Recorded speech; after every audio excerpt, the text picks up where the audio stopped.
Hello everybody and good morning. I tell you what, Thruxton Retro, that looks pretty good. I'm going to be there. It's going to be an absolute cracker. But however, today, Pembrey, wow, we have got wall-to-wall racing and it is going to be very, very hot today as well. Blue skies, sun shining here in South Wales and we're about to get things started. Round 8 of the Meyron Mini Challenge Trophy is about to get underway. Just want to say as well, a happy Father's Day to all of the fathers out there as well.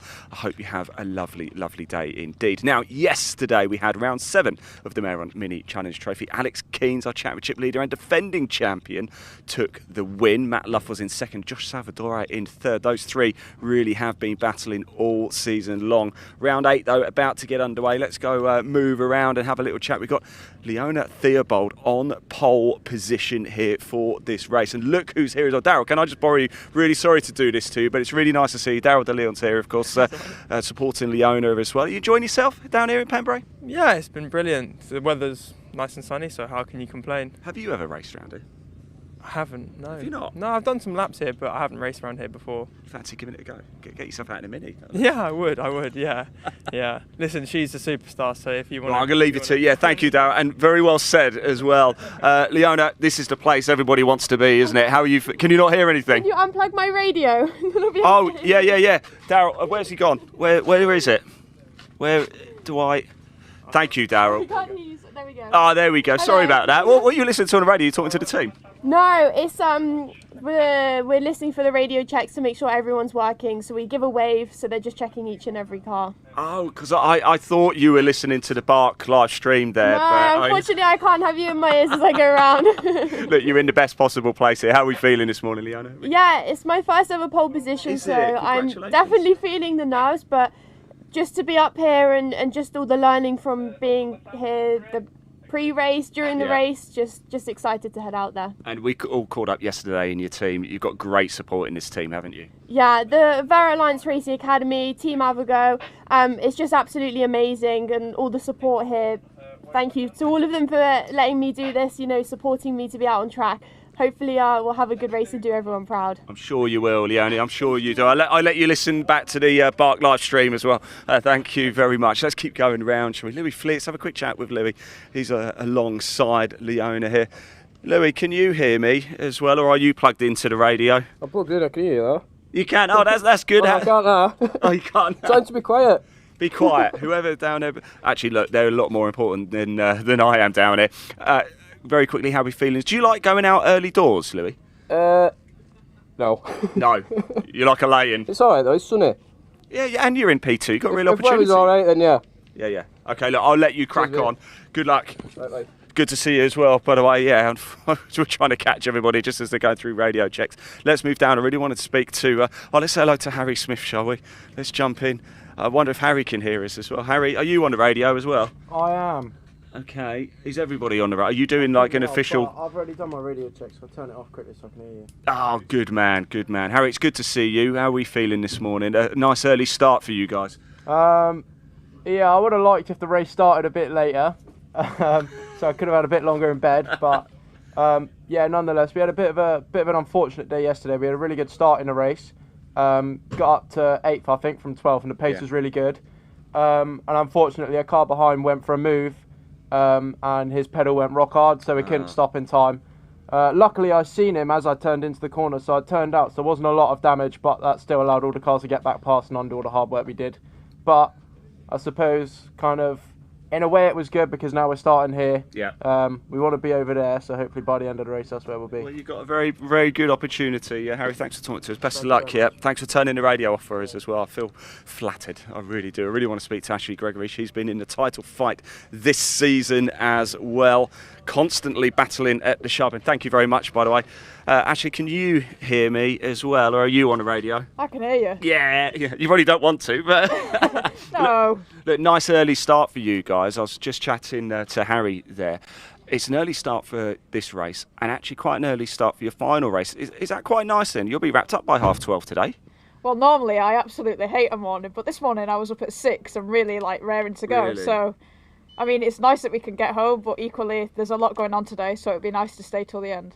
What sort of prep work do you coming into a meeting like Pembrey? Do you sort of drive the track on simulators, or what sort of research do you do? Pembrey's quite a hard track because it's not one that's used quite often. So because I've raced here quite a lot, more of my prep was done by just watching footage and seeing where I'd gone wrong and looking at the data. I did have a little play around on the sim, but the problem with the sim is it doesn't simulate how bumpy it is around here. Oh, is it quite bumpy then? Very bumpy. It looks quite, even just getting out of the assembly area, it's quite bumpy, isn't it? Yeah, my head nearly hits the roof. Look, actually, you're battling right at the sharp end again this season. Are we feeling confident for the rest of the year? We're on radio, yeah. Try again. I was just saying, as always, you're battling at the sharp end. Are we feeling confident for the rest of this season? Yeah, I think so. I mean, we're at the pointy end now, so we just need to keep building on it and hopefully go another 3 steps higher and we'll be at the top. Actually, it's lovely to see you. Hopefully we'll be chatting in Parc Fermé a little bit later. As you can hear, the cars have fired up. That can mean only one thing. It's time to go racing. It's round 8 of the Mayor on Mini Challenge Trophy. For the first time today, let's hear from your brilliant commentator, the one, the only, Mr. Dave Goddard. Over to you.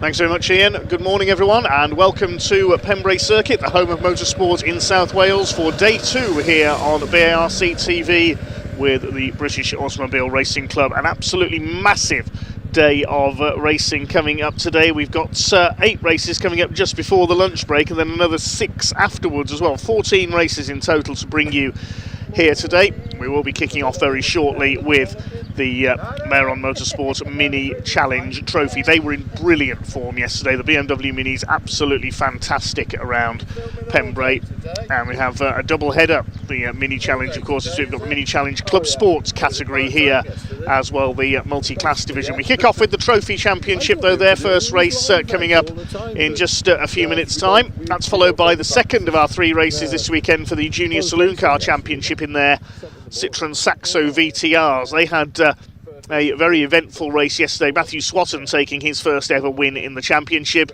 Then we bring on the big rigs, the British Truck Racing Championship. 3 races coming up for them this afternoon. John Bowler and Nathan Smith taking their first wins of the season here yesterday. David Jenkins looking to keep his championship lead over the course of this weekend. Then it's the second race of the weekend for the Pickup Truck Racing Championship. It was spin to win for Dale Gent in yesterday's first race. It was a very eventful race for the pickups. There were several spinners, including Dale Gent, who went on to win. Then it's the Mini Challenge Clubsport. Ollie Wilmot's looking to continue his dominance of that championship this season. Second race of the weekend for the second weekend of the season for the Audi Cup. The Audi TTs will be out in action. Andy Rogerson was on top in yesterday's race. Then the Mini Challenge Trophy come out for their third race of the weekend. Then more truck action, followed by Junior Saloon Cars, and the second race for the Civic Cup. Now, we saw Jake Hewlett take a win on the road yesterday. I can tell you that he and Wilf Butler, who finished second, were both penalised for a false start in yesterday's race. So they were given a 10-second penalty. Dave Marshall inherited yesterday's victory. And then after that, we'll have the Track Action Racing Club with their mixture of saloons and sports cars. More from the Mini Challenge Club Sport, then the final race for the pickups, and then the trucks close out today's very busy programme indeed. The Minis heading out onto track. Then we'll give you the grid in full in just a few moments' time. This is the partially reversed grid. The top 12 from the results of race 1 have been reversed. Before we get underway, it is Father's Day today, of course, as Ian told us, so a happy Father's Day to all the dads, granddads and other father figures out there. Hope you all have a great day and hope you are very spoilt today. Pulling into position on the grid then for our first race of the day, the Mini Challenge Trophy. These identical 130 bhp BMW Mini Coopers. As we say, it was a grid draw made British touring car style after the first race yesterday. Alex Keane's the reigning champion taking the win, but when the draw was made, number 12 was pulled, so the top 12 on the grid were reversed. And it is Leona Theobald, who we just heard from, taking her first ever pole position in the Wera Tools Alliance Racing Academy car, number 80 on pole alongside 610 of Louis Fleet. Harry Smith, the former junior saloon car champion, on the second row alongside Ashley Gregory. And on row 3, Chris Doble, number 19, alongside the top driver in the Directors' Cup for the more senior drivers. Richard Jepp goes on row 3. Josh Wilby, number 95, on row 4, alongside Henry Foote in number 138. And then we've got on row 5, number 81, Luca Marinoni Osborne. He's had a few race wins this season. Was voted driver of the weekend at Snetterton last time out. You can vote for your Mini Challenge Trophy driver of the weekend via the Championship social media channels. So get your votes in on there. The winner of that award gets a watch, courtesy of Tsuru. So Luca Marinoni Osborne was the winner of that award at Snetterton. He lines up on row 5 here alongside Josh Salvadori in car number 10. Matt Luff, the former Civic Cup champion, on row 6 alongside yesterday's winner Alex Keys. Then we've got 32 Blair Driver. Alongside the Scotsman is Beanie Reese in 111. And Adam Curtis 82. Giovanni Santora, the American-born racer, in number 71, lines up 16th. Then on row 9 it's Eleanor Reese in car number 8 alongside Irishman Leo Richardson. His race was spoiled by a puncture yesterday. Row 19th on the grid, rather, we've got Lexi Powell, failed to finish after some contact yesterday, daughter of Stephen Powell, the truck racer, alongside Isaac Doble in the 65. Jorel Julius failed to get away, really, in yesterday's race, number 24, only did a couple of corners before pulling off and retiring. And right at the back, number 91, Finley Groom, who was excluded for contact in yesterday's race, so has to start from the back in today's event. 22 cars out there then for this second of 3 races this weekend for the Mayeron Motorsports Mini Challenge Trophy. These Mini Cooper S's, 130 bhp, 1.6 litre normally aspirated engines. Running on Team Dynamics 15-inch wheels, Goodyear tyres. A 6-speed Cooper S BKD gearbox with competition clutch. Great little race cars these are. Hugely entertaining, as we saw yesterday. This is the partially reversed grid. Now, a slight quirk of this championship, the qualifying session, the fastest time set the grid for race 3 of the weekend. The second fastest time set the grid for race 1 yesterday, and this being the reverse grid in the middle. Mini Challenge Trophy does it a little bit different. So Leona Theobald will be on pole, the number 80 car. That's the black car with the turquoise trim, the Wearer Tools colours, alongside Louis Fleet, number 610 for Team Avago. He's in black and green. Second row, Harry Smith at number 11 in the silver car with the red trim. And at number 22, Ashley Gregory in the blue, white and pink car on the outside of the second row. Watch for the number 1, Alex Keens, the reigning champion, back on row 6. He's got it all to do, so has Matt Luff in the black number 72 car. They had a good duel for the win yesterday, as Matt Luff just pulling into line on the inside now.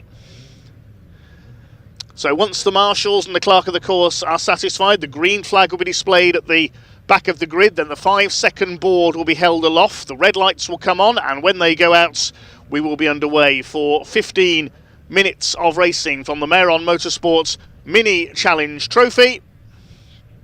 There's the 5-second board.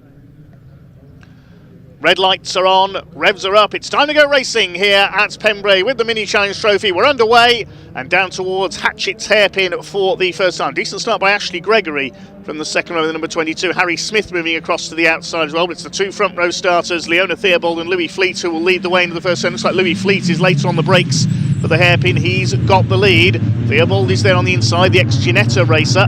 Are they all going to make it round the hairpin for the first time? It looks like they are. Then it's up to the right-hander at Spitfires, and then the left at Debeni, heading towards the crossing, and the truck paddock on the left, the outside of the circuit.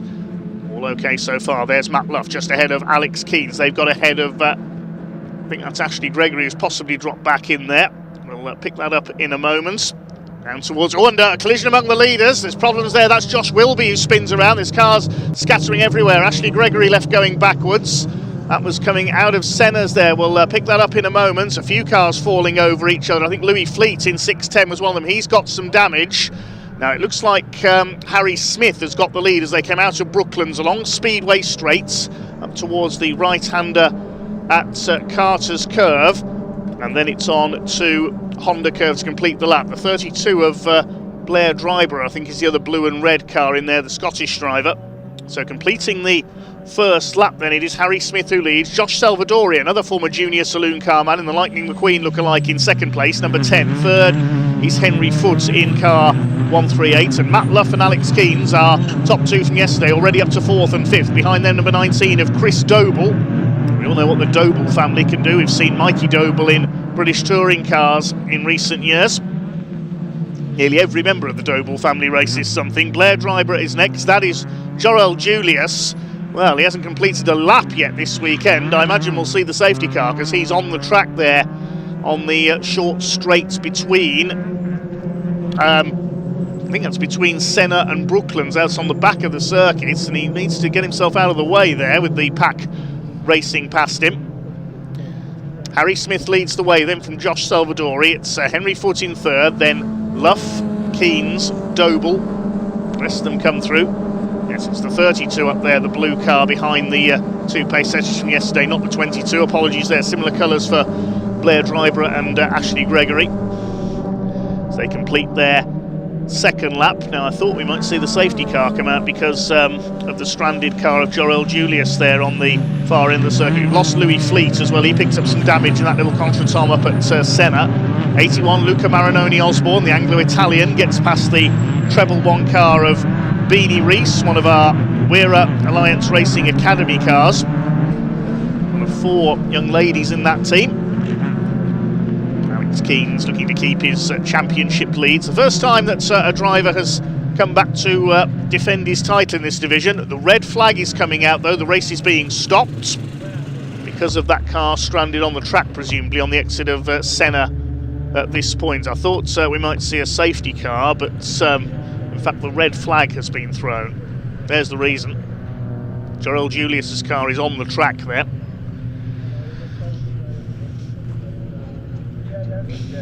Not been a happy weekend for the Accelerate Motorsport driver. He pulled off on the first lap of yesterday's race with problems, and now taken out in that melee on the opening lap this time.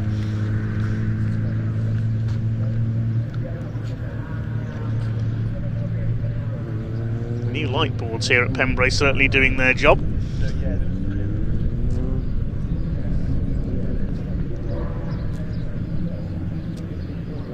Try and see again what happened there if we can. Yeah, it looked like it was Josh Wilby and Louis Fleet came together. Harry Smith was caught up as well, and cars just went scattering everywhere. We didn't see what happened to Jorel Julius further back though, whether he collected one of the spun cars. Louis Fleet got damaged, so that's his race over with. He's on the outside there at Brooklands. I think everybody else was able to keep going. There's Louis Fleet's car. Marshall's just checking on him. Competes for Team Avago. Comes from Rotherham in South Yorkshire. Picked up a couple of podiums last season, was 15th in the standings. Had a fairly strong run yesterday, but out of this one, you can see it looks like his steering is damaged. Trying to limp it back to the pits.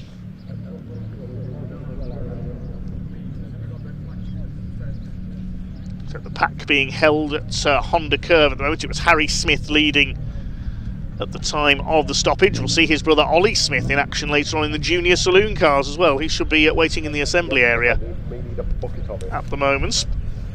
12 minutes on the clock when just under 12 minutes on the clock when the race was halted. And there's the 24 car being towed off.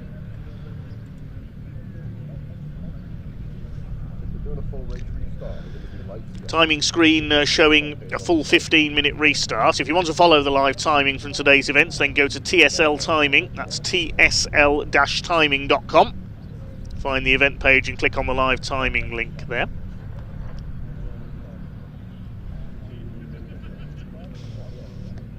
Thanks for all your comments on the YouTube feed. Hi to Gordon Snell, he's watching from Guernsey, famous venue for hill climbing in the UK. Hi to Charlie, George Wright, Lando for Life, Gary Anderson, Road Safety for You. Peter says, come on, Graves Motorsports. Yep, they've got a few drivers out in this race, including Alex Keynes, the reigning champion. Matt Luff, his teammate as well. There were no team orders amongst their drivers yesterday. They were battling it out for the win. Leo Richardson, the Graves Motorsport driver. And there's Finley Groom in the bits. Look at the driver's door on that car, pushed right in. Maybe it was him who was caught up with Jarell Julius, because they both started from the back row of the grid. And Finley Groom, the ex-classic stock hatch race, used to compete in a Fiesta XR2. Look at the state of that car.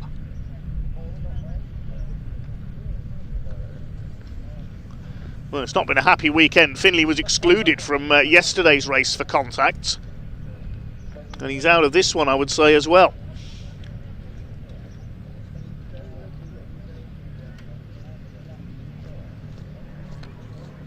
James Harrington says, good luck Luca and Josh. Luca Marinoni Osborne and Josh Salvadori, I assume he means. Hi to Dan Hughes. Hi Track Day Motorsports. We'll be seeing their cars out in the Track Action Racing Club later on.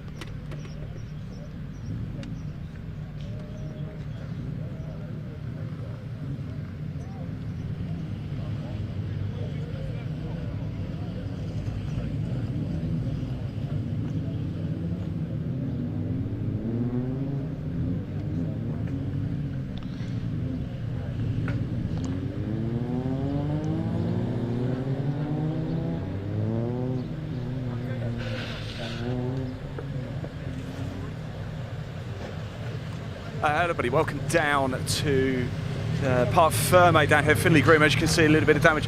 Finley, very quickly, a bit of damage to the side here. What's happened out there? There was a big off in front, and then a few of us spun, and I was sideways.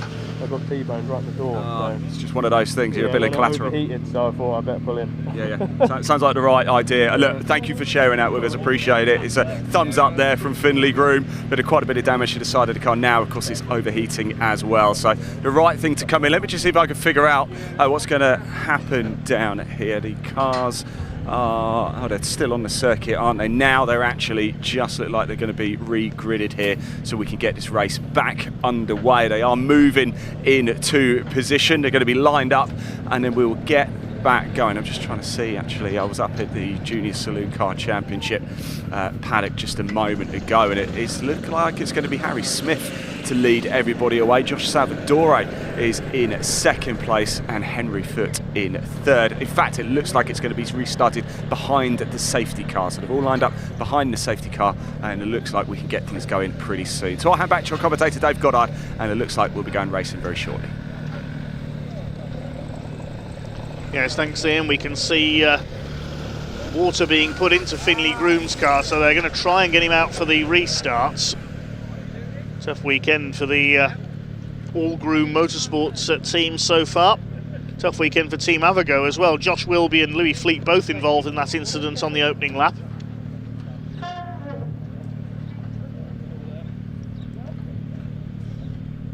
Georgia Sharrod says best of luck to all the Wearer girls. Leona Theobald, of course, started on pole for this one. We've got Beanie and Eleanor Rees out there as well. And also Lexi Powell. Black Hat says morning from the Marshals.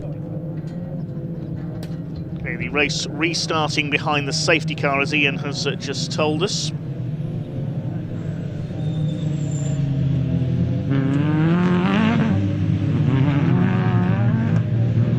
Steve Tarrant, who said it's now a decade since I last marshalled at Pembrey.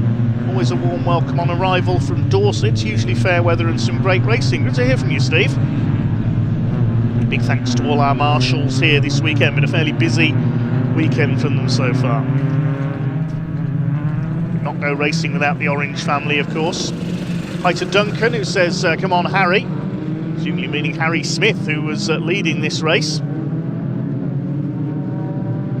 Right to Danielle Austin as well. Says morning from the Austin family. Had a great day at Pembrey yesterday, watching live on the stream today, and then we'll be waving as they all go past our house on the way home tonight.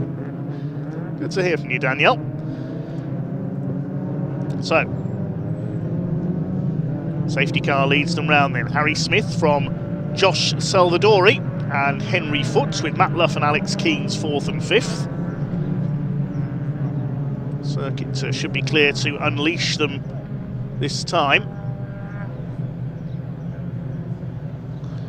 The confusion over the remaining time of the race. The on-screen graphics restarted from 15 minutes, but the TSL timing screen, I think, has picked up where the race was halted and is now down to just over 10 minutes.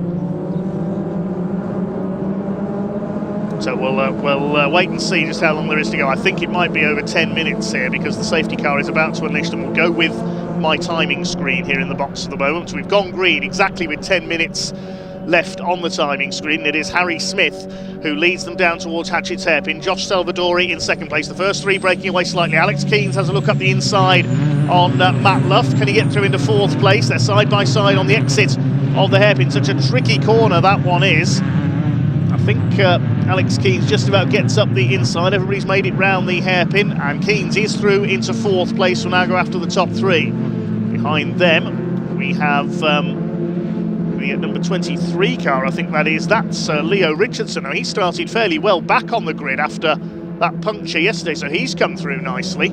Richard Jepp in the blue number 12 car. Luca Marinoni Osborne was delayed in that early instance. He took to the grass to avoid it, making the move there on Blair Dryborough, the Scotsman in number 32, and behind them the treble one, that's Beanie Rees in one of the Wera Academy cars. But it is Harry Smith who continues to lead the way, looking for his first win since graduating from the junior saloons, chased by Josh Salvadori.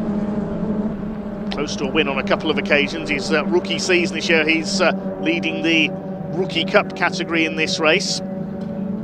Henry Foote in third place, then Keens, and Matt Luff, the former Civic Cup champion, in fifth position, cutting very tight to the inside of the hairpin there. Salvadori all over the back of Harry Smith for the lead. Salvadori's done the fastest lap of the race, 1 minute 8.422. Has Finley Groom been able to join in from the back? Yes, he has. So they've got some water into the car. We'll see if the overheating returns from that bit of damage.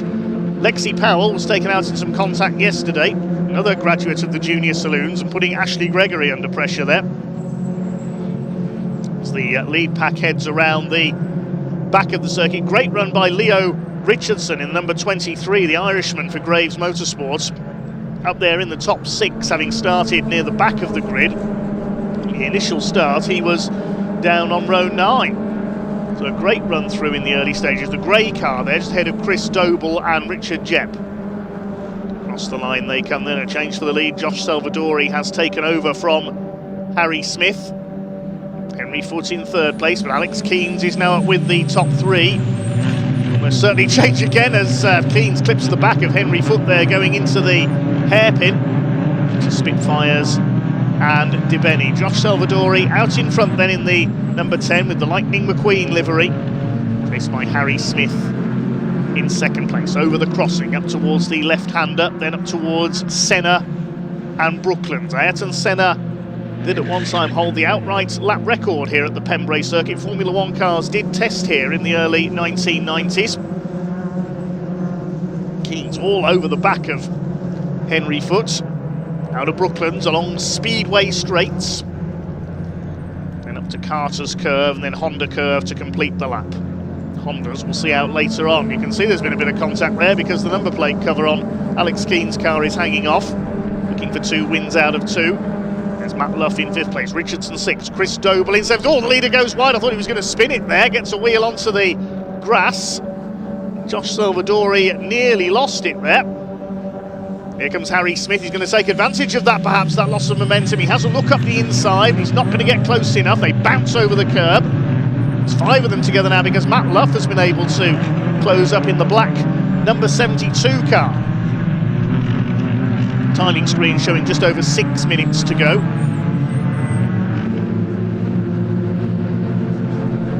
There's a battle further back in the order as well. A couple of the Wera Academy cars are in there. There's one car slowing slightly on the inside. I think that's the 71 car of Giovanni Santora, the black car, losing a couple of spots. He ran wide coming out of the hairpin. Number 80, Leona Theobald, our pole sitter in this race, is in there as well. She got delayed in that first lap incident and is now towards the tail of the field. She's just got ahead of Santora there. And behind this group is another of the Wera girls.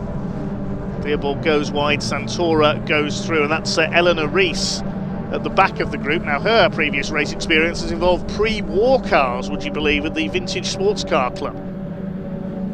It's getting very busy among the top 10. Alex Keens and Matt Luff together. Here's the battle for 6th place. Richardson ahead of Richard Jepp in the number 12. Luca Marinoni Osborne, a slightly quiet race for him. He's got ahead of Chris Doble there in the number 19 car.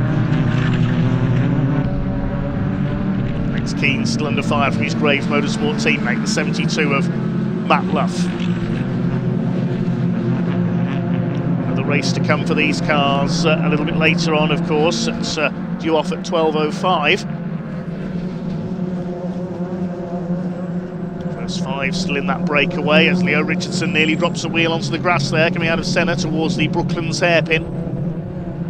Josh Salvadori continues to lead the way, looking for his first win of the season. Harry Smith in 2nd place. Richard Jepp up the inside, gets past Leo Richardson. And here comes Luca Marinoni Osborne as well.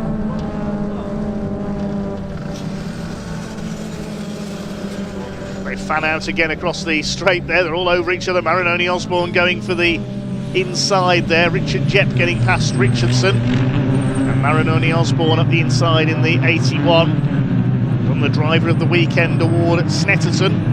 You can vote for your Driver of the Weekend in this category through the Mini Challenge Trophy social media channels. So the winner of the award gets a watch from Tesoro. It's Luca who won it at Snetterton, who will get the watch this time. Salvadori continues to lead the way. Timing screen showing 3.5 minutes to go. A bit of a discrepancy here with the on-screen graphics over how long is left. We'll go with the timing screen for now. Leo Richardson coming under fire from Chris Doble. Then this the midfield battle further back. There's Josh Wilby trying to battle his way back through the field, trying to chase down Blair Dryborough. Then on the tail of the treble one of Beanie Rees, she's running well. There's Ashley Gregory in the 22. She ended up spinning out in that first lap melee, which really jumbled the order in this race. Isaac Doble behind her, then Lexi Powell. Their driver tries to move to defend there into the first corner at Hatchett's hairpin. Salvadori's broken away just a little at the front of the field. Now Alex Keens moving up to try and have a go at Henry Foot for that 3rd place. Bit of damage on the front of Harry Smith's car, I noticed there, the left front corner. Let's see how he got that. Alex Keens has a look up the inside. Henry Foot moves to cover. That allows Matt Luff. Well, Matt Luff wasn't expecting Alex Keens to move across there and went into the back of his teammate. That's damaged the front of Matt's car. Tries to get down the inside.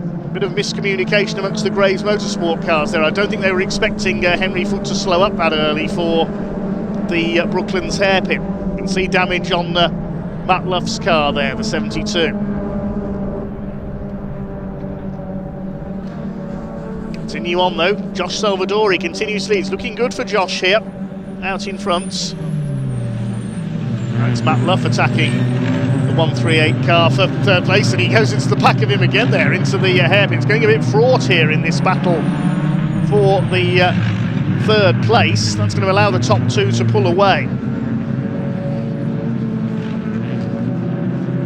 They're all over each other. Look at this, Alex Keens has dropped back as a result of that. Marinoni Osborne gains 2 places coming over the crossing past Keens and past Richard Jepp as well, the Directors' Cup leader in the number 12.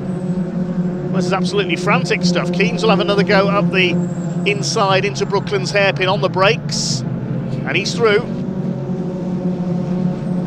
Keens had a couple of wins at the early part of the season. He had a win at Silverstone, got a win at Snetterton as well. Luca Marinoni Osborne has had a couple of wins, and Matt Luff as well. They've divided the wins up between them so far. Are we going to see a new winner here in Josh Salvadori? Great shot there as the cars charge past the pits. Look at these 4 all over each other. Richard Jepp, Leo Richardson, Alex Keens could be shuffled back here because Chris Doble trying to get down the inside as well. Alex Keens is back in, well, he was in 7th place as he crossed the line. He could be lower than that in a moment. There goes Richardson up the inside. He'll be on the outside for the left-hander at Dibeni. They bounce off the curbs again. Here comes the number 19 of Chris Doble on their tails as well. It's still Salvadori who leads it. The clock is about to count down to 0, so we could see the checkered flag for Josh Salvadori this time. Chris Doble up the inside. I wonder if Alex Keens has got some damage as a result of that contact with the 72 of Matt Luff, because he's dropping down the order here. That could be checkered flag this time. We'll wait to see as they come off Honda Curve. Leo Richardson battling it out with Chris Doble. But there is the checkered flag, and Josh Salvadori takes his first mini challenge win. Harry Smith in 2nd place, and Matt Luff did get past Henry Foots for 3rd position. Marinoni Osborne is 5th, ahead of Richard Jepp. He wins the Directors' Cup. There's Richardson, Doble, Keens down to 9th, and Josh Wilby rounds out the top 10. So congratulations to Josh Salvadori. Man from Chelmsford in Essex takes his first win in the Mehron Motorsports Mini Challenge Trophy. Came close to the junior saloon car title last year. It was a great 3-way battle at the top with Wilf Butler, who is now in the Civic Cup, and Oliver Kerr, who has now gone into classic mini racing, I believe, this year. But Josh takes his first win, holding off fellow former JSCC star Harry Smith by just under 1.5 seconds. Matt Luff, despite that front-end damage, completes the podium. We'll confirm the unofficial results. We'll await confirmation, of course, officially later on. Well done to Josh Salvadori. He'll be very pleased with that indeed. Racing his way past Harry Smith on the restarts to take the win. Wins by just under 1.5 seconds. Matt Luff completing the podium ahead of Henry Foots, with Luca Marinoni Osborne fighting back after that first lap incident to take 5th place. Richard Jepp wins the Directors' Cup in 6th place. And Leo Richardson 7th, Chris Doble 8th, Alex Keens and Josh Wilby completing the top 10. I think Alex had some damage in the closing stages there because he dropped back down to 9th. Josh Salvadori wins the Rookies' Cup. Behind them was Blair Driver in 11th, Ashley Gregory was 12th, Beanie Rees 13th. Then in 14th place was Isaac Doble, Lexi Powell 15th. Behind them was Adam Curtis in the number 82 in 16th. 17th went to Giovanni Santora, Leona Theobald, Eleanor Rees, and Findy Groom would have completed the finishers, but Finn pulled off into the pits for that overheating problem. Let's head down to Ian in Parc Fermé to catch up with our race winner.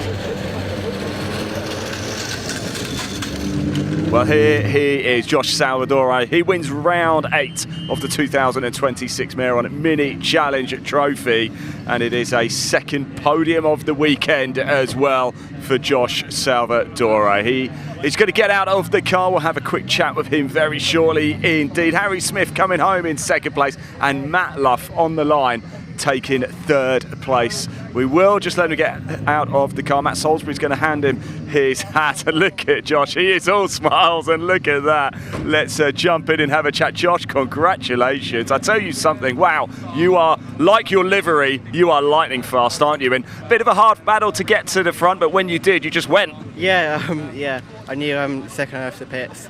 Yeah, we had a chance of winning. I've got the best car on the grid underneath me.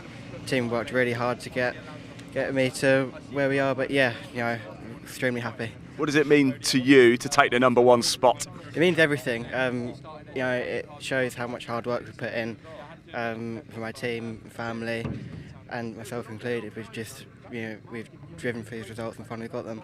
Josh, go celebrate. Go on, congratulate. Don't forget, you've got to do it again a little bit later as well. But go. So let's have a quick chat with Matt Luff, because Harry Smith's just chatting to Gary James here. So let's have a quick chat with Matt. I'm really interested to... Sorry, Matt, wow. That was a tense finish, wasn't it? But you got the job done. Yeah, that was extremely chaotic. It was so weird off the restart. For some reason, it felt like I had a puncture. Right. There was this weird noise coming from the front left, and it felt like I had no grip. So I was really slow to get back into it. And after a few laps, I realised the car was fine. I kind of started pushing again. I think I had a very brief coming together with Alex. Unfortunately, I think we both sort of changed directions at the same time, and I was going into the back of him. I don't know where he ended up actually, but yeah, it was. I mean, it's nice to come away with a podium, but yeah, it was a pretty chaotic race. That's a third place. You had a second place yesterday. You know what's got to come a little bit later this afternoon, right? Well, I'm on pole, but I don't know. We've got to get this mended first. Let's have a quick look at it. Matt, thanks for talking to us. Really appreciate it. Congratulations. Third place there for Matt Luff. And, oh, yeah, there is the damage. You can see I didn't see that, actually, as he pulled in, because I had all of my eyes on Josh Salvadore. Let's go have a chat with Harry Smith over here. Sorry, Danny, to pull you away. I'll just jump in behind. Harry, hey, satisfied, happy? Yeah, satisfied 100%. I'm really happy. I mean, it's a shame it couldn't have been first. We had a really good start. Yeah. And the restart after the red flag, the safety car restart, I felt that was pretty good. I got myself a good gap. Fortunately, I clipped the grass on the entry to the right-hander, which put me sideways, which is what gave Josh a nose ahead. But no, yeah, the last thing I wanted to do was fight him and then let the others catch up. But no, yeah, good points. First podium of the season, so I'm over the moon. I was going to say points make prizes. Well done, buddy. Really happy for you. Cheers, and good luck a little bit later as well. Right, we are into the racing action straight away. Junior Saloon Car Championship, they are on track already. And the man on pole position, Martin Wright, I caught up with him a little bit earlier, so let's hear from him now.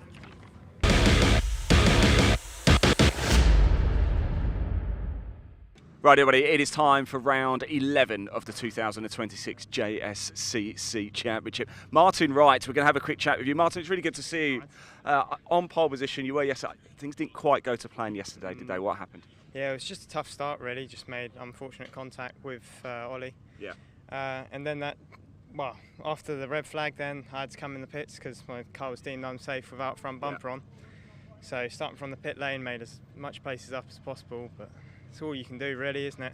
Do you know what? Today's a new day, isn't it? You're out fairly early, you're back on pole position. How's the mindset developed overnight? Yeah, I mean, it's just same start as we're going to go from, well, just the same as yesterday, really. No different, just get a good start, get out front. That was the same aim as yesterday, and it's not changed for today.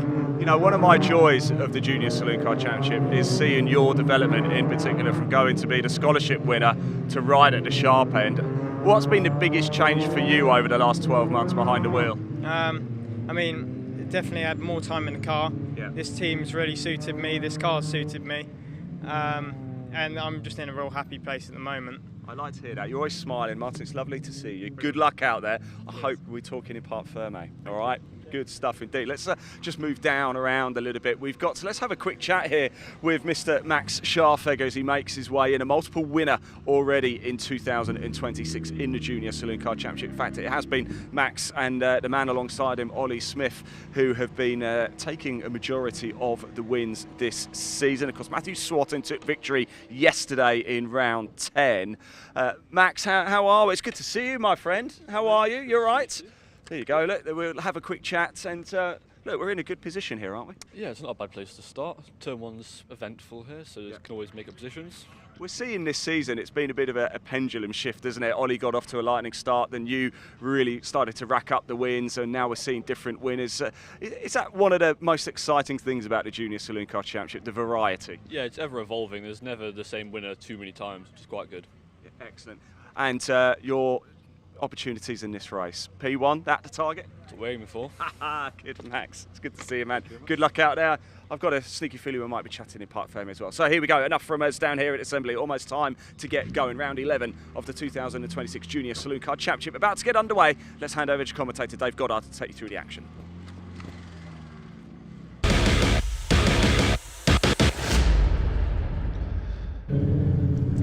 Thanks, Ian. Yes, the car's just on their way to the grid. We'll quickly take you through the lineup then. Martin Wright, as we just heard, is on the pole alongside championship leader Ollie Smith in the number 80. Second row, 23, Max Scharfegger, and yesterday's winner, 27, Matthew Swatton. This grid set by the second fastest time for each driver in qualifying yesterday. Jake Wardle and Leon Holly on row 3. Leon Holly came through onto the podium from 12th on the grid yesterday. Then Lachlan Homer, 94, 29, Tim Leonard on the 4th row. Row 5 will be 44, Zane Quecker, and 95, Ricky Pittman. Hasnain Khan, one of our newcomers in number 18 on row 6 alongside William Omar in the 41. Row 7, 127, Charlie Stapleton. Ralphie Branscombe will not be there, I don't think, in the number 96 after his accident yesterday, but he is thankfully all right after a big shunt at Honda Curve. And Frankie Lawson in the 11 and Atta Huna in 81 complete the 16 cars on the grid. So away we go then, down towards a very quick start there from the JSCC in their identical Citroen Saxos. Second race of the weekend. It is Martin Wright who will lead. Look at Matthew Swatton up the outside. His confidence will be well up after that maiden win yesterday. Into that first hairpin they go. That's a Huna making a move around the outside there in the Oryx Motorsport, the number 81 car. And Ralphie Branscombe is there. I was wrong. The 96 car has been repaired, so very well done to his team for getting the 96 car back out. He is on the grid. I thought that car would have been hors de combat after yesterday's shunt, but he is on the grid. That's a great effort by his team, and great to see young Ralphie, the scholarship winner, back on track. Leon Holly there side by side with Max Scharfegger for 4th place. So Matthew Swatton's got through into 3rd position. Ollie Smith, the man who dominated the early part of the championship, in 2nd place, but it's Martin Wright all the way from Cornwall who leads the way in the number 14. 87 of Leon Holly holding off Max Scharfegger and Lachlan Homer in the 94. Always seems to be the nearly man this season, Lachlan Homer. Let's see if he can get onto the podium here. He was relegated from 2nd to 5th, a couple of laps from home in yesterday's race. Chasing now Max Scharfegger, Leon Holly chasing Matthew Swatton, and Ollie Smith chasing Martin Wright for the lead. Martin looking for his first win. He's taken his first pole positions. I think he's on pole for all 3 races because the top 3 lap times from qualifying for each driver set the grid for the 3 races over the course of the weekend. Leaders head over the curbs there into the back of the circuit, kicking up the dust. There's number 41, Will Omar in the red machine, chased by Hasnain Khan, one of our newcomers. That's Jake Wardle down there as well. He was a bit slow off the line in the number 3. He's had a couple of podiums this year, but he dropped back there. Hasnain Khan at the inside. There's contact with Will Omar. They just door-handled together. Will Omar showing his displeasure there, shaking his fist at Hasnain Khan, who's damaged his rear bumper there, I notice, in that bit of contact. Still going, though. Jake Wardle next in the order. Then it's Ricky Pittman in the 95. Atta Huna, Charlie Stapleton, our newcomer, just 2 weeks after his 14th birthday. He must be one of the youngest drivers ever to race in the JSCC. And then Ralphie Branscombe and Frankie Lawson at the rear of the field. Jake Wardle up the outside as they go into the hairpin. Hasnain Khan, the Yorkshireman, with his rear bumper flapping there. If that doesn't fall off, he's going to get the black and orange flag signalling him to come into the pits to remove that rear bumper trim. So Martin Wright continues to lead, pulling away slightly now from Ollie Smith in 2nd place. And Leon Holly kicking up a bit of dust there coming out of the crossing. Could leave him prey to an attack here into Brooklands from Max Scharfegger, the grey and yellow car, for 4th place. Homer behind them. It's Leon Holly's run wide again there coming out of Brooklands. This is Scharfegger's opportunity to get alongside. Holly tries to move to defend, but Scharfegger's got the nose down the inside. The wing mirrors clash together as they go through Carter's curve, up to Honda curve. Through goes Scharfegger. Holly switches back to the inside. That's a good change of line for Leon Holly, but all the time, Lachlan Homer's getting up alongside them. They haven't seen he's coming. They're going to be 3 wide across the line for 4th place. This is great stuff. Lachlan Homer, he's got past both of them. Well, if you're going to squabble with each other, I'm going to get past both of you. He says, no, you're not, says Leon Holly. Back up the inside. Homer runs wide on the hairpin. Scharfegger says, OK, I'll go back through as well. And Tim Leonard wants a piece of this as well in the Oryx competition number 29 car.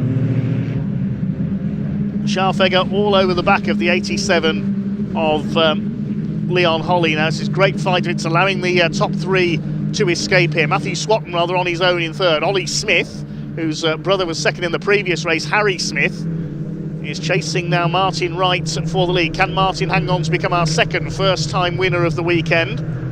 Up to now it's been Ollie Smith and Max Scharfegger who've divided up the wins between them this season. Jake Wardle's come close as well, but he's further down the pack in this one. Martin Wright continues to lead the way. Ollie Smith shadowing him. He was the top rookie in last year's championship. Right a little bit sideways there going into Honda curve, as was Max Scharfegger. Hasnain Khan continuing with that bumper flapping. Ollie Smith has got the lights on, you can see there, to try and intimidate Martin Wright. Fix the tighter line into the hairpin. Ollie Smith now right up on his bumper. He's going to try and make a move here, possibly towards Spitfires. Through towards DeBenny, the left-hander. Martin Wright defends the line. Smith cuts to the inside, but he's not close enough.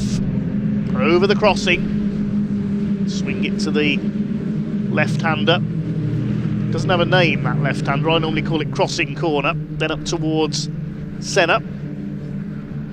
There's Zane Quecker getting past Hasnain Khan.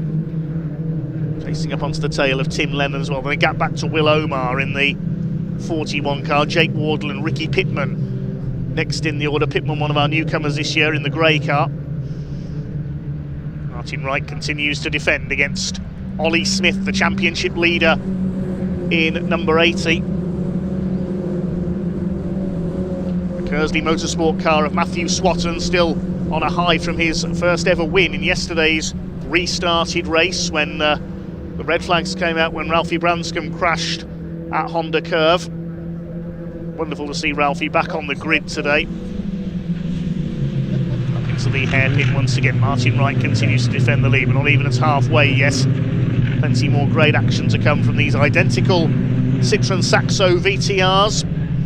Real training ground for the Saloon car stars of tomorrow. Martin Wright continues to soak up the pressure. But Ollie Smith has the fastest lap, 1 minute 11.231 compared to 1:11.341 for Martin Wright. Swatton now starting to drop back into the clutches of Leon Holley. Scharfegger still 5th, Lachlan Homer in the black and white car still 6th, then Leonard 7th, Zane Quecker is 8th, Hasnain Khan is 9th, Will Omar rounds out the top 10, but he's got Jake Wardle all over the back of him. 12th is Ricky Pittman. Atahuna from the back of the grid is up into 13th. Charlie Stapleton, our newcomer, is 14th. Branscombe 15th, and Frankie Lawson at the back of the field.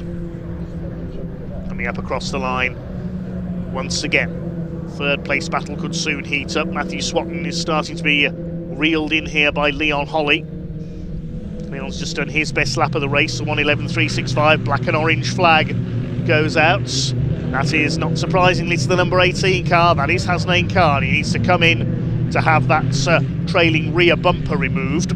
If he ignores the black and orange warning flag for a technical problem, it'll be a black flag and he will be disqualified. Here's Charlie Stapleton, our newcomer, the youngest man in the race in the yellow and black car. Was very nervous ahead of his debut. Has acquitted himself well so far, chasing Atahuna. He made his debut at Croft last time out. There's Hasnain Khan, the white car. You can see the bumper flapping. There's another of our novices this year, Ricky Pittman in the number 95 car, comes from the Scottish borders.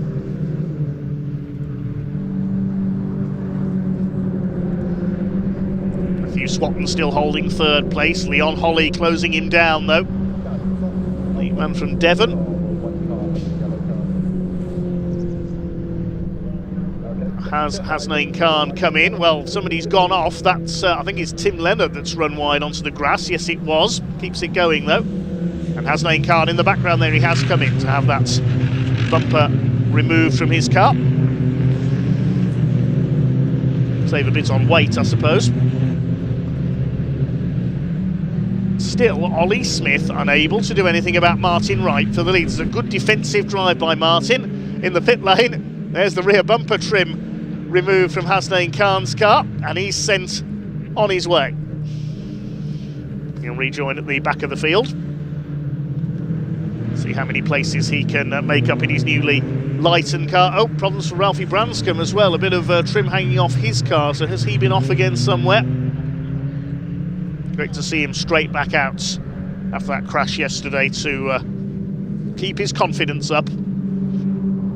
Third place there's Swatton. Leon Holley coming under pressure again from Max Scharfegger. He's had a couple of wins this year. Scharfegger family have competed in all sorts of classes of racing over the years, from Caterhams to Citroën C1s. Behind him Lachlan Homer, then a gap back to Tim Leonard. Keeps it on the tarmac this time coming out of Honda Curve. Zane Quecker still going well in 8th place. There's a bit of smoke there. Matthew Swatton's locked up and he's clipped there by Leon Holley. Swatton running wide into the hairpin. That's damaged the door on Matthew Swatton's car. Leon Holley gets through into third place. Nothing really he could do there as Swatton tried to Let's get the car stopped, and he's gone wide again coming out of De Benny there, loses a couple more places. Max Scharfegger goes through, so does Lachlan Homer. So Leon Holly is through into third place, and now he's going to try and go after the two leaders. Leon looking for his first win. The man from Devon. Scharfegger in fourth place. Lachlan Homer just wants to get on the podium. He's had a lot of bad luck this year. Scharfegger runs wide now. Well, Pembrey is well known for rallycross, and Saxos have been successful in rallycross as well, but we're keeping it on the tarmac today. Rallycross course goes over the infield on the inside of Senna and Brooklands. Doesn't use the pit straight part of the circuit. Where's Ralphie Branscombe? You can see he's got a few borrowed body panels on the car after that accident yesterday, battling with Frankie Lawson at the tail of the field. Martin Wright continues to defend the lead with 4 minutes of this race still to go. Can Ollie Smith snatch the lead and get back to winning ways? It's all over the back of the 14. He's been all over the back of the 14 car since the opening lap. Through the crossing, up towards Sen. Martin Wright tilts the car in. These two about 2.3 seconds clear of Leon Holly.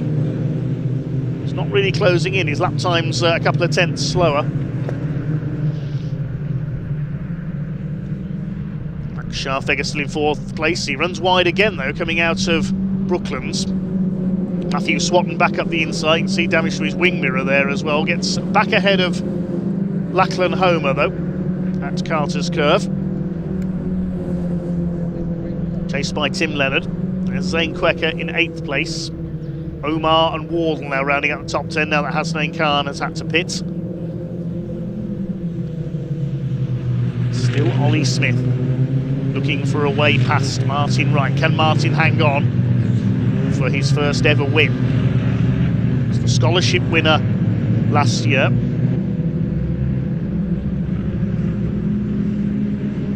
Ollie Smith comes from a racing family. Saw that in the previous race with his brother Harry finishing second in the mini challenge race. Maybe we'll see the brothers out together in years to come. Martin Wright actually pulls away a little bit there through out of the crossing towards Senna. Into the hairpin. There's Ralphie Branscombe under fire from Frankie Lawson and Hasnain Khan's bumperless car.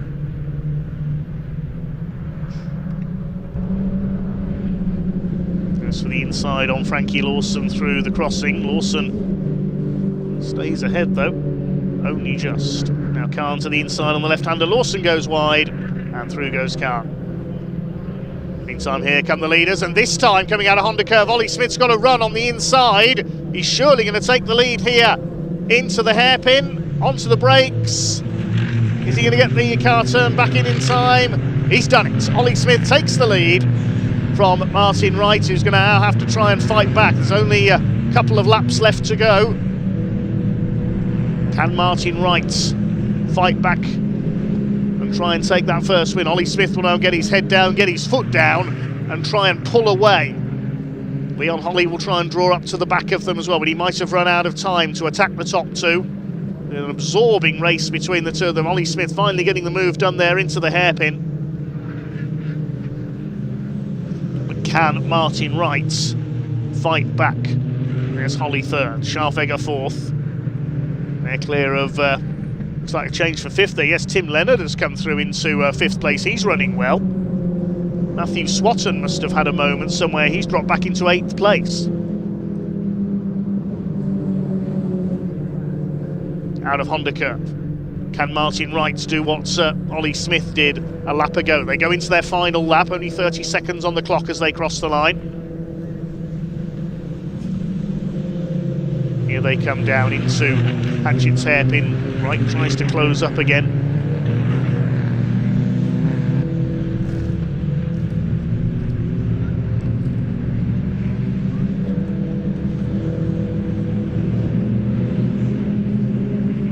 Scharfegger's dropped back a little into 4th position. There's Leonard, now ahead of Lachlan Homer.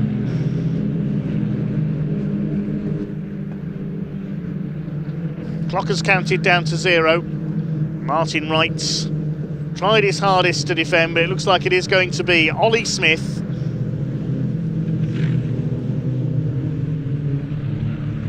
Along Speedway Straight they come for the final time.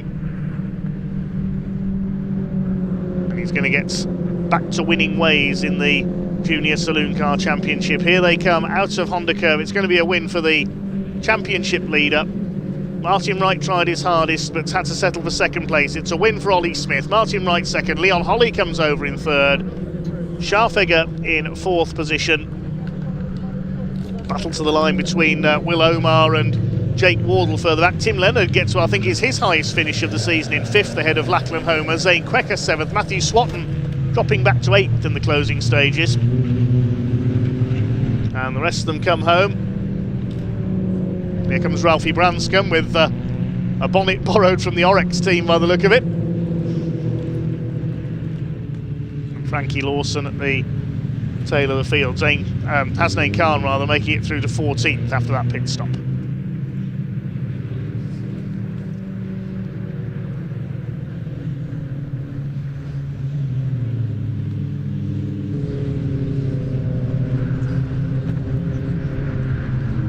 So the provisional result then, Ollie Smith taking the win by just under a second ahead of Martin Wright, who defended as hard as he could, just couldn't quite keep the line into the hairpin on the penultimate lap.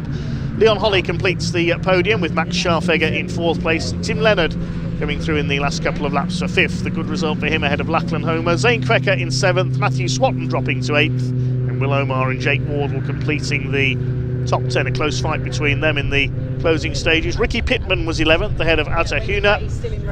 Charlie Stapleton taking 13th ahead of Hasnain Khan, who fought back after his pit stop. Ralphie Branscombe 15th ahead of Frankie Lawson. All 16 cars going the distance. Ollie Smith gets his name back on the top step of the podium. Scored a hat-trick at the season opener at Donington, 2 wins at Cadwell Park, 1 win at Croft. And he's back to winning ways in round 11 here at Pembrey. Let's head down to Ian in Parc Fermé.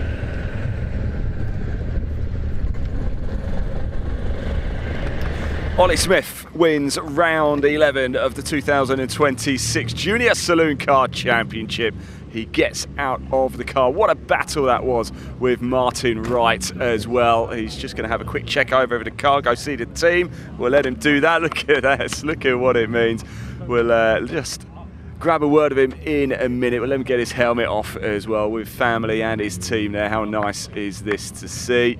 He is just getting into position. Leon Holly, I spoke to him a little bit earlier actually in assembly area, and he fancied a podium in this race. Well, he's certainly gone and done it. Great defensive driving from Martin Wright. We'll hear from him very shortly as well. Ollie Smith, come on my friend. I tell you what, you had to work for that, didn't you? Certainly did, yeah. Me and Martin kept each other honest the whole race and picked my moves at the right time, and yeah, got through. You're really building momentum this season. It started so quick for you, didn't it? And then we saw sort of Max Scharfegger start to peg back with the wins, but you're getting back on top. Yeah, getting back up top. Nice to be on. Nice to be first. Yeah, looking forward to the next race. One more to go, Ollie. Well done. Congratulations indeed. Right, Martin's going to have a quick chat with Gary James. So let's grab Leon Holly. Leon, can I borrow you? Hey, I was just saying, actually, we spoke, didn't we, in assembly off camera, and you said, you know what, I fancy a podium in this one. Well, you've gone and done it. Yeah. Well, it was very hard fought, but I managed to pull it off, so that's what matters again, isn't it? I tell you what, you're racking him up, aren't you? That's back-to-back podiums here at Pembrey. Points. That's all that matters at the moment, isn't it? So the hat looks good, but number one would look better next time. Still incoming, but hopefully soon enough. It's coming. Leon, congratulations, buddy. Really happy for you indeed. Let's move around and go have a chat. Sorry, Danny, I'm moving around all over the place there. Martin Wright gets a massive hug there. Let's go talk to him as well.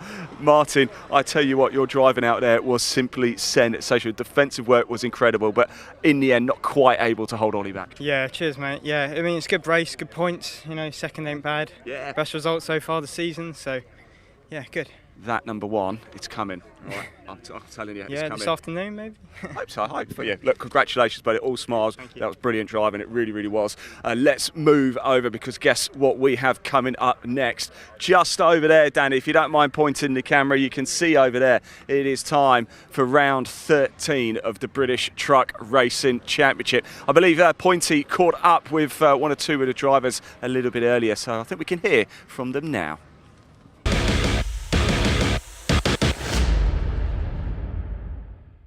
So here we are down in the paddock with the Finnish fantastic driver, Sami Ojanen.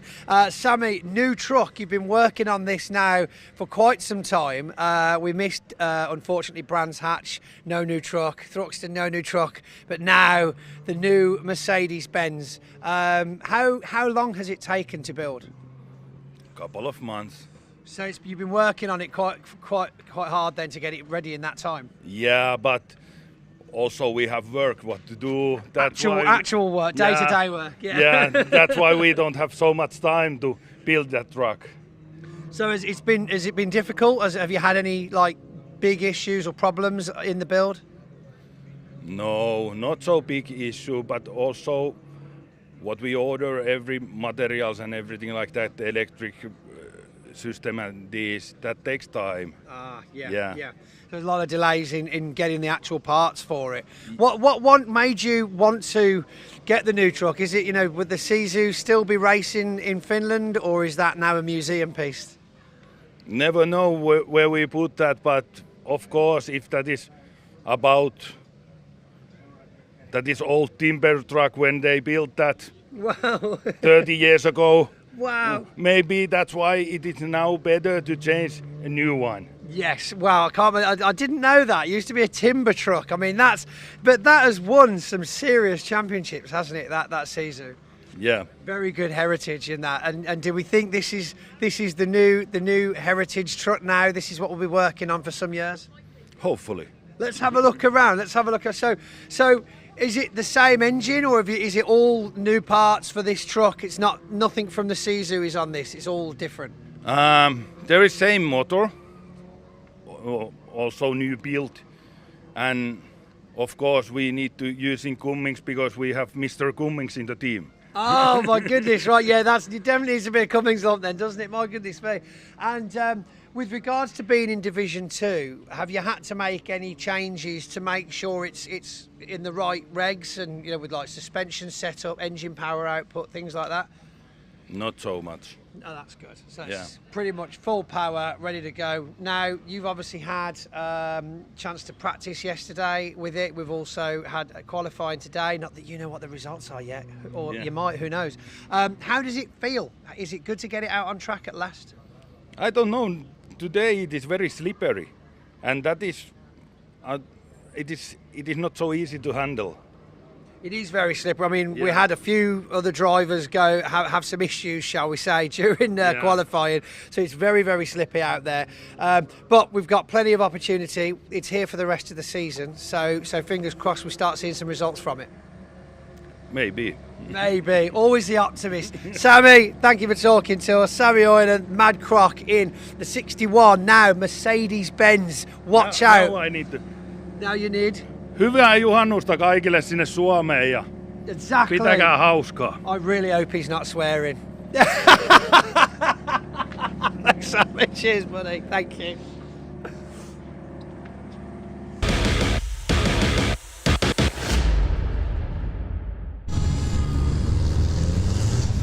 Well, good to hear from Sami Ojanen, the flying Finnish racer, debuting his brand new Mercedes Artigo here this weekend. Great to finally see that lovely machine out on track, and there it is coming up to the grid for race 3 of the weekend. It is round 13 of the British Truck Racing Championship 2026.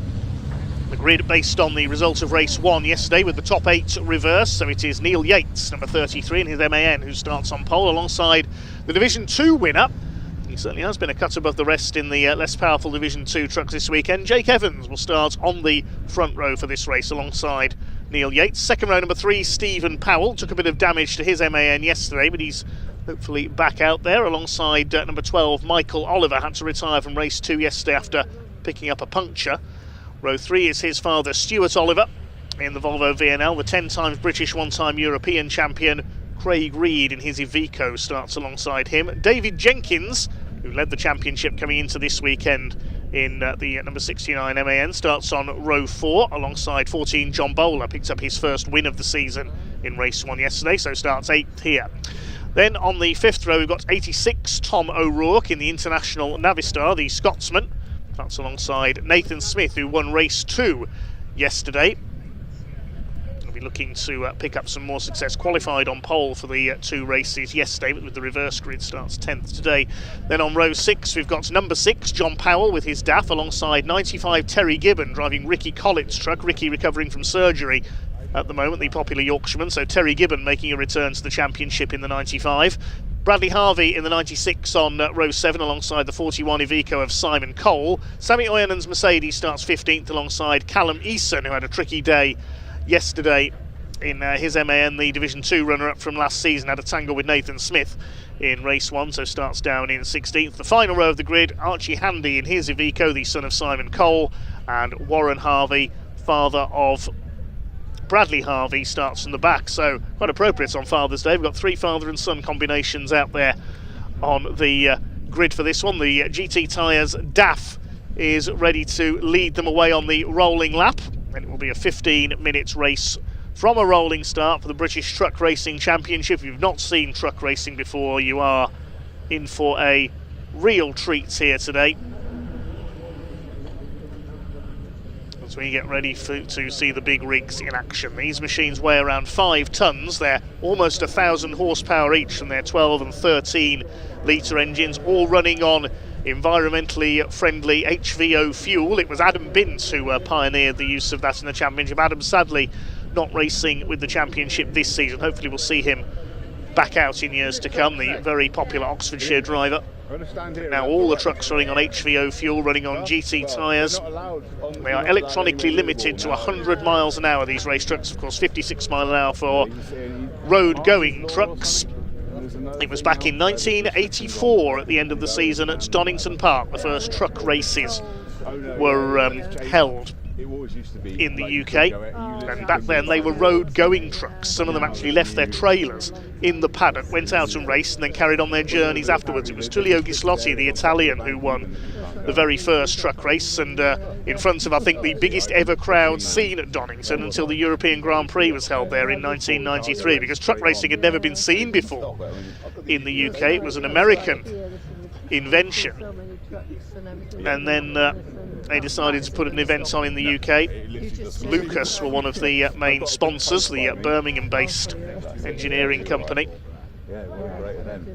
My parents were there, and my father, John Goddard, was a truck racing official for many years, and if it had not been for his work in the sport and his influence over the years, I probably would never have started out in motorsport myself and find myself in the position I am now. So a big thank you to him, and a happy Father's Day, Dad. So we're almost ready to get underway with the first of 3 truck races here today then. A very wide open field indeed. Looking at the championship standings coming into the weekend. Of course, been recalculated after the 2 races yesterday, but it was David Jenkins who led the way ahead of Ryan Smith, who's not racing this weekend, currently serving a suspension. We'll hopefully see Ryan back out later in the season. Stuart Oliver was just behind him, and then Michael Oliver in 4th, with Stephen Powell rounding out the top 5 after a win at Thruxton. It's not been the best of seasons for the number 3 so far this season, but he did improve with a win at Thruxton, hoping to improve further here.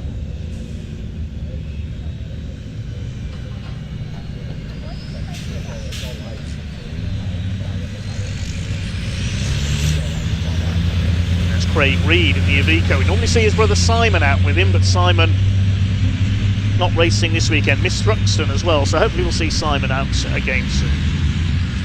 And Ricky Collett as well. Get well soon to Ricky, heavy haulage company boss from Halifax. It's Terry Gibbon from Cumbria who drives his number 95 truck this weekend. I believe he's on pole for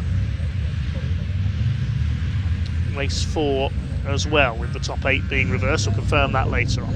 It's Neil Yates, the recovery company boss from Kent in his MAN, who starts on the pole, still looking for his first British truck racing victory. It's Callum Eason, the green and black MAN. Had a real duel with Jake Evans for the Division 2 title last year, with Jake prevailing. Bradley Harvey in the 96, his father Warren. Newcomer this year as a novice for his first 3 meetings, has to start from the very back of the grid. There's Archie Handy, so looks like we have got the full field of 18 trucks out there. This run's a hatchet hairpin for the first time. He's certainly not going to be for the faint of heart.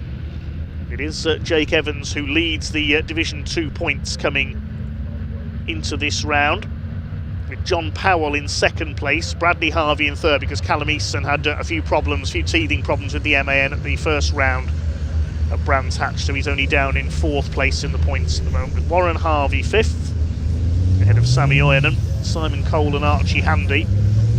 They appeared at Brands Hatch, but didn't manage any finishes, unfortunately. Still teething problems with their Ivecos. They skipped Thruxton to iron those problems out, so it's good to see them getting some points on the board here this weekend.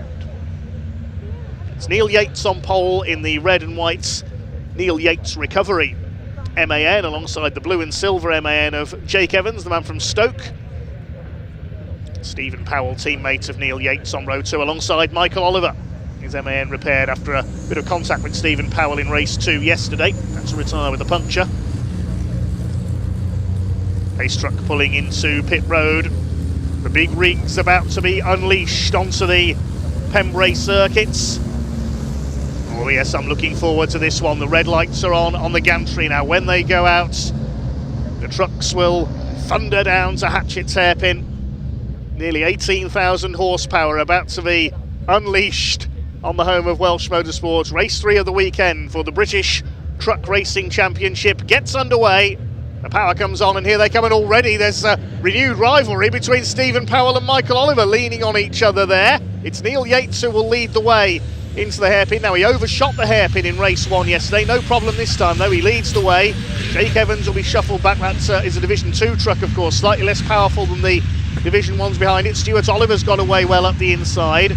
They're all just about round the hairpin okay for the first time. It's into Spitfires. It's the 2 Neil Yates Recovery MANs out in front. David Jenkins led the championship coming into this weekend, charges past Jake Evans. We'll see Jake fall back in the early stages because the slightly less modified, less powerful Division 2 truck, not as quick in a straight line as the Division 1s. So through goes Craig Reed. John Bowler, winner yesterday in race 1, will come through as well in the number 14. But it's Yates and Powell up front, Michael Oliver and Stuart Oliver up there with them. Really falling over each other down the straight there as Stuart Oliver weaves his way through. I think Michael Oliver got sideways coming off Brooklands corner there. David Jenkins under fire from Craig Reed. It is still Neil Yates who will lead the way as they come through at the end of lap number 1. Something flew off Tom O'Rourke's truck there, the number 86. Stephen Powell defending from Stuart Oliver as they come across the line for the first time. Michael Oliver in 4th place. 2 GT tyres trucks under fire there. Michael Oliver from David Jenkins. John Bowler runs wide onto the grass. That's allowed Craig Reed to come through. Then Nathan Smith and Terry Gibbon next in the order. So the Division 2s dropping back fairly quickly, and Jake Evans could lose the lead in Division 2. Yes, John Powell goes through in the number 6 DAF to take up the lead of Division 2. That's the first time that Division 2 opposition have really got near Jake Evans so far this weekend. He's been up there playing with the Division 1 trucks. Whether he's got a problem there, because he's dropped back very rapidly from the start there, Jake Evans. There's Tom O'Rourke. It was a bit of his front bodywork that flew off at the end of the first lap, so he's had some contact. The Scotsman in the International Navistar, the American body-kit truck, a boss of MV Commercials based in Scotland. Behind him is John Powell in the Greenhouse Group DAF. Then Jake Evans, second in Division 2. And behind him, the 26 machine. That's Callum Eason. Eason family appeared in our comments as well. Callum Eason celebrating his first Father's Day. Incidentally, he recently became a father for the first time as David Jenkins nearly butts heads with Michael Oliver there coming out of the hairpin. He's got through into 4th place as a result of that. There's the 3 leaders, Liner Stern, the 2 MANs ahead of Stuart Oliver. There's David Jenkins, Michael Oliver, Craig Reed and John Bowler. Neil Yates holds the lead. Is Stephen Powell going to have a look here? No, he's not close enough as they come through Senna. It's down the Speedway straight you're most likely to see overtakes take place. It's a good drive by Neil Yates so far, holding the lead, looking to hang on for his first British truck racing victory. We had Nathan Smith take his 2nd ever win and his 1st of the season yesterday at the wheel of his father's old MAN. David Smith, we saw race that truck last season. He handed it over to Nathan for the, there it is, the white MAN for the last round of the season last year at Brands Hatch, and he did take a win at that meeting. Won race 2 yesterday. John Bowler got his first win of the season yesterday as well. They're starting to bunch up now behind the 2 Neil Yates Recovery and Alco sponsored MANs here, and Craig Reed trying to muscle his way past Michael Oliver, doesn't manage to do so. That's to allow John Bowler and Nathan Smith to close up as well. This is great stuff. Yates still hanging on in the lead. Take a quick look back towards Division 2. It's I think still John Powell leading the way there in 11th place overall. Black and white flag going out to a couple of trucks. The driving standards flag, that's for exceeding track limits. That's for number 6 John Powell and 69 David Jenkins. So I need to be careful here, and John Bowler needs to be careful. He's lost it. John Bowler slides his way around Brooklands and spins around.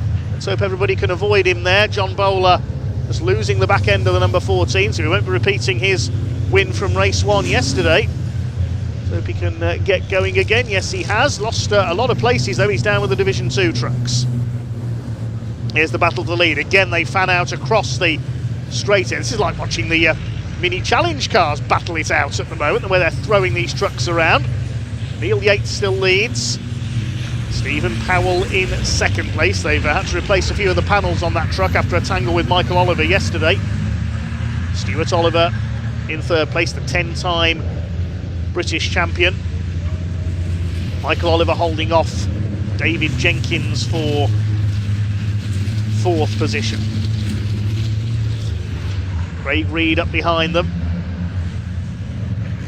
Here come your leaders down into Senna. I think they just lapped somebody there. That's one of the Harveys has gone a lap down. Still Neil Yates leads. Michael Oliver's closing up. They're all closing up behind Stuart Oliver now. Jenkins and Reed having a good scrap here for 5th position. Here comes Nathan Smith as well in the number 11. So this race sets the grid for the final race of the weekend as well, race 5 with the top 8s reversed. And that spin for John Bowler. Nathan Smith is now 7th. It's Terry Gibbon running in 8th place in Ricky Collett's truck at the moment. We've got a 7-truck scrap for the lead here. This is brilliant stuff, and Neil Yates continues to hang on in front. Here comes Michael Oliver. He's going for broke round the outside. He won't get round there into the hairpin, I don't think. You can't really do that in a car, never mind a truck. He's side by side with his dad, though. Family ties perhaps being ditched here, and Michael wants to get through into 3rd place, and he's done so. Bit cheeky. It is Father's Day after all. Michael Oliver's just overtaken his father for 3rd place. David Jenkins having a go as well. So Michael Oliver, tough, ebullient young racer from Northumberland, trying to reel in the 2 Alco NYR trucks for the lead. There's Warren Harvey, the number 97. I think that's the truck that's been lapped. He's going very slowly. Yeah, his last lap was a 1:55. There's a problem with the 97. More warnings for track limits going out. Sammy Oyanen and Callum Easton have been warned as well. Any more transgressions, you risk a 5-second penalty. We saw Tom O'Rourke and Nathan Smith suffer that fate in race 1 yesterday. Still your leader is Neil Yates. We're at half distance, 7.5 minutes, this 15-minute race to go for the British Truck Racing Championship. Here comes Michael Oliver. Oh, that's risky. Wallop! Goodness me! Huge impact there. Neil Yates is taken out. Michael Oliver is out. That's going to be a red flag, certainly. You can't continue with two trucks stranded, stuck together on the outside of the hairpin like that. Well, Stephen Powell inherited the lead. That is such a shame for Neil Yates. The red flag is out, obviously, straight away. That is so disappointing for Neil Yates. He had driven so well there, and he is literally smashed out of the lead by Michael Oliver.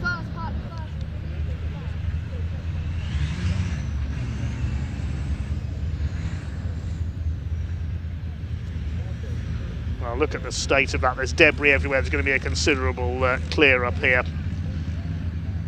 I feel so sorry for Neil Yates there. He was driving so well.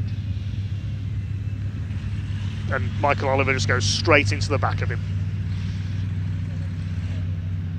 Let's hope both drivers are okay. That was quite an impact. Michael Oliver's out. He's okay. Let's hope Neil's all right. Lucky that Stephen Powell wasn't caught up there as well.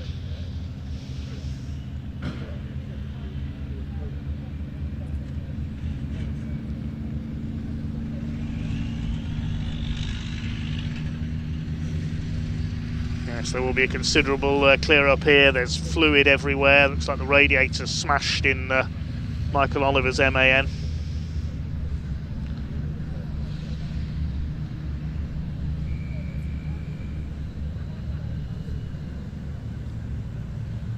Rest of the trucks will be pulled up around at Honda Curve, and the drivers will survey the damage.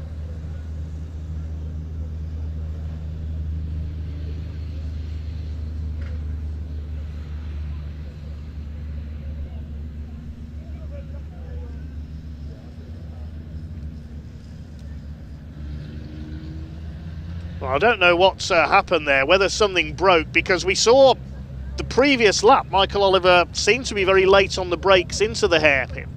But that time, he didn't seem to brake at all. I don't know whether his brakes failed or what happened there.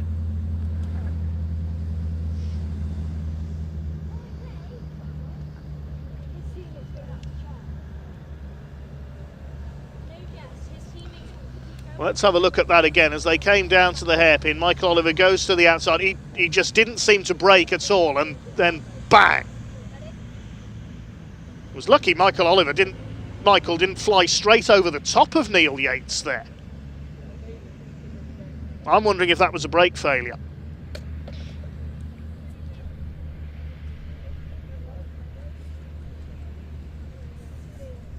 And now this wreckage has got to be cleared.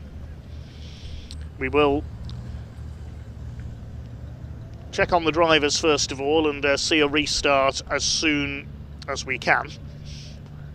Well, there's a lot of clearing up to do there.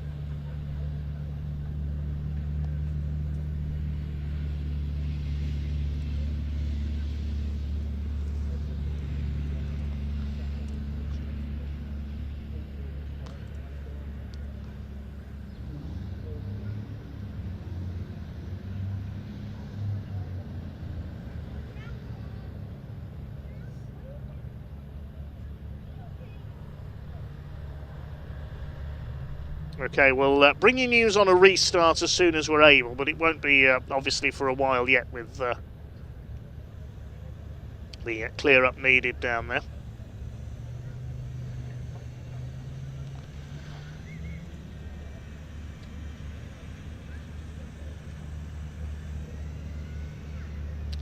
Well, while we have this understandable delay while the clear up is begun and we check on the drivers, we hope that both of them are okay down there.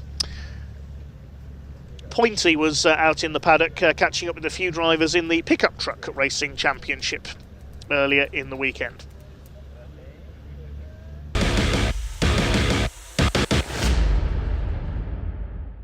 So here we are with Michael Smith from the British Pickup Truck Championship, and off the back of a fantastic weekend at Brands Hatch, effectively. A couple of awards voted for by the fans. Hardest charger for most overtakes and also driver of the weekend. But along that, we've got 3 top 5 finishes out of 3 races. So you've got to be impressed, even though last time I saw you were walking around race control in your socks. Yeah, we had a good weekend at Brands, probably the best weekend so far. this season. I did bare my foot a bit, yeah, hence the one about my socks. But yeah, we had a good weekend at Brands, so something to build on now. So Pembrey Circuit, when was the last time you raced here? Was it late in last year or? No, we missed last year, I think, and we did the previous season of that. I like Pembrey. I enjoy the track, so we've had some wins and stuff here in the past. So hopefully we'll have a good weekend. Did you make it out test? Guys involved in that? We weren't involved in the testing.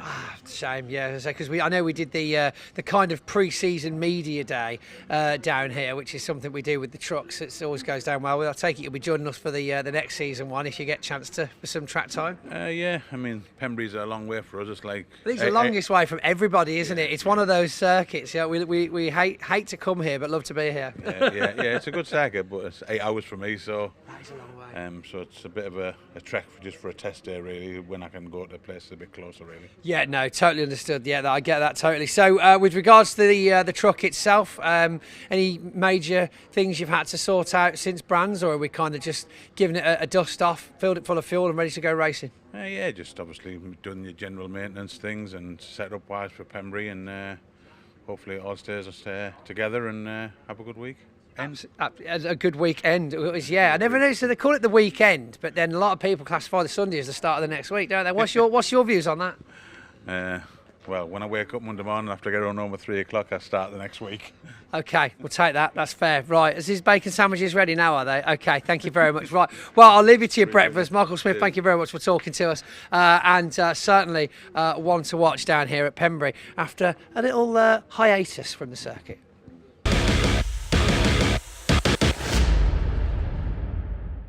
So now we join Tom Hutchins, fresh off the back of his first podium finish of the season at Brands Hatch Speedfest. Tell us, second weekend of the year at Brands Hatch. Was it weird being there with Speedfest rather than the trucks? Yeah, it was different than the trucks. Still got a big crowd. It's nice to watch something a bit different in NASCAR being there.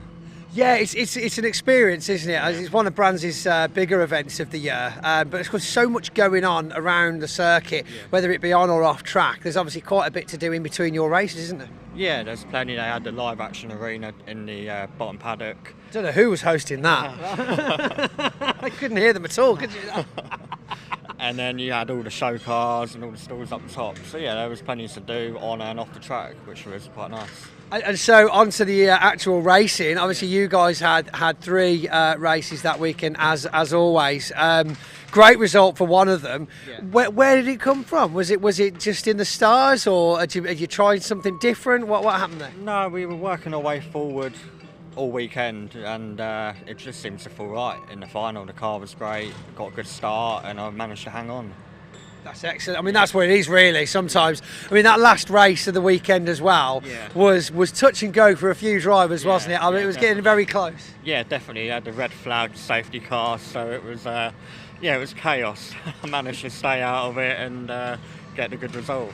And what a result it was too. So into Pembrey, where does Pembrey sit on your list of circuits? Is it up there as a favourite, or just kind of it's just tarmac to me and we're going to do the best we can? I've only really been here a few times, so okay. I don't know. We'll see what happens. Speak to me after qualifying and I'll let you know how good it is or not. And when is qualifying for you today? It is 11:10. Right, well, you might be seeing this after qualifying, so you might actually know the results before we do, if that works. Do some weird Back to the Future stuff there, aren't we, I think? Yeah. Right, well, very good result. Thank you very much for talking to us. And Tom Hutchins, ladies and gentlemen, good luck for the weekend at Pembrey. Thank you.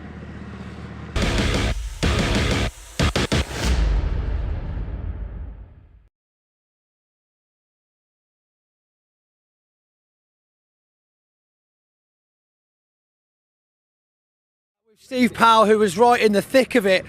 Steve, been in the thick of it all weekend. Well, watching the replays, it was. It was a near miss for you as well. Managed to avoid that incident. What did you see? I've had a few near misses as well. Well, actually, no near misses. I've been here every time. Yeah. No, Michael was just purely broke himself and just wiped Neil out. As simple as that. I'm on the inside. Obviously, I'm braking early because I don't want to get involved in it. Neil, obviously, a teammate, and Michael's just come straight down the outside. straight out the back of Neil and took him out. Simple as that. Just totally broke himself. How close were you to the whole very, thing? Very close. Yeah. Not as close as I was into the pit wall on the start when I got hit as well, but other than that, we were all right. But a lot of contact for you this weekend. You seem to be finding a lot of people out there. Well, do you know what? I was actually on the grass yesterday and still got hit. So Wow. I don't know what's going on really yesterday, but no, it's all right. Maybe just sit the next one out. I don't know. Well, I was complaining. No, but Neil was doing really well, so it's such a shame. Yes, it is. He was doing so well, and like, was looking good. yeah, I'm so gutted for him, and it was a very, very ambitious move that was never going to stick, unfortunately. So Unfortunate. Yeah, I mean, we're looking at the comments on the live stream. Just let you know, we are reading those, guys and girls. What do they say? Yeah, a lot of controversy. But yeah, there's certainly there's a lot of people back in the hole. Well, there was a gap. It looked like it could have worked, but then there's a lot of people saying it didn't. There might have been a gap if it was a chicane. Yeah, it's a tight bend that. Yeah, I mean, No, but there's no left before the right. there's no left before the right. No, it's just all right. Yeah. Nothing's all right, but that corner it's- is all right. Yeah, it's a just tight one. shame, especially halfway through. Like, I mean, what, three or Yeah. 4 laps in? Like, you There's can. a lot of fluid on the floor. Hopefully that's just Yeah, radiator there was coolant. nothing, nothing prior to it, but like, Fingers I mean, you crossed. can. It's just no. I mean, from the crash, Yeah, there's yeah. a lot of I fluid think on the floor. So Michael's radiator will be ripped out. Yeah. I'm not sure on the state of Neil's, but like, I mean, you get instances like that on the first lap, but it's very rare. Like, yeah. Well, I'm sure with the stewards being as hot on everything very this busy, year. yeah, but the aircon's brilliant in that bus. The you know. aircon's good in the bus. I've been in is there it? twice. I'll have to. Maybe I can get myself a judiciary here and I'll Absolutely, go cool yeah, down for a little bit. Just wear my overalls. You're bound to get called up. Oh dearie me. Right, okay. Let's have a little look down the paddock. So we're in mid race here. Stuart Oliver. Of course, you were doing quite well, 3rd place for a bit there. I didn't see the move. Michael getting past you early on there. What happened there? Well, you would see. The camera doesn't lie, so I thought, well, I ain't going to get past them. Michael, the truck in front of us braked hard a long way before the corner. Michael came past us. I thought, oh, well, we'll see what happens now. And the inevitable happened. But, it was a good race. It was good, up to then it was good. It was, it was hard. Yep. And it was what I expected. But, as long as nobody gets hurt and everybody enjoys it, that's the main thing. Well, I've not seen any ambulances, and the tractor's gone over to drag things back. On the subject of the tractor, changing the subject sort of completely, we don't really see a tractor pulling trucks out at many circuits, and yet if you speak to most of the drivers in the paddock, they actually prefer it time-wise to just get a chain round the toe and drag them out. Well, that's right. The trucks are pretty sturdy. Obviously, they've got steel all around them, bumpers, side rails, and rear bumper. So a tractor can execute a recovery quite quickly, and the chances are they don't do any more damage. Obviously sending a tractor down on the M25 to tow a truck off maybe is a bit different, but a race track, you can get away with it. Get in, get out, jobs are good. Absolutely, keep the punters happy. Keep the punters happy, exactly. Right, and in that, let's carry on and see who else we can find down here that's hopped out. A quick look inside Dave Jenkins' cab here. You can have a quick look at what's going on. This is what you don't usually get to see as much. How many bells and whistles and controls that they're getting. Telemetrics, gear sticks, very simple. That is a gear stick. Air brakes, a lot of the things you'd obviously find in a normal road going truck. However, where the separations start is access to all of the onboard fuses. You've got switches for radiator fans, lighting. You've got controls for the water jets that spray water onto the brakes. These are actually things, along with the temperatures of said brakes that come up on the gauges during the race, that the driver's having to keep an eye on with regards to oil pressures as well as brake temperatures. There's all sorts of things that they've got to try and moderate as they go. I asked the driver a while ago. Yeah, no, I was just looking in your truck. It's fine. Probably looking for me, weren't you, Of course we were, Dave, all the time. We were just having a quick cab tour here, and I was trying to explain that along with racing 5.5 tonnes at 100 miles an hour, you're constantly looking at brake temperatures to control the water and bring them on and turn them off, and there's all sorts of things that you've got to kind of keep track of whilst racing as well as racing. Your brake temperatures are critical, engine temperature, intercooler temperature, all those things, and obviously the people that are moving about around you, all around you, the mirrors, the shiny bits on the doors, some people don't know what they're for, but they're a critical bit of the operation as well. They're width sensors, aren't they? If you're getting into too tight of a gap when they disappear.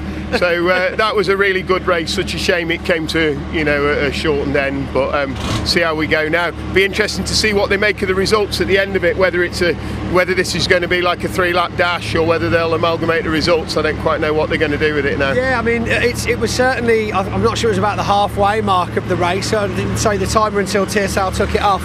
But it looks like they're going to be re-gridding from a lap previous, and then so it's going to be see what sticks for the last few minutes of the race, I suppose. Yeah, it will be. It'll be a count back one lap, won't it? Anybody running at the time of the red flag, not running at the time of the red flag, won't be eligible for the restart, and then it'll be a count back one lap. But then the question's going to be what the race distance is going to be. But I'm sure you'll find out before we do. Well, hopefully so. Yes, I'm sure you guys at home will be the first ones to know, and then everybody will get it radioed into their ears, won't they? Yeah. So I'm going to get in and get in. Come on, Dave. Go. Yes, go do the job, Dave. Dave Jenkins there loading himself up. And this is, of course, how they get in. Interesting to see. It's bits of footage like this that people don't necessarily get to witness most of the time. Quick adjustment on the fire extinguisher there. Getting the straps in. Yeah, it's gridding in. We were just watching. We were just waiting for him. It's fine. We'll move out the way. Don't touch me, mate. Don't touch me, mate. I'm semi-famous.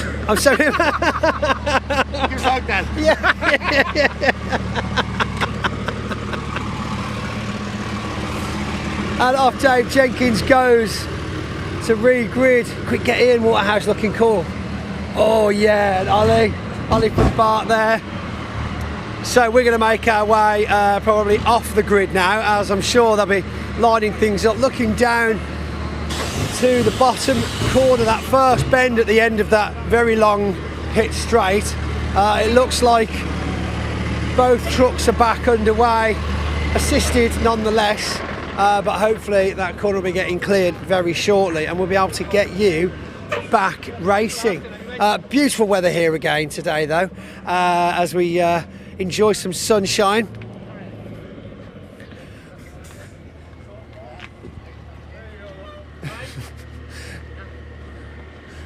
So, Terry Gibbon. Now, we've not had much chance. Just want a quick chat with Terry Gibbon. Terry runs too late. I've got him. And hold on to their race. This is why they have handles on their race suits. Did you know? You can hold on to them so they don't run away for interviews. Terry, obviously you're standing in for Ricky Collett this weekend. Minor incident with a bit of traction control on the practice session. On qualifying yesterday. But how's it been back in the saddle? Because of course it's been a little break for you, hasn't it? It has. It's been a few years now, but it's fantastic to be back in the race. And I've got to thank Rick and the team for inviting me back to drive their truck.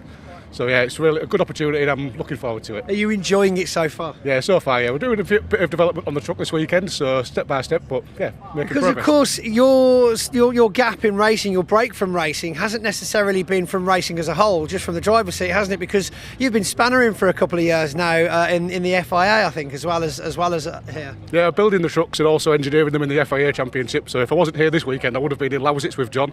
Oh my goodness me! So I suppose we know what trumps the opportunities. Is like, no, getting behind the wheel definitely will always win. Definitely, always. And on the subject, of course, of its normal pilot, Ricky Collett, how is Rick? It's definitely on the mend, so every day is a step forward, so yeah, it's looking promising. That's good, that's fantastic news. Well, send our regards, everybody at home, from Bark, Trucksport, British Truck Racing. We're all sending positive thoughts. Me too. Excellent. Right, good luck in the rest of the first race. Right, now let's see who else we've got. Where's he got? Has he hidden? He's run away. Shall we get him over there? We'll speak to Ollie. Go get Ollie. Ian, go get Ollie. Yeah. Actually, whilst Ian gets Ollie, ex-racer now, I suppose we'd call you team manager, I suppose, just to put words in someone's mouth. Steve Horn, a bit of a legend of the sport, actually. How many years were you actually behind the wheel? Plenty. That's a very diplomatic answer, Steve. I started in 1986 at Silverstone along with Paddy Mack, so yesterday was a bit special. And Roy Clark, 3 of us all started at that same event. And I had 6 race trucks altogether. Finished racing in 2012, I think it was, to concentrate on Ben and his campaign. So yeah, many years here. Many years, on the 2 grid. generations of racing as well at that point. Yeah, that's right, yeah. And then the 3rd one coming on strong now, young Thomas. So How is Thomas doing under your watchful eye? Well, yeah, he's growing into a proper nice young man, to be honest, and very interested in trucks, racing, and everything that goes with that. He's just found out about girls, unfortunately. Oh no, it always comes at that. There's a certain time in a boy's life when they find out about girls. They can cost a lot more than truck racing. Yeah, you're quite Not right. much more. But hey, isn't it fantastic, this weather down here at Pembrey this weekend? And the trucks look fantastic out there as well, don't they? A very good show being put on by everyone. Fantastic, Steve. Good to talk to you, buddy. It's been too long. Thank you very much. Steve Horn, ladies and gentlemen, of course, father of Ben Horn, and yes, a true linchpin in the history of British truck racing. It's lovely to get to see, shouts from the past there, because, of course, it's chaps like that is why truck racing exists. So, yes. Ollie. You can't, we're live. You can't, we're live.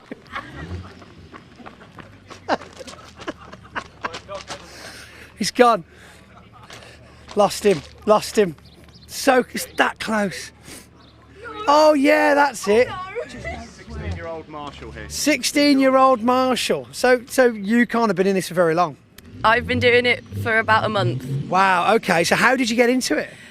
My whole family's kind of in marshalling, so my dad's, my uncles, and I've been coming to the racetrack since I was very tiny. Wow. So it's in your blood, effectively. Pretty much, yeah. So what was because obviously it would still be quite fresh for you. For those out there that think, could you imagine getting to do that volunteering on a weekend? I mean, yes, it's given a lot of time away, but to be around this effectively for free. Let's put it in that positive spin. Yeah. What was the process? How did you reach out? How did you get involved? So because the fact that my whole family's kind of been in it, they showed me kind of the ropes of how to apply for it. I had to go do a training day where I got to be taught like all the flags, how to put out the fires, make sure the drivers are safe, and like the main priority is obviously keeping ourselves safe. So getting to learn all of the rules, and then it was kind of just go to as many race meets as kind of possible. Yeah, I mean, that's to get involved. So how long did it actually take you in total to, kind of get from, I want to do this, to, OK, here's your orange overalls, welcome to the army? So I had to wait till I was 16. I could do my training at 15, but I can't actually become a marshal till I'm 16. Right. Because you can't be anywhere near the live circuit.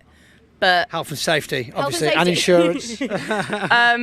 But the minute I kind of turned 16, my dad went, we're going to go book a load of race meets and we'll go have a bit of fun with cars. So which was your first actual official I'm at work now kind of meeting? Can you remember? I went to a race meet at Mallory a couple of weeks ago. Nice. Just the one day, and I played with a lot of different cars. Can't remember the names of them because it was a couple of weeks ago. Well, it was cars, wasn't it? It certainly wasn't trucks. No, it wasn't trucks, wasn't motorbikes, it was all cars, which was very exciting. Very exciting. So I take it you're hooked now. Out of all the things you've seen so far, where do the trucks and pickups sit on that list? Trucks have always been at the top for me. Ever since I was little and watching them for the first time, they have been my absolute favourites. Absolutely, and that's the correct answer. Well done. The check's in the post. I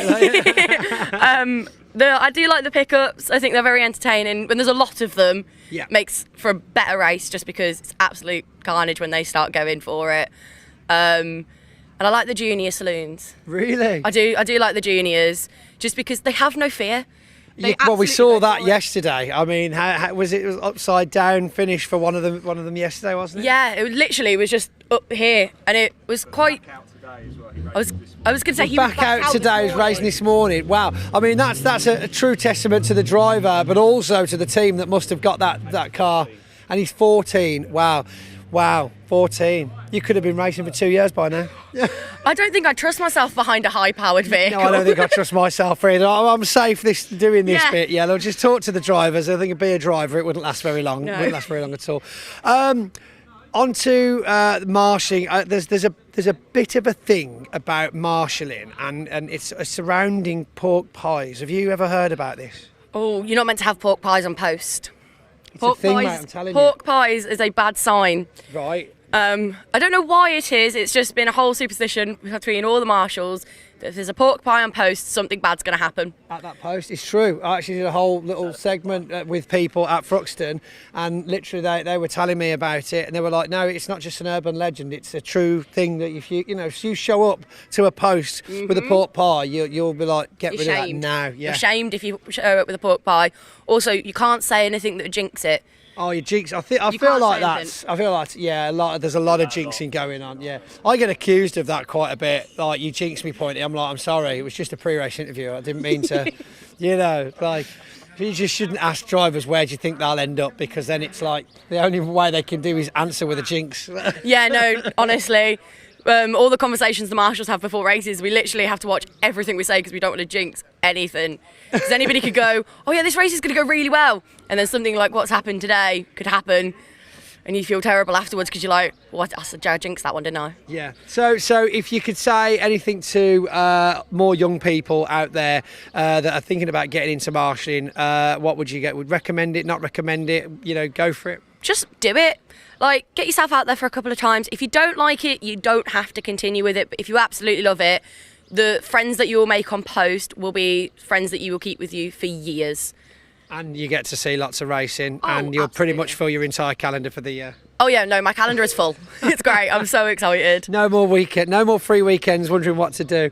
Right. It looks like we've got Neil Yates. Thank you very much, by the way. What was your name again, sorry? Baby Bear. Baby Bear, the nickname, brilliant. I like it, Baby Bear. Well, very nice to meet you, Baby Bear. Thank you very much.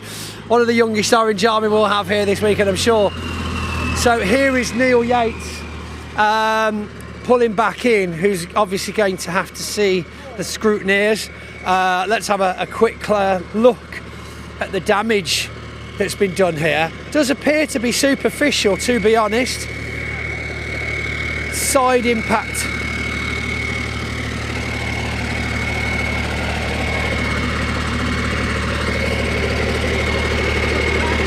Right, so we've got quite a bit of damage on the side impact here. Some snapped welds. Main chassis looks okay. The exhaust could be slightly damaged, but it's not producing smoke.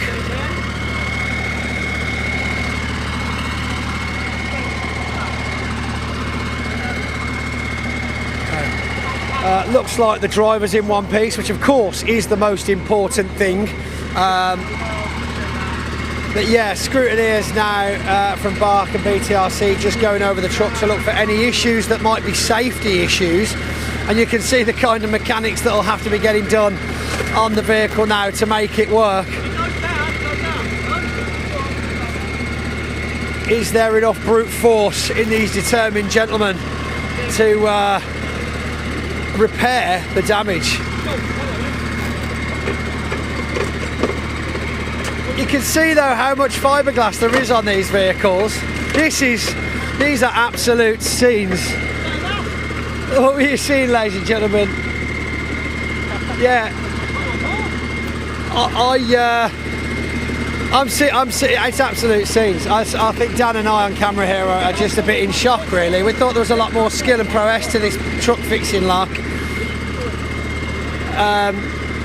Look, it's gone well. It's lower down than it was before, and that's, I think, what they were aiming for. We're checking welds, checking tightnesses of things. It's certainly not something you've seen on this show before, so I'm grateful that I'm here to bring you a first. There is quite a bit of damage to the exhaust there, but that is the flexible section of the exhaust, so hopefully we'll see. But if you look to the left and compare it to the left frame, there is quite a large amount of lift and movement on those bars. And one would question, I suppose, the argument is how much protection would this offer with the anti-roll bar linkage having been snapped off the chassis as well by the looks of it. One would argue how much protection that's going to offer, but that's why we have scrutineers to make the final decisions. Conversations going on there. Obviously I'm going to steer clear of this conversation.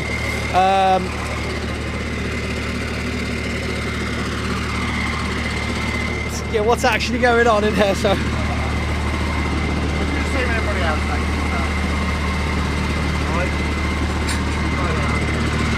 we're gonna. Is there too much damage? Yeah, too much damage. So it turns out the things we spotted, and you guys at home, unfortunately there is too much damage to the protection and suspension on the vehicle for him to continue in the race, which I do believe will be getting restarted shortly. I remember, I think we were about halfway through before we had the red flag, so we'll see how much we have left. But yeah, the anti-roll bar linkage at the back, very loosely fitted, side impact protection. I suppose as well, the question on safety, which of course is always the most important point in any of these situations, is what could be damaged that isn't visible on the vehicle, that could of course go wrong at 100 miles an hour when we continue the race. So we've still got drivers out of their vehicles. However, I'm sure soon we'll be getting an update on the race. Tell you what, let's have a chat to Daz. Daz. Hello. Hello, mate. You got absolutely covered in champagne yesterday, didn't you? I did, yes. The best photo ever, though. Was it good? Did you get a good photo? It was all for the photo, yeah. It was all for the I think photo. Jake got me first, and then John got me, yeah. Excellent. So that was caught on camera. Yes. That's the main thing. Yes. Where can we see this? Oh, you're going to get it out? Okay, fine. He's going to get it out. On his phone. On his phone. On his phone. Just sound the best. His password 6621. Okay, there we go. Lovely. Just in case you ever find Daz's phone, 6621's the password. There you go. Oh, wow. I say you call that where's the best way to get this? You hold that close. Can you see that? That is an excellent picture. My goodness me. I'm not sure if it's a picture or like just a seascape. Yeah, so that is incredible. And so that's what it looks like when you're stood in front of 2 bottles of winners champagne on the podium, which of course that will be slightly delayed today as well. We'll be doing the pickup trucks. That is excellent, mate. You caught the bubbles and everything. Wow, brought to you by iPhone. Other phones are available and sometimes better. Anyway. Oh my goodness, it was frothing. You caught the cork. There was a cork mid-flight there in the next photo as well. How long did it take you to dry off, and what's the process? Because of course drivers have to experience this, and they usually only bring one race suit, don't they? Yes, well he was alright because he's drying, so I had to put my spare t-shirt on. They wouldn't let me. They wouldn't let you carry on. No. And Mr. Poole kindly washed it for me last time. Oh, that's terribly kind. Yes. This, of course, is Graham Paul, Yes. who raced last year, Yes. now back as top 100% #1 supporter in the John Bowler camp. That's the one. Top bloke. It's an unfortunate season for Graham Paul, wasn't it, in the end? But of course, as I said I spoke to him personally, and he told me that it was on his bucket list. It was something he was passionate about, that he had to try, and that he got to try it, and that was the most important thing. He always wanted to do it, so he always said he was doing it, so he's done it. I mean, what? That's determination. That is the true root of manifestation, isn't it? It's like, I want to do this. I'm going to make it happen. He probably enjoys the inches more than now, doesn't he? He can have a pint or two at night. Exactly right. I know. This is it. I mean, yeah. There's been a lot of changes to racing, especially the paddock. Do you feel? I mean, because you've been coming for quite a few years now, and especially from a team synonymous with the late night. What are you talking about? Right. I'm sorry. I'm going to put you out there. It's a totally different kettle of fish now, isn't it? Yes. Because back in the day we'd have been talking 3-4 o'clock finishes, and now it's 10 o'clock bed. Yeah, 10:30. I can't tell you what time. We used to go to bed. I'd be dropping myself in it, but yeah, it's now 10:30 and wake up in the morning fresh. I'm getting old now, though, aren't I? We are, right. Well, I tell you what, I just heard the whistle in the background, which means we are about to get started. So let's throw back to Dave in the commentary as we restart this first truck race of Sunday. Thank you very much to Pointy and Ian down there in the paddock, keeping us abreast of things. Well, we are almost ready for what will be a short restart. It'll be a 5-minute restart to round 13 of the British Truck Racing Championship. Obviously no Michael Oliver, no Neil Yates by the look of it either, because they were the cause of the stoppage. So it'll be Stephen Powell, who was leading at the time of the stoppage. He inherited the lead when the red flag came out, with Stuart Oliver alongside him, ready for the rolling restarts. Thanks to all your comments coming in. Hi to Caitlin Penny, top sim racing commentator. Good to see you watching on. Hope to see you at Snetterton for the next round in July as well. Hi to Dirt Devil RC Motorsports, watching from Australia. Hi to Kerry Johnson as well. Kerry's dad is present at Pembrey, mechanicking for Mark Willis in the pickup truck racing championship this weekend. They're out next after the truck race. Flack says, let's go Tom O'Rourke in the 86. Summer Whiteley is saying, get well soon, Ricky Collett. Hi to Ant, who's watching from a sunbed in Turkey. Lucky you. So it looks like we are nearly ready to get this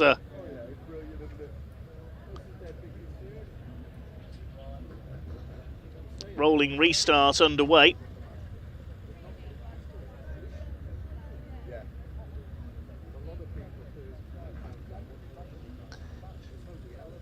See how many trucks we've got remaining out there for this restarted race.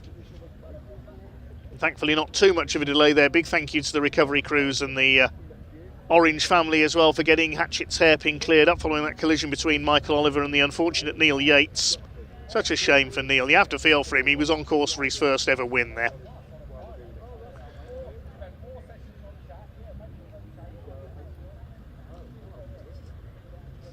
Right to Toby Pentney, watching in Wiltshire. Bullseye says, bring it home, Stuart Oliver.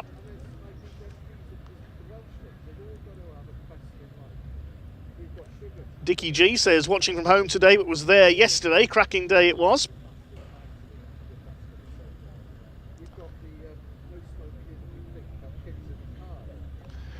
So that'll be a 5-minute restart.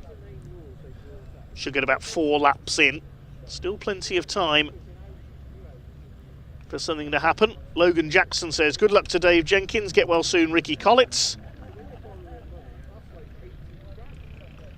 The Agent 27 says, hello for everyone from the south of Portugal. South of Portugal, the Algarve region, home to one of my favourite circuits in the world, Portimao. I'd love to see the trucks race around there. Pesky Pagan says, hello from Michigan, USA. Hi to JWC, also Martin Povey, who's watching from the south coast of France. Usually at the racing with the CTS team. Soph 1994 says, can't wait to see you at Brands Hatch. Right, we're ready for the restart then. Stephen Powell and Stuart Oliver lead them away. Clock not starting counting on this rolling lap. It'll restart next time round. Only a 5-minute sprint for the line. David Jenkins and Craig Reed on the second row. Then Nathan Smith and Terry Gibbon in Ricky Collett's truck. We heard from Terry during the hiatus from racing there. He's been busy building and engineering trucks, including working with John Newell, who now competes in the European Championship, the number 18. Mark Taylor, number 81, is now in the European Series as well. Also seen Shane Brereton, ex-national hot rod racer, competing in the European Truck Racing Championship. Does some historic car racing now as well. It's got a Jaguar E-Type, if memory serves me right.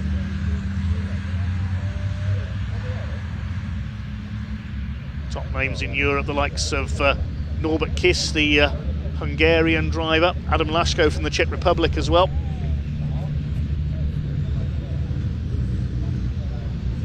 Sadly, the FIA European Truck Racing Cup no longer comes to the UK. It'd be great to see it back at the likes of Brands Hatch or Donings. Even enjoyed some great European races at Silverstone in the 80s and 90s. When the likes of Steve Parrish and Richard Walker were the star names from Britain.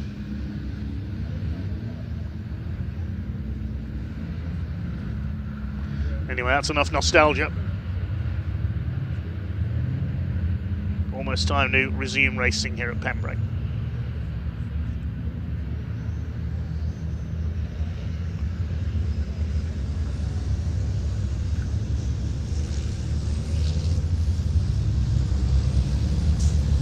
Thanks for all your comments coming in. We've got spectators from Missouri, from New Zealand and beyond.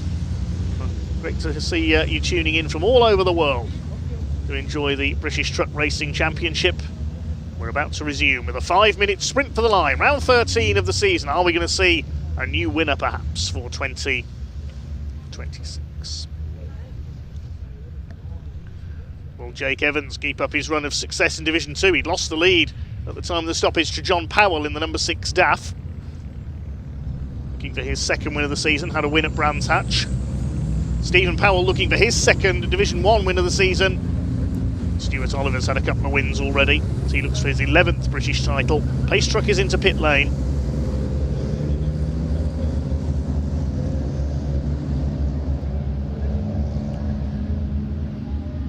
Tension begins to rise once again. The red lights are on, ready for the restart of round 13 of the British Truck Racing Championship here at the home of motorsport in South Wales. Red lights go out and away they go. Charge down towards Hatchett's hairpin. Stephen Powell and Stuart Oliver side by side. John Bowler trying to make his way through. He's stuck behind Callum Eason's MAN. It's Powell who will lead the way into the hairpin. Oliver second. David Jenkins and Craig Reed side by side. That's Nathan Smith in the number 11. Will make their way cautiously through the hairpin for the first time. They've all made it round. Good to see Warren Harvey still out there and slowed up just before the red flag. Hopefully he's rectified wherever the problem with his DAF was. They make their way towards the crossing. John Powell side by side with Tom O'Rourke and Callum Eason trying to go through for second in Division 2. John Bowler trying to get past all of them. Bit of smoke out of the back of Bradley Harvey's DAF there as well. Look at this in Division 2, 3 of them together for the lead. John Powell ahead of Jake Evans, who gets back ahead of Callum Eason. The two MANs behind the DAF though. Bit of dust being kicked up there by John Powell. They swing their way into Brooklands. John Bowler stuck in the pack after he spun earlier on before the red flags came out. He's got to try and make his way up the order in the Rochdale LGV driver training sponsored MAN. He gets past Callum Eason. It will be Stephen Powell, the man from Kent who lives just an exhaust roar away from Brands Hatch, who leads the way. Stays ahead of Stuart Oliver as they come over the line. David Jenkins in third place in the 69 truck. Just noticed Simon Cole is in the pit lane. Problems for his Iveco. Make their way out of the hairpin. Top three breaking away very slightly. Stephen Powell leads the way, looking for his second Division 1 win of the season. Craig Reed in fourth place, then Nathan Smith. Terry Gibbon going well in sixth, getting used to Ricky Collett's truck. Now don't forget the top 8 get reversed for race 5 on the grid, the very last race of the weekend. At the moment in 8th place overall is John Powell. Could we see him on pole? Could we see a Division 2 truck leading the grid? We've already seen Jake Evans on the front row for this one, but he dropped back very quickly. He's under fire now from Callum Eason. John Bowler making his way through the Division 2 trucks, and Eason up the inside. I think there's something amiss with Jake Evans' MAN, and he's hit the back of Eason. We don't want a repeat of the incident that brought the red flags out, thank you. Clips the back of Callum Eason there, keeps it going. That might have damaged the right rear corner of the 26. Meanwhile, Stuart Oliver trying to attack for the lead down the pit straight, trying to get the line away from Stephen Powell for the hairpin, but he can't do so. David Jenkins up on the outside. He's braking very late. He's going to go straight on. David Jenkins goes out wide, flicks the truck round. He loses a place to Craig Reed. I thought he was going to go onto the grass there. Jenkins just missed his braking points. There's somebody else who's locked up in the background there. We can see tyre smoke. Who was that? Bradley Harvey, I think. Stephen Powell continues to lead under pressure from Stuart Oliver. A successful British truck racer of them all. Craig Reed looking for his second win of the season. He won the season opening race at Brands Hatch in the Iveco. He's right up with Stuart Oliver now. Jenkins down to fourth. That was the break that Craig Reed needed, I think, when David Jenkins ran wide and he was able to come through. Stephen Powell continues to lead. He had a fraught day yesterday, picked up a bit of damage in race 2. The team have worked hard to get the truck back into shape for today's race. We're about just under 1 minute 20 left as they cross the line. They might get 2 more laps out of this, we'll see. It's going to be close as they come round next time round, whether the checkered flag will go out. David Jenkins trying to make up for his mistake on the previous lap, has a look up the inside of Craig Reed, who clips the back of Stuart Oliver. Nathan Smith trying to join in as well, and Terry Gibbon, he's going well. It took him yesterday's races to get acclimatised to Ricky Collett's MAN. He's running much more strongly today. There he is, the yellow machine. That truck has had 1 win in the hands of its owner at Brands Hatch. Won the 5th race of the weekend. It's great stuff, 6 of them going at it for the lead. Then a gap back to Tom O'Rourke. He's under fire from John Bowler, who's into that vital 8th place. If he stays there, that'll give him pole position for race 5. If he gets past Tom O'Rourke, he'll be on pole. Haven't seen O'Rourke take a win for a couple of years now. He last had a win at Convoy in the Park at Donington a couple of years ago, I remember rightly, and off goes the Division 2 leader. That's John Powell, straight on at Brooklands. Maybe it was him who locked up into the hairpin as well. Maybe he's having braking issues. He's got going again and he's still leading Division 2. I think. No, he's not. The MANs have gone through. I apologise. Jake Evans takes the lead of the class. I thought John Powell had recovered before they'd come through there. We didn't see them on the inside. Meanwhile, there's smoke everywhere coming down the straight. I don't know what's happened there. Through the smoke come O'Rourke and Bowler. Here are the leaders. It's still Stephen Powell. Who's that running wide on the outside? The order's still same. Oh, it's Archie Handy. He was getting out the way, being lapped in the number 40. Thought somebody got very wide there at Spitfires. Having to get onto the grass almost to let the quicker runners through. Still your leader is Stephen Powell. The clock has counted down to 0, so it'll be checkered flag this time. Can he hang on ahead of Stuart Oliver and Craig Reed? David Jenkins has got the fastest lap of the race. That mistake at the hairpin means he's down to 4th. Warren Harvey moves out of the way, lets the leaders through. And it looks like it is going to be a 2nd win of the season for the man from just down the road from Brands Hatch. Number 3, Stephen Powell. Here he comes. Stuart Oliver is not going to catch him, I don't think, on the run out of Honda Curve. There is the checkered flag. It's win number 2 of the season for Stephen Powell in the number 3. 2nd for Stuart Oliver. Craig Reed on the podium in 3rd. David Jenkins 4th, Nathan Smith in 5th, and Terry Gibbon a fine 6th place. John Bowler comes in 7th. He has got ahead of Tom O'Rourke, and Jake Evans inherits the win in Division 2 ahead of Callum Eason. And a very frustrated, no doubt, John Powell after that mistake at Brooklands takes 3rd in class ahead of Bradley Harvey and Sammy Oyenham. Archie Handy and Warren Harvey finish a lap down. Big squeal of tyres in the background as somebody failed to pull up for the hairpin again. Or is that just Stephen Powell cutting loose in celebration, I wonder? Stephen Powell, he won at Thruxton, he wins here at Pembrey by half a second ahead of Stuart Oliver over the line. Craig Reed completing the podium. David Jenkins will be a bit frustrated there, running wide at the hairpin with a couple of laps to go, losing 3rd place. Nathan Smith in 5th, good result for Terry Gibbon in 6th position.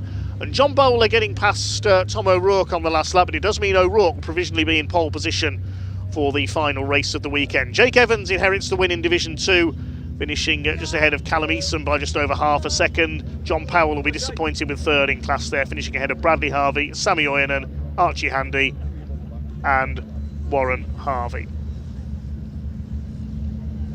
Simon Cole, an on-finisher there, he pulled into the pits just before the restart, in fact. And obviously Michael Oliver and Neil Yates didn't take the restart. Pickup truck racing coming up next here at Pembrey. That'll be followed by our 2nd mini race of the day, the Mini Challenge Clubsport. And then we have the Audi Cup for their 2nd race of the weekend, the Audi TTs, the Mini Challenge Trophy, and then another truck race before we go into our lunch break. It might be a slightly reduced lunch break after the 4th truck race of the weekend because of the delay there. I think we're running about 30 minutes behind schedule at the moment, so the lunch break may be reduced. We'll be resuming after lunch with the Junior Saloon car finale for the weekend. There's the Civic Cup for their 2nd race of the weekend. Then the Track Action Racing Club, a mixture of different saloons in their race. Then the Mini Challenge Clubsport, the pickups, and a final truck race. Meanwhile, let's head down to Park Ferme.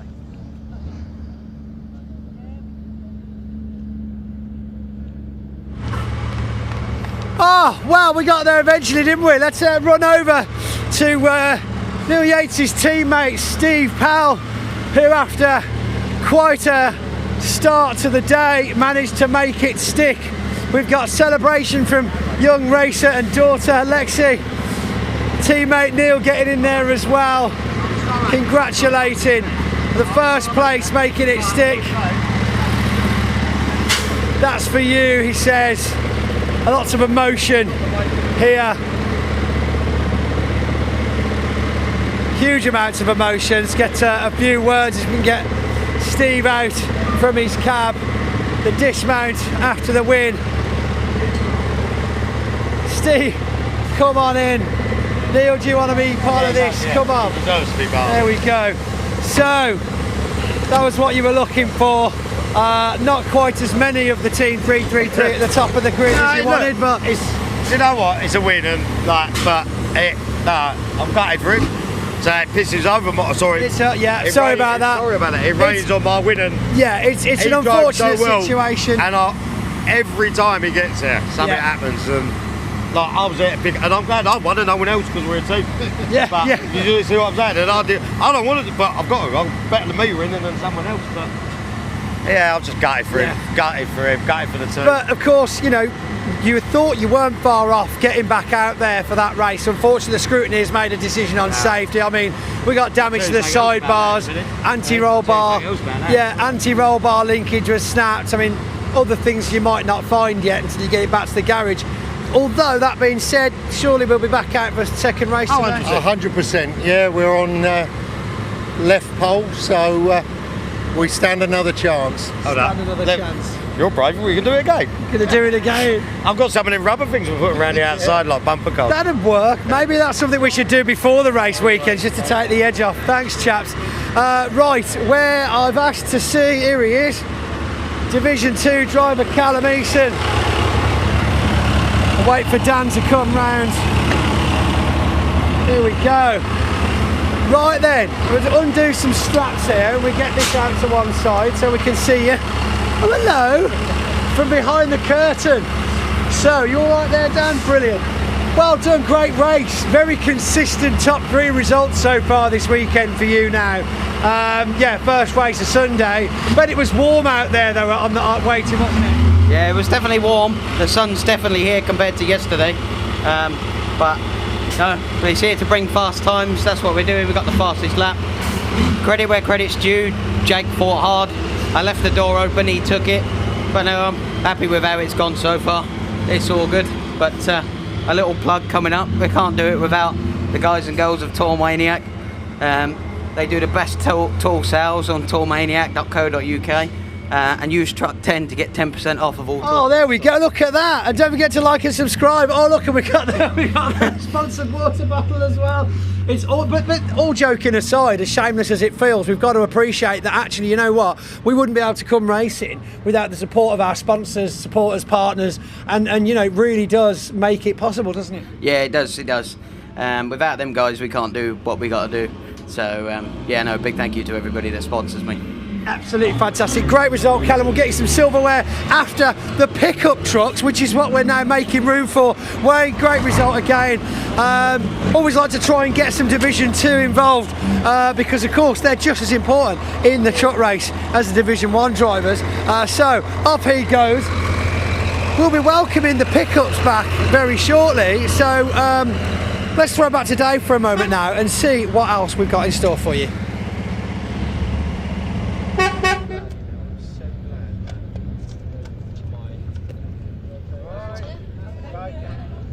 Okay, so the trucks making their way back to the outer paddock then, out near the fairground on the wider part of the circuit. Plenty of off-track attractions here this weekend at Convoy, South Wales. Always a great event this is, plenty of fun for all the family, off-track as well as on-track this weekend. Next up it is the Pickup Truck Racing Championship. If you've not seen them before, you've got a real treat coming up here at Pembrey, the second of their 3 races this weekend. We caught up with some of the drivers a little earlier on.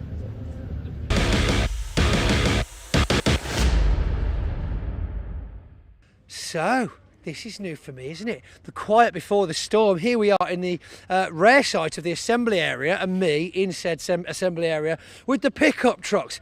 So let's have a little look who we can find now before the first race. Let's have a chat to Chris Brockhurst over here, who joined us for the first time this year at Brands Hatch. Chris, how are we? Very well, thank you. Sorry, I trod on your foot. Yeah, Not as much protection in these. I've got another one. So that's your clutch foot anyway, so you can just use the whole thing. Don't need that. How's the weekend been for you so far? It's been okay, yeah. We didn't come here last year, the year before, so we was on a different tyre then. So we're just getting used to this, sort of changed the gearing slightly. It took a bit getting used to in qualifying. Right. But yeah, second race went well, we got 7th. Truck's still in one piece, so we're here to fight for another one.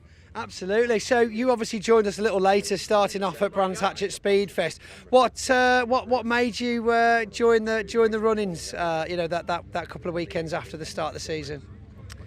Well, we decided we'd take this year out. Just do the 2 meetings I wanted to do, which was Brands and Speedfest, and we wanted to Donington as well. Had other commitments that I had to stick to. But being that we did Brands, the lorry's going by. We can still hear you perfectly fine. Yeah, so did the Speedfest. It's good to see everyone again. You get the bug. A lot of people sort of saying, "Oh, you got to do it." And that's how it gets you, isn't it? When you get the bug. Yeah, so we thought, let's go. Let's take the trip to Wales, and we'll do another one. We do Pembrey. So yeah, here we are. And we will be seeing you at Snetterton then in a couple of weeks. No, I doubt Snetterton. We're going to miss Snetterton, but we will be at Donington. Brilliant for the big Convoy event. Yeah, great Have event. you ever been to one of those? Oh, yeah, do it. We've done it the last few years with the trucks and everything, and previous formulas as well. So yeah, great event. Really want to be there for that one. Absolutely fantastic. Glad to hear that you want to be there. Right then, so I think that's all we've got time for. So by the time you see this, we'll be ready to throw back to Dave and let's go racing.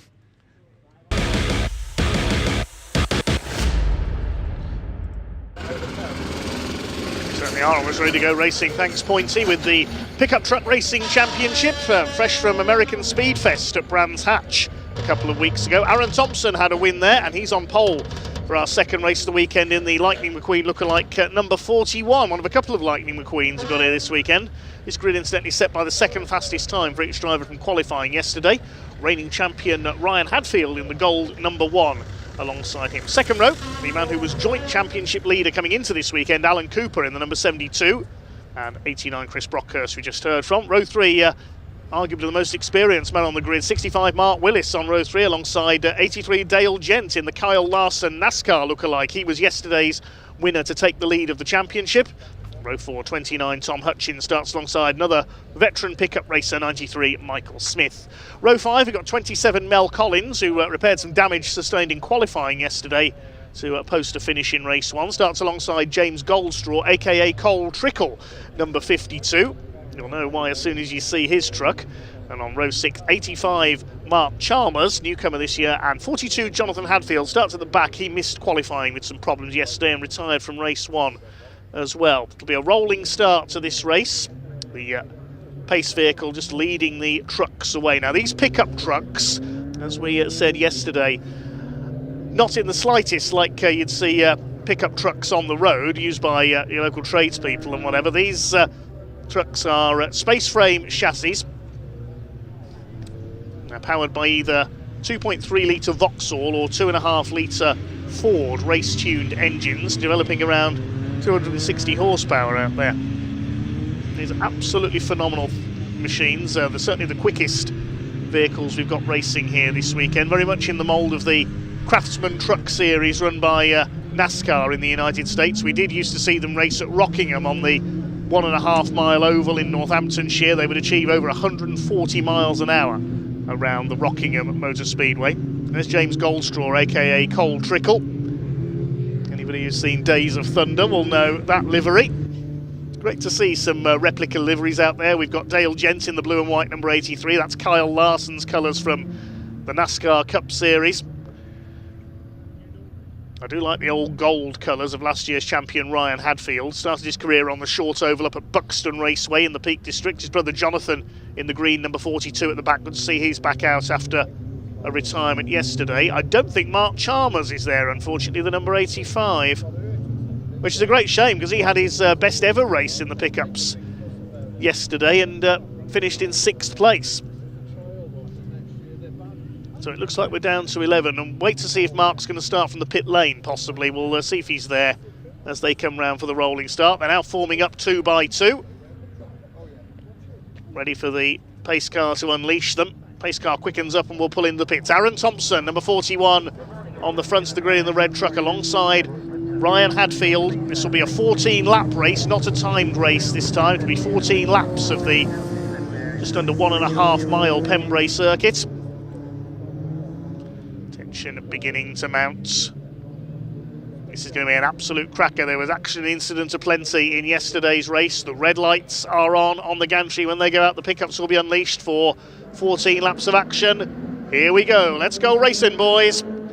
Jonathan Hadfield making a run up the outside there from the back of the grid already. It'll be Aaron Thompson who will lead the way into the hairpin for the first time. Look at Jonathan Hadfield charging up the outside of everybody, trying to go 3 wide into the hairpin. That's not going to work, surely. And Mark Willis getting caught up there with Dale Gent, and somehow they've saved it. Hadfield zips around the outside of about 5 trucks, and he's up into about 5th place. Brilliantly done. Dale Gent sideways again. He spun at the hairpin in yesterday's race and still won it. Just about everybody spun at some point in yesterday's race. Very tail happy, these pickups. So they start to sort themselves out then on the back of the circuit. Aaron Thompson, the ex-Brit Car class champion in a Renault Clio with his father Steve, who used to race in the pickups back in the early days when Sonny Howard first founded this championship alongside the Eurocar Saloon series for space frame Ford Mondeo replicas. It was always Sonny Howard's dream to bring NASCAR style racing to the UK.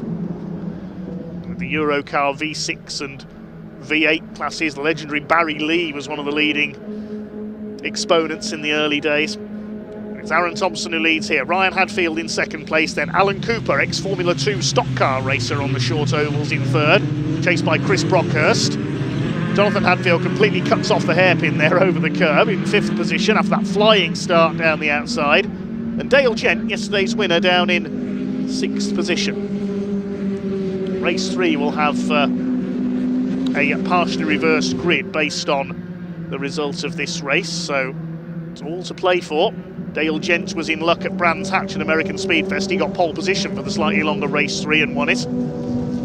Dale, the champion in 2024, drove the black Dale Earnhardt replica truck then.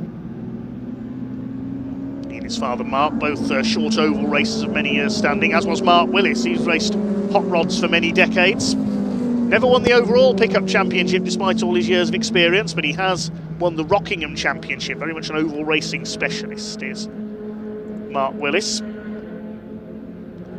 Here comes Michael Smith, ex-Formula 1 stock car racer, the man from Hartlepool, on the tail of Tom Hutchins. Now, he took a slightly different route into motor racing. Began his career in a Honda Civic at Brands Hatch as Jonathan Hadfield spins on the hairpin. Let's hope he can get going again. Lights up the rear tyres as he gets away, and that's all his hard work at the start of the race thrown away, sadly. He's got it all to do again from the back.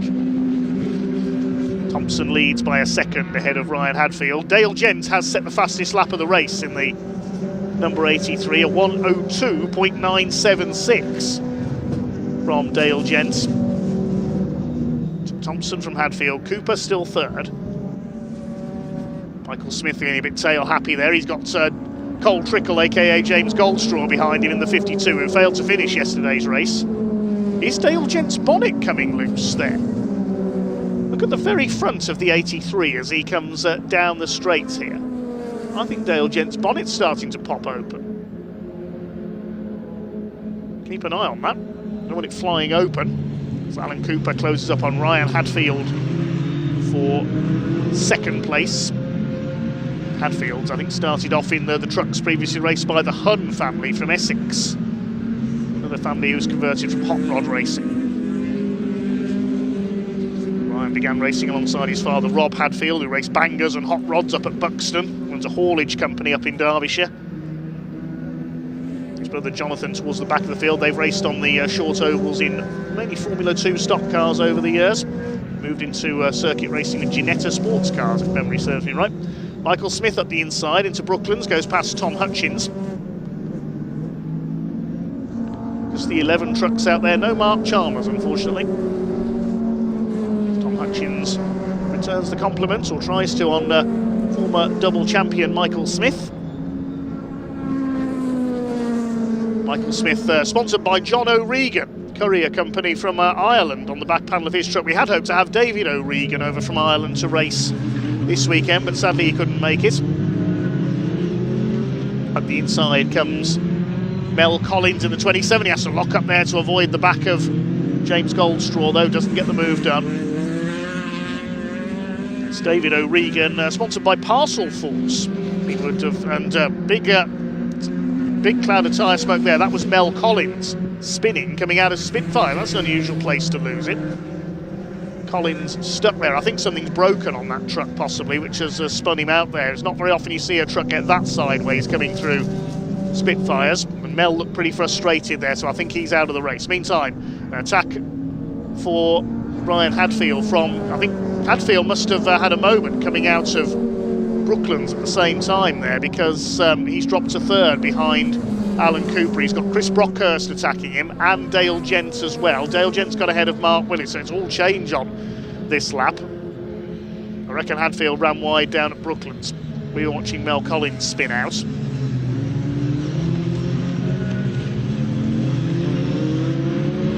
The right-hander at Hutchins hairpin up to Spitfires.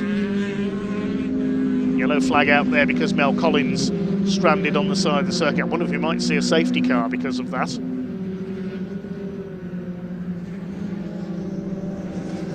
Just looking at the clouds of smoke in the background there, not sure what that's coming from. Maybe it's our tractor pulling demonstration we've got here this weekend. We're on lap 6 out of 14. Dale Gent started to get into his stride now, chasing down Chris Brockhurst, who began his career in the hot rods at Ringwood Raceway in Hampshire. The battle for 4th place. Still Aaron Thompson that leads the way. He had a bit of a disappointing race yesterday, was sliding all over the place. He's got this one in his grasp at the moment. We're only up to halfway though, well not even that, we're only on to lap 7 this time through. Mel Collins stuck there on the side of the road. I think we may be seeing the safety car though, possibly. Yes indeed we are, because of Mel Collins' stranded truck there. He was given a chance to get it going again, but I think something broke there, which is what spun him out. So he's stuck there on the edge of the circuit, and for the second time this weekend in the Pickup Truck Racing Championship we have a safety car. So the trucks will line up, line astern. There's the reason.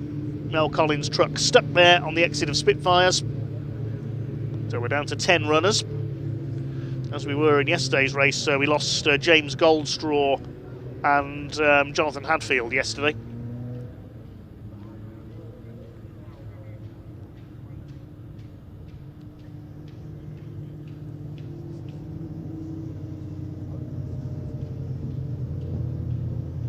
There's Jonathan Hadfield. He's going again after his spin at the hairpin.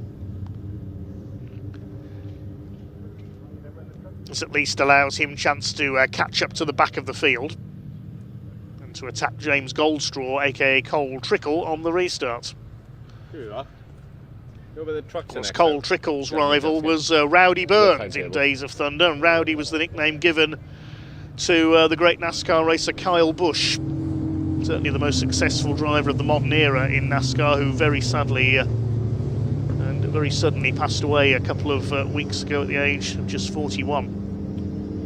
Send our condolences to the NASCAR world and Kyle's family and many friends. Great loss to the sport. Got it down for 12:35, probably going to be a little bit delayed.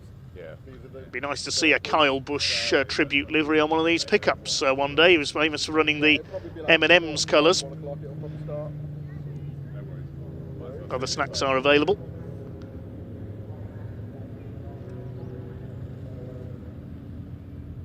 Kyle was one of the leading race winners in the Craftsman Truck Series in America. He never won the title though, because he never ran a full season in the trucks. Collins' truck being wheeled away behind the tyre wall back into the pit lane exit, I think, over there.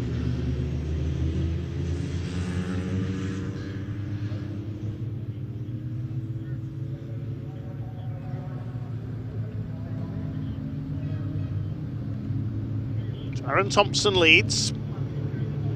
He's leading by a couple of seconds before the safety car came out. Now he's got it all to do again to pull away.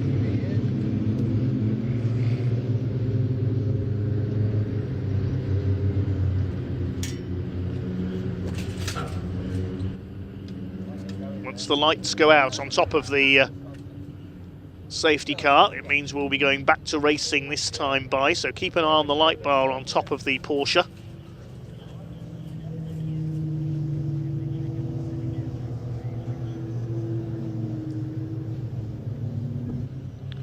Will it go out this time by? I think Aaron Thompson is anticipating it going out because he's dropped back from the safety car to try and back the pack up slightly. We might do one more lap though. Let's see as they come down Speedway Straight. Are those lights going to go out? Yes, they have. So Aaron Thompson did the right thing. He's backed the pack up, Sebastian Vettel style, and will now try and get on the throttle to anticipate the restart. They can't overtake until they cross the timing line, past the green lights and flag. Here they come then through Honda Curve. The race about to resume as you go into lap 9. And off they go. The green flag comes out as they cross the line. Aaron Thompson gets away. He anticipated that superbly. Cooper in second place. Now here comes Dale Gent up the inside on Chris Brockhurst for 4th place into the hairpin. He goes through, but is he going to overshoot on the exit? He does slightly out onto the grass. Brockhurst back to the inside in the Dave Longhurst run, number 89 truck, and Mark Willis in the 65 in there as well, side by side through DeBenny. Mark Willis has hit the curb on the inside, nearly lost it. That's forced Michael Smith to slow up as well behind him in the white, number 93. But Dale Gent got the move done. He's up to 4th, ahead of Chris Brockhurst. His truck run by DLRD, Dave Longhurst Racing Development. Aaron Thompson, that's his truck looked after by Dave Longhurst as well, the former world hot rod champion. He was Lee Wood's manager in British touring cars as well a few years ago. Successful competitor in pickups as well, Dave Longhurst. Michael Smith on the tail of Mark Willis in the 65. Behind them, Tom Hutchins, then Jonathan Hadfield recovering from that spin earlier on. He's got ahead of James Goldstraw towards the back of the field. Mark Willis trying to close up on Chris Brockhurst. Now the first 3 have been able to get away slightly. Thompson, Cooper and Hadfield, plenty of dust being kicked up there coming out of the hairpin. Dale Gent heads the second group. He's a couple of seconds off Ryan Hadfield, but he has got the fastest lap of the race, 1:02.976. The only driver to lap under 1:03 so far in this second race of the weekend for the pickup truck racing championship. Tom Hutchins now coming under fire from Jonathan Hadfield, who will doubtlessly be frustrated. He had such a good first lap to get up into the top 5, then threw it all the way with a spin at the hairpin.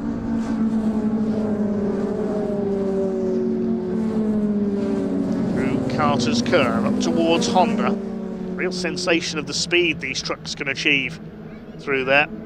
Still Thompson that sets the pace out in front. Had a rather fraught season opener at Brands Hatch. He had to get the black and orange flag in one race because his rear panel was hanging off after some contact. Mark Willis, a bit of a cut of the hairpin there.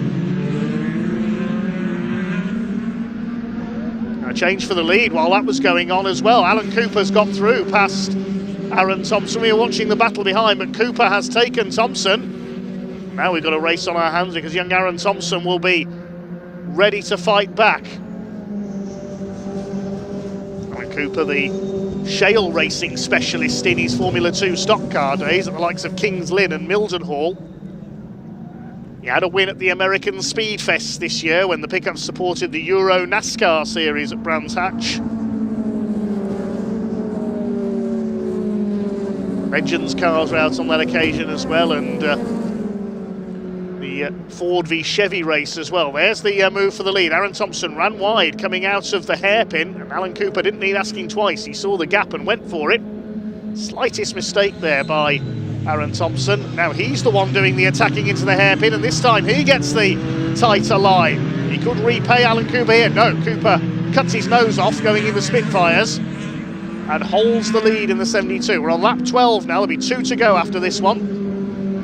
We've got a race on our hands for the lead. Ryan Hadfield looking on from 3rd place. Thompson, oh, he's under the grass there, coming out. He throws it down the inside into centres and cuts straight across the nose of Alan Cooper. That was a brilliant bit of driving.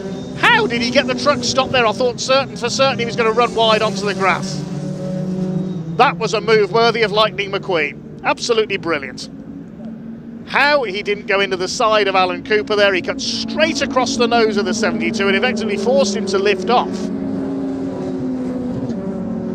Having gone onto the grass coming out of the crossing, that was a brilliant gathering of control by Aaron Thompson, and he's got the lead back again. But that's backed them up into Ryan Hadfield, and look who's coming up behind them, Kyle Larson, aka Dale Gent. Cooper now goes to the outside on the hairpin. Is that to try and outfox Aaron Thompson? And then cut back to the inside at Spitfires. He's trying. He's on the tail of the 41. What's going to happen towards Senna this time? This is where Thompson took the lead a lap ago, having run onto the grass. He then came back across. He's done the same again. Look, he gets a wheel onto the grass, and that gets him the tighter line for Senna. Cooper's run wide though. He's under pressure now from Ryan Hadfield for second place. Dale Gent on the back of all three of them. It's Brockhurst 5th, Willis 6th, Michael Smith in 7th place. Can Aaron Thompson hang on for what will be a deserved victory? Ryan Hadfield wants to attack, but his mirrors are full of Dale Gent, who's going for 3rd place here into Honda Curve. He's up the inside, he's going to take P3, he's done it. Good move there by Dale Gent into the podium places. Chris Brockhurst is wide onto the grass. He will almost certainly lose out to Mark Willis and Michael Smith as a result of that as they go into the hairpin for the last time. We're on the final lap now here at Pembrey in race 2 of the weekend for the Pickup Truck Racing Championship. Down to 7th place has gone Chris Brockhurst. Can Aaron Thompson hold off Alan Cooper? 2 of our potential championship contenders this year. Through the crossing, what's Thompson going to do this time? Keeps it on the island this time on the tarmac.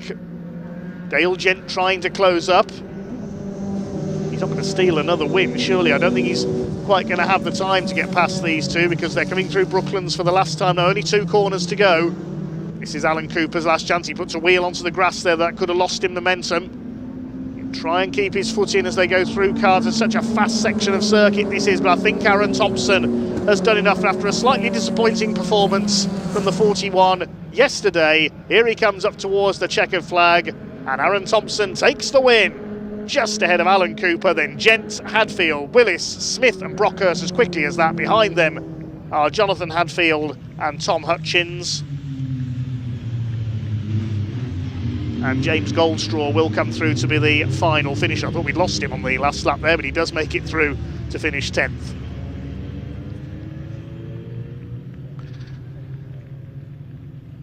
Well, ka-chow indeed from Lightning McQueen. That was a brilliant move to take the lead. I'll hope we can see a replay of that. How he took the lead into, yes, here's the move. Cooper got slightly sideways coming out of the crossing. That forced Thompson onto the grass, but then he just threw it down the inside, so close to collecting the front corner of Cooper's truck there, and he kept his foot in, Aaron Thompson, and was able to pull ahead down the short straight into Brooklands. Masterful piece of driving from Aaron Thompson. Takes the win by 1/4 of a second ahead of Alan Cooper. Dale Gent coming through for P3 in the closing stages. He got fastest lap as well. 1/2 a second covers the top 3. Ryan Hadfield in 4th place. Chris Brockhurst slipping back with a couple of laps to go to 7th behind Mark Willis and Michael Smith. Then Jonathan Hadfield in 8th. Tom Hutchins 9th and James Goldstraw completing the finishes. We lost Mel Collins with that spin at Spitfires. Always so entertaining, the pickups.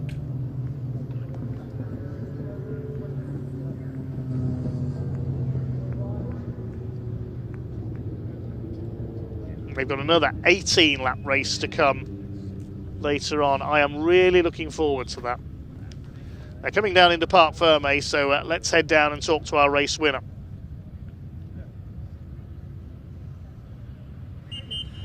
Now, I've got the earpiece in that can hear the camera crew all around the circuit talking to each other after that race, and they've just said themselves, I really like these guys can race, and it's true, they really can.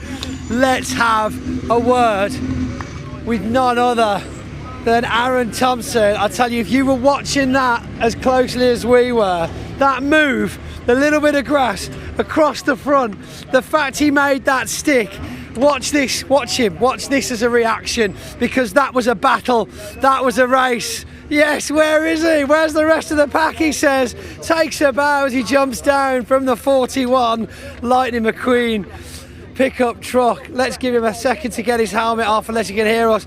We need to get these trucks out of here as quickly as possible, so we're going to take the drivers over here and we'll get the trucks out, because we are running very late today, ladies and gentlemen, so we still want to chat to the drivers.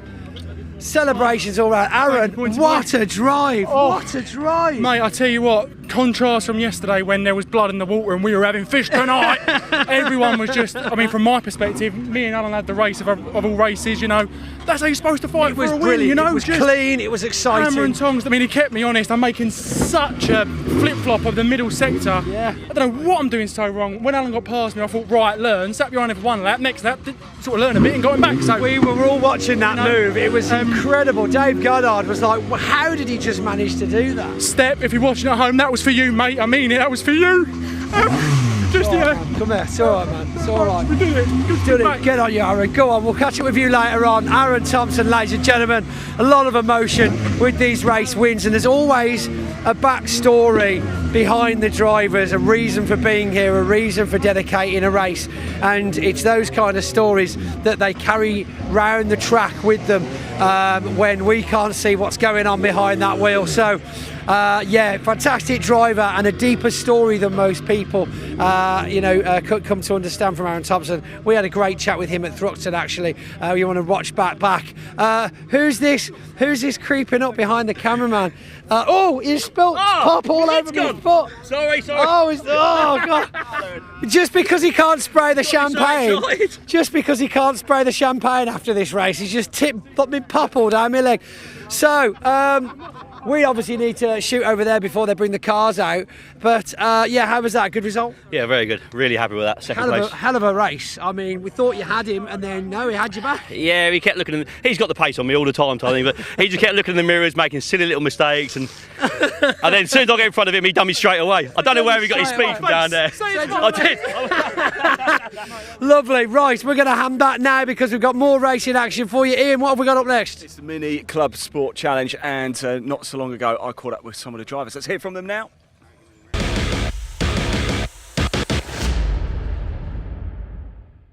Right, round 8 of the Mini Challenge Clubsport about to get underway. I'm down here with Jacob here, and we've come down here actually to catch a little bit of shade, haven't we, Jacob? But things have been going well for you in the Cooper class this season.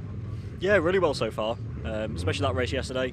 Yeah. Started first, managed to get a lead, and brought it home, which is good. What is it about Pembrey then? Is it the circuit? Is it you, the car, everything combined? Yeah, I think everything just came together yesterday for that first race, really. Yeah. The car felt great. I was in good headspace, and yeah, it all came together. Talk about delivery with me. It looks amazing, doesn't it? Yeah. When I was building the car, I think it was a Cooper S with the Gulf livery on. I thought, I've got to do this. So, what's your expectation for this one then? I'm hoping for another win. Yeah. Start first, finish first. And that's the expectation for the season, right? I mean, you've been rapid all season so far. Yeah, hopefully. Obviously, wanting to win my first championship. So let's go see what we can do. Jacob, let's go see what we can do. Best of luck, mate. Really looking forward to it. You can see the cars coming down now. There's Mr. Sawyer. Let's give a hello, Paul. There he goes. Across comes Mr. Sinfield. Let's get look. He wants to have a bit of attention as well. There we go, Mr. Sinfield. There we go. Thumbs up. And here comes Mr. Webb as well. Jacob, you better get in the car. You've got to get up to assembly right now because it is time to go racing for round 8 of the Mini Challenge Clubsport here at Pembrey. Let's hand over to your commentator, Dave Goddard, to take you through the action. Enjoy.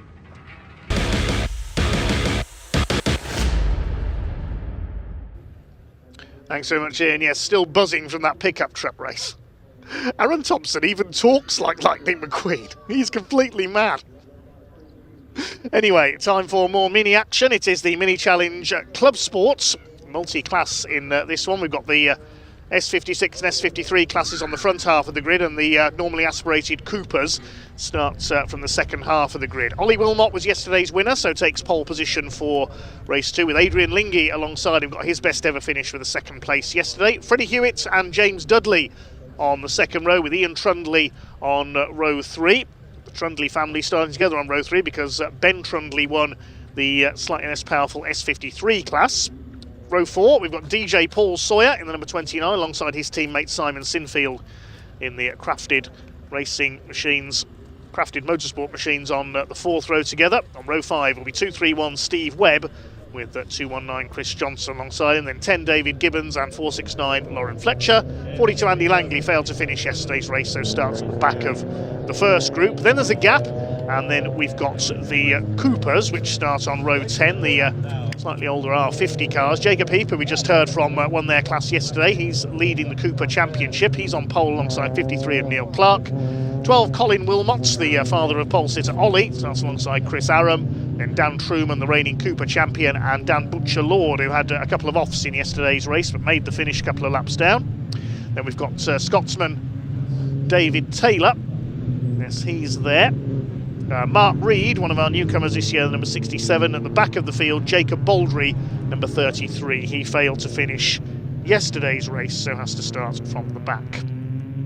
Another 15 minutes of racing coming your way.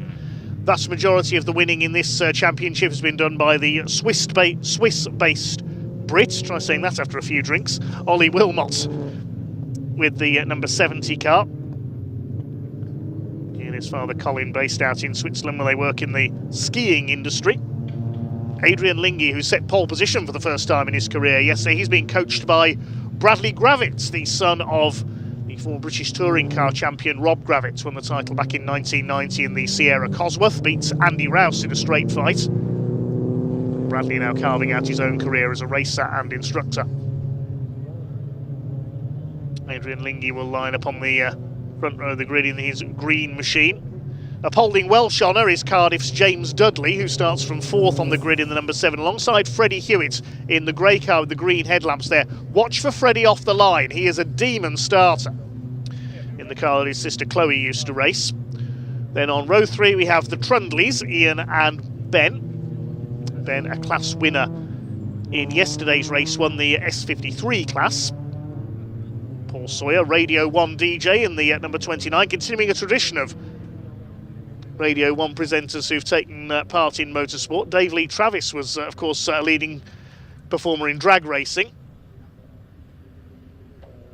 Noel Edmonds, of course, had a big passion for motorsports. Remember his documentary about Le Mans 24 Hours in the late 90s. Johnny Walker, long-time radio DJ, he was a stock car racer. Green flag is waved at the back, then 15 minutes for the mini challenge. Clubsport about to get underway.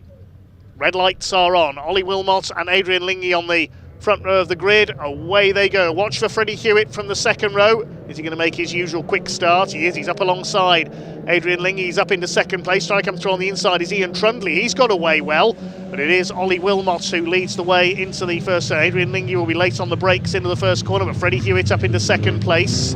Who's leading the Coopers? They're already overlapping with the slightly slower S53s towards the back. One of the crafted motorsport cars on the grass there. Somebody slowing possibly sideways at the back. Yes, we've had a spinner at the back of the field. The yellow is out there in the background. Neil Clark is leading the Coopers in the 53, the Union Flag liveried car. I think it might be Mark Reed from the back of the field who had that spin there in the number 67. There's Andy Langley, the green car with the white roof, number 42. Not in his Mini Clubman estate that he had a win at Thruxton in this weekend, in a new car to him. So Wilmot leads from Hewitt, Ian Trundley up into third, Lingy is in fourth place, Paul Sawyer up into P5, so he will be leading the S53 class. He's got ahead of Ben Trundley. Steve Webb under fire from Andy Langley, who's coming through from the back after that non-finish in yesterday's race. Steve Webb cuts back towards the inside. Behind them is Chris Johnson. His car's been rebuilt following a smash at Thruxton last time out. Side by side, it's the hairpin. Andy Langley late on the brakes on the outside line, but he's gone in too deep there, and Steve Webb will get back up the inside. So Wilmot leads from Hewitt, Ian Trundley in third place. Class 53 is led by Paul Sawyer. Ben Trundley, Chris Johnson third in that class. The Coopers led by Neil Clark in the number 53, the Norfolk Cars run machine. Norfolk cars running, a couple of cars in this championship. They've got Andy Langley under their belt this weekend as well. So settle in then around the first couple of laps. Good to see Ian Trundley up there going well in that third place. There's James Dudley from South Wales up in 5th position. Looks like he's got ahead of Paul Sawyer. Here comes Langley on his charge from the back of the first part of the grid. Pick up the Coopers shortly as well as Langley runs wide there. Still side by side with Steve Webb, having a good ding-dong. Fighting for 6th in class and 8th overall. Closing up on Ben Trundley and Paul Sawyer. They're starting a battle for the lead of the S53 class. It's the quicker cars in the first group. They're the forced induction engines. The Coopers further back are normally aspirated. It's Jacob Heap still leading the Coopers. He's taken the lead from Neil Clark. There's a yellow out at the hairpin though, as somebody come to grief there. Yeah, I can see a spun car in the background. It's Colin Wilmot. Oh, he's pulling off. So Colin Wilmot Senior. There's the reason. He's blown a tyre. There's been some contact there. You can see the telltale marks on the door. So that's blown a tyre on Colin Wilmot's car. His race is run. Jacob Heap has taken the lead of the Coopers from Neil Clark. There's the Union flag liveried car in 2nd place, the Austin Powers lookalike. And 3rd of the Coopers is Chris Aram in the green car. They've got Daniel Truman. Been a subdued weekend for Dan, the reigning class champion. Then Dan Butcher-Lord in the blue car. Jacob Baldry, ex-junior saloon car racer, coming through from the back of the grid. He retired from yesterday's race. Paul Sawyer coming under fire. Andy Langley breezes past down the pit straight. Ben Trundley trying to go around the outside. He won't get around the outside on the hairpin. Andy Langley's overshot the hairpin. Of course, there would have been a yellow there, I think, for Colin Wilmot's car, so no passing there. The yellow has been withdrawn. The light's not on in the background on the marshal's post, so they're okay. Colin Wilmot out of the race. While all this is going on, Ollie Wilmot, the race leader, is not shown on the timing screen as having come through. It's Freddie Hewitt showing at the top. But I think that might be a transponder issue. We'll pick that up when we can. I don't think Ollie Wilmot's transponder is working.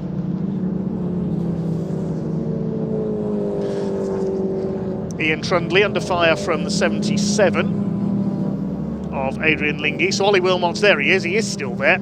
Yeah, the transponder has stopped working on the number 70 car. Still leads the way ahead of Freddie Hewitt. We can't tell you the gap, unfortunately, with no times coming in from the number 70 car.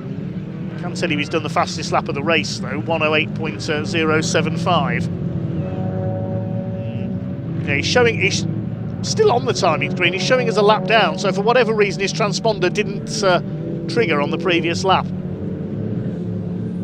Somebody pulling in. Oh, that's Jacob Baldry again. His problems from yesterday have returned. So the 33 with a second retirement, making his way very slowly into pit lane. Here are the crafted motorsport cars. I have to tell them apart by the colour of their wheels. Paul Sawyer has got the green wheels.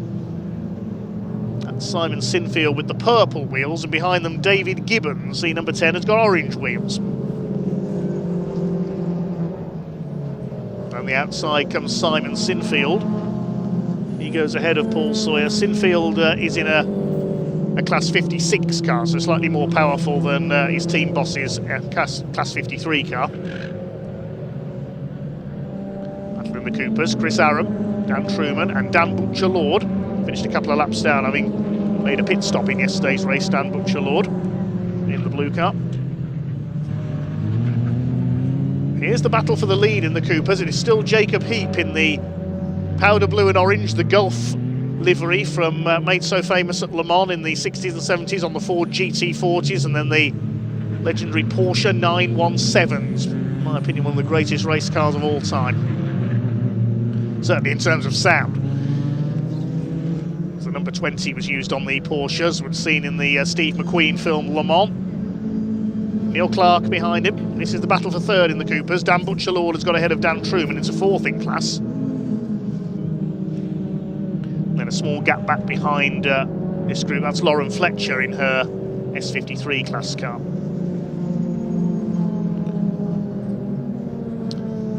In fact, Paul Sawyer, I said it was an overtake there by Simon Sinfield because he was in a more powerful class car. In fact, Paul has pulled into the pits, so he did have a problem.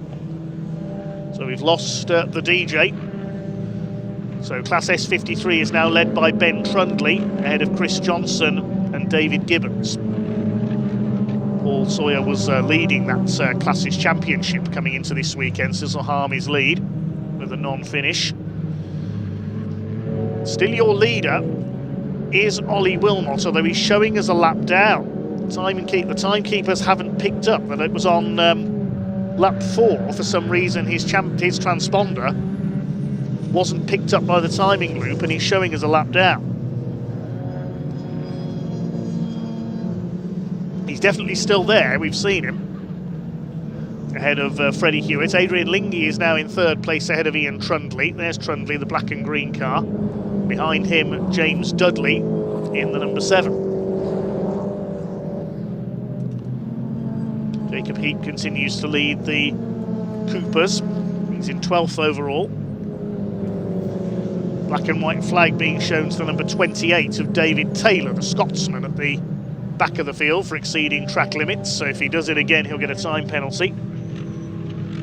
It's towards the tail of the pack at the moment. He's ahead of Mark Reed, who spun earlier on.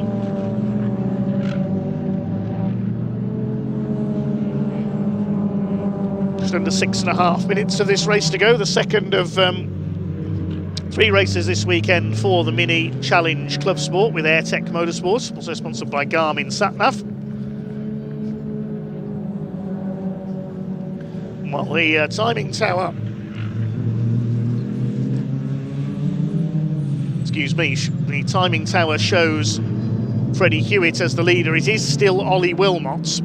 Timing for some reason showing him as a lap down as Dan Butcher-Lord makes a move on Chris Aram at Spitfires and DeBenny. Is he going to keep the lead there? Bouncing off the curb, and a bit of door handling there from Chris Aram. That's another wing mirror gone. Dan Truman moves up to get involved. Butcher-Lord gets the move done though, and here comes Truman on the inside. He's going to go past Chris Aram. So Aram lost out there in that bit of argy-bargy at DeBenny.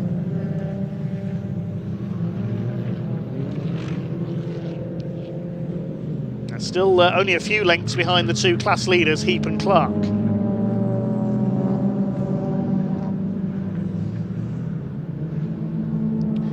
So 3 retirements so far. I've lost Colin Wilmot with that burst tyre. Jacob Baldry and Paul Sawyer have both pulled into the pits. Pick up our leaders shortly. We're just under 5 minutes of this race to go. Chris Aram now in the clutches of Lauren Fletcher in her S53 class car. Still Ollie Wilmot showing us down in 18th place for some reason. There he is, he's still leading as far as we can tell.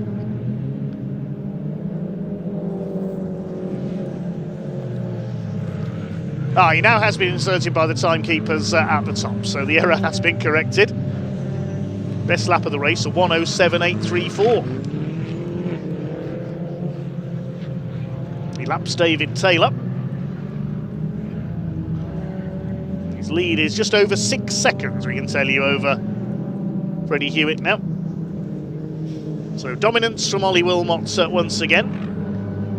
Apologies for the confusion there with his transponder playing up.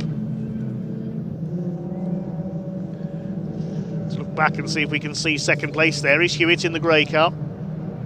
He's 3 seconds clear in turn of Adrian Lingy, who's in 3rd position. It's still Ian Trundley in 4th. And James Dudley. Here's Steve Webb, 231, in a battle with Paul Sawyer, among others, early on.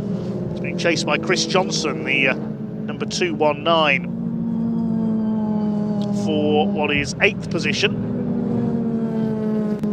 Ben Trundley, number 16, still leads the S53 class with the demise of Paul Sawyer. He's in 7th place. There's Webb and Johnson behind him. Simon Sinfield rounding out the top 10 overall. 3 minutes of this race to go for the Mini Challenge Clubsport.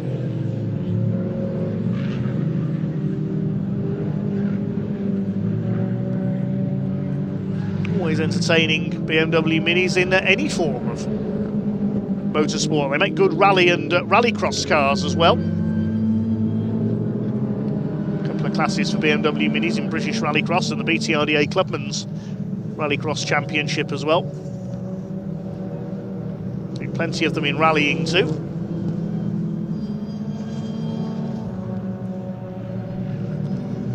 Very versatile little cars, BMW Minis.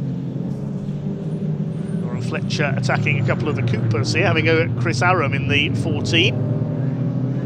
See, Lauren's got the novice cross on her rear screen, the black cross on the yellow background. You must wear one of those on your car for your first 6 motor races after getting your licence.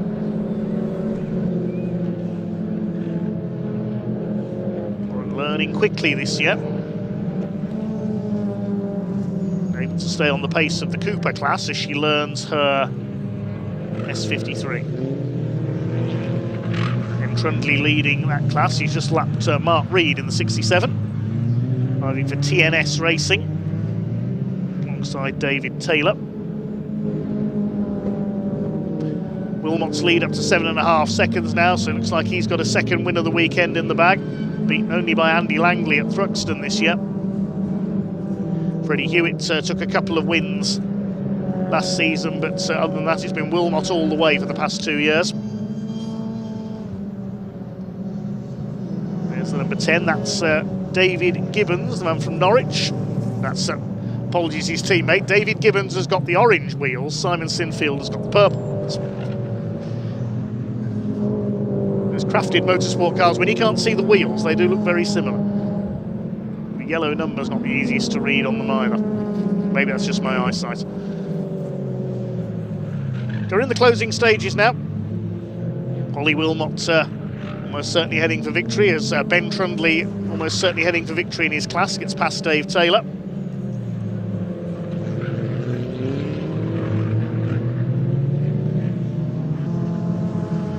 30 seconds left on the clock now.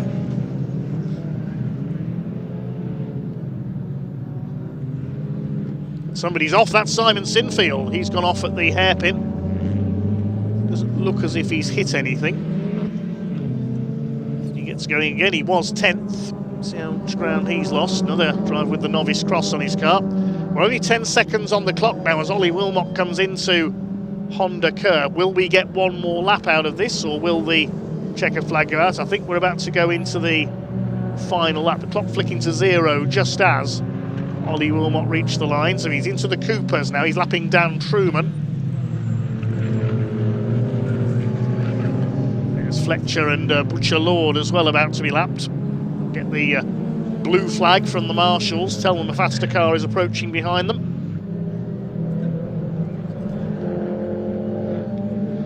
Part of getting your race licence, a test on knowing your flags.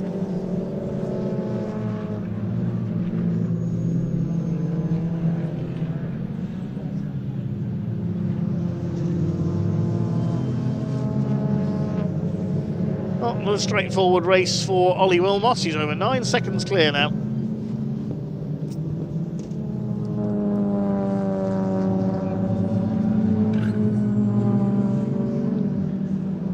Here comes Ollie Wilmot in for his second win of the weekend. It'll be checkered flag this time. Just the one defeat for him so far this year. Here comes Wilmot towards the checkered flag and takes another victory. Well clear of Freddie Hewitt in second place. What's the eventual gap going to be? 8.3 seconds, the winning margin. And Adrian Lingy on the podium again in third place ahead of Ian Trundley. Well done, Andy Langley. Good run through the field there from the back of the first segment of the grid to take 5th place. James Dudley under fire from Chris Johnson out of the fire. Steve Webb under fire from Chris Johnson, I should say, out of the final corner. James Dudley there crossing the line 7th behind Ben Trundley. Ben wins the S53 class. Webb and Johnson 8th and 9th. David Taylor comes home a lap down. 10th place it will be David Gibbons, I think, instead of Simon Sinfield. No, Sinfield's got back ahead of his teammate there coming out of the final corner. So David Gibbons is 11th, and in the Cooper class, it's going to be a second win of the weekend for Jacob Heap ahead of Neil Clark. The rest of the class have already crossed the line a lap down. It's Dan Butcher-Lord third in the category. Jacob Heap comes in to take the class win ahead of Neil Clark.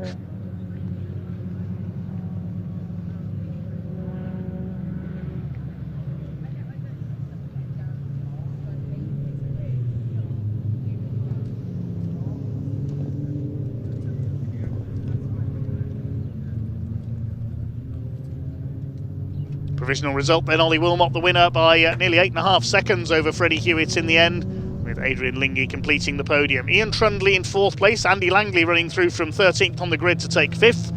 Ben Trundley in 6th wins the S53 class. James Dudley in 7th ahead of Steve Webb. He had a great fight with Chris Johnson, who takes 2nd in class after Paul Sawyer retired.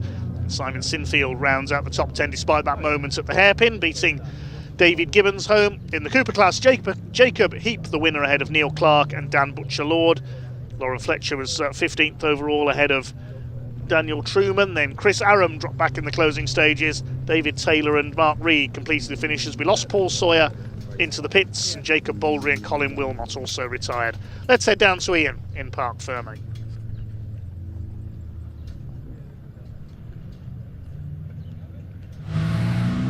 Well, here he is, Ollie Wilmot, winner of round 8 of the 2026 Mini Challenge at Clubsport. Freddie Hewitt coming home in 2nd place, and Adrian Lingy coming home in 3rd. It is a pair of podiums this weekend for Adrian Lingy, a pair of wins for Ollie Wilmot, and also a pair of podiums for Freddie Hewitt as well. Ollie, if I'm brutally honest with you, I'm kind of running out of things to say, really. But how was the race?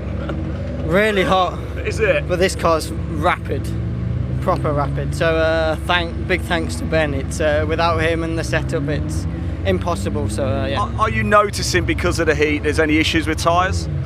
Just a little bit. Yeah. Just around the corners mainly, it just washes off because they're not slicks. Yeah. So it's a bit difficult sometimes, but it's good. Well, you don't make it look difficult, Ollie. I know it's not as easy as we make out, but congratulations. We're going for the hat trick later. We are, aren't we? Try to. Don't want to jinx it, actually. You're on time, mate. Right, we'll grab Freddie in a minute. He's talking to Gary James. Let's go have a quick chat with Adrian. Adrian, are you all right? Do you want to sit down for a bit? Do you want to stay sat down? You look hot. I think I'll probably sit down. Yeah. How was that? It was hot. It was a good race. Yeah. Couldn't keep hold of seconds. I was catching him, but ran out of time. I'll tell you, it's been a good weekend so far, hasn't it? Pair of podiums. Apart from my door falling off. What? Really? Was it? Oh dear. Yes. Okay. Don't know what's happened. Were you like holding on to it? No. Just it fell off here. Luckily. So literally just. I didn't even notice. It fell off. Well, I hope you get it fixed, David. Although it might be a nice bit of air conditioning, mightn't it? Next one. Well done. Thank you. P3 there for Adrian Lingy. Let's go have a quick chat with Freddie Hewitt over here. He had a 3rd place yesterday in round 7. Now he's got a 2nd place in round 8. Will it be the win in round 9? Freddie, we're getting there, aren't we? We're getting there. It's better than yesterday. Yeah. It sounds like my times are a bit closer to Ollie's than yesterday, which is good. So it's promising. It's coming, Freddie, isn't it? Yep. Yeah, of course it is. He's so quick though, Ollie, though, isn't he? But He's a rapid driver, and we just can't keep up. The couple of tenths of laps doesn't sound like a lot, but when in a race, it does add up. Freddie, you're an exceptional driver yourself. Keep that pressure on. It's coming. Thank you so much. Freddie Hewitt there had a 3rd yesterday, a 2nd today. Right, we have got round 5 of the Audi Cup about to come up, and a little bit earlier I caught up with James Blake up assembly area, and we can hear from him now.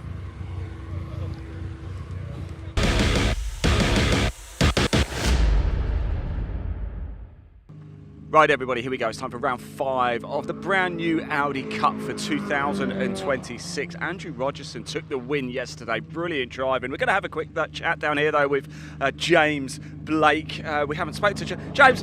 I just want to say hello. I haven't spoken to you yet this weekend. You all right? Yeah, hi Ian. How you doing? Good to see you. I'm very well. More importantly, how are you? How are we feeling ahead of this race? Yeah, pretty excited, I guess. We got a little bit of a reverse grid going on. Yeah. So I found myself in 2nd on the grid. So yeah, going to see if we can get a good start and get away from the pack, because these guys are pretty quick. So if I can get a little breathing space, I might be able to get my head down and get out of there, because lap times aren't that different. So we'll see. The Audi Cup is still new, of course. How have you got to grips with the car? Yeah, it's nice being back in the Audi again. We've done a few changes this weekend, and got a bit hot yesterday, so we've. It's only going to get worse today. Yeah, it's definitely hot today. So yeah, looking forward to it. My first time at Anglesey this weekend. Yeah.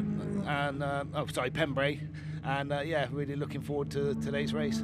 Where's home for you, James? I'm really from Bristol Bath area. Oh, so it's not too far. This is a home one for you then. Yeah, it's pretty close. Just never ended up coming here before, so yeah, it's growing on me. So been studying the track and watching lots of videos, and it's quite blind on a lot of the apexes. So really trying to improve on yesterday. Really. I haven't asked anybody this. What's it like going into turn one? Because from where I stand, sort of in where Parc Fermé is, it looks like you guys all go in, and not just you, but every series here. Looks like you go in so slow, but you're not, are you? Yeah, yesterday, you don't obviously go as quick as you normally do, and I thought I found a space on the outside, because and then it sort of ended up that it all came back to the outside, so I got a bit bunched up there. But it is. You just have to be ready for anything, basically, on a first corner like that, because it's pretty.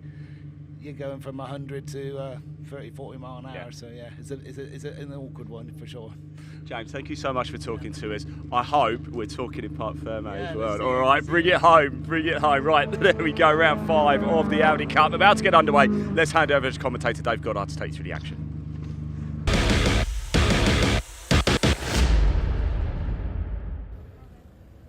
Cars on the grid then, thanks Ian. Ready for the second race of the weekend for the Audi Cup. 7 identical Audi TTs out there. Good to see that all 7 of them are there. We had a couple of retirements from yesterday's race.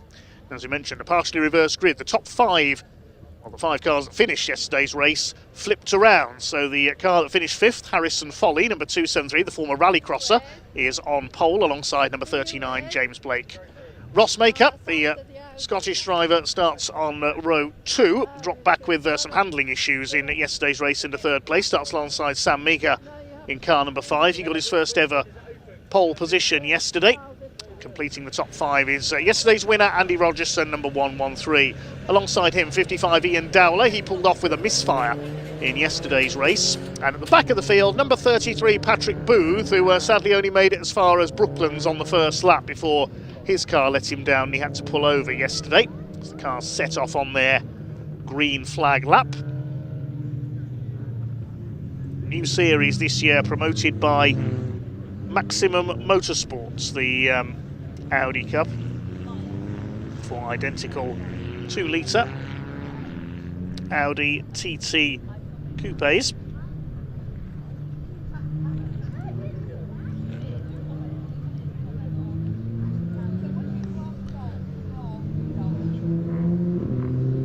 Only open to this series the 2-litre TFSI front-wheel drive version of the Audi TT. All cars equal in terms of performance and handling. The results are down to the skills of the driver. Promoted by Maximum Motorsport, the promoters of TCR UK Touring Car Championship and the Civic Cup that we'll see out later on as well. The TCR Touring Cars will be back at Snetterton in July alongside the British Truck Racing Championship, and I'll be at trackside for that one.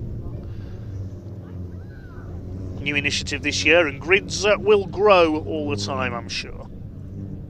Made their debut at Thruxton in wet conditions on that occasion. They seem to be jinxed at Thruxton, these cars, because the heavens opened every time they went out on track. It was Ross Maker, the Scotsman, who got 3 wins out of 3 on that occasion, but a few handling problems, had some understeer on his car yesterday, and it was Andy Rogerson in the yellow and black car who took the win in yesterday's race, raced his way past Sam Meager in the white and black car with the yellow stripes. Good to see the Martini stripes out there on the 4G racing cars of Ross Maker and Patrick Booth.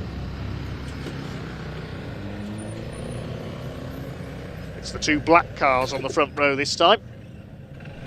273 with the yellow numbers on his car is Harrison Folly. He'll start alongside James Blake in the 39. First of the Martini cars is Ross Maker on row 2 alongside Sam Meager. And we've got Andrew Rogerson on row 3 in the yellow car. The red car is Ian Dowler, the ex-Metro racer. Completing the field at the back is Patrick Booth. The green flag waves, then 15 minutes of racing. Race 2 of the weekend for the Audi Cup. 5-second board has been shown. Revs are up and away they go. Down towards the first corner. Let's see how the partially reversed grid affects things. Well, Harrison Foley gets away well and leads the way towards the hairpin. James Blake in second. Sam Meager coming through the middle in the number 5. Is he going to overshoot at the hairpin? No, he gets the car stopped. He doesn't quite get the lead away. And the pack of 7 very close as they head out towards the back of the circuit for the first time. Through the crossing, Harrison Foley leads under pressure from Sam Meager.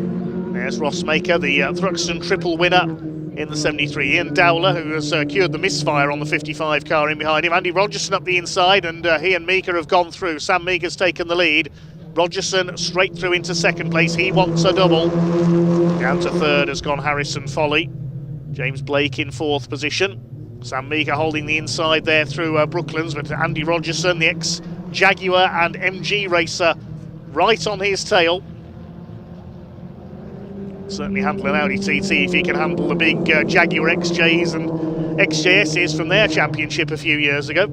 Going for the inside there, that's one of the 4G racing cars. That's Ross Maker coming through into 3rd place past Harrison Foley. So Meaker leads as they complete the opening lap. Ian Rogerson gaining 3 places each off the line.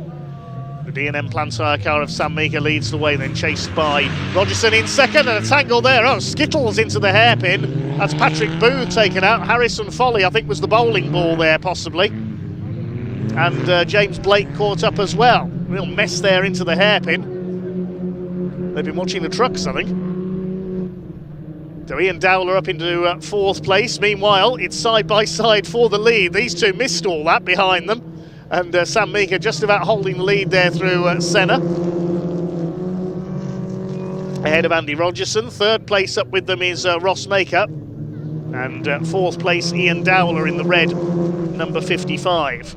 Ross Maker, an ex-MG racer as well in the MG Trophy with a ZR. Ian Dowler raced Metros in the past, so quite a few ex-MG men.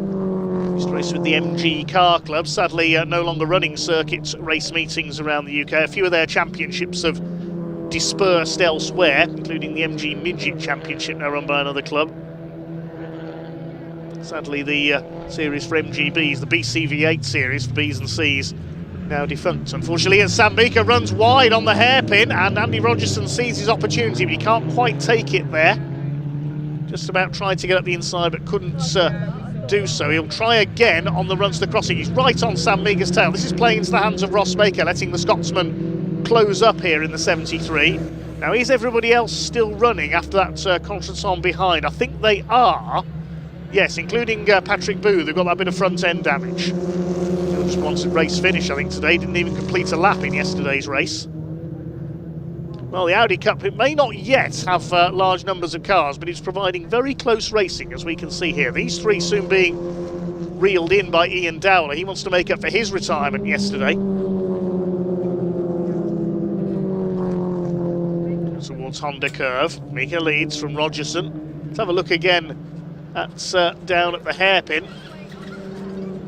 Coming into the hairpin. It might have been James Blake, in fact, who was the catalyst of that incident. I think he slid into the back of Foley and pushed him into Patrick Booth. It's tricky to tell there. We only caught the tail end of that incident into the hairpin. But the main thing is everybody has kept going. Sam Meager continues to lead the way. There's the other 3 in the background. They're having their own race for 5th, 6th and 7th now, having recovered. So 2 races in 1 here, effectively, among the Audi Cup contenders. There's Ian Dowler trying to catch up to those ahead of him. The gap to Ross Macar was just over a 1/4 of a second last time, 1 3/4 seconds last time through. I can read my timing screen properly. It's the gap to 3rd and 4th, 1.7 seconds. The gap between 2nd and 3rd was a 1/4 of a second. Here's the race for 5th place. Patrick Booth has got through into 5th by the look of things, ahead of the 2 black machines of Blake and Foley. Harrison Foley up there on the outside, goes around James Blake. I wonder if he's picked up some damage in that incident. He seems to be a little slow off the corner there.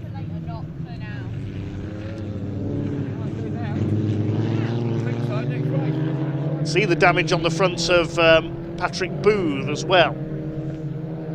The location of that damage, did he go into the back of the two black cars? I thought he'd been hitting the front end as he spun, but I wonder now. Single leader is Sam Meagher ahead of Andy Rogerson by just under a second.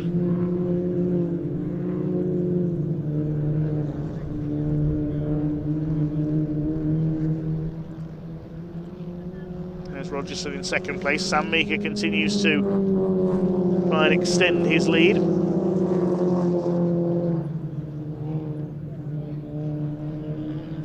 Things settling down now after that earlier little contretemps up at the hairpin. See what the lead gap is as they come over the line this time. It's 1.25 seconds now, so Meagher starting to pull away from Rogerson. The man to watch is Ian Dowler. He's just done the fastest lap of the race, 106.316. And a personal best last time for Meagher as well, 106.437. The other two in the lead battle lapping in the high 106s as well, so they're all fairly evenly matched. Just under 80 miles an hour average speed around this 1.4 mile Pembrey circuit. Ian Dowler, the man from Stroud in Gloucestershire, trying to close in on the man from Falkirk, Rossmaker in third place.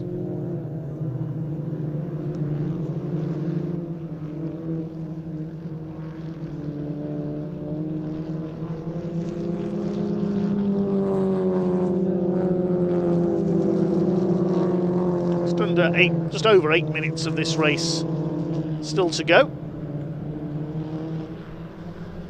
Across the line they come once again, up to 1.5 seconds now, the lead gap. Top four covered by 2.68 of a second. Showing how Dowler is closing in very slightly. Now he's almost on the back of Rossmaker. He's got the gap down to less than a second now. Gained a second in the last two laps. Still in fifth is Patrick Booth, but he's nearly 13 seconds off the lead quartet after that tangle earlier on. Andrew Rogerson kicking up the dust, so is Rossmaker as they come through the crossing.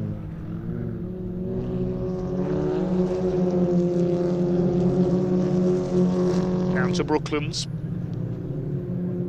Meagher from Rogerson by 1.5 seconds. Here's James Blake, he's at the back of the field. 5 seconds behind Harrison Foley.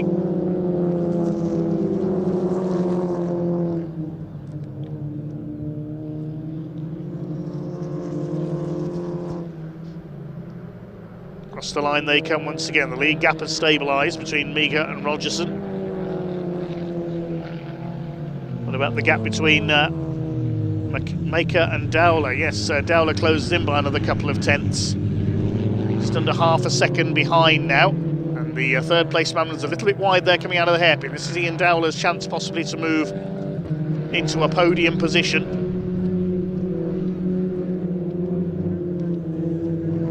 Sam Meagher looking for his first ever win in the Audi Cup. It was a hat-trick for Rossmaker at Thruxton in the first meeting. Andy Rogerson won yesterday. Again, we see Rossmaker running wide into the Brooklands hairpin. Car just not handling nearly as well as it was at Thruxton, and through goes Dowler, and he drove past very rapidly there. Has Rossmaker got a problem? Because Ian Dowler went through very quickly there. Did he miss a gear perhaps coming off the corner because he suddenly dropped back? Still going, as Ian Dowler is up to third. Keep an eye on the number 73 car, see if it is developing an issue.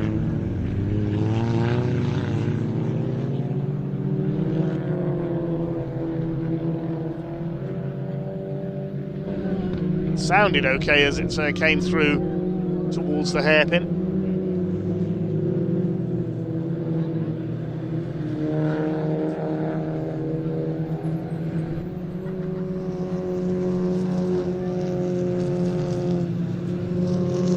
the closing stages now, just over 5 minutes of this race to go. Race 2 of the weekend for the Audi Cup.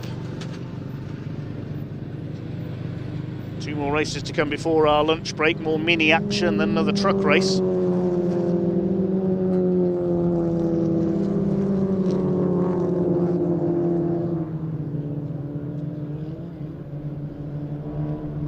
Rhodes completes another lap. Mika still leads. He's increased his lead over Rogerson by close to a second on that last lap, so nearly 2.5 seconds in it now for the lead. It's looking good for Sam Mika to score his first ever Audi Cup success. Through the crossing he comes. Definitely pulling away from Andy Rogerson. Rogerson's gone wide there, coming out of the crossing. He was on the grass. Has he got a problem? He was on the grass, all on his own there, coming out of the crossing. Don't think there was anybody else near him. So what has happened to Andy Rogerson? I heard a couple of shouts from these spectators as well. He's down to third. We just got a brief glimpse of them there in the foreground. So Ian Dowler's up to second. So Rogerson, you can see grass hanging under the car there. He made a mistake coming through the crossing there. I thought he may have had a puncture or something. But no, he's still going. But this is now a fight for second place because Meagher's has been able to pull away as a result of that. Over the line they come. There's nearly 5 seconds in it as they cross the timing line. So Meagher's has been able to pull away. Rogerson under fire from Ross Maker now for third position.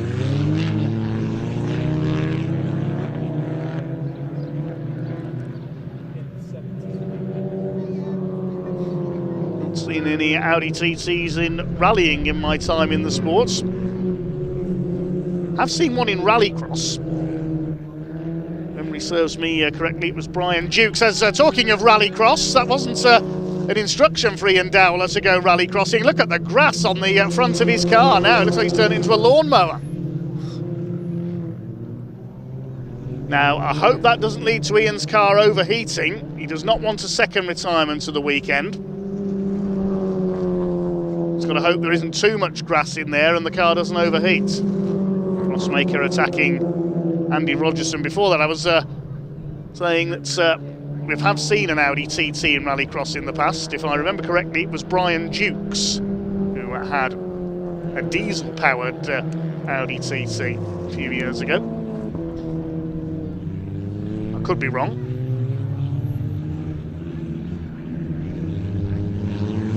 And Dowler shedding grass around the circuit.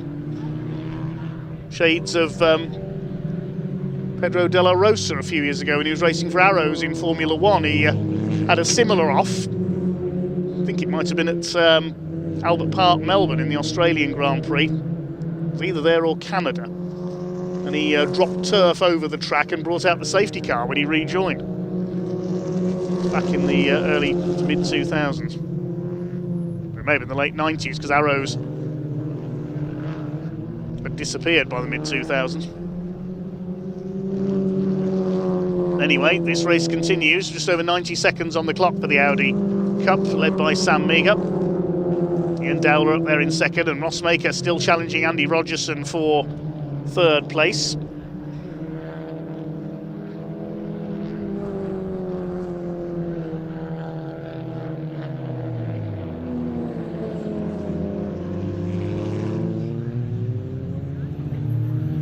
Side by side as they go into the hairpin for third position, into the penultimate lap. Fastest lap of the race of 1:06. There's just under 1:06 left on the clock now, so we'll get 2 more laps out of this for Sam Meagher, heading for provisionally his first ever Audi Cup victory. Nearly 5 seconds clear of Ian Dowler in second, and Ross Maker nearly does some rally crossing there as well. No, you turn right there to go onto the rallycross course.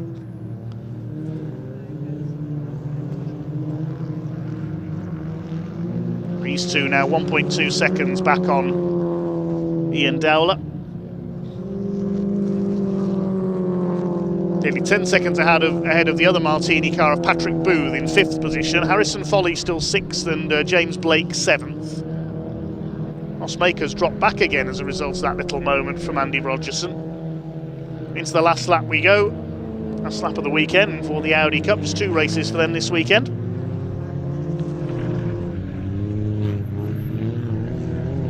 Well, it was certainly a close race early on, but a couple of mistakes have split the field apart. And here's our leader.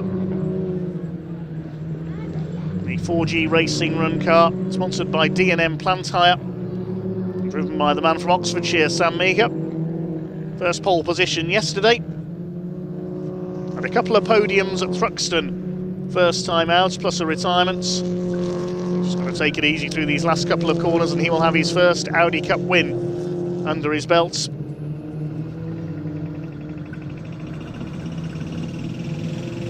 Through Carter's curve for the final time, easing it to the checkered flag.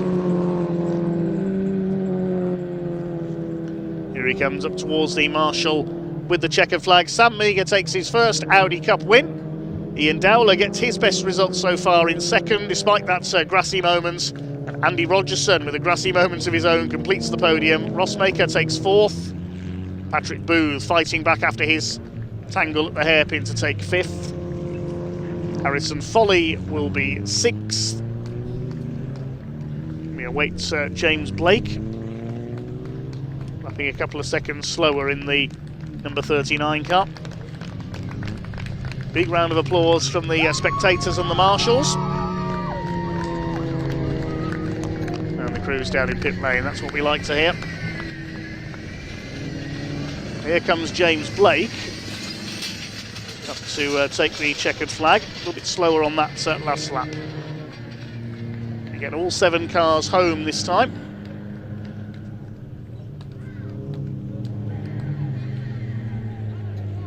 Give you the provisional results in just a second.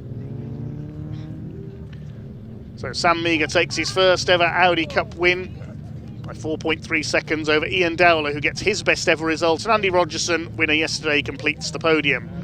Rossmaker, the Thruxton treble winner, finishes in 4th this time, then Patrick Booth in 5th, Harrison Foley 6th, and James Blake 7th after those 3 tangled at the hairpin early on. Good to see that all 7 cars go the distance. It's Dowler who gets the fastest lap, 1 minute 6.316.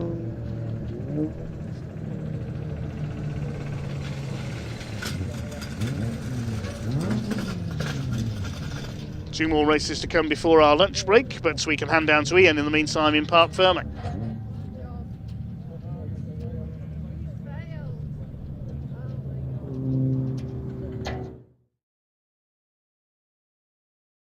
Of the brand new Audi Cup in the 2026 season, with Ian Dowler in second place. We'll be chatting to him very shortly as well. Andrew Rogerson, he was going for it, wasn't he? We saw some brilliant racing out there.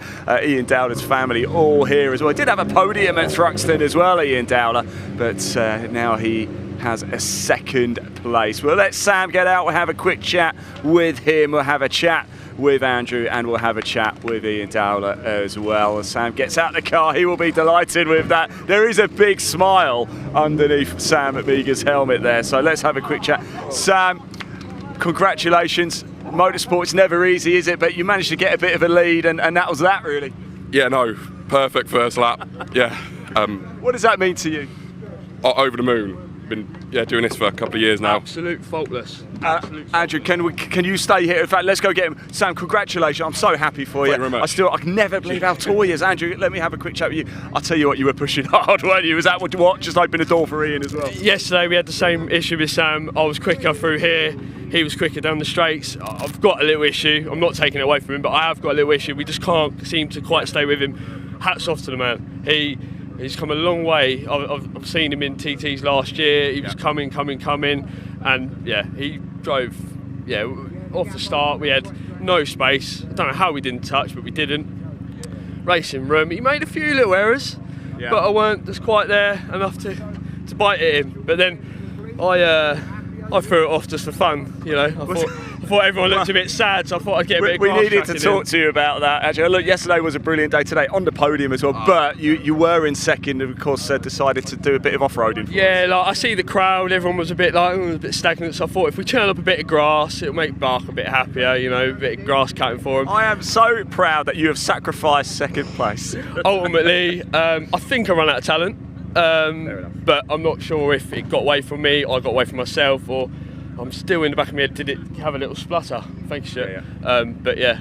That's a trophy. Can we just show that as well? Look at that. There you go. Stuart providing the goods out here. Stuart Lines, yeah. Just want to say thank you to everyone at Maximum again. Thank you to all my sponsors, First Choice, Finish Line, everyone. It wouldn't be here without my family. So yeah. And thank you to you as well, Andrew. You've been driving brilliant this weekend. It's been so nice to talk to you as well. Absolute mega. Like, I messed up.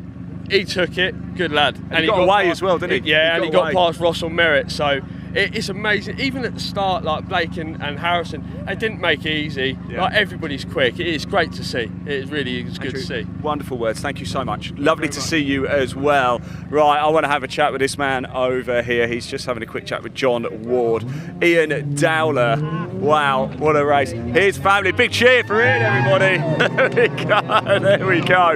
We're going to have to do it very quickly because Mini Challenge Trophy are actually already out on track. They're just on the green flag lap. Let's very quickly just jump in with Ian and congratulate him. I want to give him a big, big, big hug. That was brilliant. You can see the Mini Challenge Trophy cars are already out on track. They're about to start their final race of the weekend. So we'll have a chat with Ian and then we'll get straight into the racing action. Don't worry, you won't miss any of it, but we have to talk to this young man. You certainly have. Wow. I mean, look, you earned that third place. I was joking with your family. I said, if you want to come talk to me in Park Fermi, you've got to earn it. Yeah, definitely. That was awesome. Absolutely fantastic. Just sit there and wait. Just wait. You never expect anybody to make a mistake, but you never know. And well, I went off as well. So I did go off, not as far as Andrew, but yeah, so chuffed to bits with that. It's absolutely fantastic. The family here and everything. Come round and see this. This is why we do this. Oh, go on then. This is why we do this. That there. That's my uncle, this is.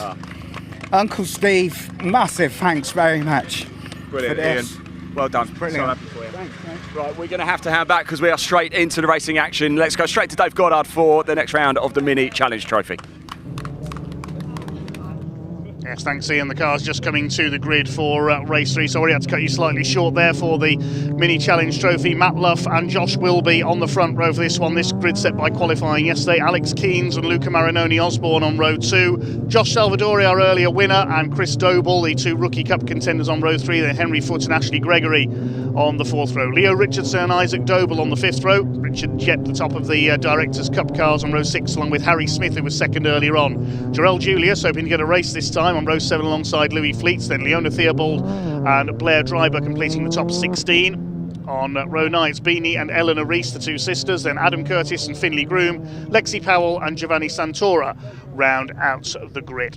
We just got through the grid in time there. The car's already coming up to the start line. Matt Luff in the very dark blue car, you can just see in the sunlight there rather than black, is on pole position, looking for his 3rd win of the season. The former Civic Cup champion Josh Wilby looking for his 1st win of the season alongside him. Race 3 of the weekend for the Meyron Motorsports Mini Challenge Trophy. The red lights come on, the revs are up, and away they go.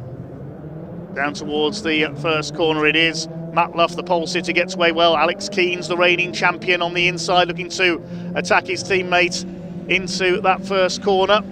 It's Matt Luff who's got the lead. Josh Wilby is there on the outside. The first 3 breaking away very slightly. Keynes will go up the inside, trying to take second through the hairpin. They've all made it through okay so far. It is Matt Luff and Alex Keynes who set the pace for Graves Motorsports. Josh Wilby in 3rd. Luca Marinoni Osborne in 4th. Leo Richardson side by side with Harry Smith through the crossing. A little bit of bodywork flying off further back. The 4 leaders together don't tangle again through Senna. We saw them come to grief here in the race this morning. They've got round so far this time. Here comes Josh Salvadori and Lightning McQueen up on the outside. Then behind them in the blue and white car, that's Ashley Gregory, the 22. So But the 72 of Matt Luff, it is who leads the way. In fact, the navy blue I said on that car, I think he's had to put a replacement bonnet on because he had some contact in the race earlier on, of course. Luca Marinoni Osborne, Ashley Gregory getting ahead of Josh Salvadori, who's stuck on the outside line. I think that's Louis Fleet trying to come through as well. A few cars kicking up the dust on the outside. It's a high-speed column of Mini Coopers heading down into the Hatchett's hairpin for the second time.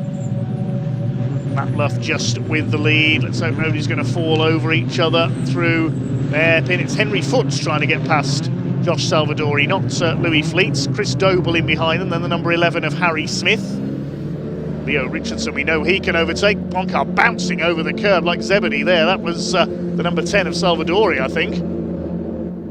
Saying Leo Richardson, we know he can overtake, coming through the field in the race this morning from the penultimate row of the grid. Harry Smith to the inside on Chris Doble. Thinks better of an attack there, though. There wasn't quite room on the inside.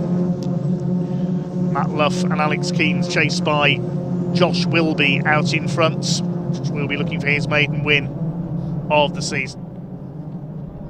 Car pulling to the inside, having a look there further back. I think that was Jorel Julius, just happy to get some racing laps in after 2 first lap retirements so far this weekend. There is the number 24 with the red back end. Harry Smith does a bit of grass tracking. Matt Luff, it is just with the lead. Josh Wilby having a look up the inside. The rest of the field surges down towards the hairpin. Matt Luff understeering a bit wide. Josh Wilby has got through into second place in the number 95 for Team Avago Racing. They've not had the best of weekends so far. Josh Wilby was caught in that first lap melee at Senna in the first race. He's done the fastest lap of the race so far, though, 108.715. The rest of the pack now settled down behind. Isaac Doble coming under fire from Jorel Julius, the black, yellow and red car there. And Louis Fleet in behind them in the 610. Here's a replay of Josh Wilby's move into the hairpin down the inside on the reigning champion Alex Keynes. Good move there for second place behind Matt Luff. Harry Smith under fire in the number 11. He's got the number 12 of Richard Jepp, the Directors' Cup leader, on his tail. The rest of the pack surges through Honda Curve behind. Still a long way to go. Matt Luff trying to hang on in front for as long as he can with Josh Wilby and Alex Keynes on his tail.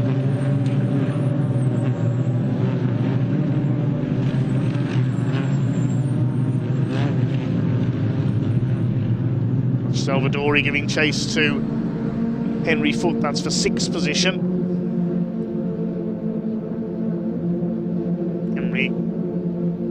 Leo Richardson rather doing likewise to Harry Smith. With Richard Jepp in behind them down to the bottom reaches of the top 10.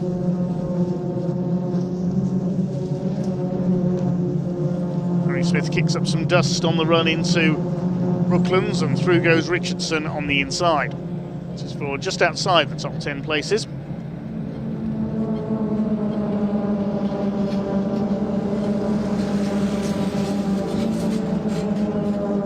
Leaders coming through to complete their 4th lap this time. It is Matt Luff who continues to set the pace. He's 7/10 of a second clear of Alex Keynes. Luca Marinoni Osborne in 3rd has just done the fastest lap of the race, 108.6 seconds.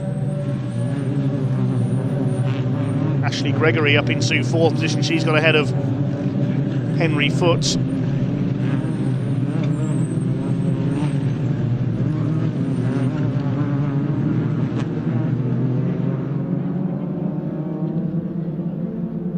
Josh Wilby not showing on the timing screen that time through. I can tell you Finley Groom has pulled into the pits, so a luckless weekend for the number 91. There's Alex Keynes showing in 2nd place. Have we lost Josh Wilby, or is it a transponder issue for the 95? We'll pick up the leaders in just a second and confirm. No, he's reappeared now. His transponder's not working, just to clear up there. What is it with minis and transponders this weekend? And, well, minis battling it out here as they come through Carter's Curve. Luca Marinoni Osborne makes up 2 places. Wilby's down to 4th, and into the lead goes Luca Marinoni Osborne. That was an opportunist move down Speedway Straight. They were 3 wide. Alex Keane's in the middle. Matt Luff goes down to third. He was caught on the outside. Matt Luff will now have a go into the hairpin, back down the inside of his teammates. Ooh, very close between the two of them. So Osborne has got the lead in the Westbourne Motorsport car. Through goes Matt Luff back into second. Don't forget to get on the Mini Challenge social media. Vote for your driver of the weekend. Driver who gets the most votes wins a watch. Who's it going to be? Plenty of candidates out there. Ashley Gregory in 5th position, ahead of Henry Foote in the number 138. They look on to this fantastic 4-way lead battle. Luca Marinoni Osborne, the Anglo-Italian driver in number 81, looking to try and pull away. Second year in the championship. As Ashley Gregory in the 22 began her career in mini stocks on the short ovals. Henry Foote right behind her, then Josh Salvadori, then Chris Doble in the number 19 of the famous Saloon car racing family. Gregory covers the inside as they go into the hairpin. The leader has run wide there. Luca Marinoni Osborne, he just about holds off Matt Luff for the lead of the race. Alex Keane's again side by side with his teammate. You think these two were tied together by a piece of string, wouldn't you? Josh Wilby trying to get back into this as well. He ran second early on. 4 of them scrapping away for the lead. Marvellous stuff. We're only just past half distance in this third and final race of the weekend for the Meyron Motorsport Management's Mini Challenge Trophy. These cars really do provide some of the UK's best club-level saloon car racing.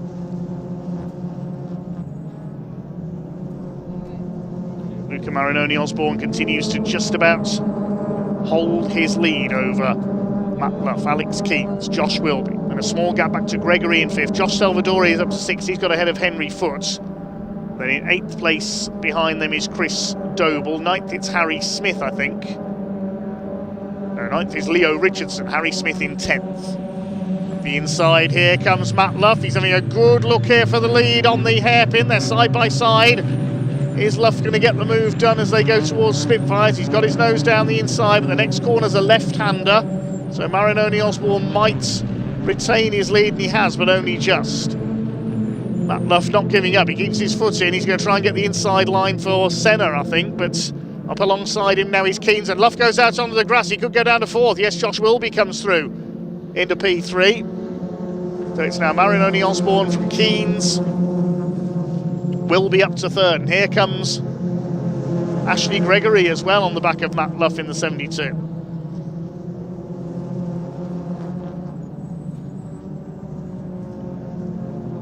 Salvadori tucks in behind Matt Luff. He's going to go past Ashley Gregory.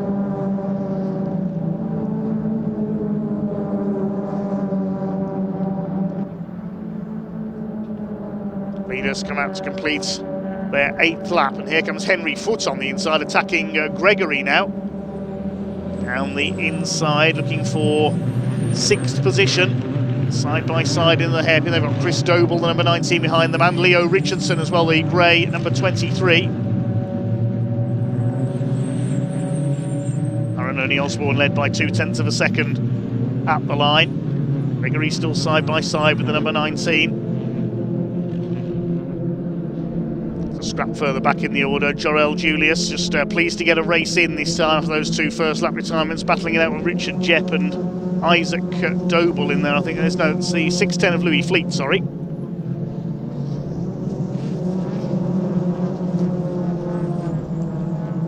These 3 battling for, well, I think he's 11th place.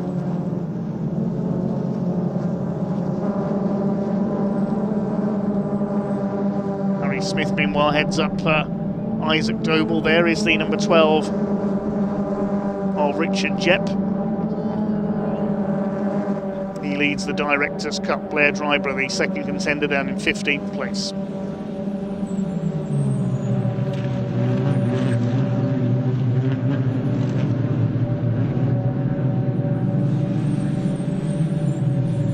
Through the hairpin. Just over 4 minutes of this race to go. Still your leader is Luca Marinoni Osborne.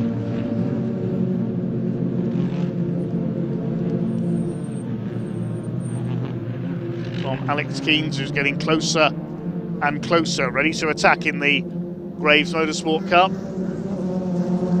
Luca Marinoni Osborne puts a wheel onto the grass there, coming out of Senna towards Brooklands. This could be the opportunity for Alex Keens to take a second win of the weekend and consolidate his championship lead.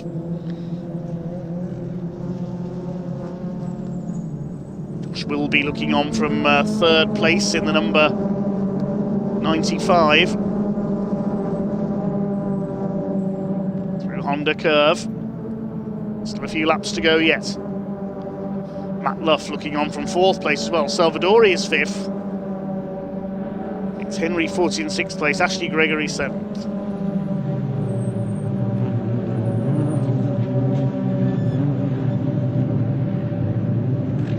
Running wide there, that's Ashley Gregory in the 22.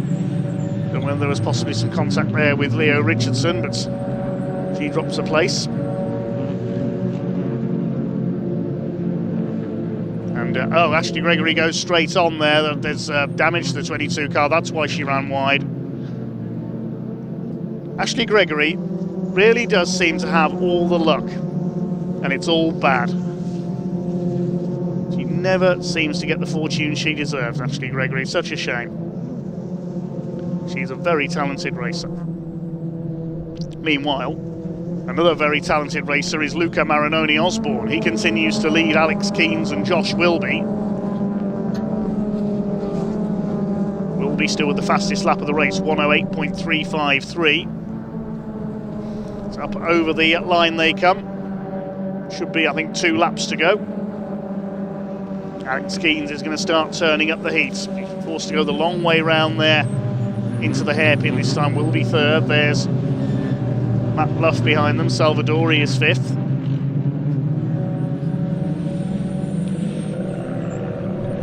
Through to the crossing once again for the 12th time.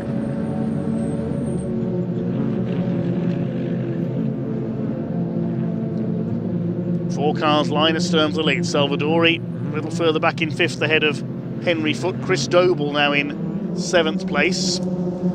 Green flag waving there in the background, so I think the yellow must be out for Ashley Gregory's car.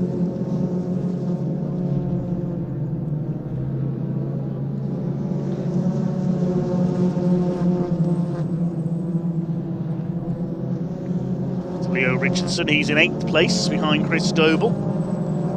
Harry Smith and Isaac Doble will round out the top 10. There's Isaac Doble trying to hold off Richard Jepp in the number 12. He's got Jorel Julius behind him. Then it's Louis Fleet and Blair Dryber next in the order. It's the minute on the clock now, and a big lock-up and wallop. That's the leaders tangling up. Matt Luff goes from 4th to 1st in one move. It looked to me as though Josh Wilby hit the back of Luca Marinoni Osborne. He locked up under braking for the hairpin, and Matt Luff says, thank you very much, I'll go through and take the lead. There's more damage on Josh Salvadori's car as well. He's hit somebody.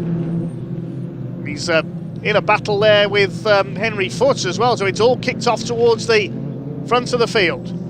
Foote goes through. Look at the damage to Josh Salvadori's car. Didn't see how that happened. Chris Doble in behind them in the number 19. So there's only 10 seconds left on the clock. I think we're going to see the checkered flag this time, and it's going to be Matt Luff. We'll try and get a replay of what happened there at the hairpin. Alex Keens in 2nd place.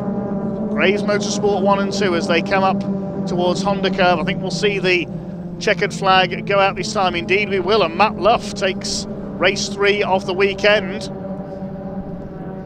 for the Mini Challenge Trophy. Keens 2nd, Marinoni Osborne 3rd, Wilby 4th. Then Foote, Salvadori, Doble, Richardson, Smith and Isaac Doble. Richard Jepp wins the Directors' Cup, but the result may need, that last lap may need to be looked at there.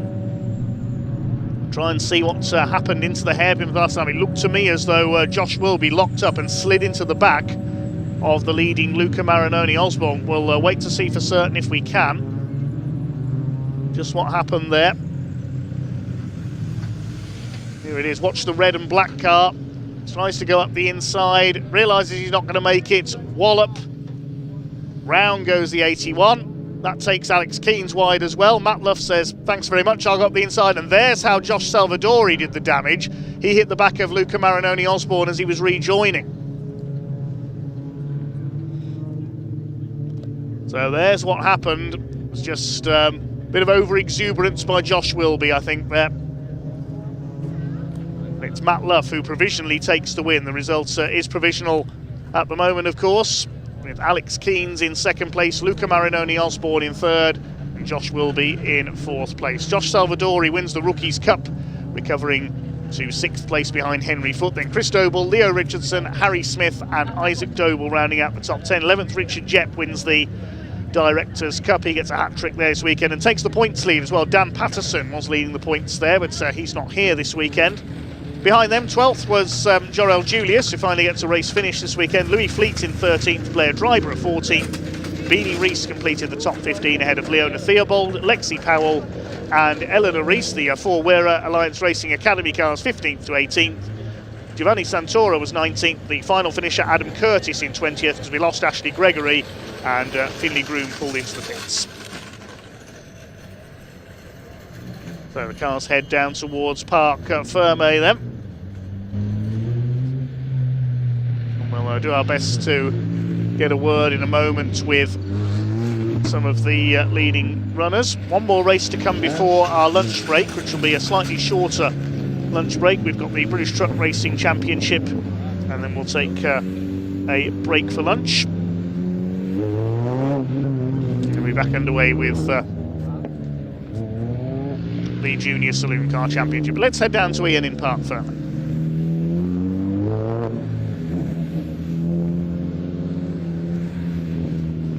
Well, that was a dramatic end to round 9 of the 2026 Meyron Mini Challenge Trophy.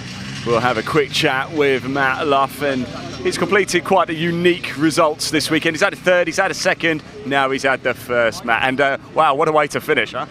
Oh, cool, that was one of the most eventful final laps I think I've ever had. It certainly was for all of us watching. Yeah, I mean, I led early on, built a bit of a gap. It was actually a mistake on my part. I just outbraked myself. That's when Luca and Alex got through. I was sitting behind, I didn't quite have the pace to keep with them. I think the tyres had got hot, I couldn't hold on. I dropped back to fourth at one point, and then literally in that last lap, I think Wilby made a lunge on Alex, and it all went pear-shaped, and I was in the prime spot to capitalise on it, so well, yeah. You certainly did. Look, how have you managed the temperature, because it's probably the hottest it's been all weekend right now, isn't it? I mean, in all honesty, it's nothing compared to Snetterton. So yeah, Snetterton was about 30 degrees. Yeah. So this is a lot more manageable. Still hot in the car, you still feel a sweat on, but yeah, no, it wasn't too bad. You've had a third, you've had a second, but this is the sweetest of all, right? Yeah, 100%. I think we're now championship leaders as well, so yeah, that's a good way to end the weekend. Congratulations, Matt. There we go. Great stuff indeed. Thanks for talking to us. Let's go have a quick chat with Alex Keanes as well. And Alex, wow, I was just talking to Matt about that final lap, and you know, you managed to take a bit of advantage and get second. Yeah, well, I was second going on to the last lap, and I was lining up a move for Luca. I'd sort of been watching him the majority of the race, it felt like. And yeah, I was lining it up. He went defensive, and then it was a bit of a incident. Don't believe I was involved, but we'll see. But yeah, it was lucky that I didn't get involved in it, but sort of unlucky that I didn't gain from it either. Yeah. I was lining him up, and then that happened, and it threw my plan out the window. Well, it's not a bad result, but of course it does mean Matt, of course, with the win. But you two at the top of these standings, wow, this is going to be some battle this season, isn't it? Yeah, it's shaping up to be that way. Unfortunately, we had a bit of a poor result earlier today. So I believe he scored more points than me over this weekend, but it's still a long way to go. Still a lot that can happen. So not fast. I was going to say you did have a win in race 1 yesterday, and of course a podium here now. So yeah, but Matt has been on a podium all through races. So I think you just edges, but nothing in it, Alex. There's nothing in it. Come on. It's all going to come down to the last race of the season anyway. It always does. So yeah, as long as we're there, it'll be fine. You will be. Alex, thanks so much for talking to us. Really appreciate it. Good to see you, mate. And have a safe journey home, won't you? Let's go have a quick chat with Luca. I imagine he might be feeling a little bit emotional, a bit of damage to the car as well. Luca, are you okay, my friend? Unfortunate, mate. Just one of those. Yeah. I mean, I'm not going to say too much. I'm assuming it was shown on the live stream, so those that saw it know what happened. Yeah, pretty heart-wrenching to lead for so long. You know, the team at Westbourne have been brilliant this weekend. Had a bit of a struggle in qualifying, and you know, Ish, James, they've been incredible this weekend to make sure there's a good setup on the car. Shout out to Harry, little man, one of my big supporters. But yeah, again, you know, it's frustrating. Got to thank the sponsors, of course, Sauter, MTech, Combined Services, STS Limited. Yeah, really difficult to take, but we'll see what happens. Not the number one spot, but it is a podium, so something to take into the next round. Lovely to see you as well, by the way. Good to see you. Take care. Right, there you go. You can probably hear and you can certainly see that we've got the trucks making their way onto the circuit. Round 14 about to get underway here at Pembrey. So let's hand over to your commentator, Dave Goddard, to take you through the action.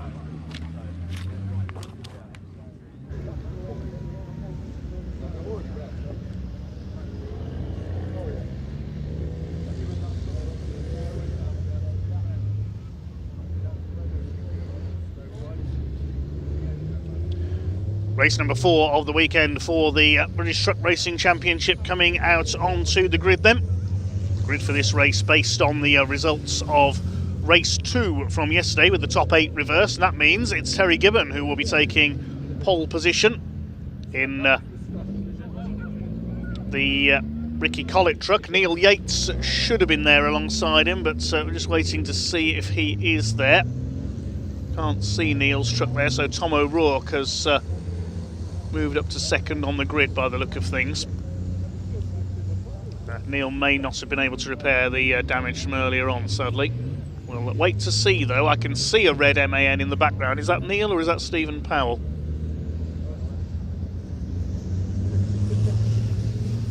Stephen Powell will be starting towards the back in this one. I can see 2 red MANs, so Neil Yates is there. That's good to see. But they're a bit out of order at the moment on this lap. Yes, Neil's a bit late out of the paddock. He's trying to catch up with the field. So I think he will take his place on the front row for this one. Second row will be Tom O'Rourke and the 68 of Craig Reed. Then David Jenkins and Stuart Oliver on row 3 with John Bowler and Nathan Smith on row 4. Nathan taking his first win of the season in yesterday's second race. Row 5 with the first of the Division 2s, that's Jake Evans and Callum Eason. 6th row, Bradley Harvey and John Powell. On the 7th row, Stephen Powell. He was delayed after a tangle with Michael Oliver in race 2 yesterday. He'll start on row 7 along with Sami Ojanen. Confirmation of the grid, then it will be Terry Gibbon in pole position at the wheel of Ricky Collett's MAN.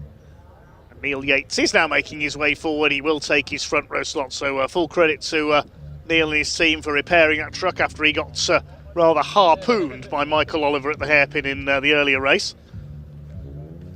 Is Neil, if he gets a decent start here, could he hang on this time for his first win?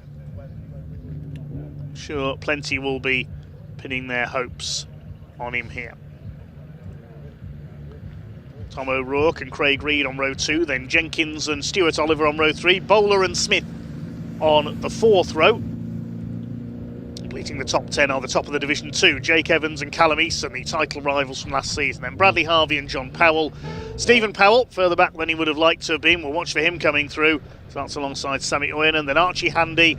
Michael Oliver should be there on the outside, but we'll have to wait to see if the team have repaired the damage from earlier on. Simon Cole and Warren Harvey rounding out the grid for this one.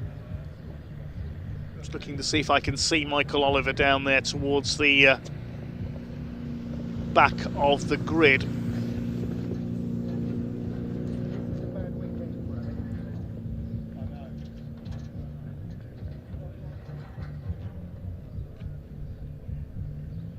Can't quite see from my position. Wait and see as they come round. So Gibbon and Yates on the front row. O'Rourke, Reed, Jenkins, Oliver Senior, Bowler, Smith. Look further back to see if we can see Michael Oliver. Yes, he is there. There is the number 12 at the back. Simon Cole, I don't think is there. I don't think we've got Warren Harvey either. He had problems earlier on, was very slow at the end of race 3. But somehow Team Oliver have resurrected Michael's truck.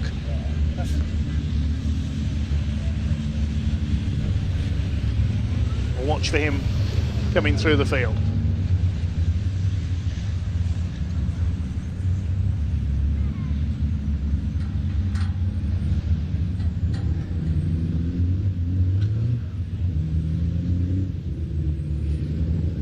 There's the Division 2 pace setters, Jake Evans and Callum Easton. Yes, we're missing Simon Cole. We are missing Warren Harvey. So it's like just 16 trucks for this one.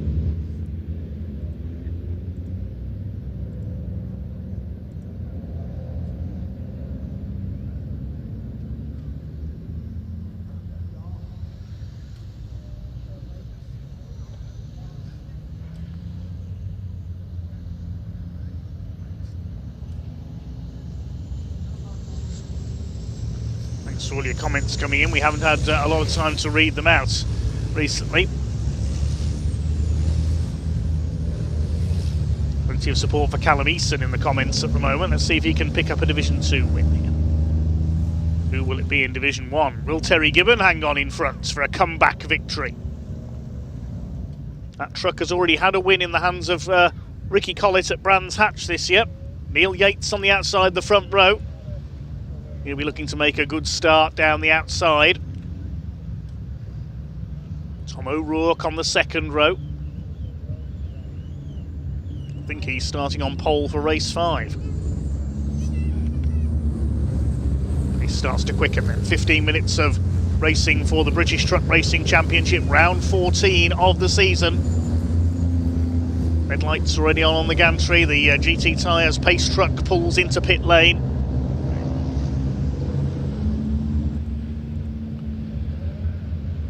Gibbon and Yates lead them up towards the red lights. Revs start to rise, and the pack is unleashed for race 4 of the weekend. Away they go.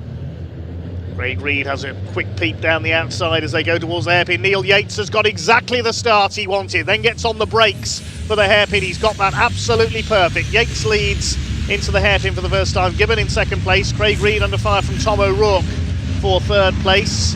As they all make it round the hairpin for the first time. Already a little bit of push and shove towards the back of the field, but they've all made it round the first couple of turns. Yates leads from Gibbon, then Reed, O'Rourke, David Jenkins, John Bowler. Stuart Oliver didn't get the best of starts there. He's down in 7th. Bradley Harvey going out wide, so is Sammy Oyanen, and that's because Stephen Powell has just gone ripping through on the inside as he tries to charge as quickly as he can through the Division 2 boys and get onto the tail of Division 1 from his lower starting position. Smoke from Sammy Oyanen's Mercedes there. Not sure whether that was tyre smoke or engine smoke. It was a big cloud of smoke, but it seems to have cleared. John Bowler leans on Stuart Oliver to defend his position down the Speedway straights. Tom O'Rourke was likewise to John Bowler, behind David Jenkins in the 69. Through towards Honda Curve for the first time. It is Neil Yates who has held his lead. Can he hang on all the way this time? Craig Reed in third, going well once again in the Iveco. The battle is for 5th position. Look at this, O'Rourke, Bowler and Stuart Oliver weaving around like they're in a group of minis once again. Nathan Smith just behind them. Bowler's going around the outside. Try not to overshoot the hairpin. John Bowler, he has overshot the hairpin. Goes wide onto the grass. Gathers it up again, but he's lost a couple of places to Stuart Oliver and Nathan Smith. And Jake Evans has come through as well, the Division 2 leader there. Stephen Powell and Michael Oliver's up behind him as well. Stephen Powell and Michael Oliver, they already tangled a couple of times yesterday. Here comes Nathan Smith attacking Stuart Oliver. Nathan having a cracking weekend, qualified on pole for the first time in his career yesterday.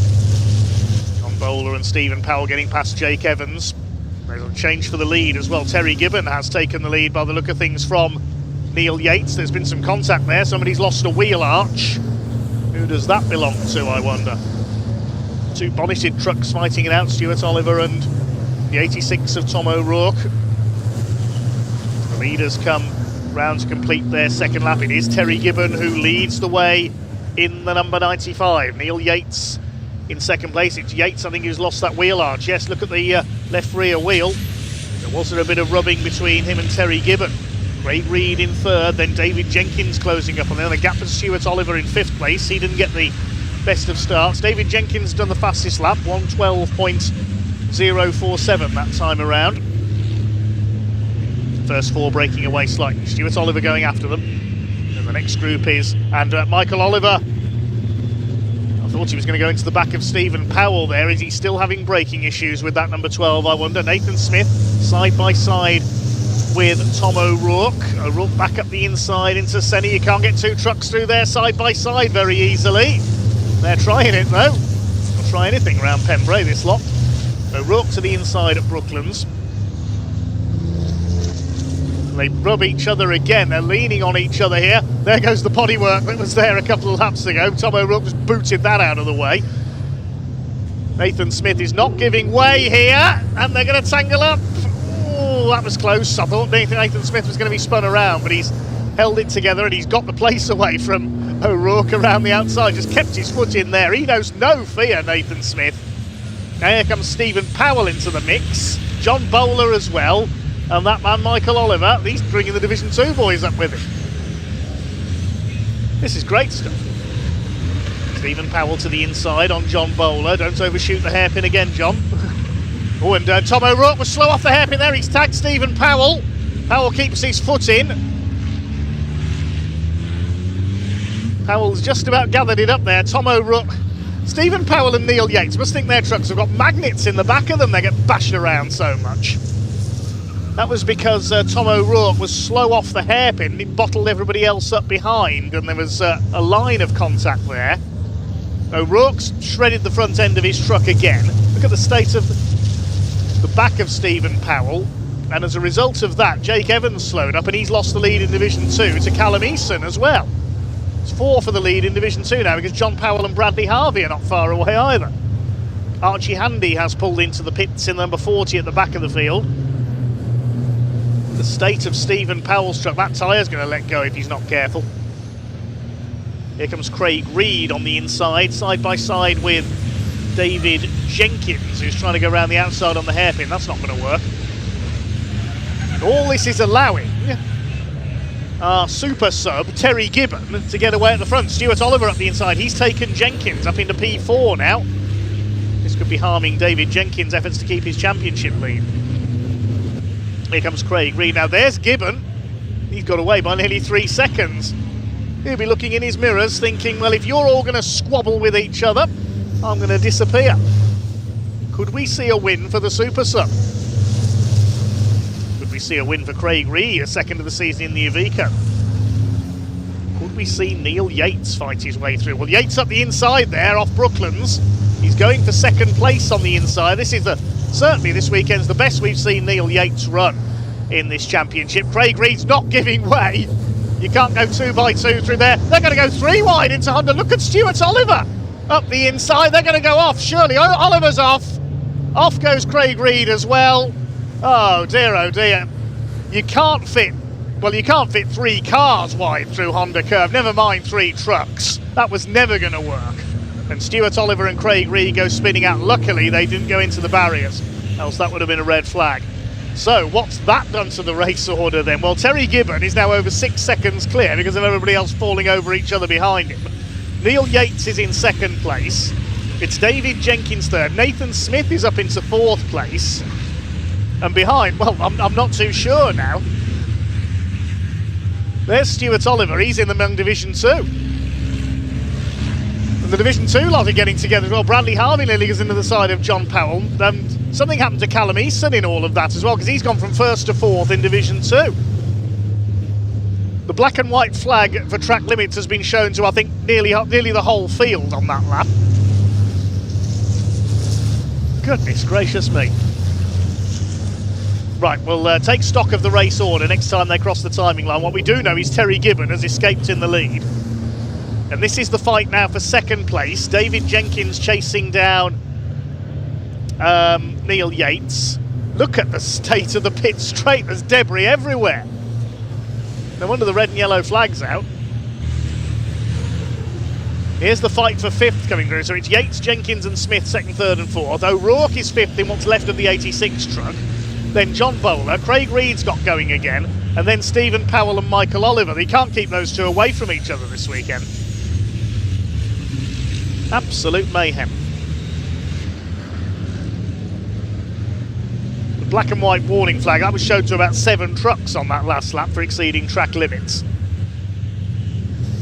Track limits don't seem to mean a thing to these drivers in this race. And Terry Gibbons probably wondering where everybody else has gone. He's away in front. Ricky Collins will be pleased. It's his truck that's out in front. This lot is still at it. Tom O'Rourke's dropped back a couple of spots now. Craig Reed and John Bowler have got past him.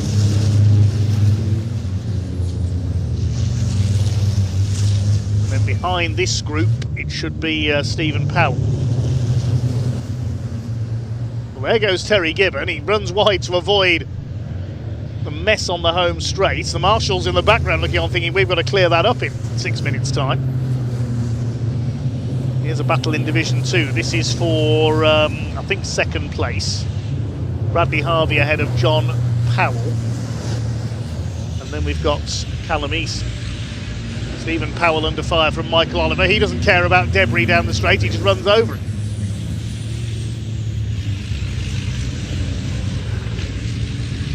Into the hairpin. Michael Oliver trying to go round the outside. We learnt earlier that doesn't work.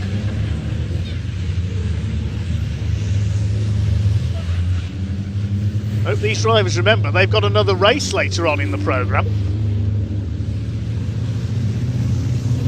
Spending the lunch break going around picking all the bits up so they can have that last race. Stephen Powell under fire from Michael Oliver. We said earlier these two have tangled a few times this weekend.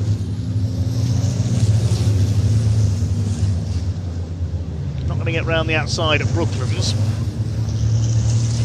Stephen Powell might be about to be double teamed by the Olivers because Stewart's closing up as well.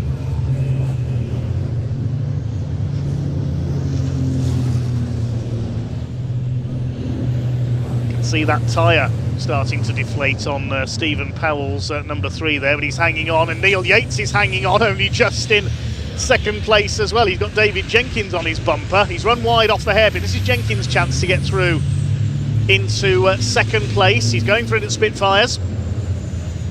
Is he going to go through? Yes, he is. David Jenkins into P2.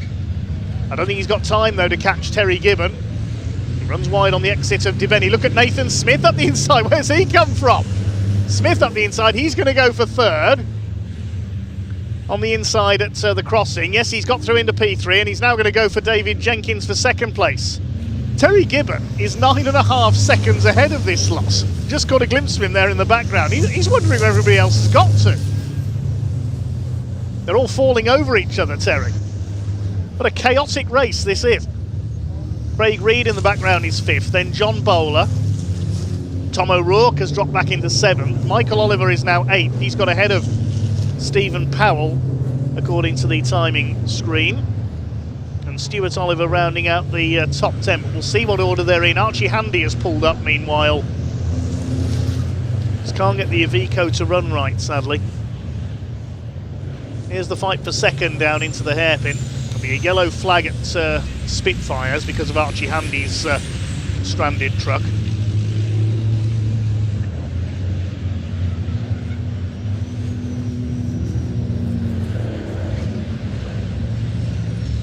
Through towards the 2nd half of the lap. Stephen Powell still holding off the Olivers. The timing screen did say that Michael had got ahead on the previous lap, but he hasn't. He's dropped behind Stewart now.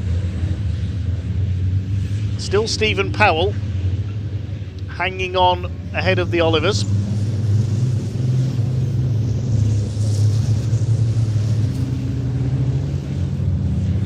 Jake Evans is catching this lot as well, the Division 2 leader. He's about 3.5 seconds clear of Bradley Harvey, who's 2nd in Division 2. There he is in the background. Callum Eason 3rd. I think John Powell has hit problems. He's dropped back down the order. It's behind Sammy Oyanen now.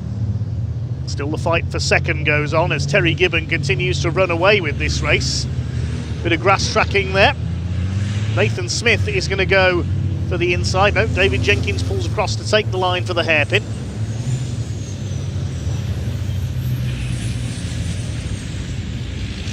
Smith will try and go for the inside, but remember the yellows are out at the next corner because of Archie Handy's truck. Neil Yates drops away a little bit into 4th place. Just over 2 minutes of this race to go. Trying to remember the last time that Terry Gibbon tasted victory in a British truck racing championship event. In fact, I can't remember him ever taking a victory before in his own MAN. So we could be on for a first here for the Super Sub. Here he is. Nearly 12 seconds ahead of the field. I think it's 2 laps to go this time, looking at the clock.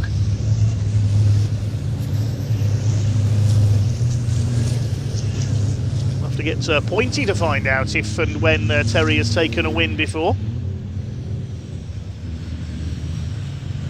Running out a little bit wide there, David Jenkins, but he's still holding that 2nd place.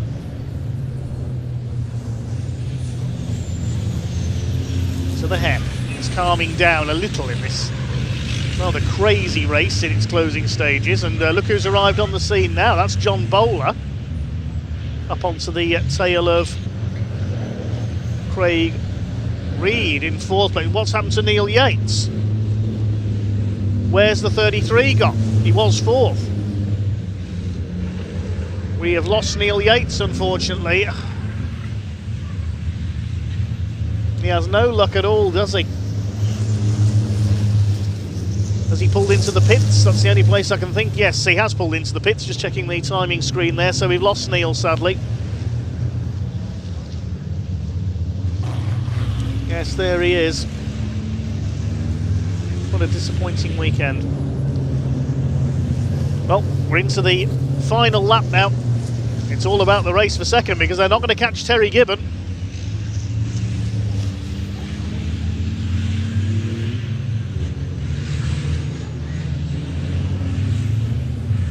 David Jenkins looking safe in second as the clock counts down to 0 now.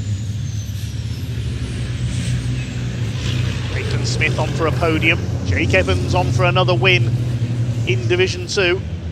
Or is he? Or is he? Because Bradley Harvey's closing on. Division 2 might not be over yet, you know. There's Craig Reed in 4th, John Bowler 5th. The battle for 6th is between O'Rourke and the Olivers.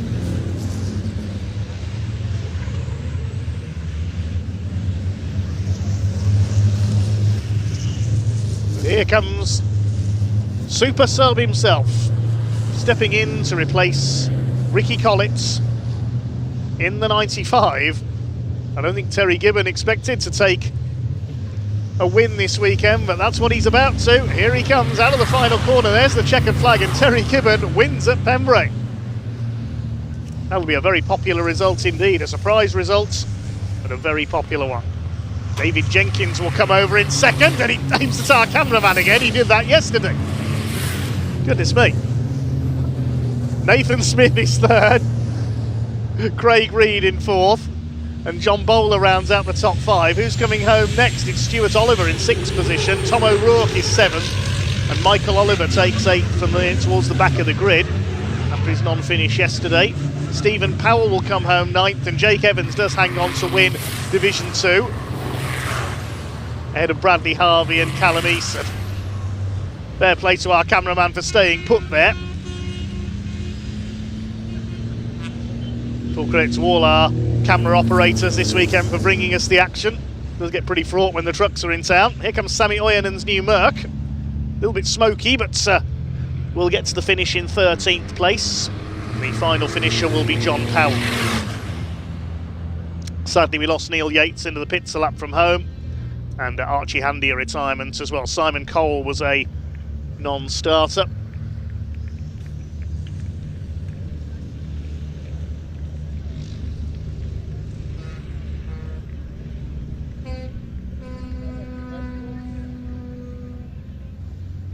Well, what a crazy race that was for the British Truck Racing Championship here at Pembrey, race 4 of the weekend, and it was won by Terry Gibbon in Ricky Collett's MAN. 10.5 seconds his winning margin over David Jenkins, who held off Nathan Smith all the way. Craig Reed inheriting fourth when Neil Yates dropped out, then John Bowler, Stuart Oliver, Tom O'Rourke, Michael Oliver, Stephen Powell, Jake Evans, Division 2 winner, completing the top 10 ahead of Bradley Harvey, second in Division 2. There are only 1.3 seconds in it between those two at the flag. Then Callum Easton, Sammy Oyanen and John Powell. Right, while I get my breath back, I'm going to head off for my lunch break, and then we will head down to Parc Fermé with pointing.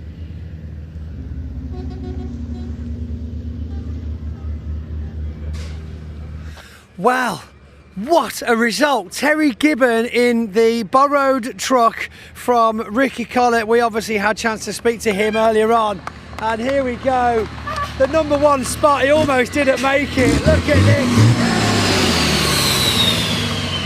Let's give him a minute to put the brakes on. We've got water spraying on the brakes. We've got team unstrapping him here. What a result. We thought he'd lost it there, that first lap, as he dropped back into second. Oh, he's not used to this getting undressed quickly for the race win thing at all. Come on, Terry. Goodness me, glad you're quicker at driving. I'm a little bit rusty at this. I bet you are a bit rusty, but absolutely what a result. You can see you're shaking. That's got to be a race of a lifetime so far. Yeah, that was it. Definitely up there, yeah. Just a fantastic result for the full team.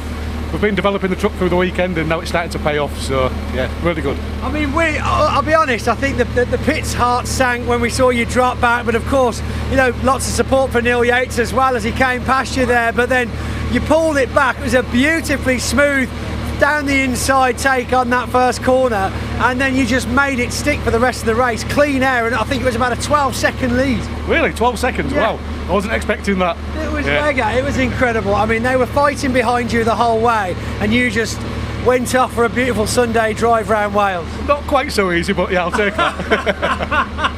Well, Terry, well done. I think you made Ricky proud, you made the truck proud, and yeah, Ricky, when you're back in the saddle, just know it can do it. We need you back, Ricky. Get back soon. Get back soon, but not too soon, because I think Terry likes it here. Yeah, it's pretty nice in here, yeah. Absolutely phenomenal. Round of applause for Terry. Come on, excellent. Right, we got Dave Jackson with it. Nathan Smith. Seeing you again, we were talking earlier on this morning about manifesting a top 3 result, and here we are. That's all on you, that is. Of course it was. I think you and Dave parked in the wrong spaces though, didn't you? Oh, we went in there, so I thought, exactly, just have the two, it's fine. But again, great race, and I think when you and Dave both kind of tussled past Neil Yates, we were stood here, and I'll be honest, there were officials, there were mechanics, and we were all like, oh, this is going to be... Powell, wasn't it? No, this was Neil Yates.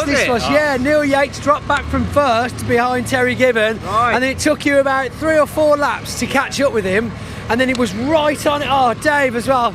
We were just talking about that kind of double overtake that you and Nathan did past Neil Yates around here, and from the spectators looking on, it was tight, but it was smooth. I don't think they realised there was 2 of us on his side. He's a mugger. He snuck in and picked your pocket. He did. He's a definite pickpocket, but he's a fast pickpocket. I'll give him that. It was great racing. Great racing. It really was. It was a fantastic move. Thank you. Brilliant. Well done, guys. Absolutely incredible. Now, obviously, because of earlier on's incidents, I'm not sure how much lunch break we're going to get, but I know that the guys on the circuit want to move things along and keep things quick.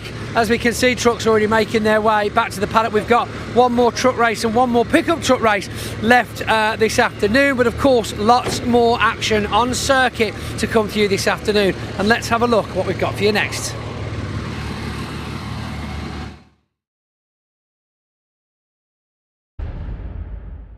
Right, everybody, welcome to our World Cup penalty shootout. Yes, the greatest tournament in the world is taking place right now in America. Thank you so much, guys. I really appreciate that. We have got a massive competition right now going on between the Milltech Civic Cup boys, the Junior Saloon Car Championship boys, and the Mini Challenge Trophy boys. 7 penalties in total. That is the goal. If you hit it, you get a point. If it's saved, nothing. After 7 penalties, whoever has scored the most wins. I'm going to go in goal for the very first one, but then what will happen is Alistair Camp is going to go first for Civic Cup. Then he will go in goal. He will face a shot from Junior Saloons. Whoever takes a penalty for Junior Saloons will then go in goal and will keep cycling it around. So I'm going to go in goal for the very first one, and it is the Miltech Civic Cup. All you got to do, Campy, is hit one of the cars. That's it, and it's a goal. Come on. Well done. Congratulations. 1 to the Civics. Right, Junior Saloons, you're up. Here we go. We've got a Scotsman. Remember, the penalty box is there. We've got a Scotsman. Go on, Ricky. Ever been to Morocco? Oh, he's missed. JSCC miss. Ricky, you're in goal. You're in goal. You're going to take it. Now we have Mini Challenge Trophy. Oh, he's going left pegger, is he? Oh, it's saved! It's saved! So after round 1 penalty, it's the Miltech Civic Cup who lead 1-0. Civics, who's going?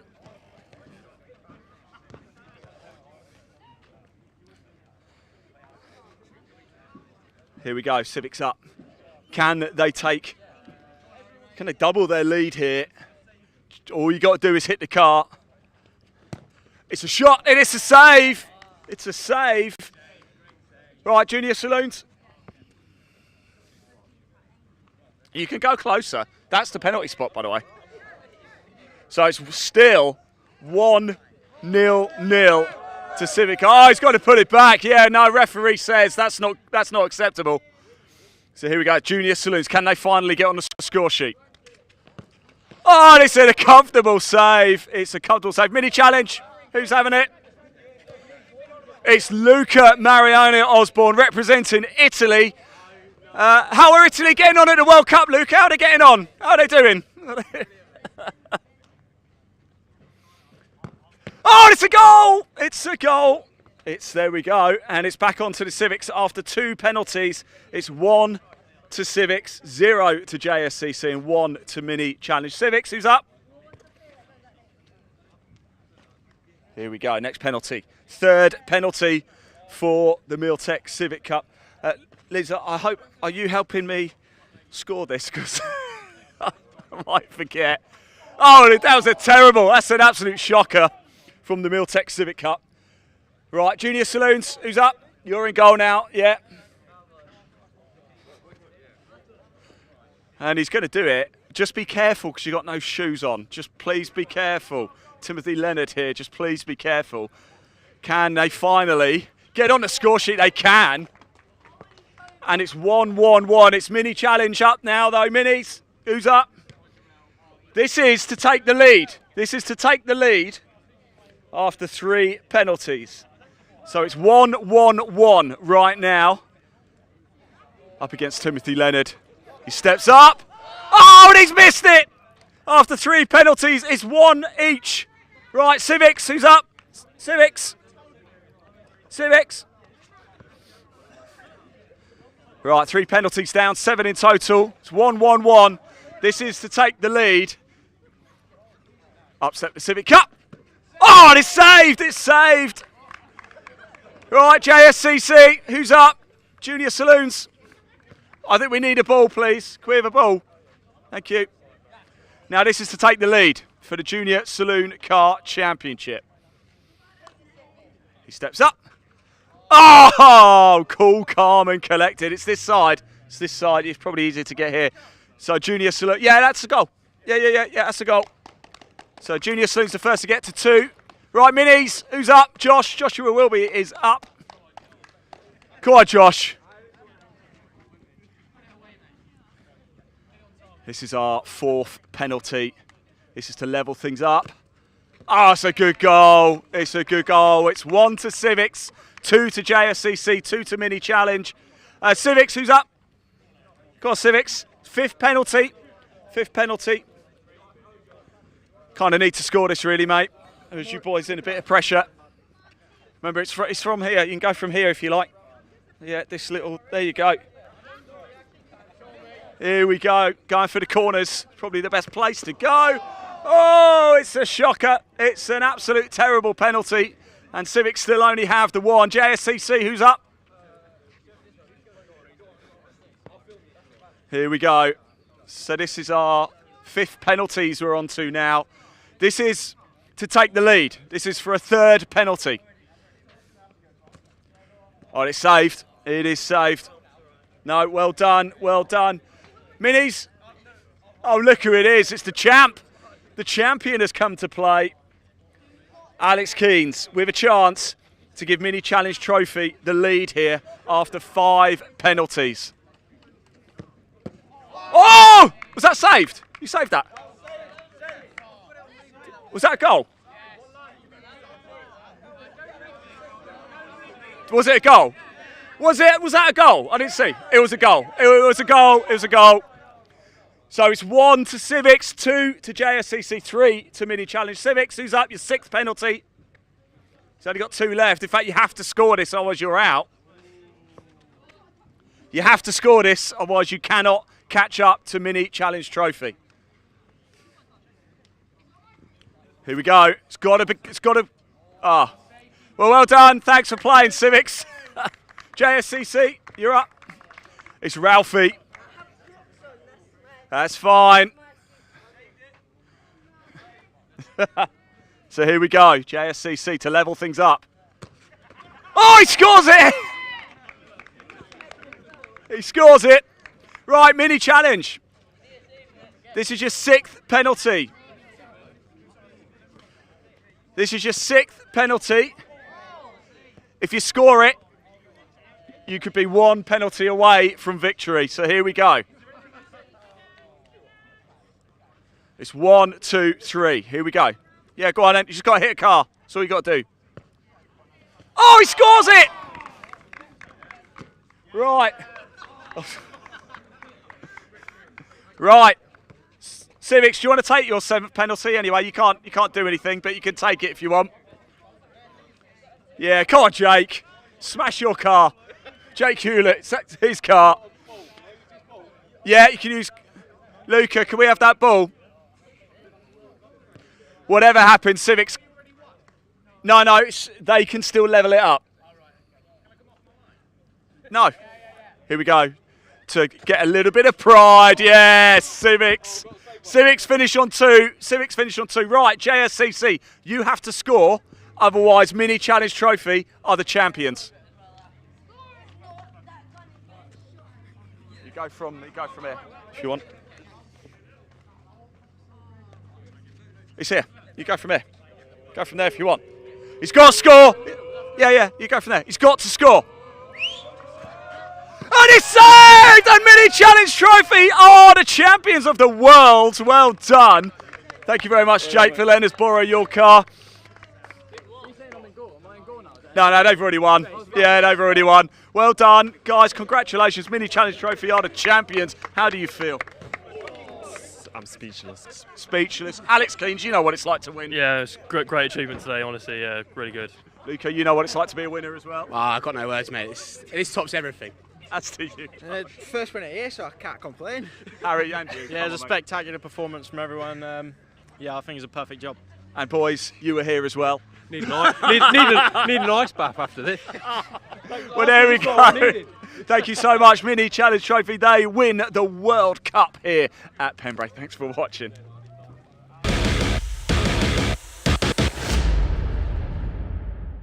Right, I've popped down to the outer paddock here. I'm here with Ryan Hadfield. Ryan, how's the season going for you so far? Not as well as last year. It's not, is it? No, we're meeting missed already, so that's pretty much championship out the window, but I suppose we're still here, try and collect some trophies and some points and see what we can do. It's still a bit of a way to go. It's not because you missed American Speed Fest, didn't you? Yeah, we'd got some clutch and gearbox problems, so that was a problem. Yeah. You can't drive around there with no clutch, so. I don't think you can drive anywhere with no clutch, can you? You can drive anywhere flat. Oh, you'll be all right around here then. Yeah, this will be fine, but it's just a long way down here, so we'll hope for some good results and make the 7-hour drive worthwhile. Is everything okay though? Did you test the car yesterday? No, we've we've driven it to the wagon and it worked then, so... Wow, that really is pushing it a bit to the wire, isn't it? Fingers crossed.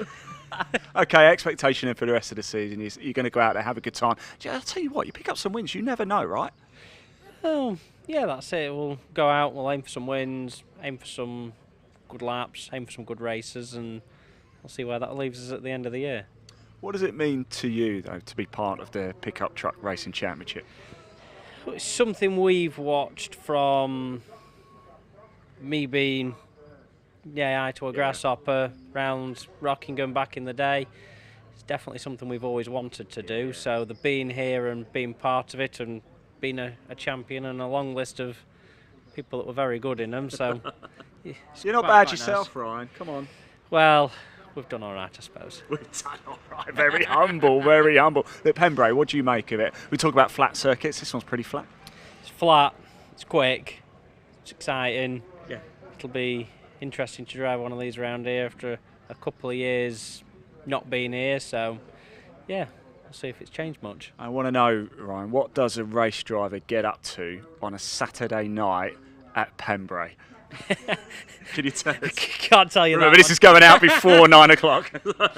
Well, we'll go and have a look around the wagon, see if there's anything worth buying or...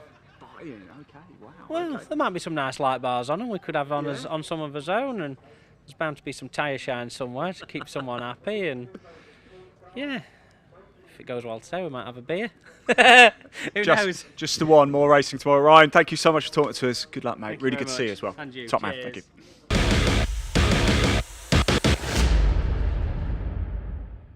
Well, hello everybody. I'm a real thorn between four roses here. I've come down to the Veritals Alliance team, the all-female team here in the Maron Mini Challenge Trophy. We've got Ellie here, we've got Beanie, we've got Leona and Lexi as well. It's great to have you along. Ellie, let's start with you. Of course, all-female team. What does it mean to you to be a part of this team? It's absolutely incredible. I mean, these girls are phenomenal. They're amazing racers, amazing people, and it's just so nice to have like a support system of these girls and just learning from each other. But it's just fun. That's what it should be. Racing should be fun, and that's exactly what this is. I like it. You've got a big smile on your face, so I like that. Beanie, how did all this come about? So, Ellie and I wanted to get into car racing. Yeah. Leona and Lexi had already been racing previously, and the Vera Alliance Academy thought it'd be a good idea to set up a 4-car girl team, and we were really fortunate to be given the opportunity. So I want to say a big thank you to Ian Wolford and Pete Osborne. You guys are amazing, and thank you for giving us this opportunity. I like that, well said.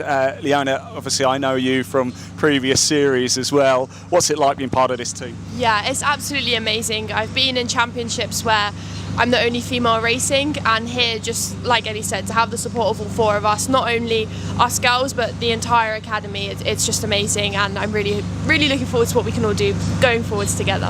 And Lexi, of course, JSCC last season, now you're in the minis. What's the step up been like? It's been great. I love these cars. I feel like for me it was a big step up being on a lot more of a competitive grid, because it was quite a small grid last year, so it was a big change coming up and battling with the big boys, I suppose. But no, I really like it. It was the best step up, I think. So, as a series, as a team, do you find yourselves getting a little bit more media attention? Has it worked for sponsorship marketing, Ellie? Definitely, and I also think not only that, but I think it's also good being part of the girls' team to encourage other girls to do the same. So in terms of media traction, like obviously this is an amazing brand, like Vera are incredible. Being part of the mini challenge is also great, and I really want it, mostly, I think all of us, to encourage other girls to do it, and that's what the benefit of having this team is. Well, you're all outrageously talented out on track. Beanie, let's talk about Pembrey. How are we feeling this weekend? So I was actually really excited coming into the weekend. I didn't have the best weekend at Snetterton, but yesterday I had car problems all day, so I only managed a few laps, so my qualifying was a bit of a learning the track situation, but I'm happy with how it ended, and it's a good stepping stone, and I'm really excited to go racing. Leona, have you raced here before? No, yesterday was my first time here, so yeah, it was good to have a few kind of short sessions just to get some laps in. But then, yeah, I guess you never know till qualifying. So happy with the pace, but for me, I prefer the racing. So looking forward to the 3 races ahead. Alexi, you were here last year, weren't you? How did that go? 2024. 2024? Yeah. How was it? That was quite terrible. I put it in a wall. Okay, we'll move on from that. We'll forget that one. But anyway, it's going to be a lot better this week. Look, girls, thank you so much for joining us. Really appreciate it. How do we find out more about the team? Go online. We've all got Instagrams. What's your Instagram? EleanorReese.racing. Beanie Reese _ Leona Theobald. I think it's Lexi J _ I don't know. There you go. Check them all out on Instagram. Time to go racing. Thank you so much. Really appreciate it.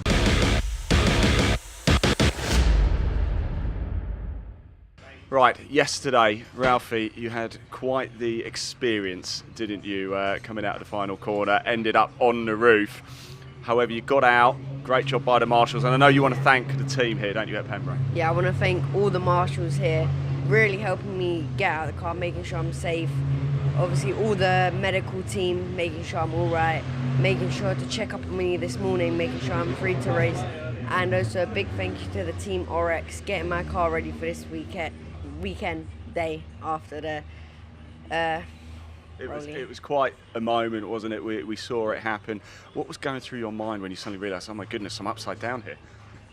Well, it was a bit like I caught it, I lost it again, I broke the car, sped up and hit the barrier, rolled it, and I was just like, okay, let's just get out. But one thing though, today, you've picked yourself up, you've gone out in the car, and you got classified in this morning's race. How did you feel waking up this morning? Were you a bit nervous? Or? I felt fine. I felt ready to get out there and try it again. No power steering today, so it's a bit harder to get the corrections on, but we'll still push through and make it work. It's one of those things, it's just a learning curve, isn't it? And I know family had sort of hearts in mouths and everything, but it happens. It's one of those things. Let's talk about, we've mentioned this a few times, of course, you're a scholarship winner, of course. What's the biggest thing you've learned now that you didn't realise at the start of the season? When it comes down to it, it's no different to a car. You just got to drive it with the mentality of you're going to crash eventually, but at the end of the day, it don't matter. Just always go forward and push hard. Yeah. No, I've got to say, your resilience as well to get back in the car this morning and go back out racing. What was family like? Were they like, that's it, you're not going again? No, they were all, my mum was like, yeah, if the car gets fixed, we're 100% going back out. Same with Dad, because I've always been like it in karting. I would crash, we would stay up all night fixing the car, and then I'd go back out and race. It's part of it. It's part of it, isn't it? Look, you've done a few meetings now. Which has been your favourite track so far? Here. That's it, yeah. Despite going on the roof, yeah. You go on the roof, it don't make a difference. Still my favourite track. I won the scholarship here. Yeah. It's just a lovely track. It's a great talking point as well. You know, when you go back to school tomorrow, you're going to tell everybody about it. I've already had about 20,000 people texting my phone asking if I'm okay. Wow. Okay, so sometimes good can come from an unfortunate situation, right? Yeah, yeah. But Ralphie, thank you so much. I'm so glad you're okay as well. That's the most important thing. But hey, 14 years of age, was on the roof yesterday, back out racing this morning. You guys are tough. You're tough. Ralphie Branscombe.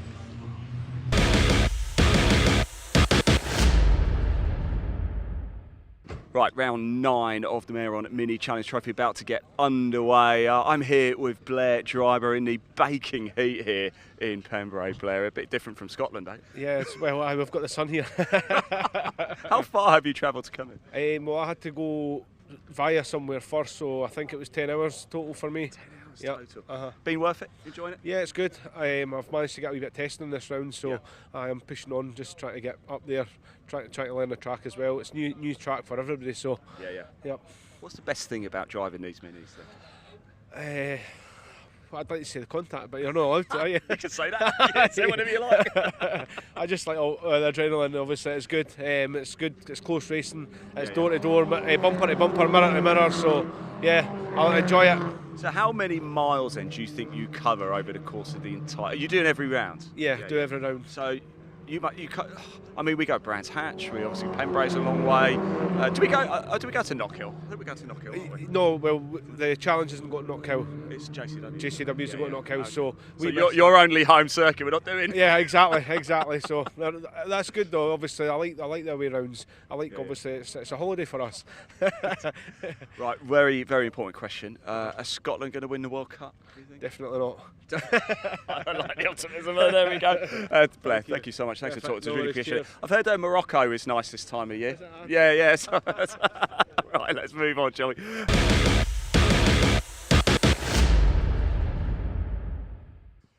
Right, in yesterday's Junior Saloon Car Championship race, Ralphie Brown's come here. Unfortunately, ended up on his roof.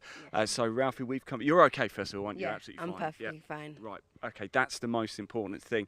However, Ralphie wants to come down and have a chat with the marshals and thank them for all of their hard work. So, Ralphie, do you want to go on over and do the honours? And what a wonderful job by the marshals.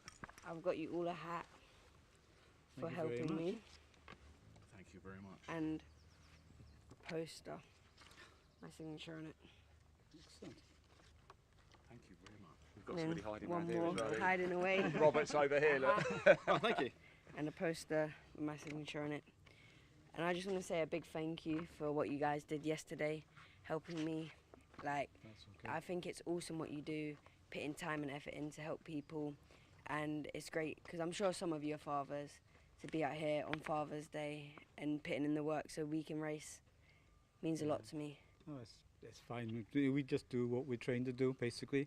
I'm the post chief, so I'm in charge of the guys that went to your rescue. Yeah. I'm just overseeing what they do. This is one of the team that actually made sure you were okay in the car and made sure you got out safe. And then I was one that called all the rescue people to come to your aid as well. So I'm glad you're okay, and I'm glad you're out racing again today. Yeah, I'm back out. I'm in I'm the first one on after lunch. So, yeah. Good. Well said, Ralphie. We're going to let you go because, yes, you do have to get back up to assembly area to get going. Guys, can I just borrow you for a second? Just have a quick chat. There's two other marshals which weren't here. That you hear, but they're not. There's two other marshals who aren't here right now. Can we? Is that okay if we can keep the bits and bobs? Well, yeah, thank you. Well said. Yeah. So what I want to do as well, guys, is just find out what your roles were in that situation, how you reacted. So you're post chief here. I'll explain my role. I'm the post chief, so I'm in charge of the post. So I report back to race control if there's any incidents. So when was his name? Charlie? Ralphie, sorry. When Ralphie's incident, I called a priority incident because he was upside down in the middle of the circuit. And that generated then the response from race control to put out the red flag, stop the racing, and also to bring the rescue, recovery and ambulance to the scene. That was my part done, basically. And then these guys, Rob, you can tell them what you... Yeah, well, when you saw Ralphie come around and go upside down, Rob, obviously you get your instructions from post chief. What was going through your mind? Oh no, many different words, but yeah. So what was your role? Basically, I was first on scene, so I went straight down to the car, made sure he was all right. Luckily, he was already out by the time I got there. Normally we checked to make sure electrics were off, but because he was on his roof, we couldn't get to the switch. But it got away because it was leaking fuel, so we got away from the car. We got extinguisher nearby and just made sure he was all right. And then rescue came out, put him in, obviously took him over to medicine, make sure he was all right, and then we just tidied the scene up. Rescue came over, recovery came over, turned the car over, and then we put everything back together. And I have to say, you guys, you did it pretty quick, didn't you? Matt, what was your role? I wasn't here yesterday. You weren't here yesterday? I was on another post. Oh, I love that. How about it? No, I'm joking. No, I'm joking. But on the other post I was at, all I was saying to my chief post at the time was, is he okay? Is the driver okay? So, you know, same as everyone's thinking around here, everyone around here, as soon as something like that happens, is a driver okay? Yeah. That's the most important thing. It's good to see he is. I mean, you guys do an absolutely incredible job. I don't want it to be like cliche or patronising or anything, but we really can't go racing without you guys. And to give up your time, it's roasting. I mean, you have to wear these. It is baking, isn't it? How do you cope with those? You get used to it. Plenty of fluids. On the flip side, when it's cold, you're okay. So how does one... Right, we'll talk about getting into marshalling in a moment, but how does one become post chief? How many... Do you have to do a certain number of events or... Well, yeah, basically you start off as a trainee, then you go through the trainee accreditation process to become then a course marshal, and then from there then you can grade to post chief or flag or something like that. So to get to post chief, it would probably take you, with the new regulations, around 6 to 8 years, going through the training and the steps you have to do before that. How many race meetings do you think you've done? What, in total? Yeah. In your lifetime. I've been at it for 24 years, so okay. What a two quite then. a few. So quite a few. Robert, whereabouts are you in your marshalling journey at the minute? So I'm grade 2, it's experience, and I'm currently working up to do my grade 3, which is IO. Yeah. So that's one step down from post chief. Okay, how about you, Matt? Whereabouts? I'm the newbie here. Are you the newbie? You've got plenty of these. Every time I walk around and I see the orange overalls, but I see loads of these sort of markers on. I think, oh yeah. When you go, These are the ones you need to look at. I only started last year. Okay. And I ummed and ahed for years about what do I do. I really love motorsport. How can I get more involved in it? Went to my local circuit, contacted them, done a training day or a tester day, and from there I just got addicted to it. Yeah. I was going to do 4 days last year. I think I'd done 15 or 16 Wow. and bikes. Okay. I've got 20 this year, and I've got a very understanding wife. yeah, you need to understand a family. What's the best thing about marshalling? The other marshals. Yeah. I've been in lots of different groups, cars and bikes. Every marshal I've come across has been fantastic. They've been helpful. They've been giving you good guidance and good laughs. Yeah. And it's been brilliant while doing something we love. Robert, same question. What's the best thing about marshalling? Again, probably the social side of it. Yeah, it's, you know, you have a rubbish day on post, but get back to the campsite in the evening, have a few drinks, chill out, and that's what makes it the weekend. And you're the post chief, so slightly harder question for you. Why should somebody get involved in marshalling? Well, it's an excellent hobby. It gets you out in the fresh air. If you've got an interest in motor racing, you can't get much closer to the action. Yeah. So if you want to get involved, volunteer now.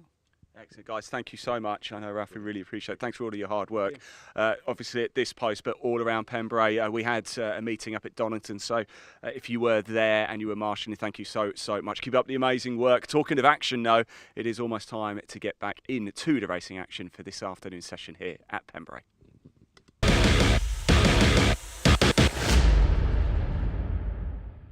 Right, everybody, you join us in our office here at Pembrey. Very posh indeed, as you can see. Now, apologies if we're going to teach you how to suck eggs here, but over the course of a weekend for the British Truck Racing Championship, there are 5 races. However, there's only one qualifying session, so we need to figure out how the grid is set for each of those 5 races. Now, in order to do this, we need an expert, somebody who goes to bed reading the rules and regulations of the British Truck Racing Championship. Unfortunately, nobody was available, so we got Pointy instead. Pointy, thank you for joining us. It's lovely to see you. You look shocked. I don't know why. I am disappointed it did. Anyway, yes, good morning, how are we? Right, now, before we get into this, yes. As you can see, I have brought props with us to Fantastic explain. props. So, yes. I've decided that assigned us trucks as well, so we're going to pretend for the sake of this, top quality die-cast it is construction. These the are. Budget has really pushed the budget out on this one. I'm going to be this one, so this is me. It's play fast. You're this one, gas. I really like this one, the dump truck build oil. That one, I like that guy. We've got bread here, we've got recovery, I feel school like bus, we should probably eco have car. recovery over here because we're inevitably going to need a recovery during this demonstration. Yes, but anyway, right.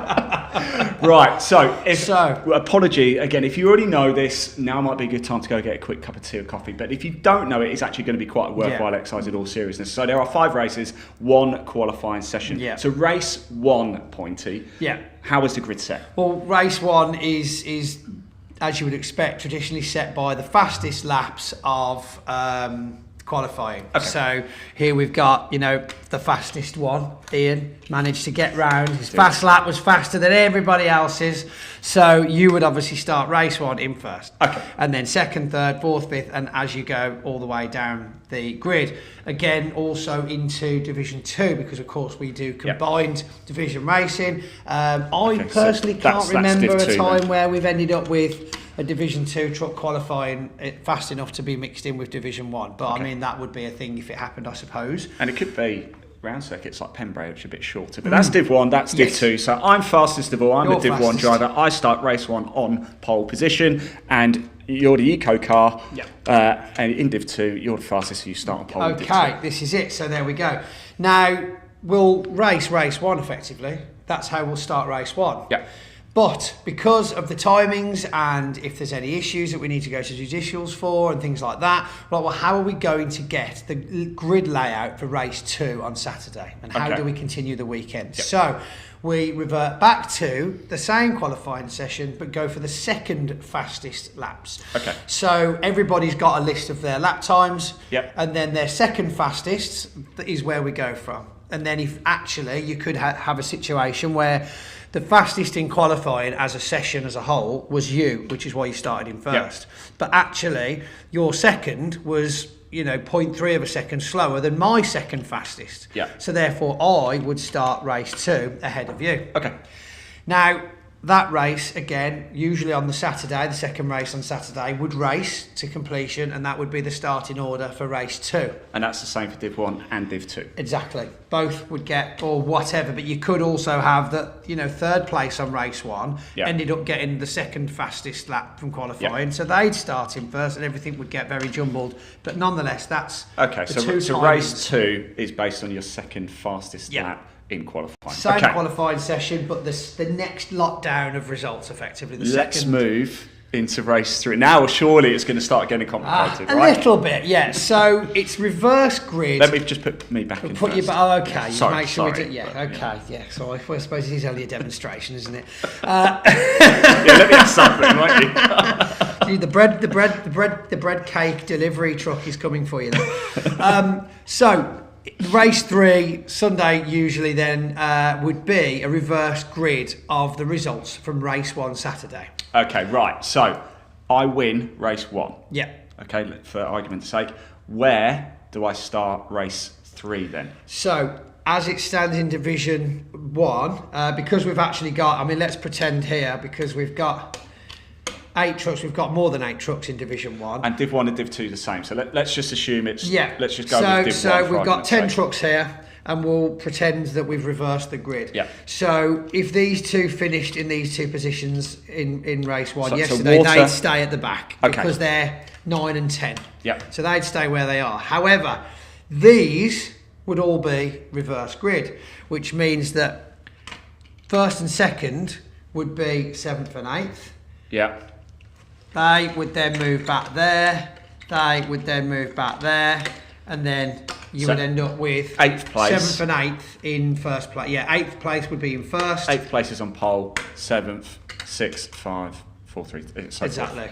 And then you would still end up with 9 and 10 in 9 and 10. It's the top 8 that are reversed. Yeah. Okay, so that's race 3, a reverse grid top of the results of race 1. And that's Div 1 and Div 2. Yeah. Race, right now we're really getting complicated. Is everybody followed so far? So race 1, it is just fastest lap, you're on pole. Race 2, second fastest lap. Race 3, top 8 reverse grid. Race 4, Pointy. Race 4, wow, again, we can't go off reverse grid of race 3 because that's just happened, and we've also, of course, got now a reverse grid from race 2 on Saturday. So we had 2 separate qualifying results, 1 session, but 2 sets of results, which then gave us 2 grid formations for 2 races, which effectively means we're running 2 sets of races through the weekend. It sounds a lot more complicated than it is because there's a lot of words to explain it, but in reality, qualifying, first set of results is race 1, second set of results is race 2. You get a reverse set of results from race 1 for race 1 Sunday, a reverse set of results for race 2 Sunday from race 2 Saturday, and then by the time all that's sorted out, the last race of the weekend would be a reverse grid of race 1 Sunday because we'll have had time to sort anything out, and therefore we have a race that we can reverse the grid of to finish the weekend. Okay. And effectively, if we had 6 races in a weekend, that would be a reverse grid of race 2 Sunday because there's 2 sets of race results that we're running off all weekend until last race Sunday, effectively. Perfect. So just give us a very brief overview. 1 to 5, go. 1 to 5. 1 set of qualifying with 2 sets of results. 2 races after that using those 2 sets of results for the fastest laps and the positions on the grid. Then Sunday is reverse of race 1, reverse of race 2, only the top 8 in both divisions I might add, and then race 3 is your reverse grid of race 1 Sunday. Yeah. And it's that simple. My brain hurts. My brain really, really hurts. In fact, well, thank you so much for explaining that, Pointy. Next time we'll try and find an expert. I promise. That was expert. That was good. I jest. What information do they want? I mean, were you not entertained? Pointy, thank you so much for that. It crashed. Red flag. We've got a red flag. 2 hour delay. Time to go. That's it. That's a wrap.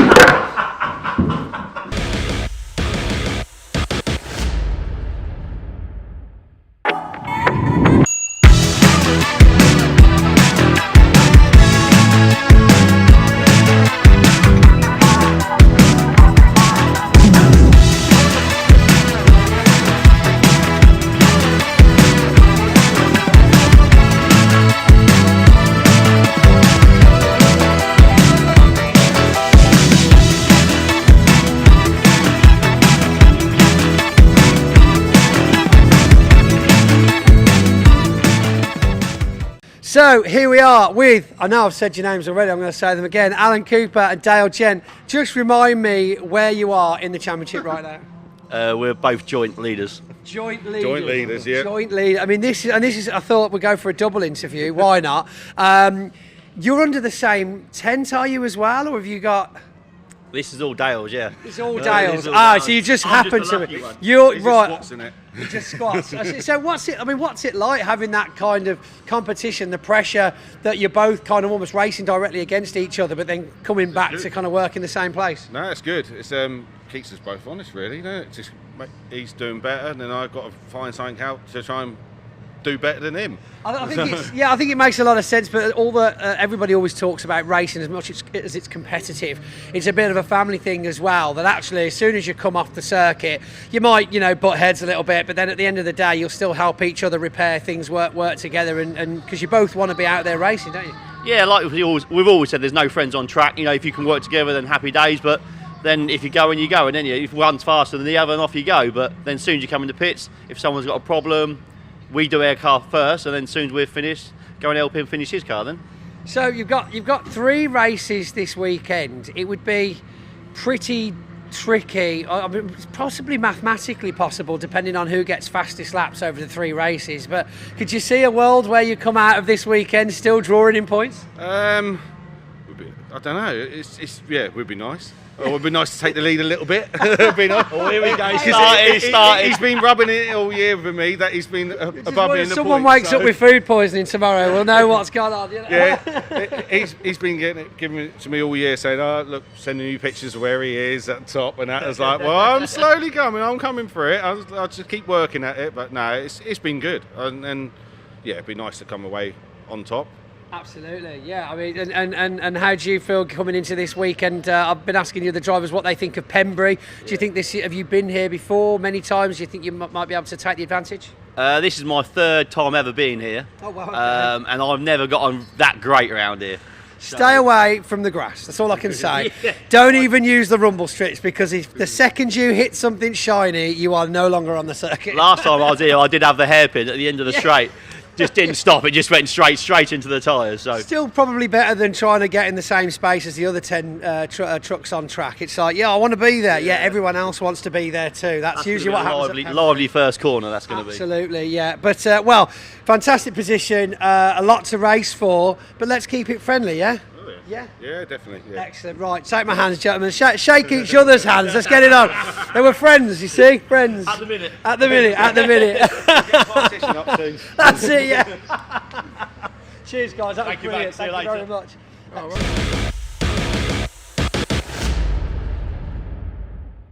Right, I'm down here in the paddock with Atta, part of the Junior Saloon Car Championship for 2026. Atta, we're about to go into the final race of the weekend. How's it been at Pembrey for you?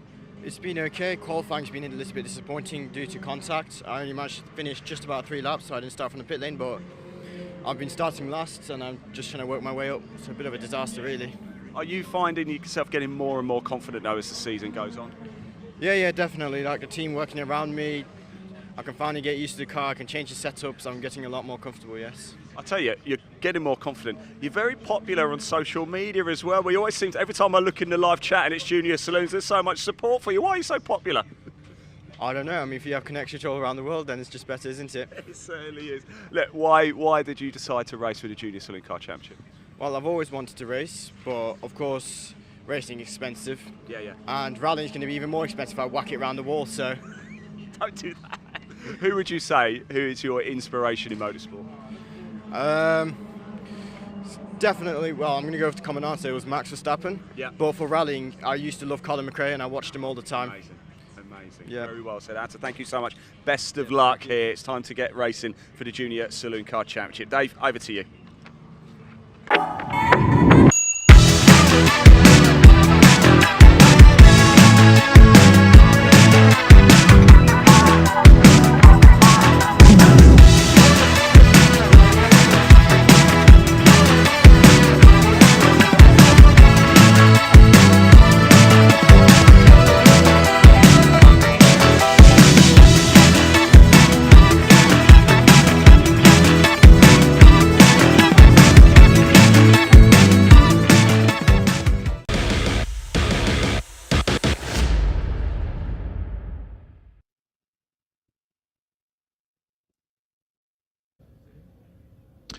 Yes, thanks so much, Ian. Good afternoon, everyone, and welcome back after a slightly extended lunch break to give our marshals a bit more of a chance of a break after the delays earlier on today. Beautiful, if slightly windy conditions here in South Wales at the Pembrey circuit as we get ready to get back underway. Just getting everyone in position back around the circuit for our next race, which is the third and final race for the junior saloon cars. And we have our second race of the weekend for the Civic Cup. We saw them in action yesterday. There has been a change to the results of yesterday's race. If you were with us earlier, you'll have heard that Jake Hewlett and Wilf Butler, who finished first and second, they were given penalties of 10 seconds each for a false start. So Dave Marshall inherited the win there. That's followed by the Track Action Racing Club. They were in good form yesterday with their mixture of saloon cars. Adam Croft taking the win in his Volkswagen Scirocco. And then that's followed by the third race of the weekend for the Mini Challenge Clubsport. Then the pickup trucks will have their final, effectively, the longer third race, and then we close out with our final truck race of the weekend, assuming that all the drivers went round after race 4 and picked up all the bits they'd dropped and put them back on their trucks. I jest, of course. It was a bit lively, wasn't it, that last truck race? Those of you who were watching during the break, I have to say, fair play to Ralphie Branscombe there with his thank you gifts to the marshals. What a lovely thing to do that was. He will go far in motorsport, young Ralphie, and it's great to see him and his team back out today after his accident at Honda Curve yesterday. Do give us a follow on our social platforms. And keep an eye on barc.net for all the latest news. The next action, as you said, is out in 2 weeks' time. We will be at the Thruxton Retro, celebrating everything 80s, and a real mouth-watering lineup there. We are headlined by the Jochen Rindt Trophy for historic single-seaters. Jochen Rindt was a great star at Thruxton in his days in Formula 3 and Formula 2. Of course, went on to posthumously win the 1970 Formula 1 World Championship for Lotus. He dominated that season, sadly lost his life at the Italian Grand Prix at Monza before the season's end, but his points total was not overhauled. So Jochen Rindt, the 1970 F1 World Champion, will be honoured at Thruxton. A couple of your comments coming in. Said that Atahuna had plenty of fans on our socials. They've been noted in the comments again. Hi to Wayne Sheehan as well. He's cheering on Jake Hewlett in the Civics, so we'll see how he gets on later. Mary Joyce is cheering on Zane Quecker in the junior saloon cars. They're up next. Let's see who Ian's been able to catch up to in the meantime.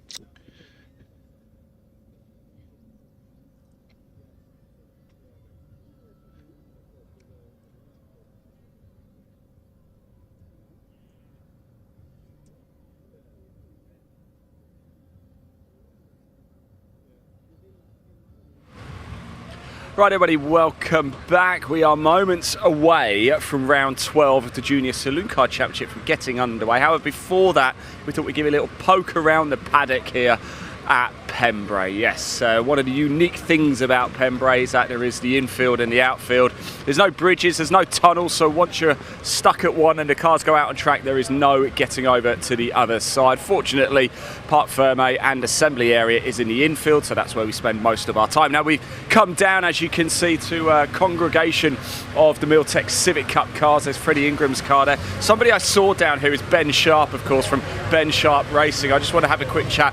Ben, can I borrow you for a wow, that looks nice. That looks good. Ben, of course, from Ben Sharp Racing. A racer yourself, Ben, but these days you tend to look after people more, don't you? Yeah, these days I've retired from racing myself now. You actually officially retired? Can we announce it so we've got something to shout about? No, I'm not retired. No, I do a race with a customer maybe, but not these days. I'm more interested in getting the boys going quicker.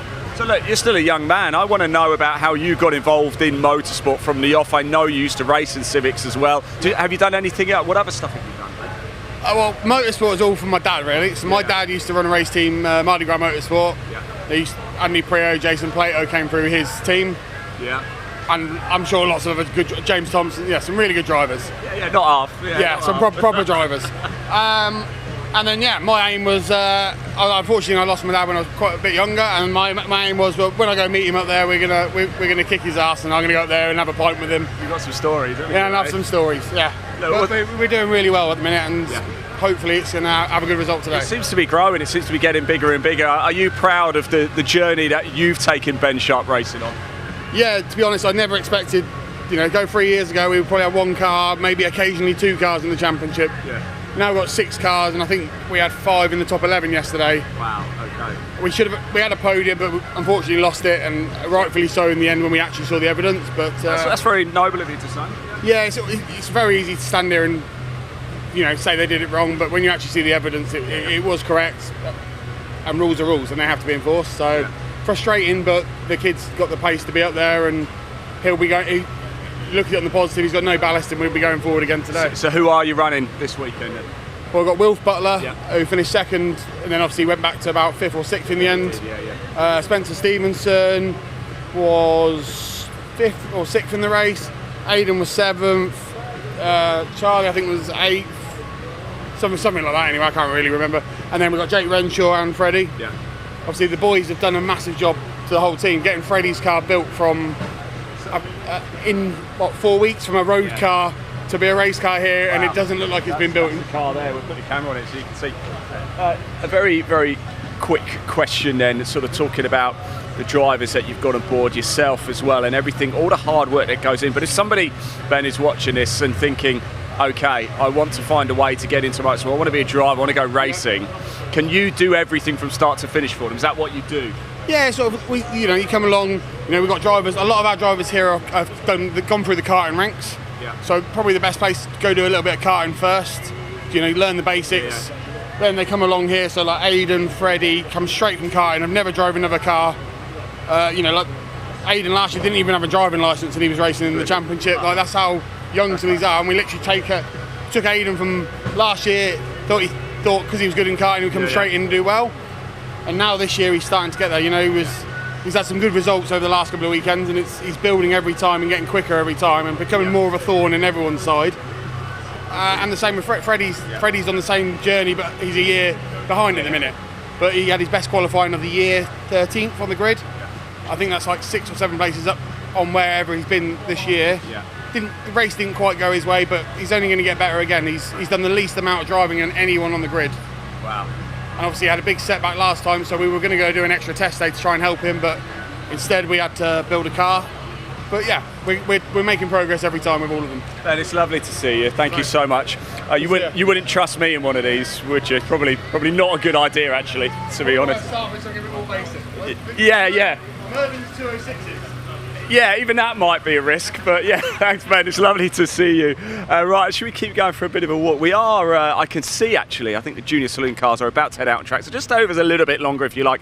We're bringing you down probably the least glamorous road down here, so we will cut across actually, although as we're getting into we won't go that way, Danny, there's a massive puddle there. Look, we don't want to go through there. Can you believe that? I don't think we had any rain over the last 48 hours or so. And talking of track action, let's just dip through this way. Here is a number of the track action cars as well. You'll hear from Matt a little bit later. Matt Karuna, I think I said that right. This man here is a sim racer. I called out of him a little bit earlier. You'll hear from him later. There's Mervyn Beckett's car there as well. There's Carl Pell. In fact, there is Matt. Matt, give us a wave, Matt. There he is. There he is. He's going to be out a little bit later. We've got Noah Checkley over here doing a little bit of work as well. Let's just go say hello to him, shall we? Very quickly, because I think JRCC cars are on track. Very quick. Noah, sorry to interrupt. Really sorry. Everything right with the car? Just kind of last minute. Bit of oomph to get it back out, basically. We're not sure yet. Okay. It's just been a bit of a nightmare, so we're kind of getting with it. So. Okay. All hands to the deck, mate. All hands to the deck. I'll leave you guys to it. You don't need me getting in the way. Thank you so much. Yeah, Noah Checkley, let's fingers crossed everybody watching that he can get this car out on track for that track action race. And I believe I just saw the Junior Saloon cars head out onto the circuit. So yeah, here we go. Time to go racing. Round 12 of the Junior Saloon Car Championship about to get underway. Let's hand over to commentator Dave Goddard to take you through the action. Yes, thanks very much, Ian. The car's out on track then for race 3 of the weekend, round 12 of the Junior Saloon Car Championship. Drivers just flapping their drivers' doors to try to keep cool as the grid is lined up behind the JSCC safety cars. It'll be a 15-minute race so far this weekend. Yesterday we saw Rather incident-packed race, punctuated by that accident for Ralphie Branscombe, but he's back out today, as we've seen. That was won by Matthew Swatton, and earlier today, Ollie Smith took the lead at the hairpin with a couple of laps to go from Martin Wright. It's Martin who's on pole with Ollie alongside him. Can Martin hang on all the way in front for a maiden win? This time out, Matthew Swatton on the second row alongside Jake Wardle, a much better grid position for the number 3 this time. He could be a challenger for a podium. Max Scharfegger and Lachlan Homer line up on row 3. Then it's Tim Leonard and Leon Holly on row 4. Leon's had a couple of podiums this weekend. Row 5, Zane Quecker starts alongside Hasnain Khan. Hopefully he's reattached his rear bumper this time. Got flagged in the earlier race, at trailing. Row 6, Ricky Pittman alongside William Omar. Then on row 7, Charlie Stapleton and Ralphie Branscombe, the two 14-year-olds. Frankie Lawson and Atta Huna, who only managed a couple of laps, as we heard in his interview earlier in qualifying. I think he had some contact with Leon Holly. That's how Leon got a grid penalty for race 1. Atta has to line up at the back. Engines have fired into life. They're off on their green flag lap. Last couple of cars just getting going at the back of the field. That's Hasnain Khan from Bradford with the white number 18 car. He's reattached the rear bumper.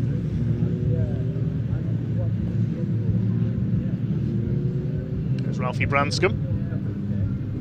I couldn't see Charlie Stapleton's car out there. Has he not made it?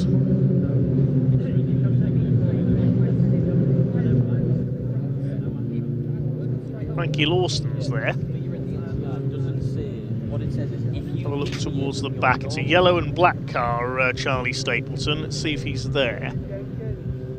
No, I don't think he is, unfortunately. So I think we've lost Charlie. Maybe he's going to start from the pits. We'll wait and see.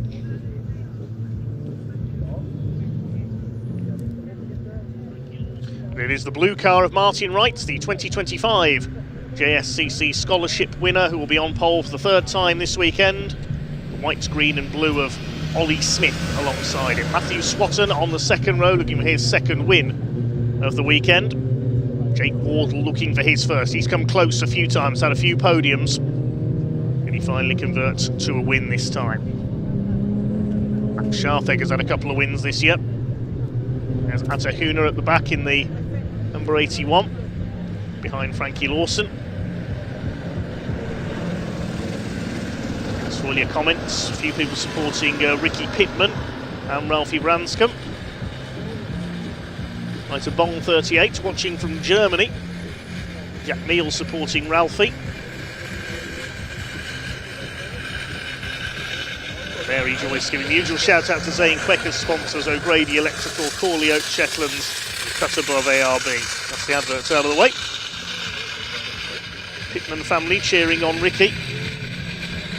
And away they go for race 3 of the weekend for the Junior Saloon Car Championship. Good start by Martin Wright in the number 14. Leads the way down towards Hatchett's hairpin for the first time. Ollie Smith trying to get around the outside. Matthew Swatton holding 3rd place as they make their way around the first corner. There's a bit of rally crossing there. That was Zane Quecker who ran wide onto the dust. Yes, we haven't got Charlie Stapleton, unfortunately, towards the back of the pack. Leon Holly bouncing off the curb there on the inside of DeBenny. They go towards the back of the circuit. Martin Wright it is who leads the way. Onto the grass goes Jake Wardle. Well, he started in a better grid position this time, but he's blown. He's run wide on the first lap and dropped down the order once again, unfortunately. First 5 cars have broken away. 3 wide through Brooklands there. That's Will Omar up the inside on Lachlan Homer and Zane Quecker in one move. You don't see that too often. Now here comes Ricky Pittman trying to make it 3 wide down Speedway Straight in the grey car. It's Martin Wright and Matthew Swatton up front. Swatton's got through at Brooklands up into 2nd place ahead of Ollie Smith. He is really fired up this weekend. His confidence improving after that first win. Max Scharfegger in 4th place as they complete the opening lap with 5th position for Leon Holly. It's Tim Leonard in 6th position in the 29. And the inside, here comes Matthew Swatton under braking for the hairpin. Can he get the car stopped in time? Broken glass goes flying as somebody smashes a headlamp there. I think that was Martin Wright clipping the back of Swatton, but Swatton managed to get the move done, and he's taken the lead for the 2nd time this weekend. Great move down the inside there on Martin Wright. Ollie Smith back in 3rd place. Max Scharfegger trying to go with them in the 23. The wind's certainly getting up. You can hear in the background it's getting a bit blustery here at Pembrey. That won't slow these Saxos down though. The Kersley Motorsport car of Matthew Swatton leads the way through Brooklands hairpin. Ollie Smith now getting aboard in the number 80, getting a run on Martin Wright here for second place. These two are battling for the lead all the way through race 2 earlier on today, but this time they're battling for second place. It's Matthew Swatton with the lead. There you can see that broken headlamp on Martin Wright's car. He clipped the back of Matthew Swatton at the hairpin. A replay of that move. Here's Swatton down the inside into the hairpin, under braking. Very nicely done indeed. A little kiss from Martin Wright on the way out of the hairpin. Swatton who leads across the stripe for the first time in this race, the end of lap 2.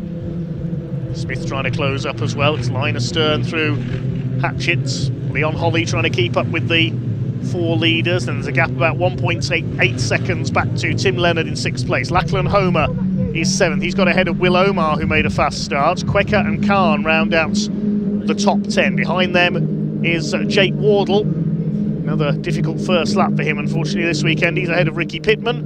And 13th is Atahuna from the back of the grid. Ralphie Branscombe is 14th, and Frankie Lawson rounds out the field. Leaders going to Brooklands once again.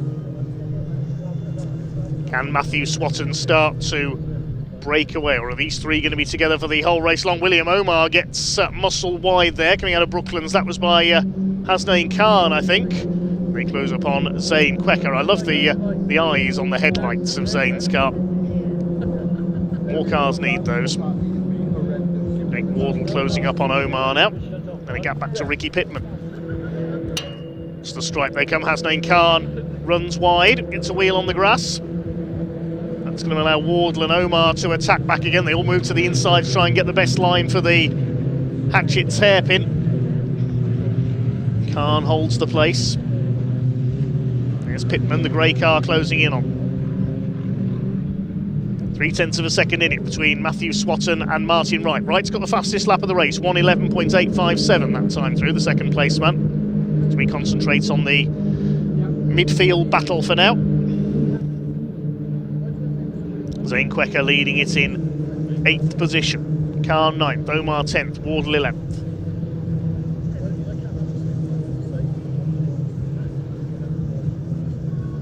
Through Brooklands.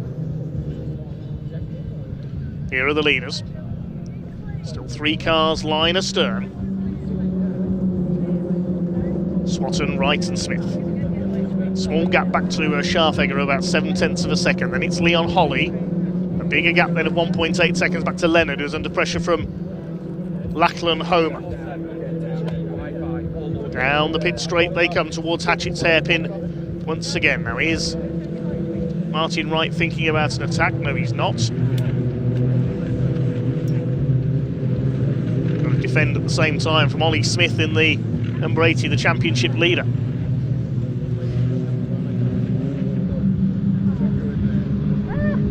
Through DeBenny. Zane Quecker under fire from Hasnain Khan.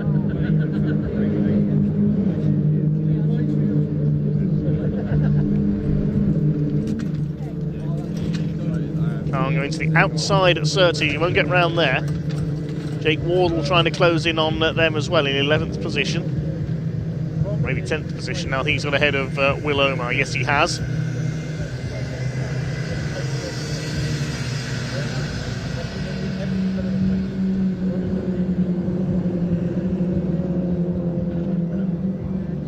Towards Honda Curve once again. Ollie Smith looking to attack for second place here. Just under 9 minutes of this final race of the weekend for the junior saloon cars. Going somebody off, that's Zane Quecker. He's going to hit the tyre wall, wallop straight into the bank. Same place where Ralphie Branscombe went off yesterday, but no rollover for Zane. That will be the end of his race, I think. Very easy to do there if you run wide onto the grass. And Zane just thumps the bank and the tyre wall. End of game, sadly, for the 44.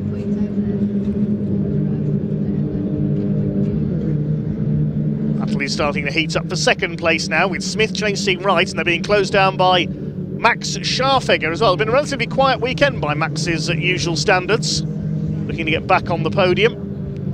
Ollie Smith to the inside at Brooklands under braking, and he goes through. Clean pass by Ollie Smith up into second place, past the 2025 scholarship winner, Martin Wright. Now, what Matthew Swatton's going to be hoping here is these three start fighting each other and he can pull away to try and score a second career win. Yellow flags at Honda curve, so no passing there because of Zane Quecker's car off on the outside. It's Leon Holly behind this group in 5th place, and in fact the race is being stopped. Red flag has come out. Oh, that's Frankie Lawson's car. That's a big impact, so Frankie Lawson's gone off at the back of the field. I did wonder why the red had come out there, because I didn't think Zane Quecker's incident was a major enough incident for a red flag, but elsewhere Frankie Lawson has crashed heavily. Looks like Frankie's out of the car, and okay. But that is one written off Saxo.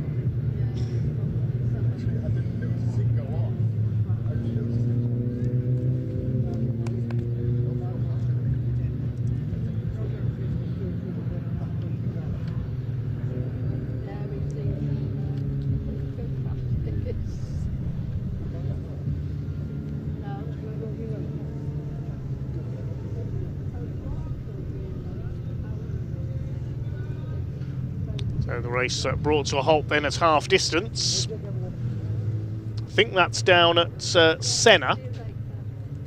So my guess is that Frankie ran wide onto the grass coming out of the crossing and has spun across into the tyre wall. We'll try and see what happened if we can.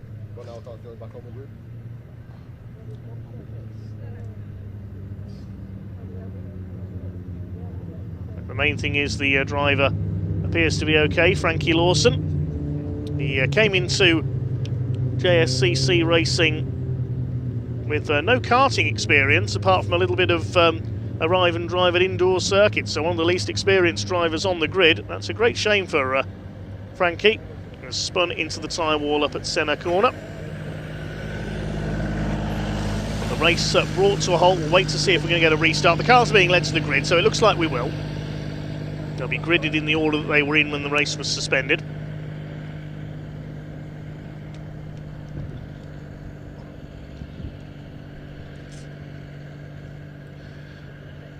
I imagine the Citroën parts department is going to have a few orders for Saxo VTR parts at the end of this weekend. Medics will be at the scene as a precaution, of course, just to check on Frankie Lawson and I'd imagine Zane Quecker as well, just give them a check-up.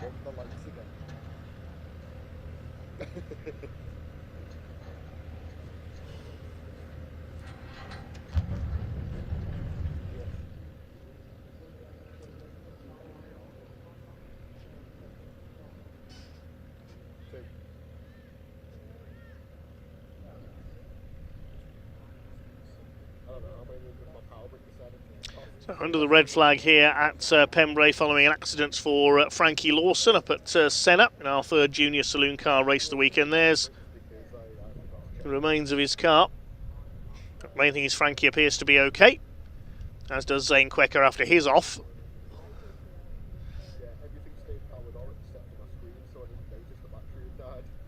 They will be taken to the medical room for a checkup.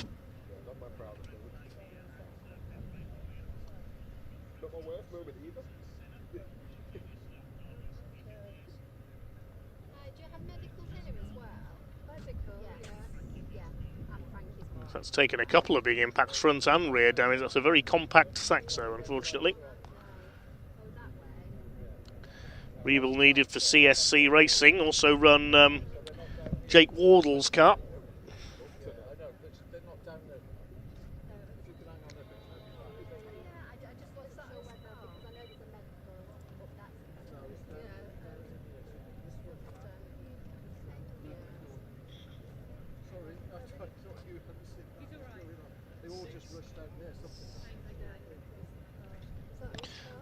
Right, it's the timing screen showing a restart of 6 minutes. Should give us about 5 laps to the line. Thanks for your comments. Charlie Allen cheering on Ralphie Branscombe. Kurt says go Lachlan Homer. Ellie Owens cheering on Matthew Swatton, as is Annabelle Swatton. Good to see the Swatton family on our comment thread. Hobo the King cheering on the Kersley team as well. Mentioning Willow Sport 12. I think that's Matthew Watson from the Hyundai Coupe Cup, who races with the Kersley family, or again alongside the Kersley family. Tina Smith and Anu Pittman cheering on Ricky Pittman. Big thanks for all your comments coming in today. Drivers appear to be okay. And the wreckage has been cleared, so almost ready for a restart.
So the cars being gridded up then, in the order that they were in when the race was halted by the look of things. So it'll be Matthew Swatton on pole.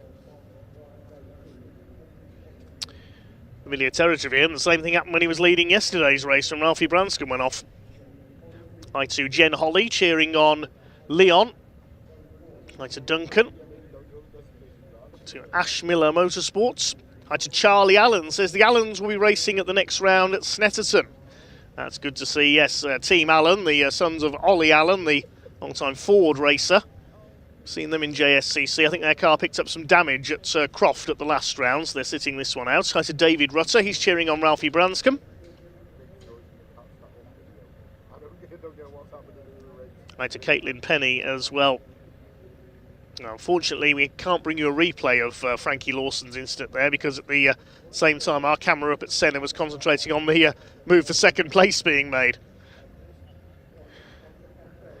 Big thanks to our camera crews for bringing us as much of the action as they can.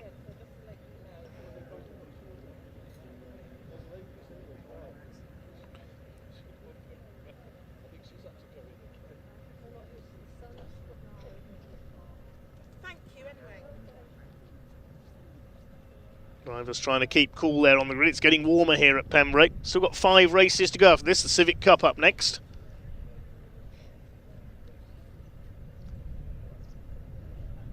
Right to Holly Voicey cheering on Tim Leonard.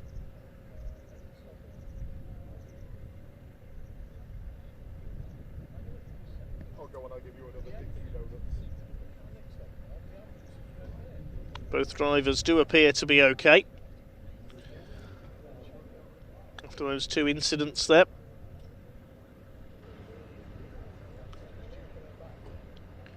All the fun of the fair in the paddock this weekend.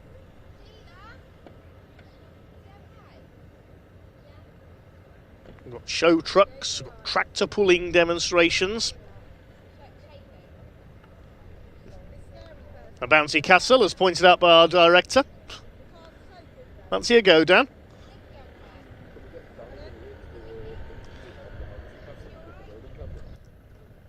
I know Dan, our director's 2 young sons, would like a go on that bouncy castle. We'll be celebrating Father's Day with him later, I'm sure. Big thanks to Dan for his work behind the scenes.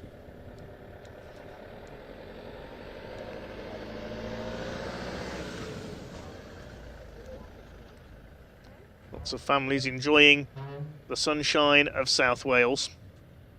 It's a very rural circuit here on the south coast of the country. It's a long drive down that M4, I can tell you, to Pembrey, especially on a Friday night in the heavy traffic when you've got the first race early the next morning. I've done that a few times. There's Bumblebee from Transformers, look, walking through the paddock. What's he doing here? I don't know, he's got past. I didn't see him come past. I did. Did he? But he's with someone else. Oh, don't worry about that girl. The bike came past as well. No, he's over there now. It's on you. Because I like, I don't know his name. You're going to try and sneak onto the grid with our Saxons. Well, at one of the truck race meetings in the past, we've had dinosaurs on the grid, I remember. So why not Transformers?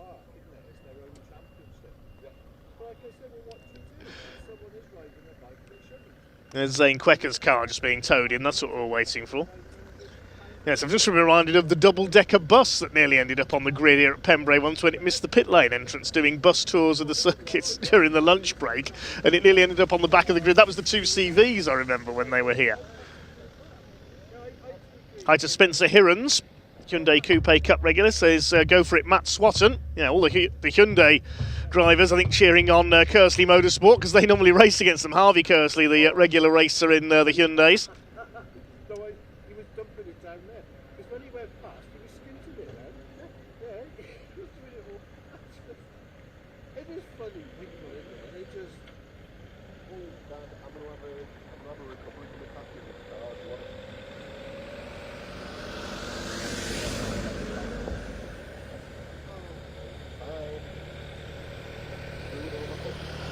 Appears to be a wrestling match going on at trackside at the moment there. Look, there's the referee.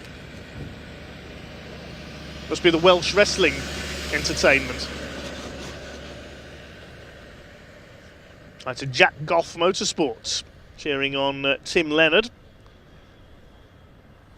Oh, yes, I can.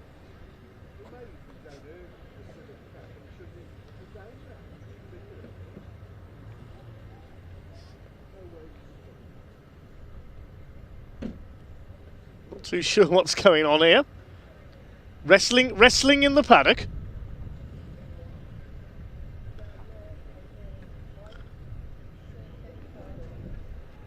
Where's Stone Cold Steve Austin when you need him? He was my favourite wrestler.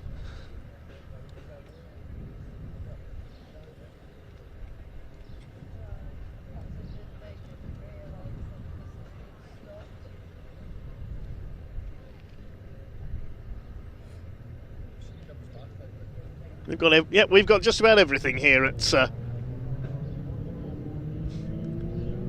the truck weekends. Who knows what we'll have at Convoy in the Park if we've got this here at Pembrey. That's at Donington in August. Hi to Lewis Stannard, ex-junior saloon car racer, cheering on his old team Musketeer Motorsports. That's Ollie Smith and Leon Holly driving for them. So the car's going round on their green flag lap then behind the official JSCC safety car. It'll be a 6-minute sprint for the line.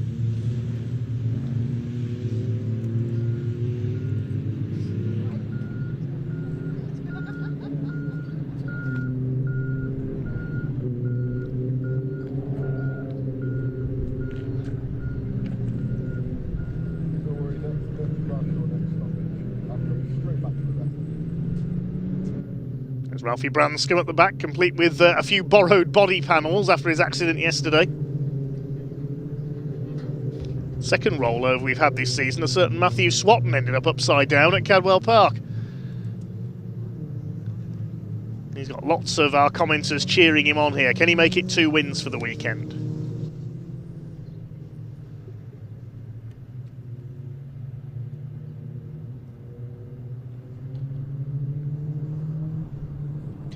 Could Martin Wright take his first win? Can Ollie Smith make it 2 for the weekend to extend his championship lead? When we see a new winner. There's Lachlan Homer, he's got a couple of commenters cheering him on. Big thanks for all your comments this weekend, keep them coming. Try and read out as many as we can if we have time.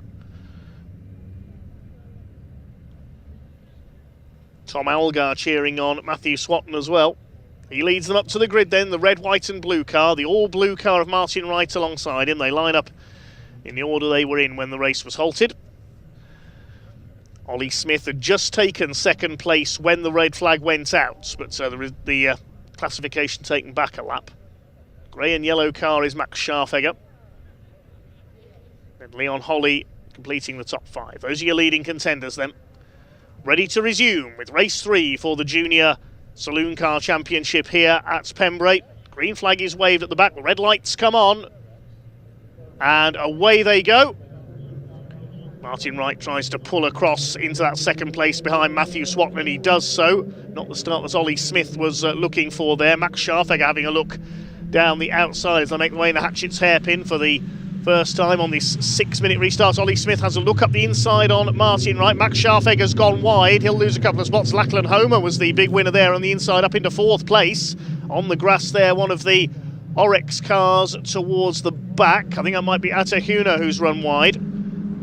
They start to sort themselves out then. It's Matthew Swatton in front, Wright in 2nd. Smith is 3rd, then Homer 4th, Holly 5th, and Scharfegger's down to 6th. Good start by Hasnain Khan. He's up into 7th place in the white number 18 car. Then it's Will Omar, and Ricky Pittman is next in the order as they make their way into Brooklands hairpin. Bit of a lock up there for Ricky Pittman. It was Tim Leonard who lost out off the line as well that time. Leon Holly moving to the inside in the 87. Goes to the inside of Max Scharfegger, trying to take 5th place away. Side by side, and Khan's in there as well. He's running well. Is he going to try and go 3 wide through Honda Curve? It's not easy to do. Saw the trucks try it earlier, that didn't work. It's Matthew Swatton who has the lead. Side by side for 2nd place down in the hairpin, Martin Wright and Ollie Smith. Smith clips the back of Martin Wright, and the leader's gone off. Oh, Matthew Swatton's run wide on the hairpin, and he drops back down the order, so this fight is now for the lead. It's Martin Wright in front in the number 14. He's been gifted the lead there. Matthew Swatton overshot the hairpin. It's so easy to do there. What a shame for Matthew Swatton. His 2nd win of the weekend has gone begging. He's right in the pack there beside Max Scharfegger. So Ollie Smith in 2nd place now. Lachlan Homer up into 3rd position. 4th is Leon Holly, then the fight for 5th. Matthew Swatton just stays ahead of Scharfegger, who rally crosses wide, coming out of centre and up to the inside at Brooklands, and Ollie Smith takes the lead. Smith 3rd to 1st in the space of a lap. That's where he took the 2nd place just before the race was stopped from Martin Wright. He's done the same thing. He's taken him for the lead this time, though. Lachlan Homer up there in 3rd. Can he finally get on the podium this weekend? A frustrated Matthew Swatton will be furious with himself for that mistake. Down in 5th place, chasing Leon Holly. 6th is Max Scharfegger. Will Omar's up to 7th. He's got ahead of Hasnain Khan. Then the battle behind is Ricky Pittman and Jake Wardle. It's been a subdued weekend for Jake. And Ralphie Branscombe's next in the order. He's going well up there in 11th place. Hasnain Khan down the inside, forces the issue a bit on Will Omar.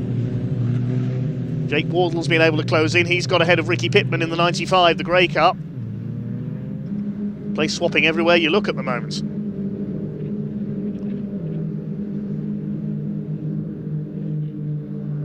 Wardle closes up on Omar. They head out into the back of the circuit.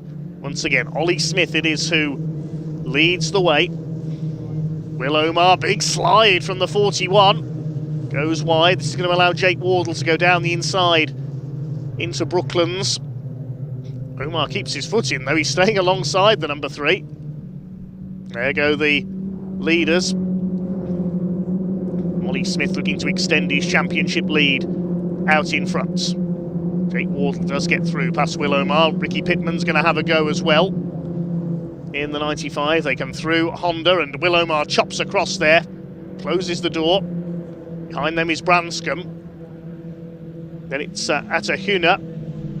I think Tim Leonard has dropped back in the number 29, or have we lost Tim Leonard? Wait and see if he comes through. Yes, he's come through further back. He must have had a moment somewhere. Bit of a moment there for Will Omar. He runs wide. Meanwhile, Leon Holly is under fire from a fired up Matthew Swatton. He's towing Max Scharfegger with him. Fastest lap of the race by Ollie Smith, 1:11.539. There's only 1 minute 40 left on the clock now, though, so they'll be coming round, I think, to start their last lap this time, possibly. We'll wait and see if they get 2 more laps out of this. Ollie Smith clearing off in front. He's heading for a second win of the weekend. But for me, one of the stars of this weekend has been Martin Wright. By far the best we've seen him run in the JSCC so far. By far the best we've seen Matthew Swatton as well, taking his first win yesterday.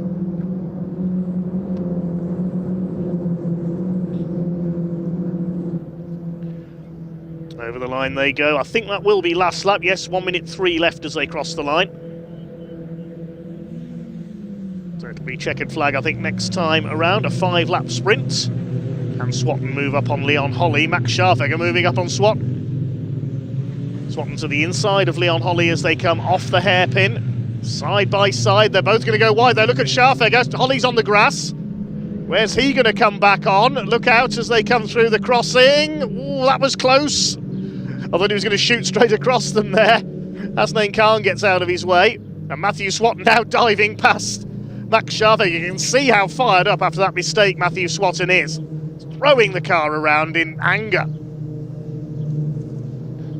Goes up the inside. He doesn't want to overcook it though. He goes past Scharfegger, gets the move done there at Brooklands. But it's going to be a win for Ollie Smith. Scharfegger's coming back at Matthew Swatton. Oh, no, you're not, says Matthew Swatton. Oh, yes, I am, says Max Scharfegger.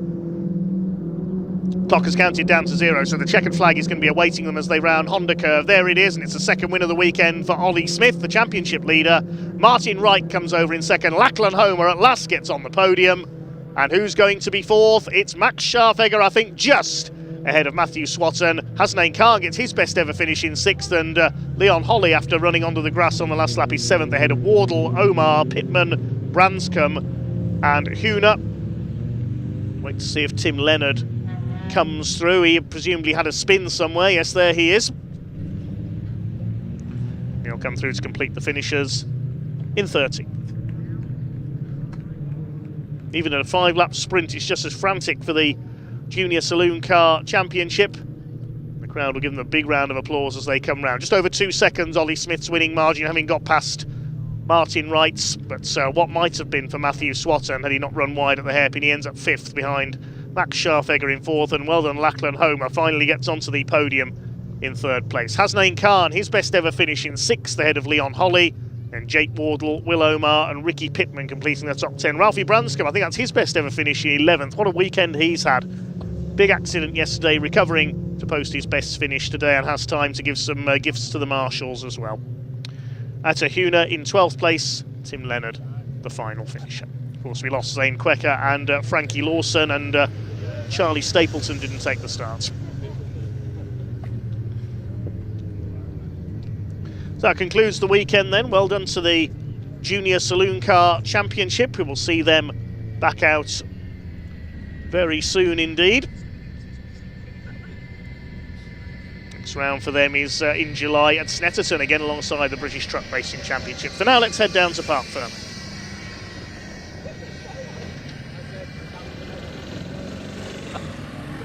Where were you? Where were you? Oh, hello everybody. Yes, welcome down to Parc Fermé, and it is Ollie Smith who wins round 12 of the 2026 Junior Saloon Car Championship. What a weekend it has been for our championship leader as well. He was a race winner earlier today in round 11. He had a third place yesterday in round 10 as well. It has almost been perfect for Ollie Smith. He just goes on over and gives Mr. Saunders a hug, and family and friends down here in Parc Fermé. A cracking result again. Martin Wright, second place. Well done, Martin. We'll have a chat with him very shortly, and Lachlan Homer as well. We'll speak to him very shortly. Let's grab Ollie Smith first. Ollie, again, there's another driver in races for Mini Challenge Clubsport who wins a lot. You're the same really in Junior Saloons. We're beginning to run out of words really, but it was almost actually a mirror image of a race we had yesterday when Matthew Swatton managed to hold on, but this time you got through. Yeah, I got through. Matthew ran wide at turn 1 after the restart. Got through there and then dived Martin into a corner and got through, and then managed to pull a gap, and yeah. What a race, eh? It's looking pretty good this season, isn't it, for you? Yeah, it's looking really good at the moment. We've had quite a few wins and mostly podiums, so hopefully carry it on. Excellent. I'll let you crack on because I know you've got bits and bobs to do. We'll very quickly grab Lachlan Homer. Lachlan, my man, well done. That was a great race, wasn't it? Full of energy and intensity and plenty of heat as well. Yeah, it was quite hot in the car. I mean, I don't really care, but yeah, it was nice. I like that. They were fighting with each other for fourth. Yeah. So it kind of helped me get the position. Yep. Did you thought maybe after the restart there might have been a few opportunities because Matthew ran wide as well at turn 1 and maybe? I'm not sure what happened there. I mean, I hope Zane's alright, and I hope, Frankie's alright. Yeah, well, Frankie definitely is. I've seen him, and I think Zane is as well. That's good to hear. But well said. Yeah, it's very, very shocking, I think. It's nice to have a podium after losing it at Cadwell. Yeah. To the unfortunate incident. Yeah, but look, it means a lot to you. Well done, Lachlan. Congratulations. I just want to very quickly grab a word with Martin Wright as well, who is now really wrapping up these podiums as well, Martin. Again, a kind of a mirror image, actually, you and Ollie Smith, and, you're getting more and more experience. Yeah, definitely. I mean, it's really hard fighting up at the front here with Ollie. It's really quick, as you know. But yeah, it's really You're not half bad yourself, Martin. Oh, thank you very much, yeah. Look, what do we need to do then? What's the next step for you to get over that line into the top spot? Keeping the toe. Yeah. Really, down the straights, just keeping the toe. Once you lose it, you just drop back. Well, I drop back anyway. Yeah. But yeah. Excellent, Martin. Thank you so much. Congratulations. But it's been a really good weekend, actually, hasn't it? For you? Really good. Excellent stuff indeed. There we go. That is it for the Junior Saloon Car Championship this weekend. Rounds 10, 11 and 12. We have had Matthew Swatton and a brace from Ollie Smith for the first places this weekend. Right, it is time for the Miltech Civic Cup, their second and final race of the weekend. So let's hand over to commentator Dave Goddard to take you through the action. Enjoy. Cars on the grid then, thanks Ian, for the second Civic Cup race of the weekend. Now, as we mentioned, we had an amendment to yesterday's result. It was Jake Hewlett and Wilf Butler who led the pack home, but they then got penalised 10 seconds for a false start, dropping them back to 4th and 6th in the results. Grid based on the result of yesterday's race with the top 10 reversed. Therefore, it's Alistair Camp who finished 10th yesterday, and the former TCR star goes up into pole position.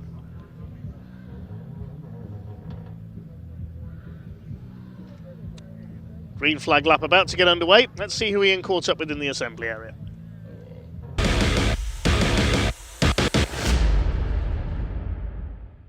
Right, I am here in the paddock. I am here with Josh Bromley as well from the Miltech Civic Cup.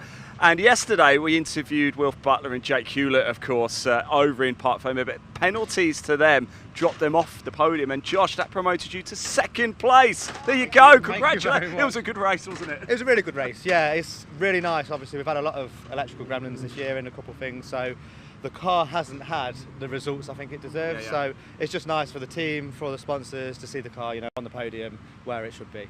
You're quite a regular face now around the Civic Cup paddock. Why is it so good? Why are you always coming back to it? I mean, the cars are brilliant. They're great to race. It's the drivers as well. There's such a high quality of drivers. You can go door to door to people, and it's just brilliant. It's bang for your buck, I'd say, is the best you're going to get in the UK at the minute. Which is the best circuit then you've raced at for these Civics? Whereas Pembrey's good, it's quite short, isn't it? So that makes for quite intense racing. But where do you like the best? I'm gonna have to say it's got to be Donington Park or Alton. So back to there really, and I'm looking forward to being at Donington in August. So. Right, we're about to move into round 8. What's your expectation from this race? What can you do for us? Well, we're carrying 30 kg success ballast, starting P9 because of the reverse grid. If I can get top 5, I'd be more than chuffed with that, but we'll see.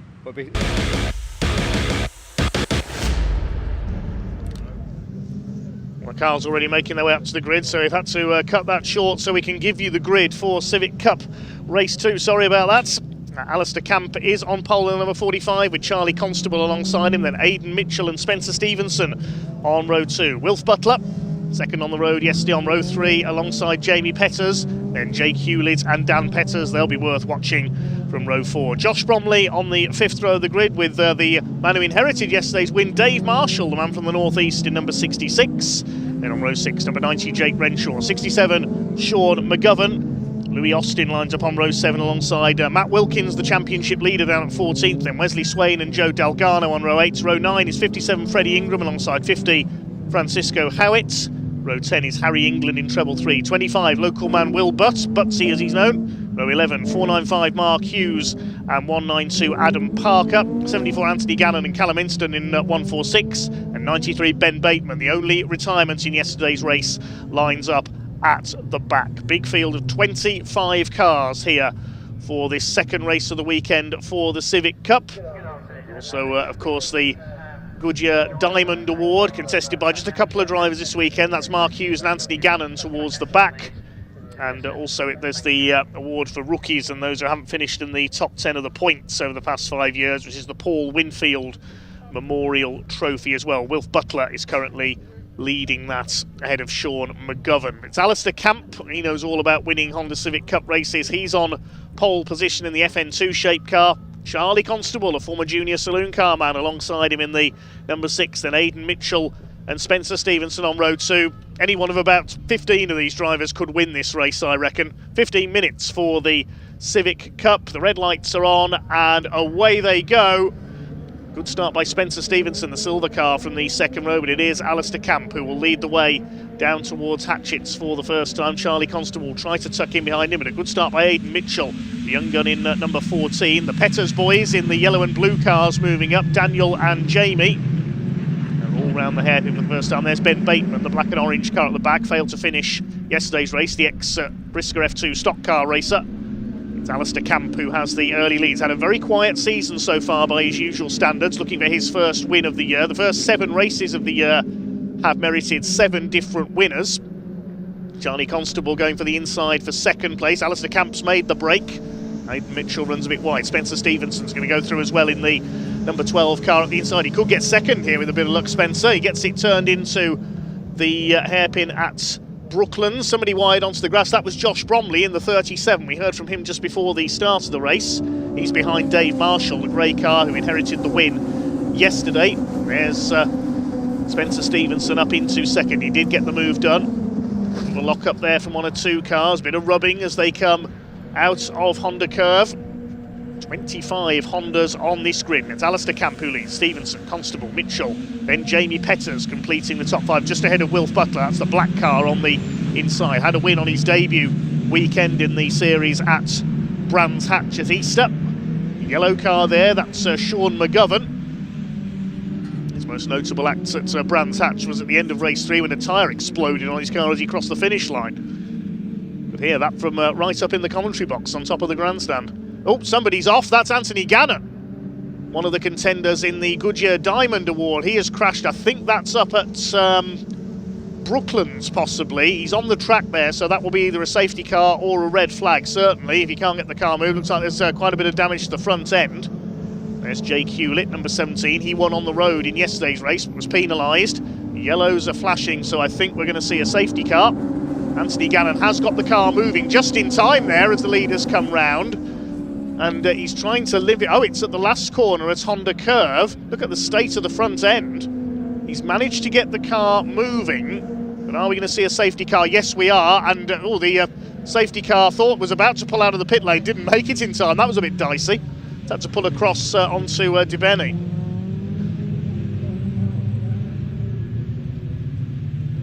So it was at the last corner that Anthony Gannon has gone off. We'll try and see what happened. There's the front end of his car.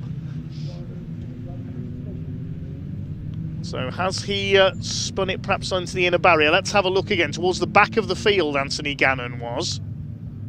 One of the two contenders of the Goodyear Diamond Award with Mark Hughes. There he goes. He's tangled with Ben Bateman. We didn't see the beginning of that.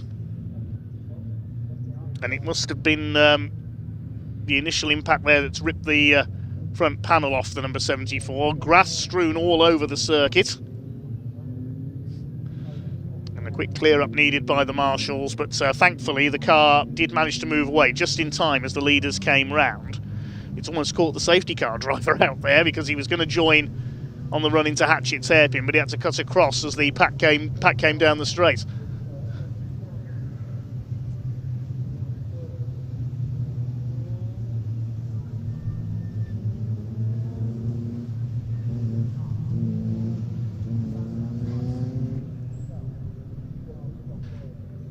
The white flag being shown by the marshals there, that means either slow-moving car or service vehicle on the circuit, just to warn the rest of the drivers. The yellow flag's of course out as well because we have the safety car out.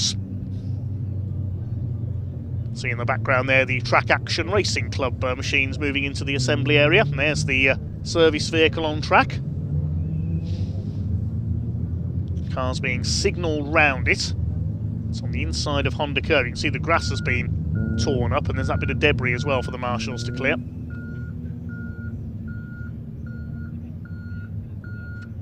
So Alistair Camp is your leader, the man from Derbyshire in the number 45.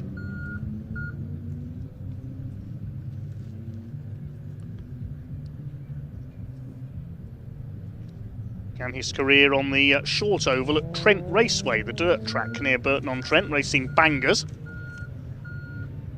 And moved onto the circuits with a Ford Fiesta, among other things. And moved through the Civic Cup and into TCR, but sold his Hyundai TCR car now. I believe it's the car that Rick Kerry now uses. We'll see that out at Snetterton in July.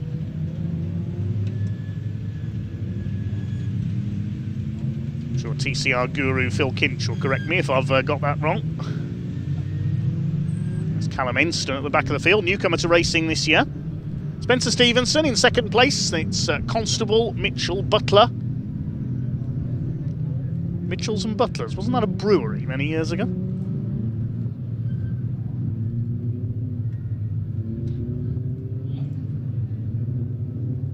we've got Jamie Petters. There's Joe Dalgano. Stunningly liveried car, sponsored by Doodle Signs. I do love the paint job on that car. He's down in 19th place at the moment.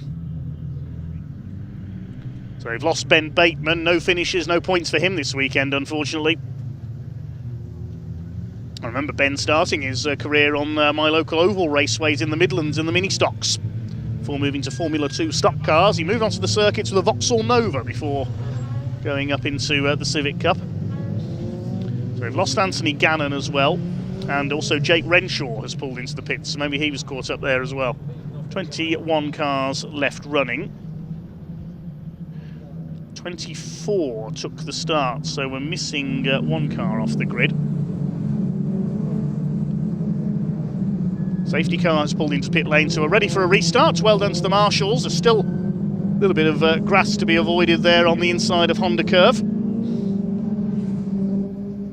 So the race is ready for a restart. Alistair Camp, your race leader, is getting a last bit of heat into the tyres before we go green. We're back underway with Civic Cup Race 2. Down towards Hatchett's hairpin they go. Camp leads it from Spencer Stevenson, Constable. Aidan Mitchell having a look up the inside, trying to get around the outside. That's Jamie Petters. There's Dan Petters on the inside, gives Jake Hewlett a bit of a push into the hairpin. Are they all going to make it round? Looks like it. Callum Enston at the back behind Mark Hughes in the blue FN2. Two different shapes of Civic out there, the EP3 and the FN2, but they all run in one class. There are the separate awards, of course, the Diamond Award for the senior drivers and also the Paul Winfield Memorial Trophy. Of course, it was Bruce Winfield who was the first Civic Cup champion a few years ago. Bouncing over the curb there, Sean McGovern and Wesley Swain. That's going to allow Matt Wilkins, the points leader, up the outside. 3 wide through Brooklands. Is he going to get around the outside of both of them? No, he has to go wide over the curbs. Now Matt Wilkins led by only 10 points coming into this race after the calculations were done after yesterday. Bit of dirt being kicked up on the inside as they charge through Honda curve, and 2 cars off. Oh, that's Dave Marshall is one of them, the winner yesterday, and one of the Petters boys. I can't tell which, whether it's Dan or Jamie. Their cars look identical from a distance, so we'll work out which of the Petters that is. It's Dan, number 86, that's gone off. Used to race in the pickup championship a few years ago, and he's got a few bits to pick up from his Civic there. Leaders head through Dibeni up towards the crossover. There's Dave Marshall, he's recovered from that incident. There's Will Butsy being helped along by Francisco Howitt. Slightly there, bit of bump drafting there. Alistair Camp continues to lead, looking for his first win of the season, but Spencer Stevenson is all over the back of him. Winners so far this year. Jake Hewlett's won on the road in the season opener at Brands Hatch, but was disqualified, and Wesley Swain took the win, as we see a replay of Dave Marshall and Dan Petters getting together and going off. They've recovered though. Second race of the year, it was a win for the number 70 of Wilf Butler, junior saloon car graduate from last season, and Jake Hewlett got it right for the win in race 3. Then we went up to the Croft circuit. Matt Wilkins had a win there, which put him into the points lead, and the other wins went to Max Edmondson and Josh Files, but they were guest drivers ineligible for points. Sean McGovern was one of the top scorers on that occasion. Great season the Irishman is having. Still your leader is Alistair Camp in this reverse grid second race. From Spencer Stevenson by about 0.3 of a second. Aidan Mitchell still there in third. Butler back up into fourth. He's got ahead of Charlie Constable now, who's down to fifth. Sixth, it is Jamie Petters, or it was. I think Jake Hewlett may have got past him. Yes, he's ahead of the yellow and blue machine. Then it's Josh Bromley. There's Wesley Swain, who had a very quiet race yesterday, but he's come through nicely in this one. Side by side with Louis Austin there in the number 26 car. Swain up the inside. Gets it through, and Louis Austin's lost another place. Look at the way Matt Wilkins is going. He's having a stronger run this time through. Dave Marshall behind him. Then it's Sean McGovern. Butsy is next in the order. Frantic racing from the Civic Cup, and there's still another 5 minutes of it to go. Dave Marshall under braking up the inside. He had to go at Louis Austin, but couldn't get down the inside of Matt Wilkins as well. There's a bit of tyre smoke further back as someone locks up. Try and work out who that was in a moment. Whether somebody's gone off, I'm not sure. It really is touring car racing on a smaller scale, isn't it? Great fun, the Civic Cup. Wilf Butler, are we seeing a touring car star of the future here? The teenager in number 70. Very talented young racer indeed. Alistair Camp in the Area Motorsports number 45. His familiar black and pink livery. Still leads. Fastest lap of the race is with Wilf Butler, 1 minute 4.943 for the number 70.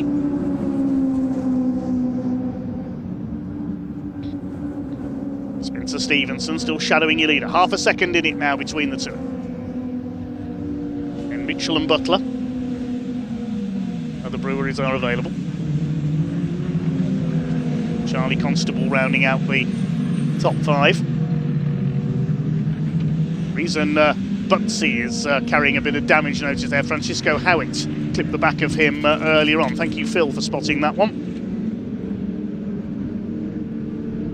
As the leaders head out onto the back of the circuits for the 9th time. Settling down at the front of the field now. There's Matt Wilkins. His points lead's going to be under threat here. We'll see what happens once the calculations are done after this race. Sean McGovern a little further down the field that we've seen earlier this year as well. There's Butsy. In the colours of the Welsh flag, the red, white and green. Francisco Howitt in the number 50. In between them is, I think that's the 57 of Freddie Ingram. Treble 3 Harry England behind them in the FN2 shape car. Then Joe Dalgano, and Dan Petters recovering from his off earlier on. Another ex-junior saloon car man, Francisco Disco Howitt. In the frantic midfield battle. Wesley Swain making up another place. Down the inside on Jamie Petters. That's going to put him up into 8th place.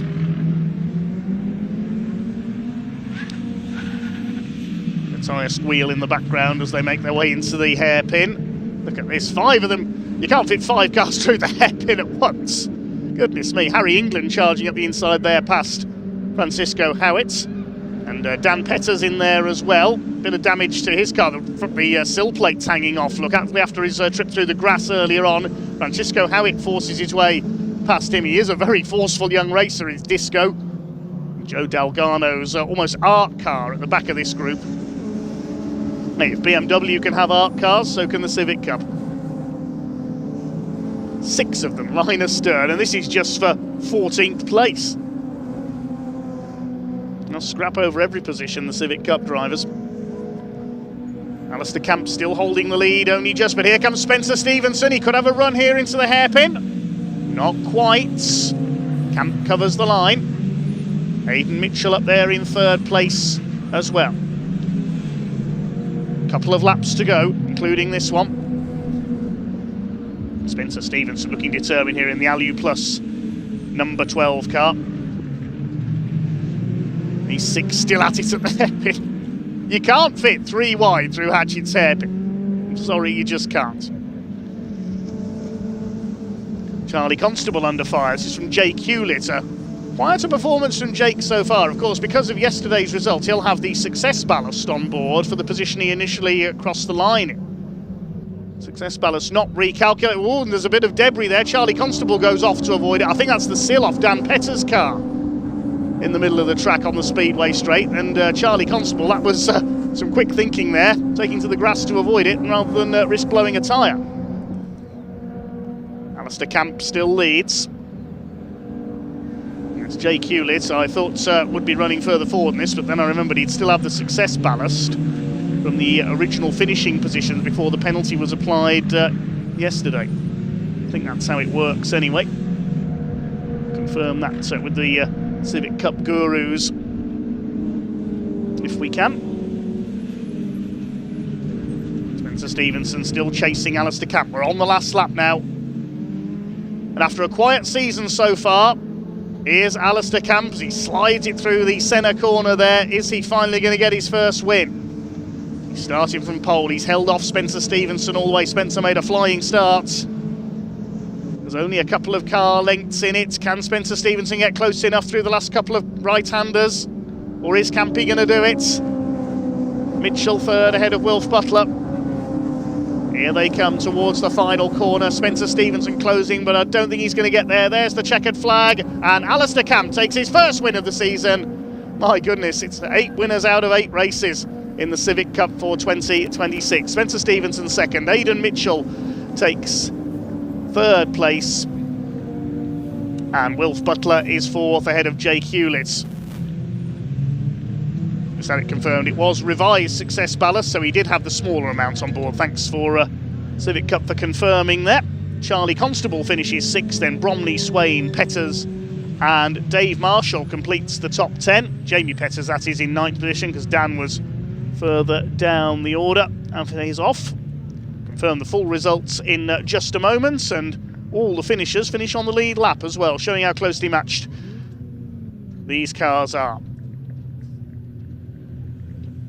So let's confirm the provisional result then. The win going to Alistair Camp, his first of the season, just 0.27 ahead of Spencer Stevenson, with Aidan Mitchell in 3rd, and Aidan Mitchell also wins the Paul Winfield Memorial Trophy classification, just ahead of Wilf Butler. Jake Hewlett in 5th ahead of Charlie Constable, then Josh Bromley 7th, Wesley Swain in 8th, Jamie Petters 9th, yesterday's winner Dave Marshall down in 10th. Beyond that, Louis Austin, Matt Wilkins, Sean McGovern, Freddie Ingram, Dan Petters, Will Butts, Francisco Howitt, Joe Dalgano, Harry England, Mark Hughes and Callum Enston. Mark Hughes winning the Goodyear Diamond Award in number 495 because Anthony Gannon failed to finish after his tangle with Ben Bateman, and we lost Jake Renshaw into the pits.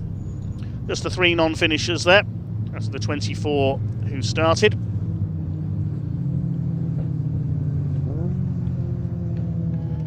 And the car's heading down into Parc Fermé. Let's head down to talk to our race winner, Alistair Camp.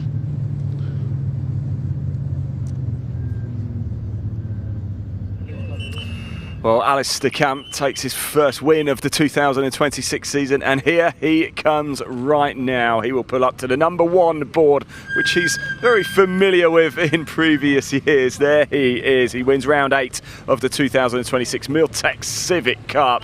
He will be absolutely thrilled by that. He came under constant pressure though from Spencer Stevenson. Let's go have a quick chat with Campy, shall we? We'll let him get his helmet off. He'll soak up the atmosphere for a moment. There's Jack Finland there. He's got his winner's cap to hand over to him. He gets a hug from Jack, and I know this will mean a lot to Alistair Camp. He's been a stalwart really off the Civic Cup. Aidan Mitchell is absolutely delighted as well with that 3rd place finish off to our right. And I'm just going to move round the back actually so I can have a chat with Alistair Camp. Campy, wait, oh, he's literally, I've just walked all that way and he's disappeared behind me. Campy, how you feel? You okay? Yeah. Bit emotional? Yeah, it's been a long time. It has, but it's been coming, and you know you have had wins previously before. First one, of course, in 2026, and yeah, you've taken a bit of pain this season, but it's made it all worth it. Yeah, we're getting there. We're getting there. Like I say, it's just been tough from the go, but we're hoping, like I say, we said we've got to convert this to keep this championship alive for ourselves. So what's different here at Pembrey? We've never just been here before, so we're just trying to do what we can with what we've got. But yeah. Hey, happy Father's Day as well to my dad. Brilliant, well said. You can have that one. Go enjoy it, go celebrate, won't you? Maybe I'll come over to the tent a little bit later. I think we have a good time. Let's grab Aidan Mitchell for a chat. Aidan, you got out of this car jumping for joy. What does that mean to you? It's finally, we've had so much bad luck and so much hard work gone into this championship, and we've just finally got something out of it, and it's so nice to see. All of the team, everyone that supported me, all my sponsors, me, myself. Oh, it's just, I can't, the relief, honestly, it's just unreal. How does it feel then when you're going around? When you were aware you only got like a couple of laps to go and you know you're in a podium position here, does it just add a little bit of extra pressure, or are you just so laser focused? I mean, there's always a little bit, but in terms of you just hit your marks, just do what you normally do and you'll be fine. You just got to believe in yourself, and it's finally paid off, man, and I'm boiling. Yeah, go on, have some water. Certainly believe in yourself indeed. Well deserved as well. Let's go have a chat with Spencer Stevenson. I'll tell you what, he kept Mr. Camp very honest in that race indeed. He's just going to have his photo. Stay with us a little bit longer. We've got track action coming up very shortly, and not just yet though. So let's have a quick chat with Spencer as he goes through the media motions here. One more photo and then we'll jump in for a chat. Spencer, can we have a quick chat? Wow, you kept Mr. Campy very honest there in that one, didn't you? Yeah, definitely. It's a tricky track to overtake on. He was quicker than me in places and I was quicker than him in others. I was just catching him at the wrong spots, but no, it's a good result, consistent, so yeah, no, I'm happy with that. What does this do for your confidence for the rest of the year? Yeah, definitely. Looking forward to Snetterton. Obviously now carrying 30 kilos, so we'll see how we get on with that. But no, it should be good. That could be a bit of a slog round Snetterton, can't it? Yeah. Well, there's long straights maybe, so we'll see. But yeah. Spencer, well done. Thanks for entertaining us as well. You put on a wonderful show. Yes, time to go for track action. I don't think they're quite on track as of yet, but I did catch up with Matt, who is a sim racer turned track action motorsport racer here this weekend at Pembrey, and I think we might be able to hear from him now.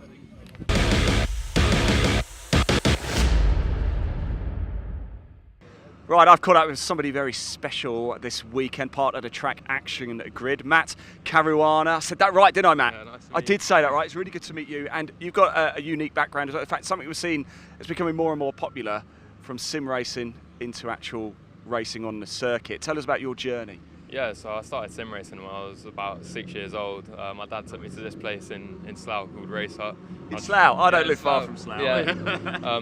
So we went there and I just fell in love with it. Basically, I said, this is what I want to do. We went to a couple like Fiesta Junior rounds. Yeah. And then, yeah, we obviously don't come from a rich background, so I jumped on the sim and started getting better and better, and then I got to a point where I've found some opportunities that can take me into real life, and yeah, that's really helped me get here. So talk about those opportunities. How did they come about there? Did it come via sim racing, winning competitions, taking part in things? Yeah, so I took part in one called Racing Prodigy in 2024, and that earned me a drive in America in a Radical. So that was the first ever real life experience I had. All expenses paid? Yeah, all expenses paid. I was available, but I never got a call up for that. and then I did F4 in America for like 3 days, all paid for again. So yeah, the sim is like, it's for me the best way right now to actually get into real life racing. So when you say sim race, like, do you just, I mean, I'm a lot older than you, of course. Back in my day, it was like Gran Turismo 1 and stuff like that, and you just put it in and go. Is it as simple as that? I mean, I imagine you need the sim rig, don't you? You need the proper wheel and pedals, etc. Yeah, so it's all in my garden. So like the YouTuber Jimmy Broadbent, a lot of people know, I basically copied him. We built a shed in my garden. Wow. All my stuff's in there. And I basically spend every day in there just grinding on the sim and trying my hardest. And then these opportunities come about, and you have to put. It's basically a part-time job. Like I'm putting in like 20 hours a week, sitting there like looking at all the telemetry and stuff, like a real racing driver does. And I think it transitions really well into real life, to be honest. It sounds like most people's dream, actually, that as well. But let's talk about then that transition to real life, because one thing I've got so much respect for sim racers. However, there are no real-world consequences to crashing. If you do it in this, Matt, there are consequences. How have you handled that? Yeah, I mean, when you're in the car, you don't really think about it. But when, obviously, beforehand, you've got to just think to yourself, like, this is real life now. Obviously, if I hit a barrier, I can't just reset back to the pit lane. But I mean, it gives me a bit of confidence in real life, because obviously there's no. I've driven on the sim like thousands of times, and it's obviously very different. The only thing is you're actually there now, and you can feel everything through you. But the racing and the actual driving is pretty one-to-one, to be honest. Yeah. I can jump in, and it obviously takes you a little bit of time to get used to, but once you're used to it, you're pretty much there. How have you found the Peugeot then? How is it? Yeah, it's very slidey. It's a pretty difficult car to drive, to be honest, because there's no downforce. It's just a proper car. But yeah, no, I've had a good time in it. I had one test day in it beforehand, and then we came straight down here, straight out in qualifying, first time on the track. So, are we going to see you back? Are you going to come back? I hope so. I do want to venture out into more stuff. Hopefully, get some sponsors on board, someone to help me, keep racing. So yeah. Well, Matt, thank you so much for coming out to play this weekend. It's a real pleasure, and best of luck with the rest of your racing career. Thank you. Thank you. Let's go racing, track action. Dave, over to you.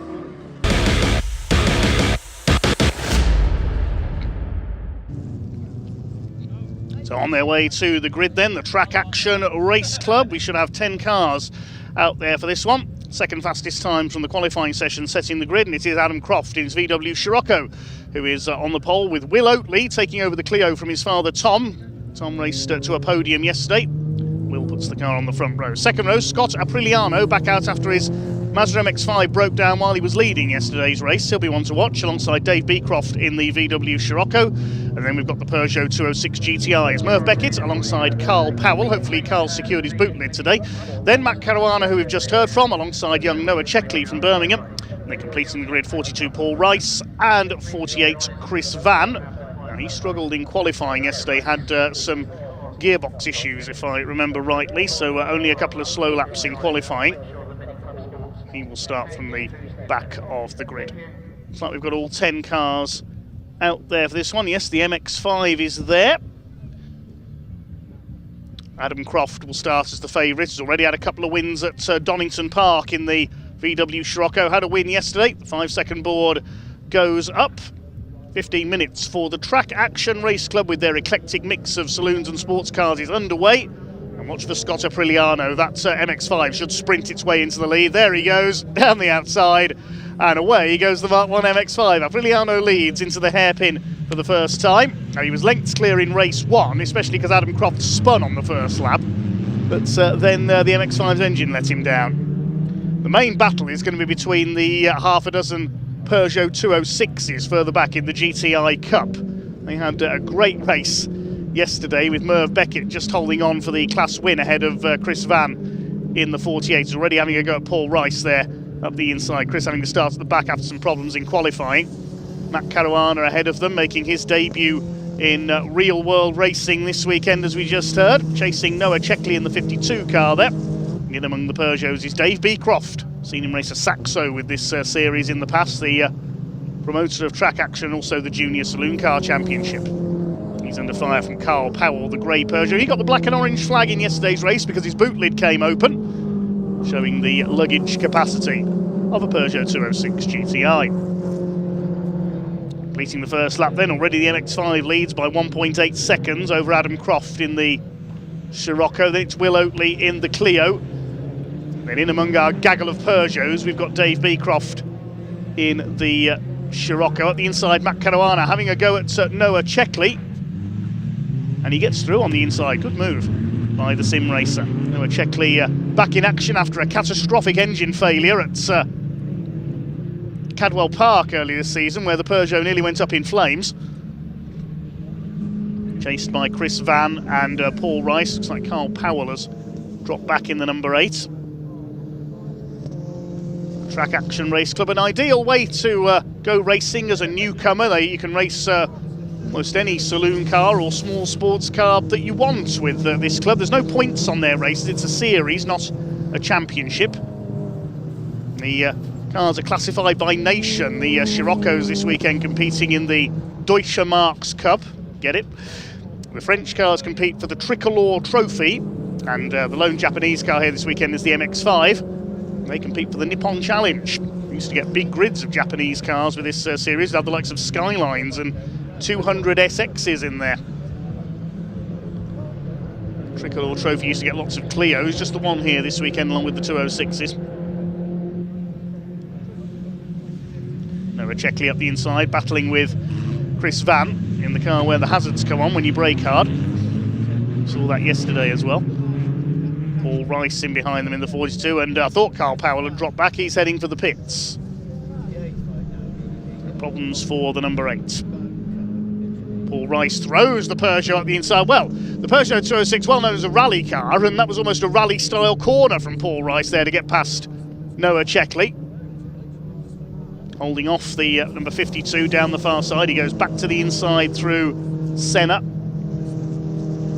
Your leader is still Scott Apriliano in the Mazda MX-5 by 2 seconds. Well, slightly less than that now because Adam Croft has closed in. He's just done the fastest lap of the race. Closed it to be 1.5 seconds. 1:05.958, his fastest lap that time through. Will Oatley still third in the family Clio. They've raced with the Classic Sports Car Club in their Tin Top series in the past, trying something different this weekend. Dave Beecroft in 4th in the Scirocco. Then it's the 2 yellow Peugeot 206s. Merv Beckett, who's previously a class champion in the Civic Cup, leads them. There's Will Oatley's Clio.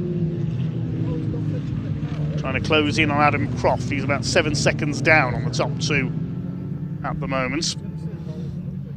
Adam Croft and Dave Beecroft both spun in race 1 yesterday, but Adam Croft was able to fight back to victory, partly thanks to Scott Apriliano dropping out of the lead.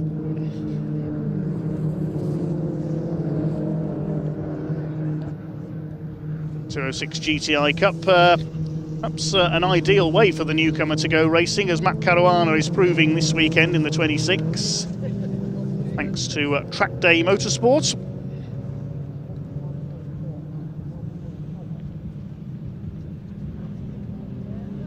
Here come the GTI Cup.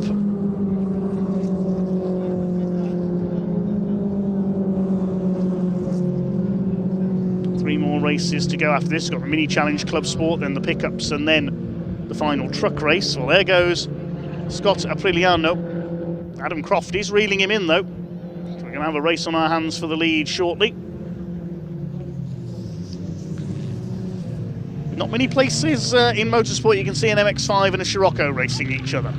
Variety very much the spice of life in Track Action Racing Club. I suppose one series where you could see these type of cars racing together is the CNC Heads Sports and Saloons up at Alton Park. Notice Scott Apriliano adjusting his mirror as he was going along there. Not very often in an MX-5 race you have the luxury of time to do that. Will Oatley still third in the Clio as the leaders go over the line. The gap is still 1.5 seconds.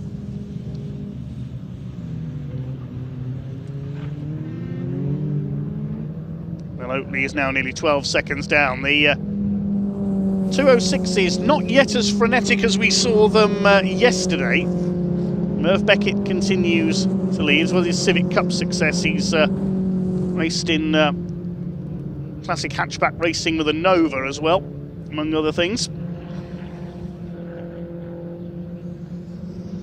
Big chase down here by Matt Caruana. He wants a class win on his debut. I love the yellow headlights on that car, matching the paintwork, and the 205 GTI alloys. Looks great, doesn't it?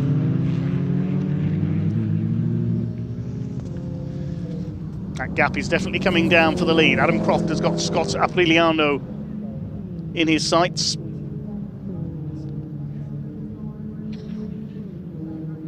Onto the pit straight. The gap is now down to half a second. He's taken a full second out of him near enough on that lap. Adam Croft, he's monstering up behind the little Mazda. Goes for the inside, he's not close enough this time. Cuts over the curb. Scott Apriliano will be able to see him in his mirror. Gets his foot down on the orange Mazda.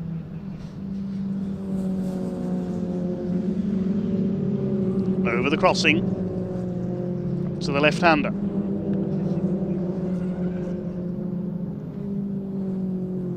These two 15 seconds clear of everybody else, headed up by Will Oatley's Clio. And Dave Beecroft is rather on his own in fourth now. It's the main battle is hopefully going to be among the 206s. They'll heat things up a little later on.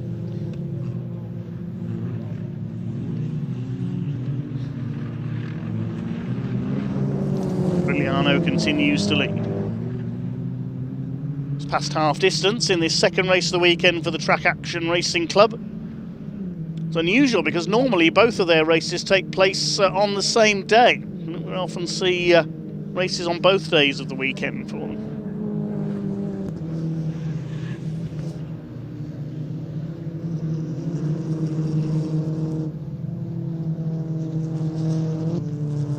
Rice in the 42, running fourth of the 206s, trying to chase down Chris Van for third. And if anything, Matt Caruana is getting closer to Mervyn Beckett. The gap was 0.85 of a second between these two. It's going to be less than that this time.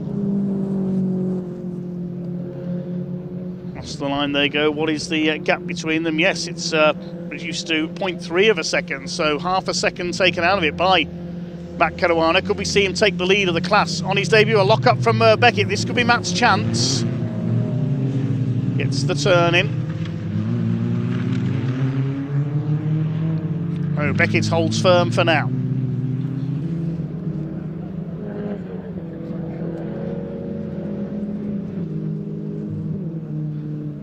Over the crossing go the leaders of the Peugeot 206 GTI Cup.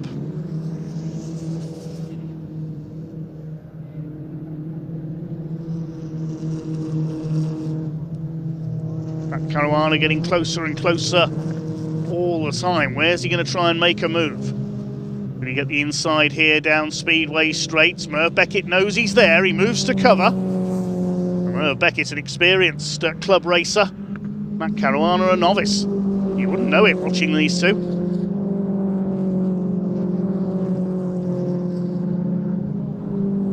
Apriliano still leads from Croft in the overall classification, then Oatley and Beecroft, but we concentrate on the Peugeots.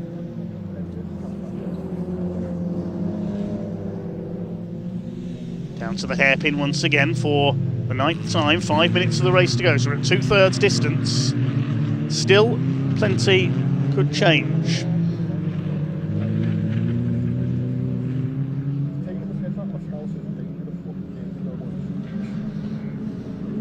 Caruana just looking at what lines Merv Beckett is taking here. He'll be learning from him all the time.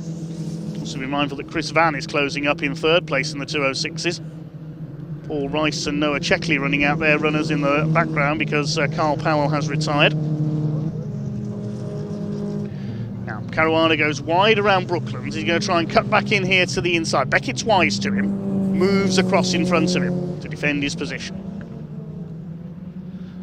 It's great to watch the class winner from yesterday with third overall. Merv Beckett's holding off the newcomer.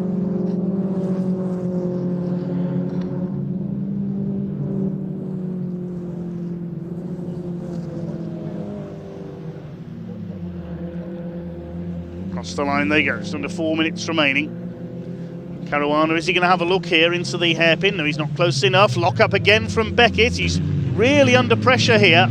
And this time Caruana could get a run if he plays his cards right on this lap, I reckon. Did he clip the back of Merv Beckett there? Looks like there's a little bit of damage to the bumper on the 32. Still no change among the two leaders. 1.25 seconds in it now. Apriliano ahead of Croft. Mazda ahead of Volkswagen. Will Oatley well behind in third in the Clio. Then it's Dave Beecroft's Scirocco. Chris Van closing up. There's Paul Rice. And here come the leaders through to lap. And they've already lapped Noah Checkley. This will be interesting. Hopefully the Peugeots won't get in the way of Scott Apriliano. Looks to make up for his retirement yesterday. He pulled up on the run down to Hatchett's hairpin. Next target is Paul Rice to lap him. Paul's seen him coming, just about, and lets him have room. Still these two battle for the lead of the Peugeots. Separated by 0.3 of a second. Caruana goes to the outside this time. Cuts back into the inside. That rarely works though. It hasn't this time.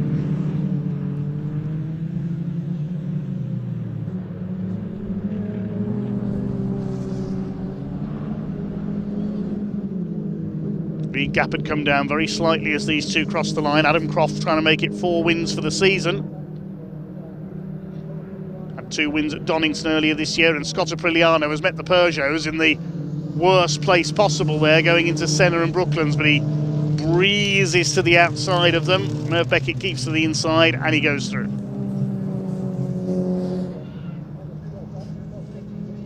Now Croft in the Scirocco has got to get past them as well.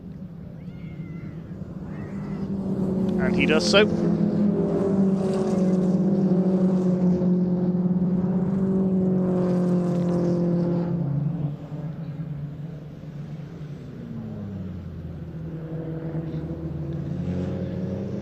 Towards the closing stages now, just a couple of laps to go.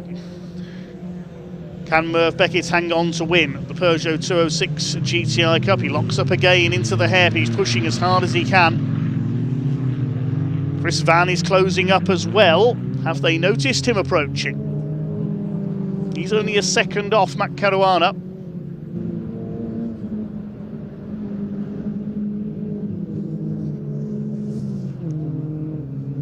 To the left-hander after the crossing, and then up to Senna. Beckett continues to lead, just runs a little bit wide there. One false move, and Caruana's going to be alongside him in the 24. The 26, I should say. Here's Chris Van, he's caught them now. Matt Caruana's got to make a move sooner or later. They're bottling up behind Merv Beckett's 32 car, which doesn't look as quick as it did yesterday. No, Chris Van is going to be given a 5-second penalty. So even if he does take the lead of the class, he's got that penalty presumably for exceeding track limits. If he does get past these two into the lead of the class, he's got to get 5 seconds clear of them, that means, and there's only 1 lap to go. So I don't think he's going to do that. That's a shame for the 48. Apriliano just over 2 seconds in the lead. He's heading for the win in his Mazda MX-5 Mark 1. Who's going to win the 206s? Adam Croft safe in second there, well ahead of Will Oatley's Clio. We've hardly seen the Clio in this race.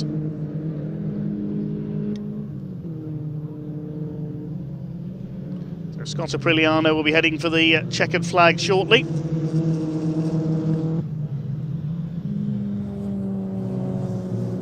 The 206 is still battling it out for their class victory though. It's the checkered flag about to be shown. Here comes Scott Apriliano, comes up behind Dave Beecroft, takes the checkered flag, so it's a win for the MX-5. Adam Croft in second. What about the 206s though? I think Merv Beckett has just about done enough to hang on. Here they come out of the final corner, and Merv Beckett takes the double in the 206 GTI Cup ahead of Matt Caruana. What a great debut he's had. Chris Van in third and Paul Rice fourth.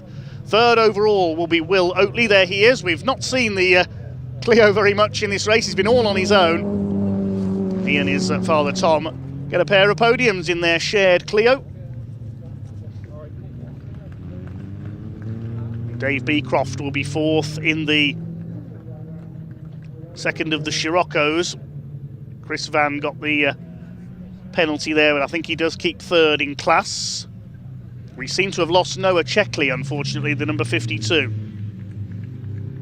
So just the 8 finishers then. We've lost Noah Checkley somewhere out on circuit in the last couple of laps. And we saw Carl Powell, of course, pull into the pits early on. Hope Noah Checkley's engine doesn't let go again. Provisional result then of the Track Action Racing Club. Scott Apriliano in the lone Japanese car takes the win by 2.4 seconds in the end ahead of Adam Croft in the Scirocco. Will Oatley's Clio, the first French car, home in third. Dave Beecroft, Scirocco, fourth. And then we got the 206s. Merv Beckett taking their class win, a lap down, just half a second ahead of Matt Caruana at the line. Chris Van, despite the penalty, takes third in class ahead of Paul Rice. We lost Noah Checkley a couple of laps from home, and Carl Powell was an early retirement.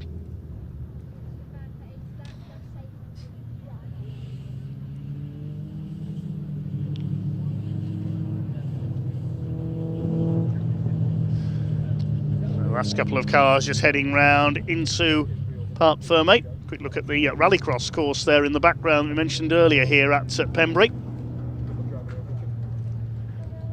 I think we can head down to Ian in Parc Fermé to catch up with the Track Action Race Club.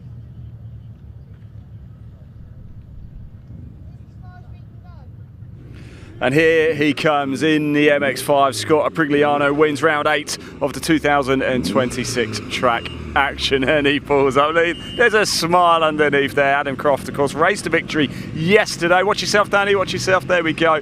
Adam Croft takes the P2 spot, and Will Oatley comes home in third. Of course, Tom Oatley was second yesterday, so we will grab a quick word with them. Shout out to Dave Beecroft as well, coming home in fourth place in the Scirocco in that race as well.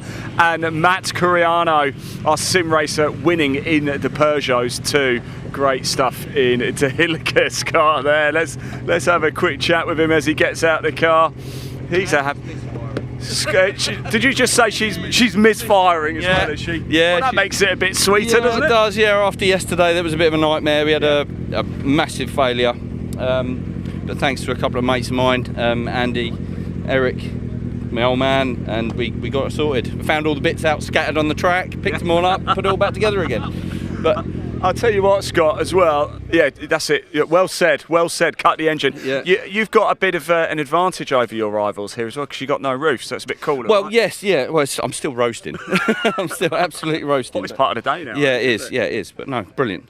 No. Over the moon. I can see it in your face. I'm really happy for you as well, by the way. Congratulations. Great stuff indeed. Let's go have a chat with Will Oatley, shall we? As well, you had to, didn't you, Will? You had to get on the podium. Happy? Yeah, really happy. I mean, we saw Tom get on it yesterday, so there's no way you weren't going to be in the top 3. Yeah, that was it was the aim. So happy to do it with my dad.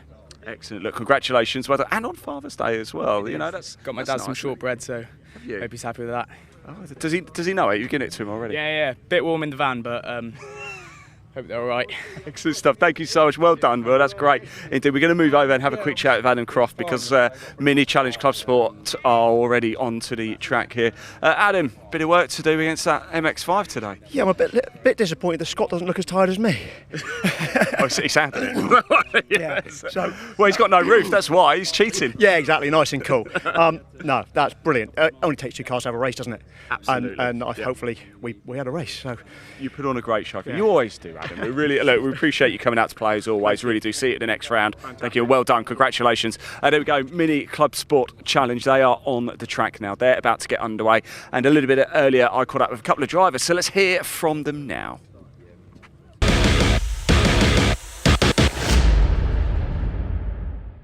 Right, everybody, time for round 9 of the 2026 Mini Challenge Clubsport. And I feel a little bit bad because we've got Ben Trundley here. He's had a pair of wins in the S53 class. Ben, I'm so sorry we haven't actually spoken yet this weekend, but it's been a brilliant weekend for you, hasn't it?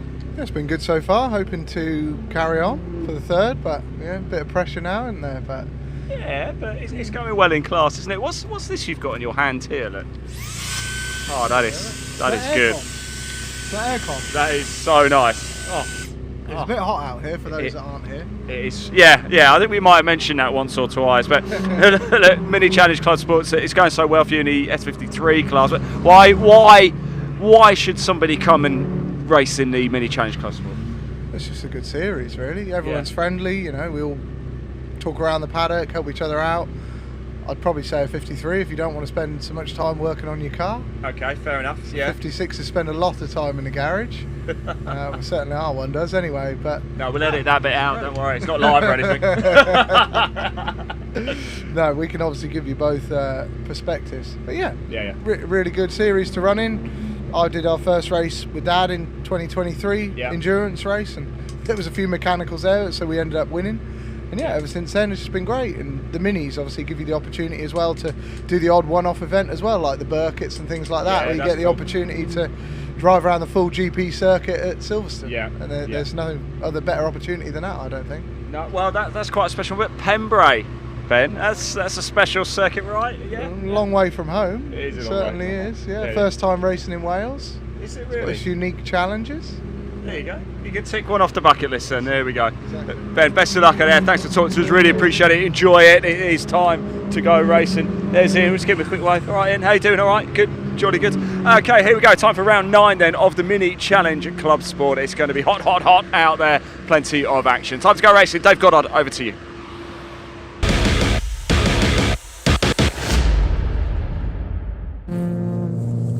Thanks so much, Ian. The car's just coming up to the grid. We'll quickly take you through the Mini Challenge Clubsport grid based on the results of race 2. Ollie Wilmot's going for a hat-trick from pole position with Freddie Hewitt alongside Adrian Lingy and Andy Langley.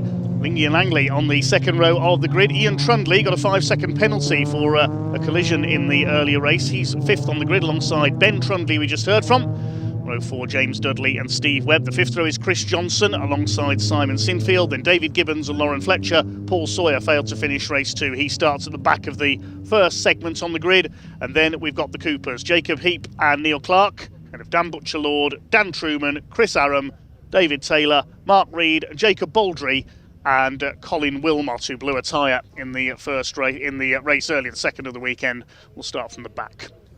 So just in time there, we got through the grid. The green flag is in the air. Time for race 3 of the weekend for the Mini Challenge Clubsports with AirTech Motorsports.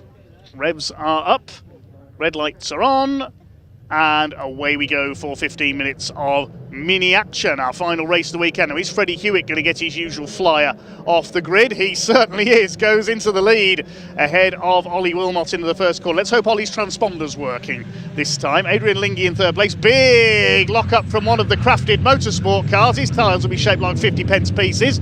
We've got a spinner there. That's Chris Johnson in the 219. Man who crashed at Thruxton. He hasn't hit anything this time. Hopefully he'll get going again. Yes, he does. So Freddie Hewitt it is who leads the way in the number 5. Which of the cars was it that locked up there going into the first? I think it was Simon Sinfield. I think the car had purple wheels. It'll have red hot tyres now as well as a result of that huge lockup. Adrian Lingy in third, then Andy Langley and Ian Trundley. It's a bit of a hole in the field caused by that spin for Chris Johnson, I think. The Coopers are mixing it with the S53s. There's Jacob Heap in the Golf car. Somebody's going grass tracking. That was Paul Sawyer at the back of that group. He's already made up a few places. There's his teammates, David Gibbons and Simon Sinfield. It was Simon who locked up going into the hairpin for the first time and smoked everybody else out. First lap about to be completed then. It is Freddie Hewitt who leads the way. Can he hang on for the lead? Paul Sawyer's on the grass again. Maybe we should offer him a BMW Mini Rallycross car. Steve Webb behind him in the 231. Sinfield round the outside of his teammates David Gibbons, both newcomers to racing this year. Jacob Heap leads the Coopers ahead of Dan Butcher-Lord. Battle for third. There's somebody else locking up in there as well. Oh, we've got some damage on Neil Clark's car. There's been a collision in the Coopers, damage on the left front. So Neil Clark, bent suspension by the look of it there. He's into retirement. It's one of our Cooper front runners out. Didn't see who he hit, unfortunately. Jacob Heap is having a go at David Gibbons, goes through. Looks like the number 10 car a bit off the pace here. Maybe he's got a problem. It's Dan Butcher-Lord's going to go through as well. Dan Truman, third of the Coopers, ahead of Colin Wilmot, who's made it back out after his retirement earlier on. Yes, David Gibbons pulling to one side. I think he's got a problem. Chris Johnson's in that group as well, trying to race his way back towards the front. And here are the leaders. Ollie Wilmot on the tail of his arch rival in this series, Freddie Hewitt. Fast starter Freddie out in front. Adrian Lingy still third. It's Andy Langley. his new car for this weekend in 4th. Then Ian Trundley 5th, and Ben Trundley still leading his class in 7th, ahead of Paul Sawyer, who's looking to spoil Ben's hat-trick of class wins. James Dudley, the Welshman, up there in 6th on his home circuit, in the red and black car. There's Ben Trundley, the blue car with the purple headlamps, ahead of Paul Sawyer. Here's a replay of what's happened off the start line. Stand by for a huge cloud of tyre smoke from towards the back of this first grid. There is Simon Sinfield locking up, and there was a little bit of contact between, I think it was Ian Trundley and Chris Johnson, and Johnson went spinning out. Presumably that was where there was contact for Neil Clark as well in the aftermath of that, which has taken him out of the race. Freddie Hewitt leads from Wilmot, Lingy and Langley. And Ian Trundley, James Dudley, Ben Trundley, Sawyer, Webb and Sinfield rounding out the top 10. Then the leading Cooper of Jacob Heath, who's absolutely flying along this weekend. He could be heading for a hat-trick of class wins as well. Dan Butcher-Lord, his nearest challenger. Behind him is David Gibbons, who we saw slowing up a bit earlier on. Lauren Fletcher on the outside. No, it's Chris Johnson on the outside, I'm sorry. The similarly coloured car. There's Lauren further back. More puffs of tyre smoke at the hairpin. And Truman holding off Colin Wilmot. Lauren Fletcher behind them. Then Jacob Baldry and Chris Aram. It's Jacob Baldry yet to finish a race this weekend, the Silver Cooper.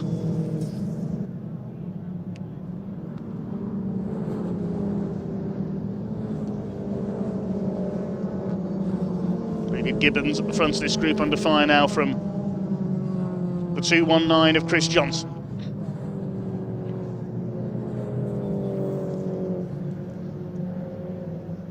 Here are the leaders. Down into Hatchett's hairpin once again. Freddie Hewitt holding off Ollie Wilmot. He's determined to take a win here. And I think I just put the commentator's curse on Jacob Baldry, unfortunately. He's out of the race yet again. Sorry, Jacob. First two fairly well clear. Now 1 3/4 of a second clear of Adrian Lingy in that third place. He's still having the best weekend we've seen him run. Wilmot getting closer. Only a car's length in it, only a Mini's length in it as they go into the Brooklands hairpin. Ollie Wilmot's going to have a look here, I think, as they come up towards the end of the lap. If he doesn't get it done here, he might have a slingshot run into the hairpin.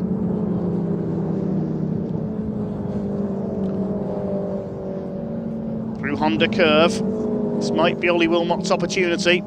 If he can outfox which side he's going to go to Freddie Hewitt. Hewitt moves across. Oh, big lock-up indeed. That's even bigger than the one at the start of the race. He's going to lose the lead, Freddie Hewitt. Yep, Ollie Wilmot pressured him into the mistake. Must have been busy watching where Ollie Wilmot was there and missed his braking point. That's exactly what Ollie wanted, and he takes the lead once again. Such a canny driver is Ollie Wilmot. We saw when he fought back from a spin at Thruxton earlier this year through the field. Closing up on them is Adrian Lingy, getting better all the time with coaching from Bradley Gravitz. It's Langley, Trundley. There'll be a yellow flag out there at Brooklands with Jacob Baldry stranded. We may even get the safety car for this one. Yes, we are. Safety car is coming out.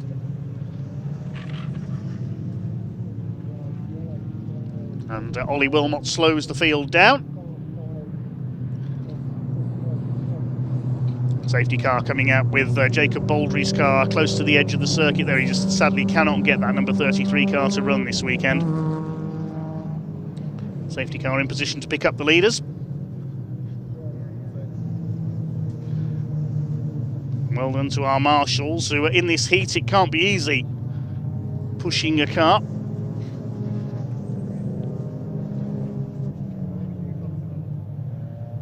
I'm getting very hot in my commentary box now. I've got the electric fan running.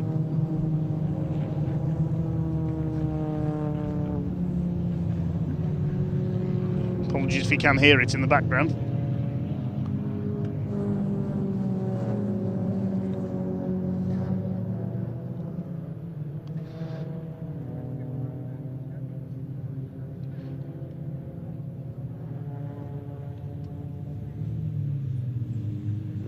So Jacob Baldry's car is pushed away.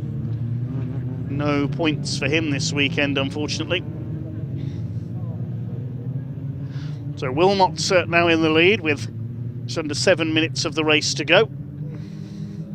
Class 53 is still led by Ben Trundley, but only just ahead of Paul Sawyer.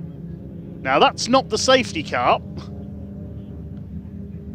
Bit of RC car action on the banking here at Pembrey. I wonder if that's one of our transformers we saw earlier on.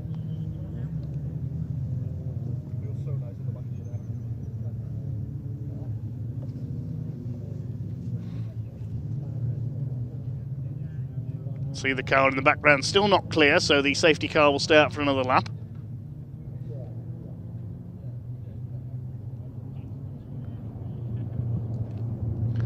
They may need to bring in a tow vehicle here. 2 races to go after this. We've got the pickups for their final, effectively.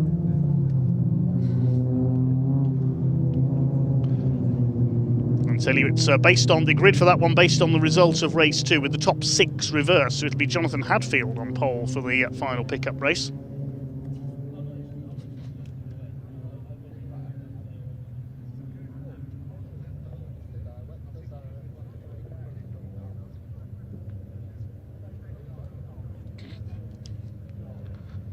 Under the safety car in our final mini race of the weekend for the Clubsport leg of the challenge.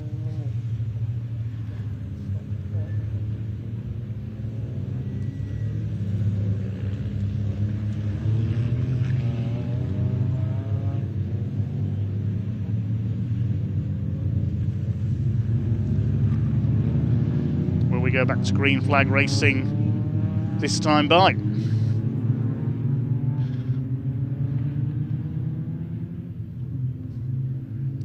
Hello to Andy from Sawyer Models, sponsors of Dan Truman. Andy's watching from trackside.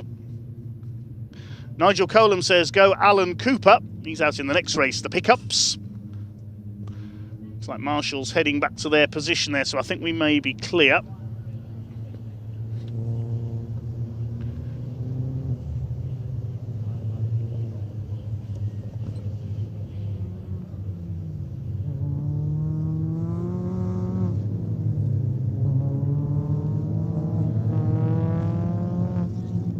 David Taylor and his teammate Mark Reed, the TNS racing cars towards the back of the grid. The safety car lights are out, that's heading for the pit lane. Ollie Wilmot has got to control this restart. There'll be 4 minutes of racing to go, so we should see about 3 or 4 more laps for the Mini Challenge Clubsport with Airtech Motorsports.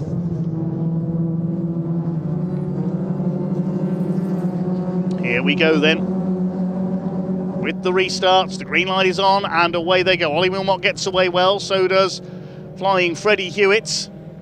And Adrian Lingy goes with them. Andy Langley up there in 4th position in the 42. Down the outside comes Ian Trundley. That's a daring move on James Dudley to try and take P5. Ben Trundley still ahead in his class. Somebody's going straight on. Oh, it's Chris Johnson again. He spun it on the first corner. He's heading for the Irish Sea if he's not careful there.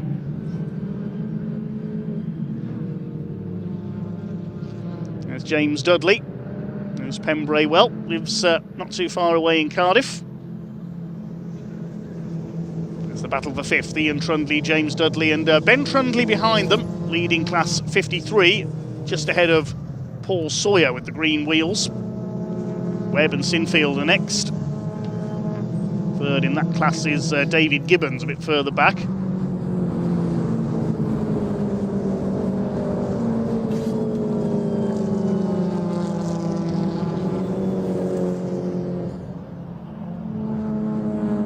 Laps to go now for Ollie Wilmot, looking to make it a hat-trick. At least his transponders worked okay this time. Adrian Lingy wants 2nd place. All over the back of Freddie Hewitt. He's going to try and go around the outside on the hairpin. Is that going to work? He's got to turn it back in time. No, it hasn't worked. And Freddie Hewitt keeps 2nd place. Chased by Andy Langley. There's a gap back to Ian Trundley in 5th position.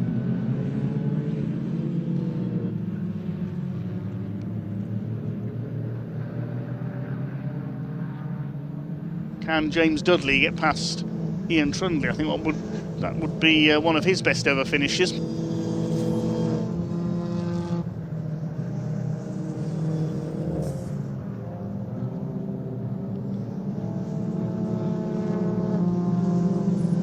Just over 90 seconds of this race left to go then.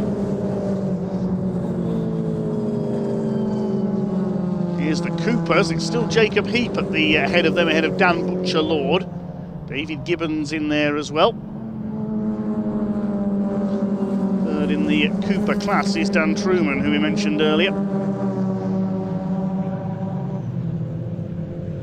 There he is in the white and green car. Freddie Hewitt still hanging on ahead of Adrian Lingy. Coming round to start their final lap. This time I think can Lingy take second place from Freddie Hewitt? I think it's the only question. No, I don't think they're going to catch Ollie Wilmot. He has pulled away to the tune of 2 seconds. Made to work a little harder by Freddie Hewitt's usual fast start. Pressured him into a mistake at the hairpin.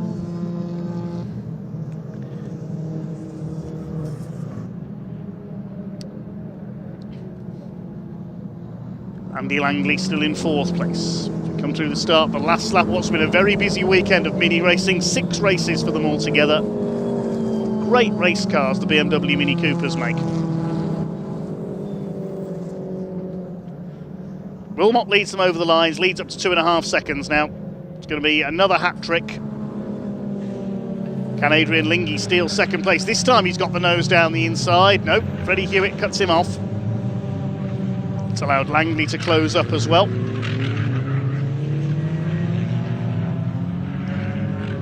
only question really is who's going to be second now. Everything else is pretty sealed, signed and delivered.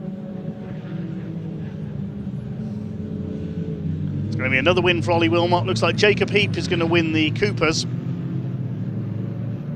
The hat-trick of wins there to extend his class championship lead.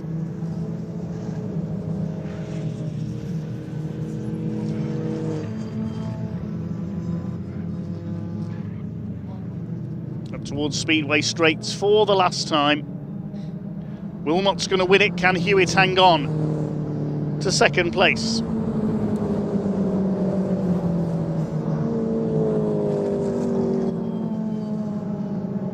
Checkered flag is at the ready and it drops on Ollie Wilmot. It's a hat-trick once again for the number 70. Hewitt just holds off Adrian Lingy for second place. Langley is 4th, then Ian Trundley, James Dudley. Ben Trundley completes a hat-trick of 53 class wins ahead of Paul Sawyer. Well done to him.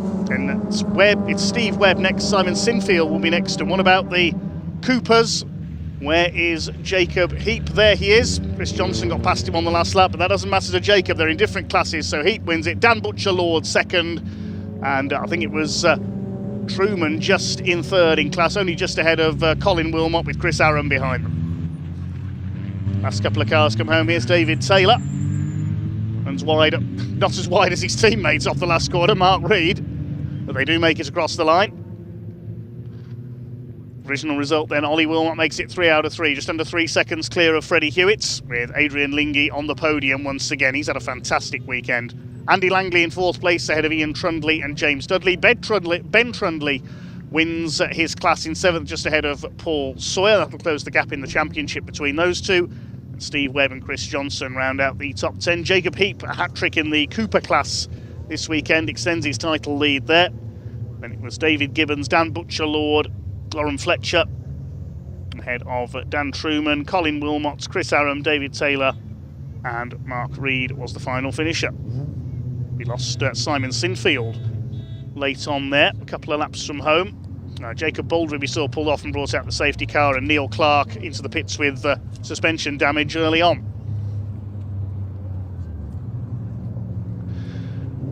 And if Simon Sinfield retired due to problems with his tyres after that lock-up on the first corner. We'll find out, but in the meantime we'll shortly be heading down to Parc Fermé to talk to our race winner.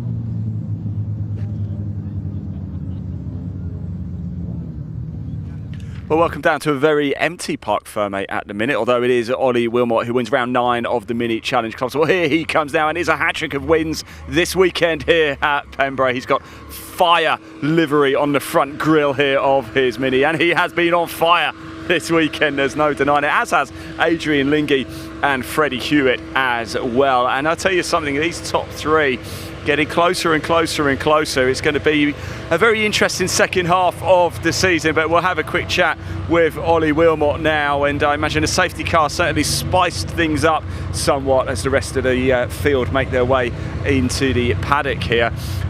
Ollie, the safety car added a bit of an element into that race, right? I didn't know where to start. I was going around, I was like, where should I go, but hey, it worked. It did work, because actually you managed to build up a little bit of a gap, but you did have to work for that with Freddie and Adrian on your heels. I did, and it's nice to see Freddie back up my arse, or in front of me, so it's a nice feeling for him and for me, so it's not just driving away. So right, Ollie, you're used to winning. It's another hat-trick of wins here at Pembrey. Do you treat yourself to something special when you get all 3 wins over the course of a weekend? If so, what does Ollie Wilmot buy himself as a treat? Go back home and work. Ollie, well done, mate. Really good to see you. Have a safe journey home, won't you, as well? Yeah, great stuff indeed. We'll grab Freddie in a minute. Let's go grab Adrian for a quick chat. Just catching up with Bradley. Adrian, hello. Safety car, was it a help or a hindrance for you? It didn't really matter. Okay. It was the same, so... Because I actually thought, just before I was talking to Bradley throughout the course of the race, and we were watching, and we were actually thinking, I think you're closing up, and then the safety car came out. I was closing up. I was catching Hewitt little bit by little bit. Had there been another 1, 2, 3 laps, but it is a good weekend, though, isn't it? 3 podiums. Are you chuffed? I'm absolutely over the moon. Yeah, the team have done a fantastic job. The car is superb. Bradley is, as you know, fantastic coach. It's brilliant. Adrian, I'm so happy. Well done. Congratulations. Have a safe journey home, won't you? We'll see you next time out. Let's go grab Freddie for a chat as well. Same question really for Freddie. Freddie, you made a good fist of that one as well. Safety car, was it a help or hindrance for you? It was actually a help, because we've been having some overheating problems, which has been cutting back the boost. So the safety car was a help, and we locked up into turn 1. Lost the lead to Ollie, but it had a flat spot from there on, and I did not want to lock up on that same flat spot, because we would have had a serious problem. But did that just maybe lose you like 0.1 of a second? Just that thought? Yeah, just a thought in the back of your mind. You just ease off that little bit more. But yeah, the flat spot going round was horrible to drive with. So a lot of people tell me Pembrey's bumpy anyway, but I imagine with a flat spot it's even worse. Pembrey's aggressive. Usually when I lock up, I don't get a flat spot. But today, I think the track surface is so grippy and so rough that it's just torn the tyre. Anyway, look, Fred, it's been a good weekend. 3 podiums. Really nice to see you as well. And we'll see you next time out. Thank you. Good stuff indeed. Right, if you just move over with me, Danny, because look at this fine specimen of a man we've got walking over the track. Now there is Pointy Plumber. He is on his way over. He's going to take the microphone from me because it is time for our next race in the Pickup Truck Racing Championship. And then we go on to our final race of the weekend, which is our 5th and final race, the British Truck Racing Championship. So here we go. The pickups are on track at the minute. They're about to line up. They'll go and do their formation lap, and then it will be lights out. So let's hand over to commentator Dave Goddard to take you through the action. Yes, thanks very much, Ian. The pickup's just coming up to the grid then, which was decided by a partially reversed grid from the result of race 2. The top 8 flipped around for this one, so it is Jonathan Hadfield who is on pole in the number 42, with Chris Brockhurst in the 89 alongside.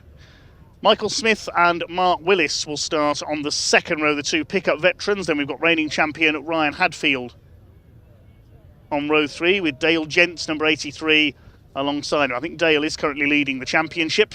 His title rival Alan Cooper on row 4, with Aaron Thompson, the winner of race 2, aka Lightning McQueen, on row 4. Row 5, Tom Hutchins, alongside him is number 52, James Goldstraw, and then Mel Collins and hopefully Mark Chalmers at the back of the field. We didn't see Mark out in race 2 though, so we'll wait and see if he appears here. Mel Collins spun out of race 2 at Dibeni.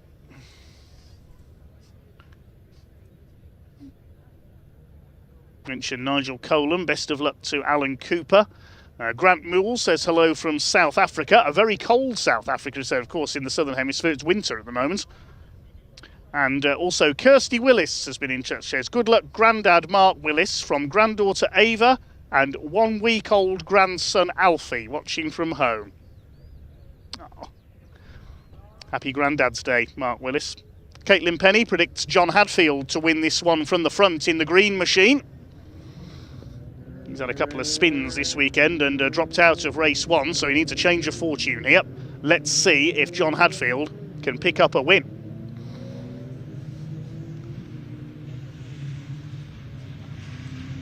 This will be a longer race, 18 laps. Effectively, the pickups do, you could call it 2 heats and a final. No Mark Chalmers again, unfortunately. Just the one race for him this weekend. It was a shame we didn't see him out today because he had a cracking run yesterday to 6th place.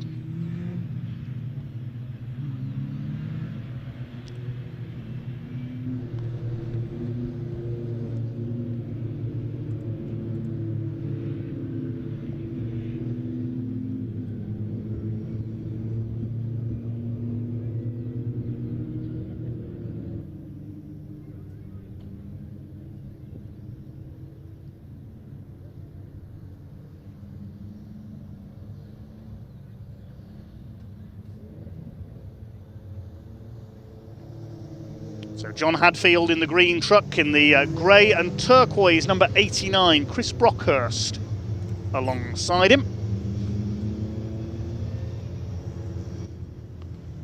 They're going to start to form up on Speedway straights 2 by 2. Second row of the grid, the white truck of Michael Smith, the red of Mark Willis. Been with the pickup since they started back in the 90s. Dale Gent could be in with a chance in the blue and white 83 alongside the gold of Ryan Hadfield. Had a win at Brands Hatch on opening weekend. Cooper, Thompson and Gent were the winners at the American Speedfest. Oh yes, I'm really looking forward to this race. 18 laps for the Pickup Truck Racing Championship.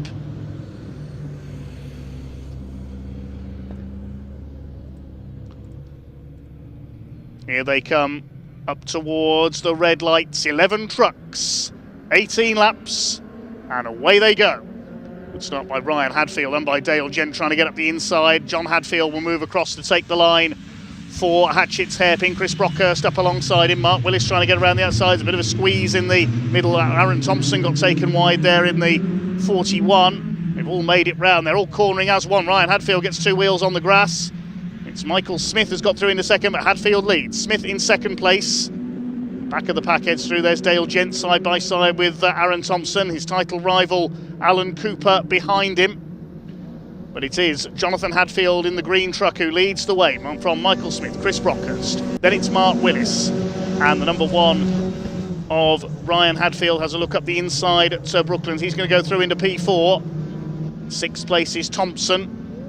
7th is Gent, 8th Cooper, 9th for James Goldstraw, Tom Hutchins in 10th and Mel Collins 11th. Pace is going to be just as frantic for all 18 of these laps.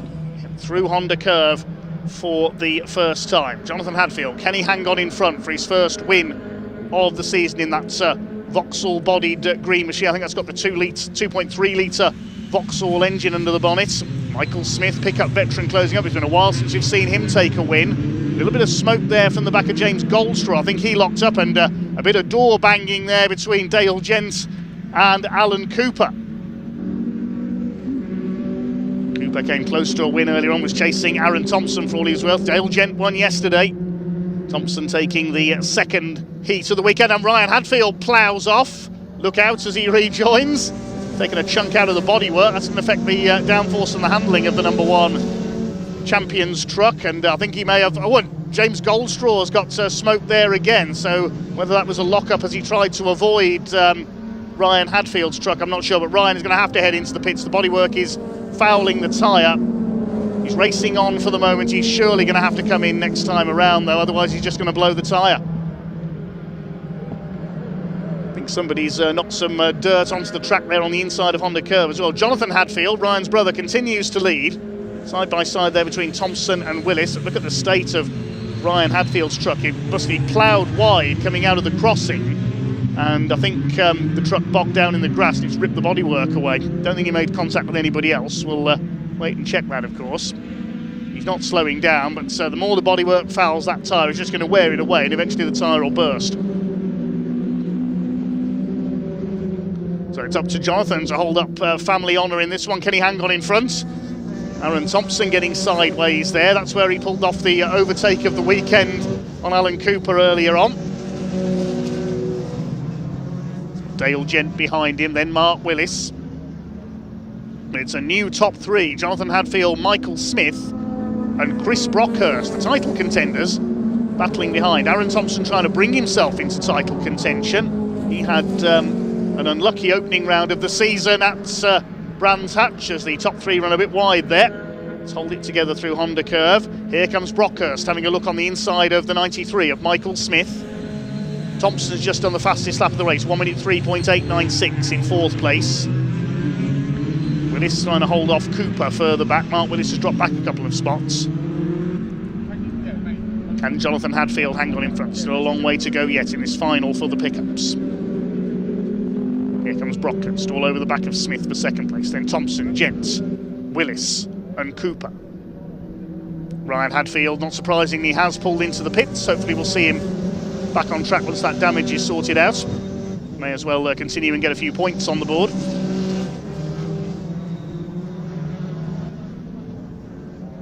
Now the train for fourth place is catching this battle for second. Chris Brockhurst goes through this time, up into second place in the 89. The Everyman's Garage truck moves past the 41 of Aaron Thompson. The SDT Contracts Limited. Both of them run by Dave Longhurst's team, DLRD. Here comes Alan Cooper attacking Mark Willis, who doesn't give him a lot of room there into the hairpin. He doesn't give him any room. Oh, I thought they were going to hit the barrier on the inside. Bash as they go on the way out as well. I'm having this place, says Alan Cooper. That was more like Formula 2 stock car racing. Dale Gent trying to close on Thompson now for what is third place. What's happened to Michael Smith? Michael Smith was third as he slowed. I can't see the white 93. Let's have a look further back in the order. Yes, he's towards the back, so something's happened to Michael Smith. There he is behind Tom Hutchins, so he's either had an off out of my sight there, or he's got a problem. Great shame for Michael, he was running well.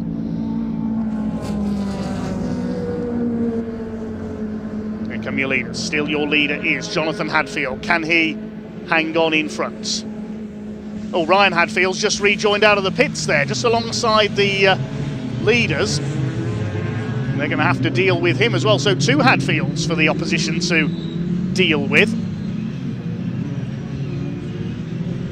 As Ryan has rejoined from the pits, having fixed that front end. He's got rid of the bodywork that was fouling the tyre, presumably put a new tyre on. He's now under fire from Dale Gent, who's trying to lap him. He does get out of the way there, but that's let Alan Cooper through on the inside. Oh, Dale Gent was concentrating on the back marker, didn't see Alan was there. And the 72 makes up the place. These two fighting for the points lead, of course, along with Aaron Thompson a bit further back. Michael Smith is still going. His last lap was a 1:11 as opposed to 1:03, which is the quickest lap of the race. So I'm not sure what the problem is for Michael Smith. He's dropped to the tail of the field. Maybe he's got a misfire. Here comes Aaron Thompson. All over the back of Chris Brockhurst for second place. It's a tighter line through the hairpin.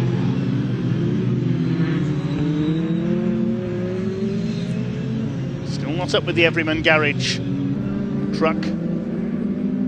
Still Jonathan Hadfield holds the lead. The RM Hadfield Recovery sponsor machine. That's Rob Hadfield, the two brothers' father. Mark Willis all over the back of Dale Gent. This is for fifth position. Are we going to see a new winner this season? Is Jonathan Hadfield going to be able to hang on? We're on lap 7 out of 18, so not yet up to half distance in this final race for the pickups.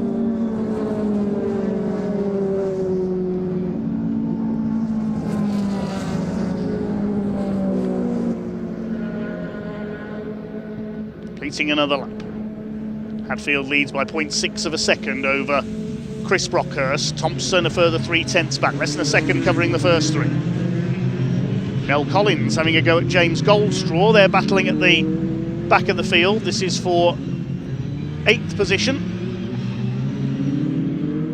Through goes the 27, past the Cold Trickle lookalike. There's still a bit of smoke coming out of the 52, so all is not well with that 52 truck. And 93 Michael Smith, I'm told, has pulled into the pits, so he has got a problem. Great shame, he was running up there in the top 3.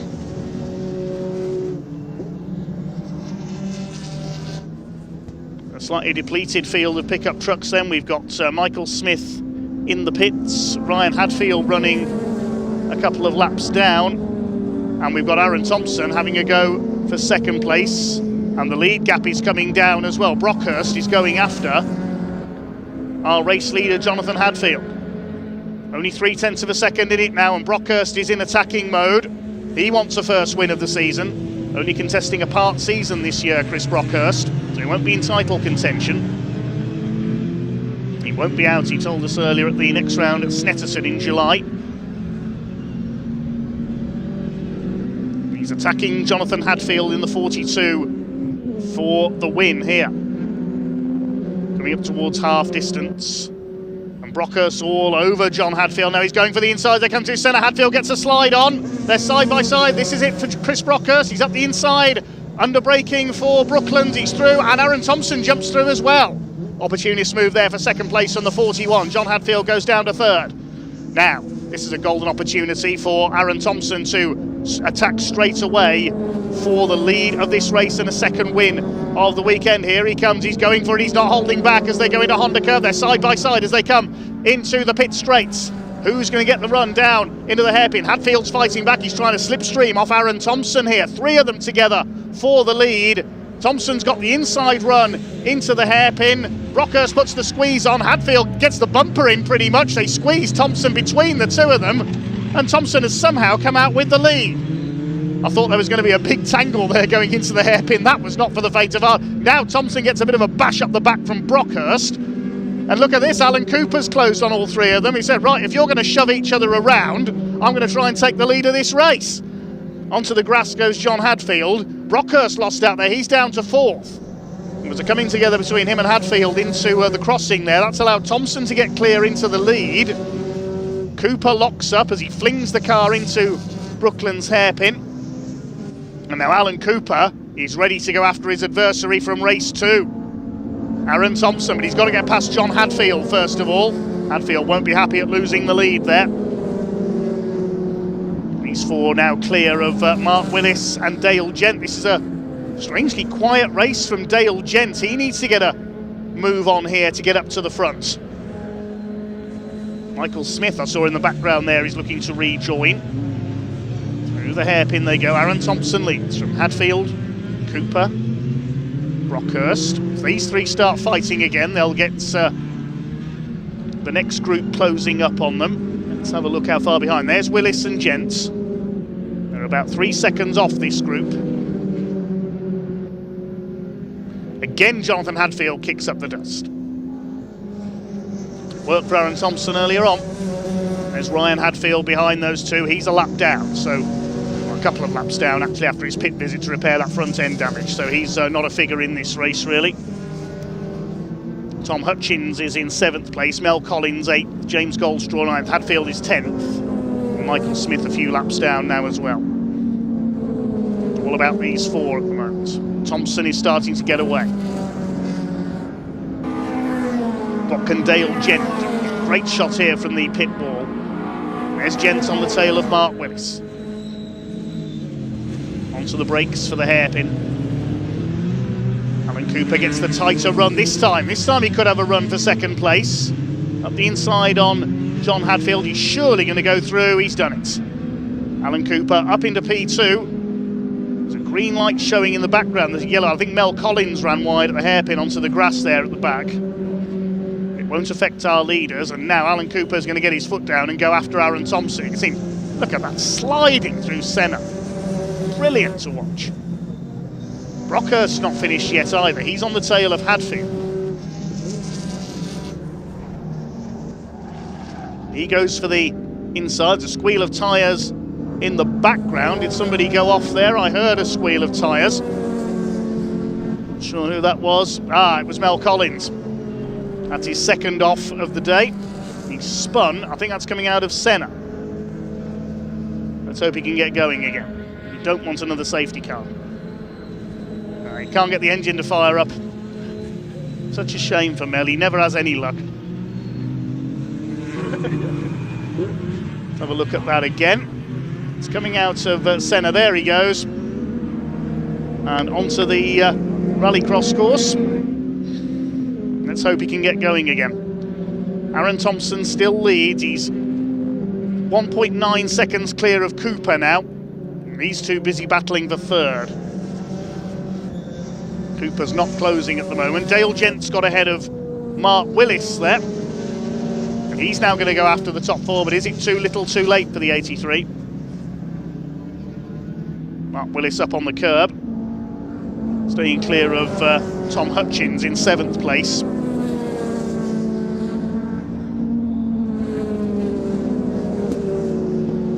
Bring round to start lap number 15 this time. Aaron Thompson.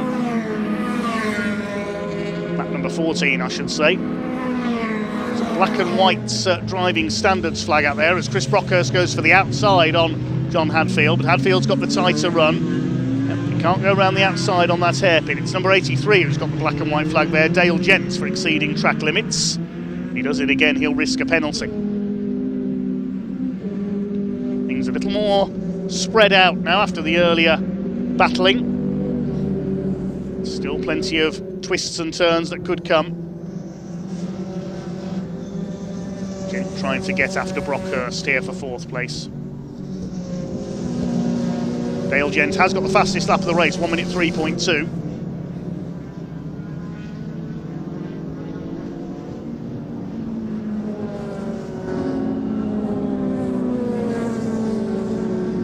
Average speed of 83.2 miles per hour around the Mallory Park circuit.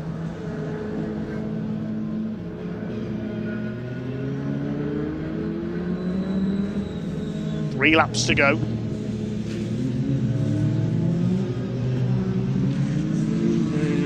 One car, one truck we are missing this weekend. Someone just pointed out is Chris Land, who Cornishman wasn't able to repair damage from the American Speedfest in time. Hopefully we'll see entries go up as the pickups gain in popularity again under their new promotion this year.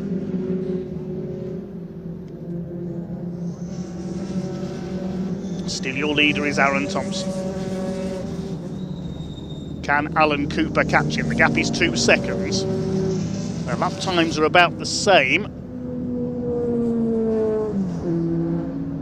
Dale Gent's dropped back again behind Mark Willis, and I can see a little bit of damage on the front of Dale Gent's truck, so he's run off track somewhere, I think. We saw him get the penalty for, not the penalty, the warning for track limits, the black and white flag.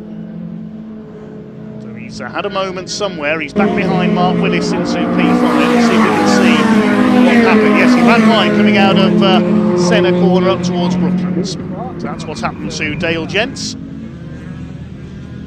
Meantime, here is our leader, Aaron Thompson. He's coming up to lap the slightly struggling James Goldstraw in the 52. Tough weekend for Cole Trickle, but at least he hasn't hit the pace car. Cooper still second, then Hadfield, Brockhurst, there's Willis. See them sliding on the edge of grip around Senna corner. Past Mel Collins' his stranded truck on the infield. Michael Smith being lapped there as well in his rather hobbled machine. He's about 3 or 4 laps down now. Just trying to keep going to pick up some points. No pun intended that time. That's the line they go, and Mark Willis goes off. Great cloud of dust, he just clips the barrier. Now what's happened there? I reckon he's blown a tyre. The truck suddenly went straight on. I reckon that's either steering problems or Mark's got a puncture. It's ploughing the grass as he makes his way along there, but he's not turning back towards the track. I think that's end of race for Mark Willis. Does look down on the front corner. We can't quite see from this angle. Has he blown a tyre? Either that or something in the suspension has broken. And yeah, Mark is parking it. What a shame for Mark Willis. He never seems to have much luck in this championship. But they're coming round to start the final lap, and Aaron Thompson looking good for victory in the number 41. Alan Cooper giving chase. Now, what's the gap going to be? It was just under 1.8 seconds last time around. It's down to 1.3 seconds, so he's taken nearly half a second out of it. Can Cooper close it up? Could be a repeat of race 2 here. He is closing it up. This race is not finished yet. It's never finished until that checkered flag goes down.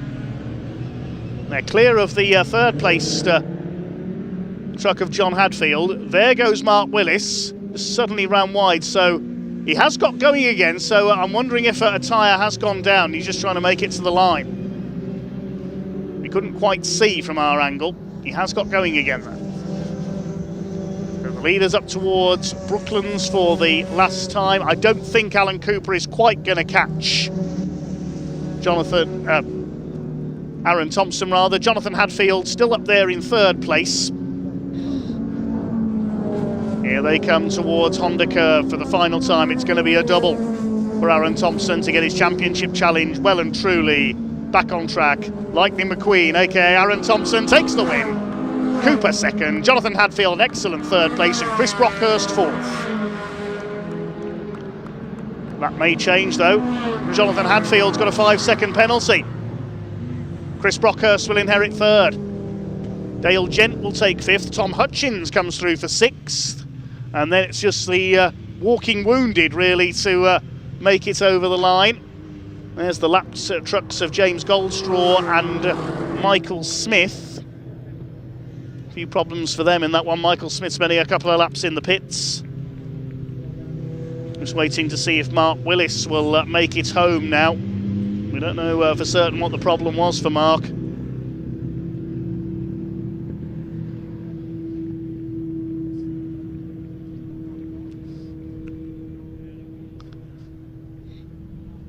See if we can see where Mark has got to. I'm not sure he's going to make the finish line here. There's Mel Collins on the left of your picture. We saw him spin out earlier on and he couldn't get the truck fired up again.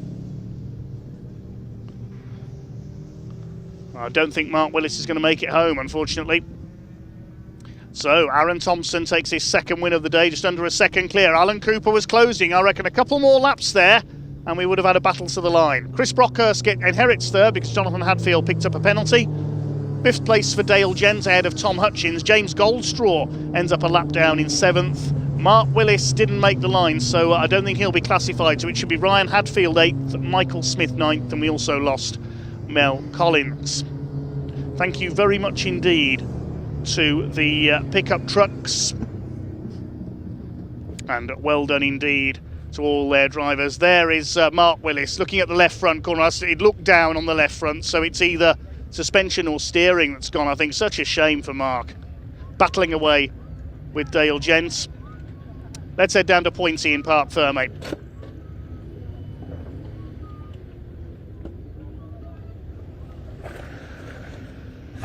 Oh, there we go, the last race of the pickups for the weekend. Oh, he gets the board and everything. Aaron Thompson, another fantastic drive all the way from the back. Alan Cooper takes the second place, but in third place, Chris Brockhurst, he's going to be super happy with that. Out he gets with his signature celebration, of course. Aaron Thompson climbing out. Unbelievable. Let's get them with the helmets off. It is hot out here. I can only imagine how hot it is in those trucks. What's really depressing is I'm going Gran Canaria on Wednesday with a wife and kids, and it's cooler there than it is here. You know?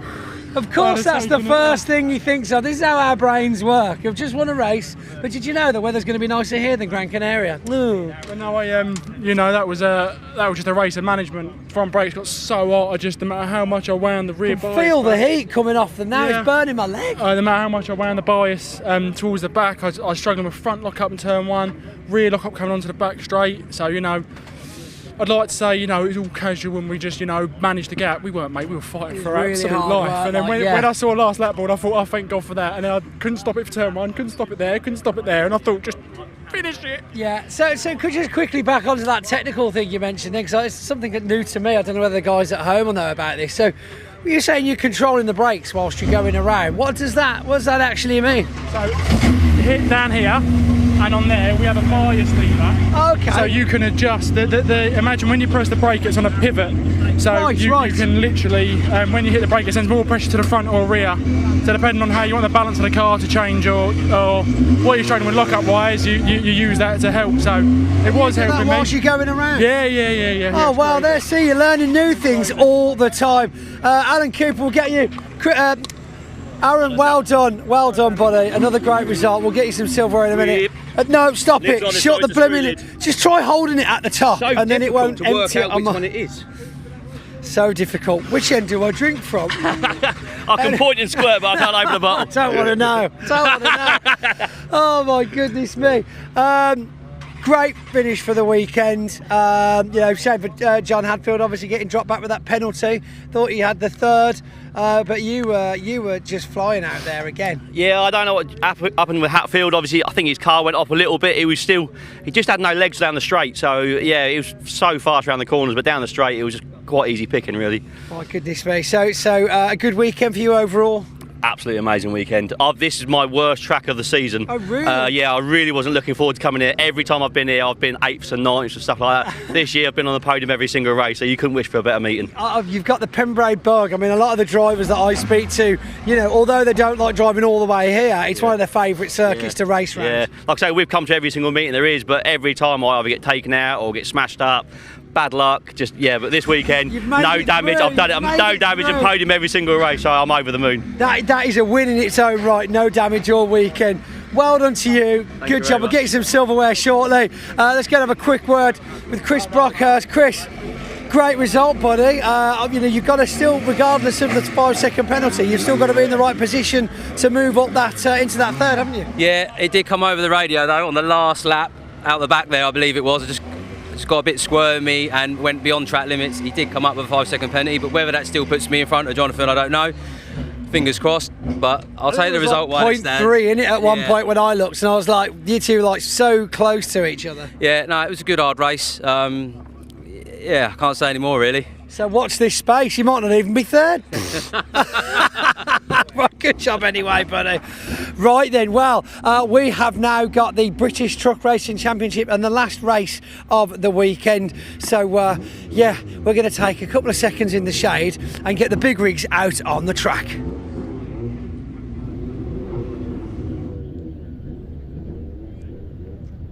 Thanks very much, Pointy. Yes, it'll be a little bit longer than a couple of seconds. We've got to recover Mark Willis's pickup truck, but I can see the pace truck on the move just behind it, leading out our last race of the weekend. Big thanks to all of you for watching on here at Pembrey. Of course, yesterday we paid tributes to a long-time British truck racer who was sadly lost to us recently, Paul McCumiskey, aka Paddy Mac as everyone knew him.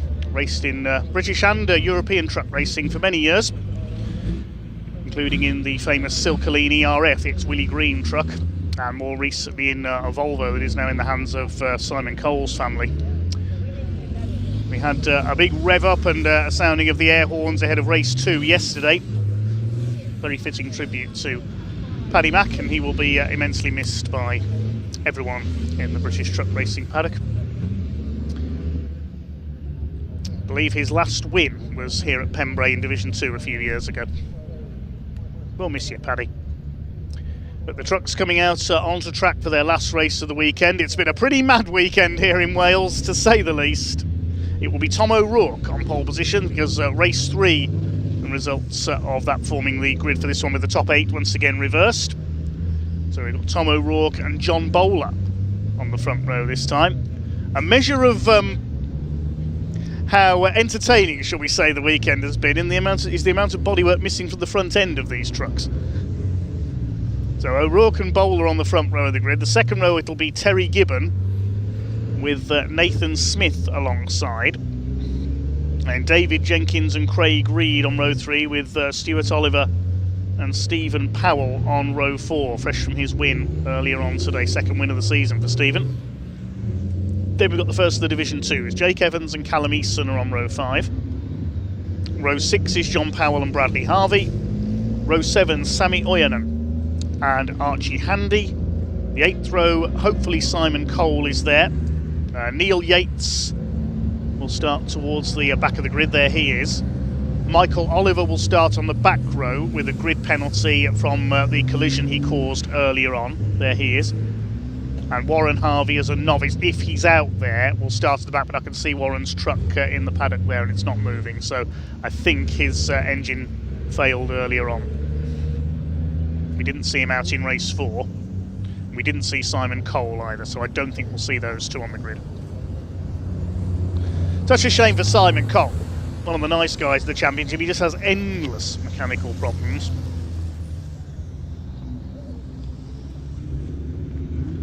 Mark Willis's truck is able to head back to the paddock under its own steam. The rest of the pickups just heading off track as well. We'll get the marshals into position and then it will be time for our last truck race of the weekend. Confirmation of the grid then. Tom O'Rourke in the International Navistar on pole, looking for his first win in a couple of years. John Bowler will start alongside him, winner of race 1 this weekend. Terry Gibbon, a winner earlier on in Ricky Collett's truck. Nathan Smith, winner of race 2 yesterday. David Jenkins, last one at Thruxton, he's on row 3. Craig Reed had a win at Brands Hatch at the start of the year. They make up row 3. Stuart Oliver's had a couple of wins this year. He's on row 4 alongside Stephen Powell, 2 wins to his name so far this season. Moving on back on the 5th row, we've got the dominator of Division 2 this weekend, Jake Evans. Looking to see if there's been any amendments to any of the results from earlier this weekend. There were a few 5-second penalties for track limits handed out in race 4. So a lot of trucks penalised there. It's jumbled the result a little bit. Jake Evans was one of them, so he lost the win in Division 2 there. So 3 wins for Jake Evans, 1 for Callum East so far. They're alongside each other. John Powell and Bradley Harvey on row 6. Sami Ojanen's Mercedes alongside Archie Handy on row 7. We don't have Simon Cole. We do have Neil Yates. And at the back of the field, it's Michael Oliver. 5-place grid penalty for him for causing a collision when he went into the back of Neil Yates.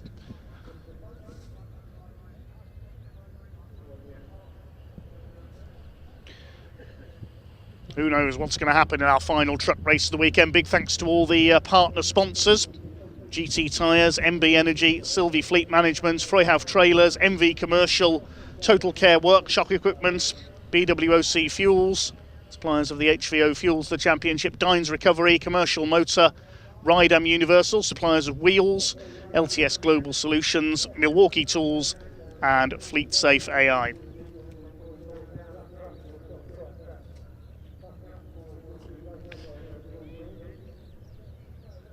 And a big thanks to everybody else who supports the championship behind the scenes and has for many years. So the truck's about to be released onto the rolling lap behind the DAF pace truck.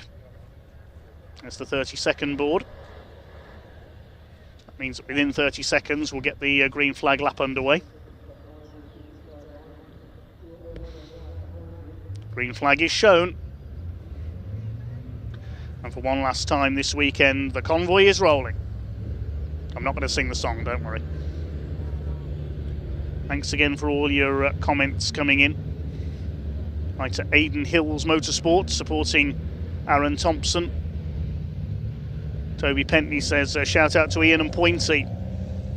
Thanks for the contribution.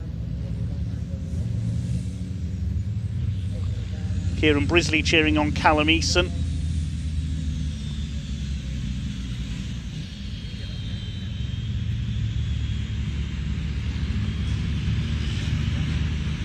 Caitlin Penny looking out for John Bowler. He has had a win this weekend, Caitlin. He won race 1 yesterday.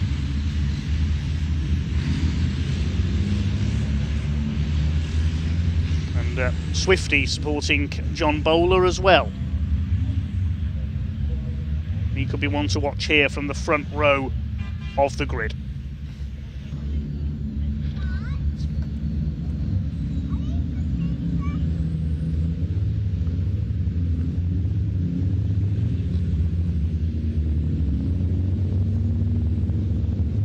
Our Division 2 contenders.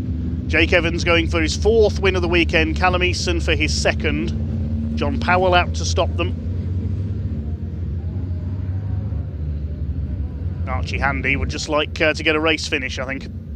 A frustrating weekend for the Iveco young gun. Can Tom O'Rourke hang on for his 1st win of the season? Could Terry Gibbon surprise us again? He dominated race 4 as everybody else fell over each other behind. What about Nathan Smith? There's about 8 potential winners on this grid, at least. We haven't seen a Division 2 truck take an overall win for a couple of years. That was Paul Rivette at Brands Hatch.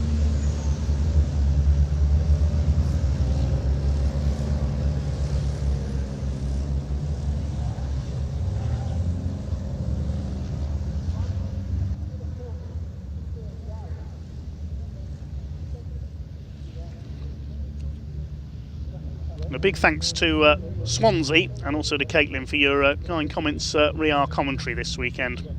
We try our best. Thank you very much. Harry Davies wishes Richard a happy Father's Day. Aaron says Smith or Jenkins for the win. Yep.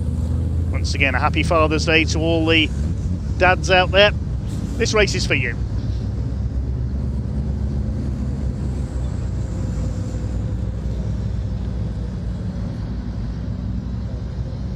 Here we go.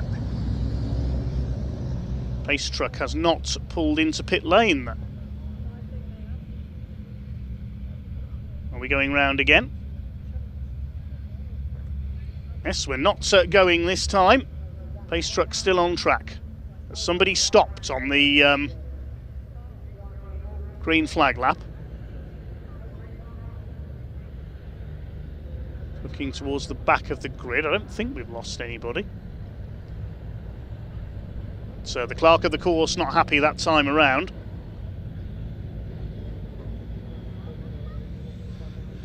One of our commenters supporting David Jenkins, reckon he could take a win here. So far we've had wins for John Bowler, Nathan Smith, Stephen Powell, Terry Gibbon. When was the last time we had 5 different winners in a weekend in Division 1? There's one for the statisticians. It looks like everybody is there.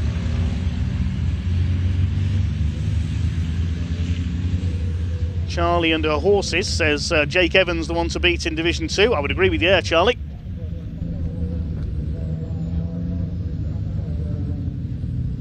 Pace truck taking them round again.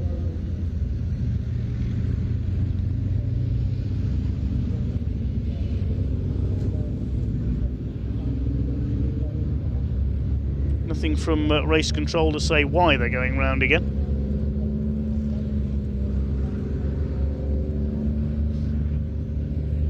Green lights are now on though, so we should be unleashing the pack this time.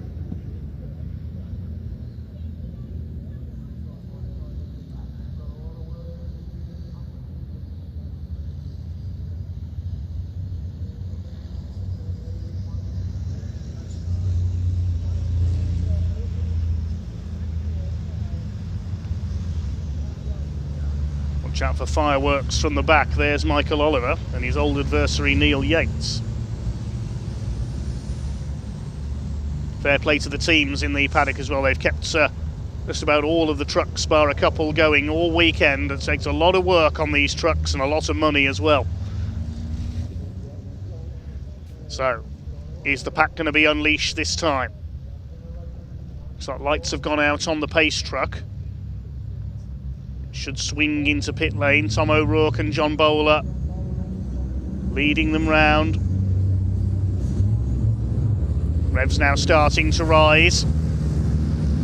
Looks like we're going for it this time. Pace truck is in pit lane. Here we go then with the last race of the weekend. Round 15 of the British Truck Racing Championship of 2026 here at Convoy at Cymru in South Wales.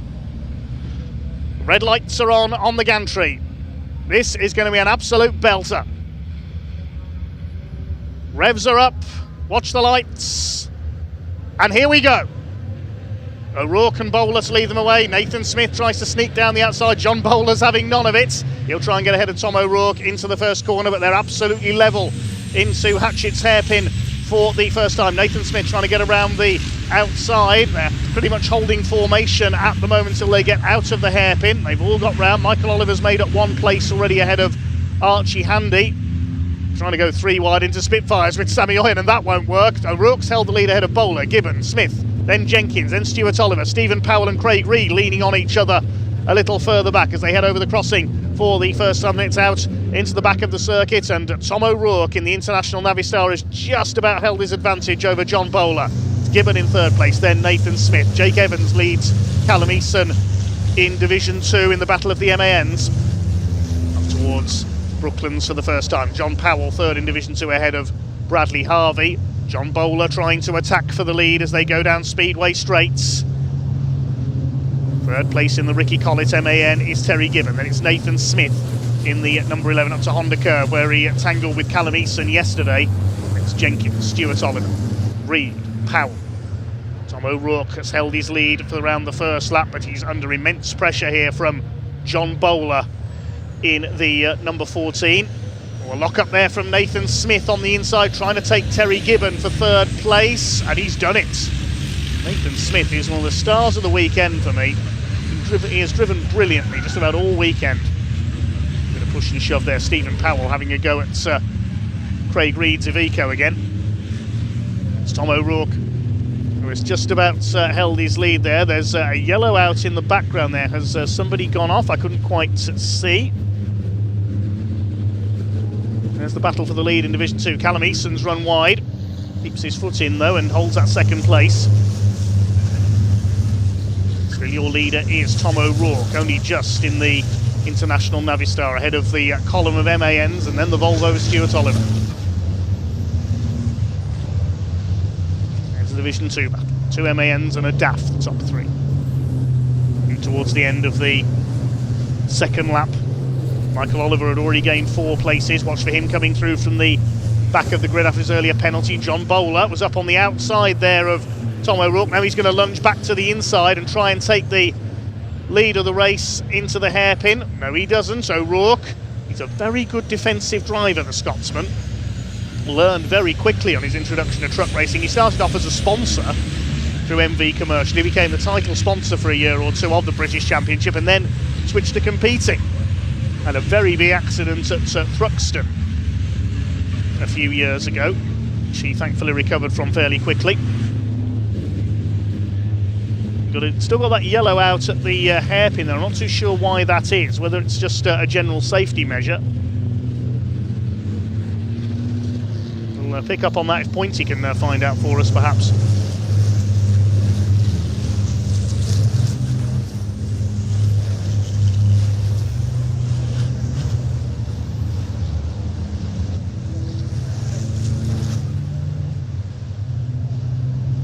Down Speedway straight they go once again.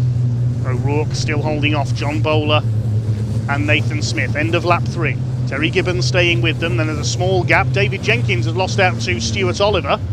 Oliver up into P5, and there's Michael Oliver making his way towards the front now as well. Again, O'Rourke moves to cover halfway down the straight. This is good defensive driving. I don't know whether the yellow is out there on the first part of the lap, just perhaps as a safety measure. We haven't been told anything officially. You can see the yellow lights there and then the green as they get to Dibeni. Not too sure why that is. Craig Reed under fire from Stephen Powell. We saw them clash on the opening lap. Looks like all 16 trucks are still running. Here are the first 3. John Bowler trying everything he can to get ahead of Tom O'Rourke. Won't get down the inside into Brooklands there. It's allowing Gibbon, Oliver, Jenkins, Reed and Powell to close up. We could have 8 of them for the lead shortly in Division 1. Look at this. Looks like the M4 on a Friday night, doesn't it?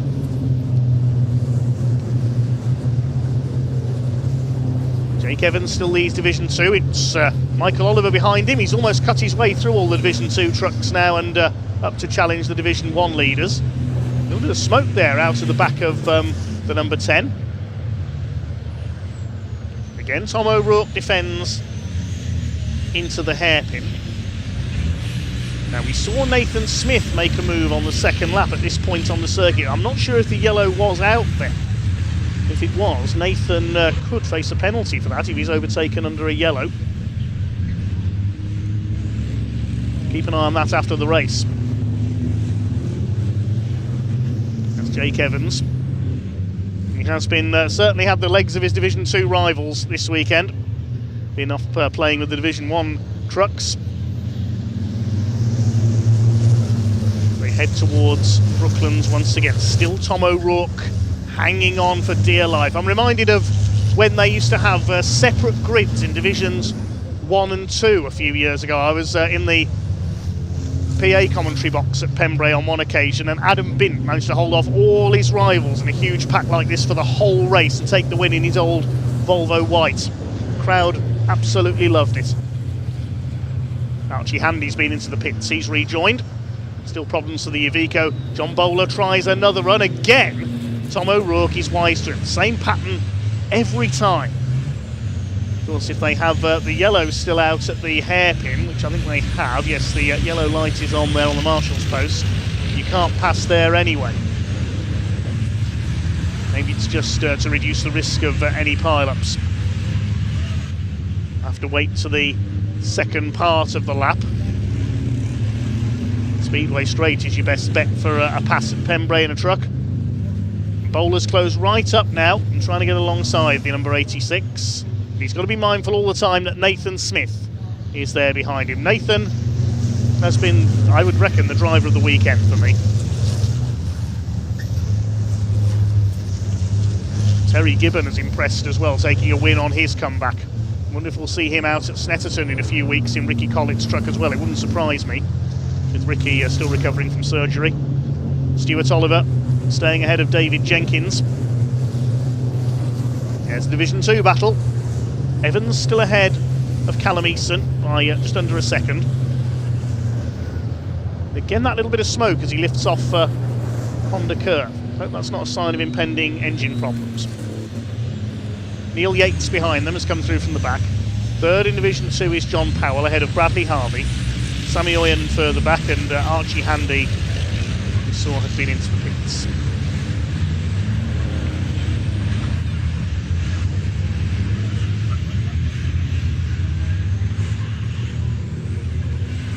Yes, one of our commenters, you're absolutely right there, tree fella.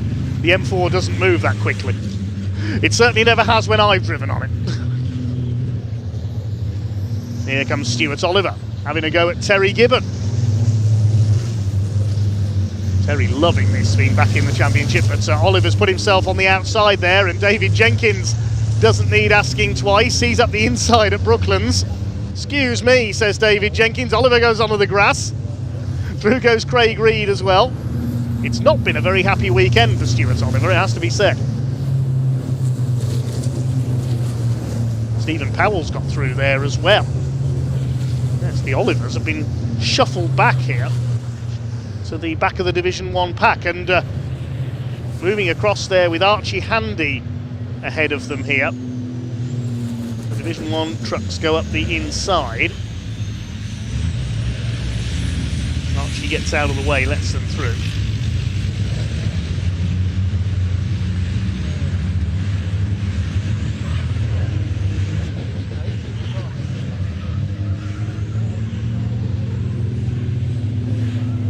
Nathan Smith still holding off Terry Gibbon, just under 6 minutes of this race still to go. The first two have got away slightly because the third place group had to hold back through the yellow zone against the back marker, and David Jenkins and Stephen Powell now battling it out.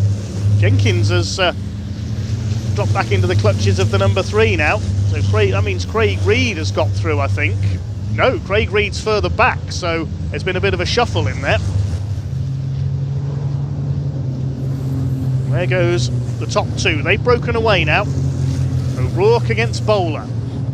John Bowler will be free to attack O'Rourke for the lead. There's Nathan Smith still holding onto 3rd place. Bowler goes to the inside, but of course if he attacks down the straight, he's got to get the move done before they hit this yellow flag zone on the first corner. He's not done so. It's very difficult to get a move done out of the hairpin and before you, out of the last corner and before you hit the hairpin, I should say.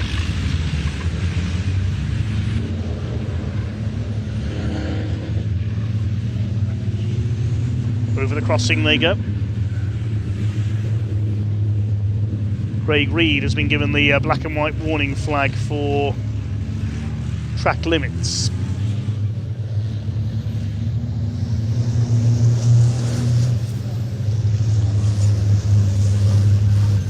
So he must have gone off somewhere. It's going to be getting hotter as the day goes on here at Pembrey. Even I'm flagging in this heat, I do apologise. Drivers aren't flagging though. John Powell kicks the tail out there, coming out of Brooklands. Here comes Neil Yates. He's making his way through the Division 1 trucks.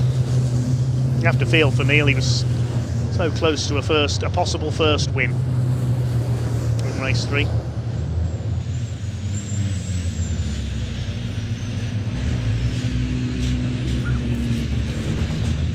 Jake Evans continues to lead Division 2.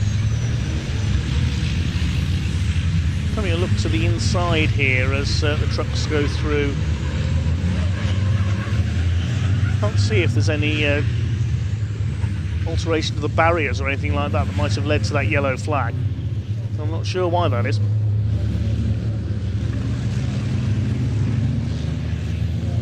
Still your leader is Tom O'Rourke, looking for his first win of the season.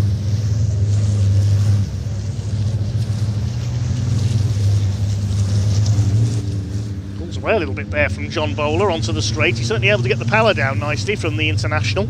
Scottish flag proudly displayed on the grille. Waiting back, Stuart Oliver on the back of Stephen Powell. Powell holds him off. Archie Handy has gone back into the pits, unfortunately.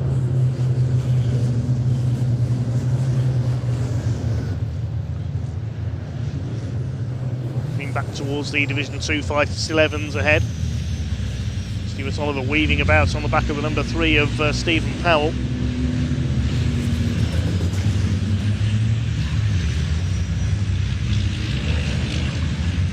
Nathan Smith has started to drop Terry Gibbon now. He's more than dropped Terry Gibbon. He's up with the 2 leaders. Nathan Smith with 2 minutes of the race to go. I was just about to say was putting a spurt on. His front tyres blow.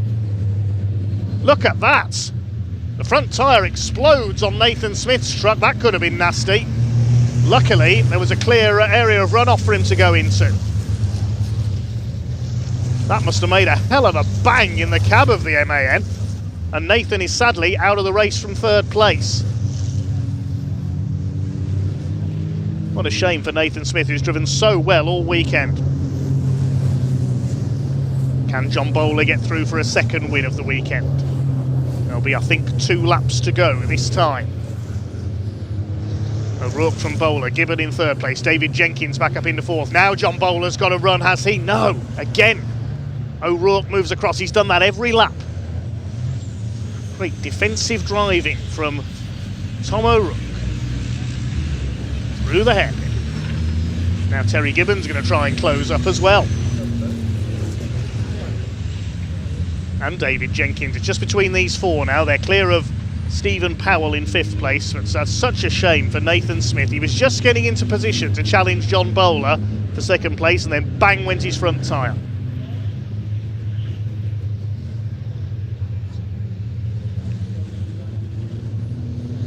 towards the back of the circuit. It'll be, I think, 1 lap to go this time.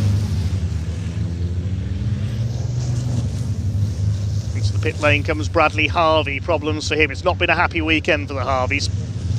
We saw Warren drop out earlier. Let's watch again. Watch the right front on Nathan Smith's MAN. Watch the tyre. He brakes to the corner. Kaboom!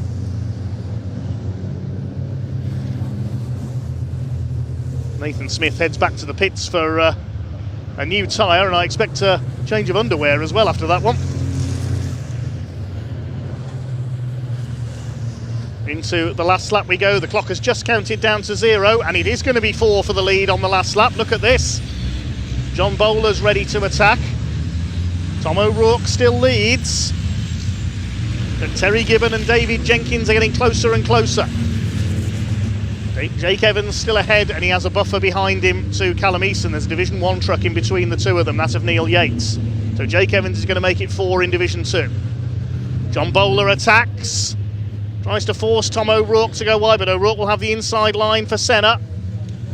Well, we've had a first win this season for John Bowler in race 1 of the weekend. We had a first win in race 2 this season for Nathan Smith. A second win for Stephen Powell. A first win in goodness knows how long for Terry Gibbon in race 4. Are we going to have a first win of the season for the number 86 International Navistar? John Bowler is trying to keep up through the final bend. I don't think he's going to do it. Through Honda Curve for the last time. We have a first win of the season for Tom O'Rourke in the 86. Bowler second, Gibbon third, Jenkins fourth, Stephen Powell is fifth, then the Olivers and Craig Reed. And in Division 2, it's a 4th win out of 5 this weekend for Jake Evans. I'd say he's on course for the title already. Neil Yates is next home, then Callum Eason, John Powell, Sammy Oyen, and I think will be the final finish because we lost Nathan Smith and Bradley Harvey. There's Sammy in his new Mercedes. We lost Archie Handy into the pits as well.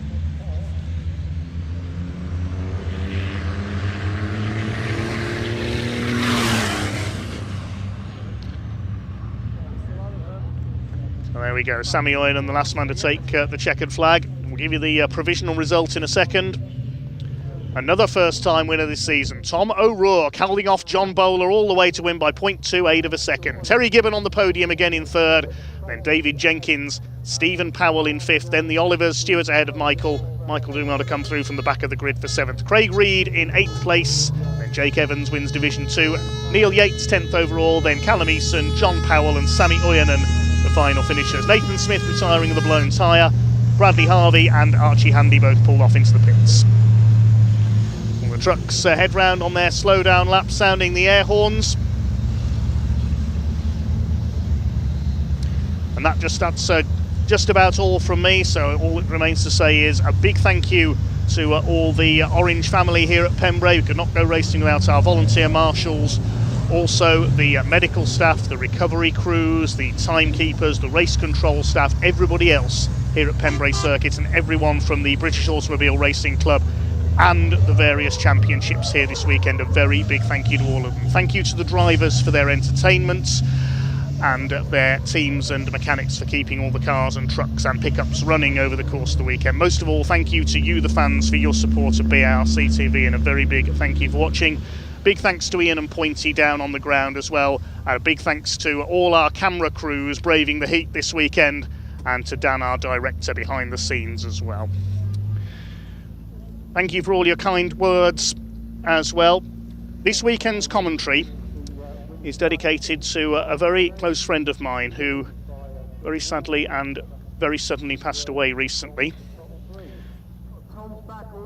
Her name was Liv Bell, and she recently passed away at a young age. She'll be greatly missed by all her friends. She was primarily a Formula 1 fan, but I know she regularly watched BARC TV, and this weekend is dedicated to you, Liv.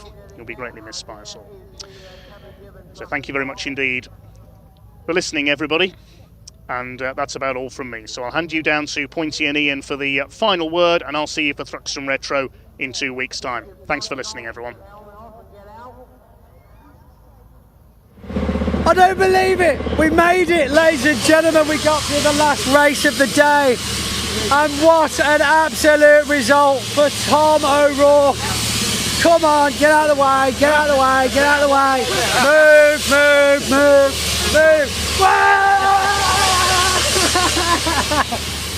Get in there. Oh my God, the widest truck on the track.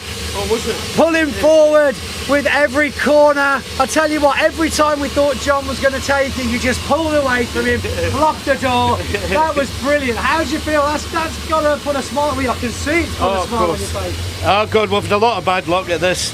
You know, bad start to the season, blown up engines. So, got a new Petrofit engine, and sweet as a nut. Just taking a wee bit of adjustment, but no, really good.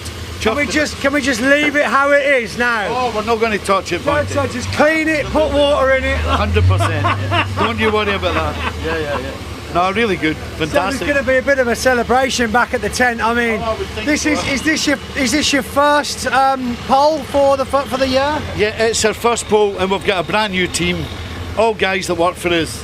And thanks very much. Good job. John Bowler, of course, putting you under pressure the whole time. He did. But no, it's quite a difficult circuit to pass Pembrey.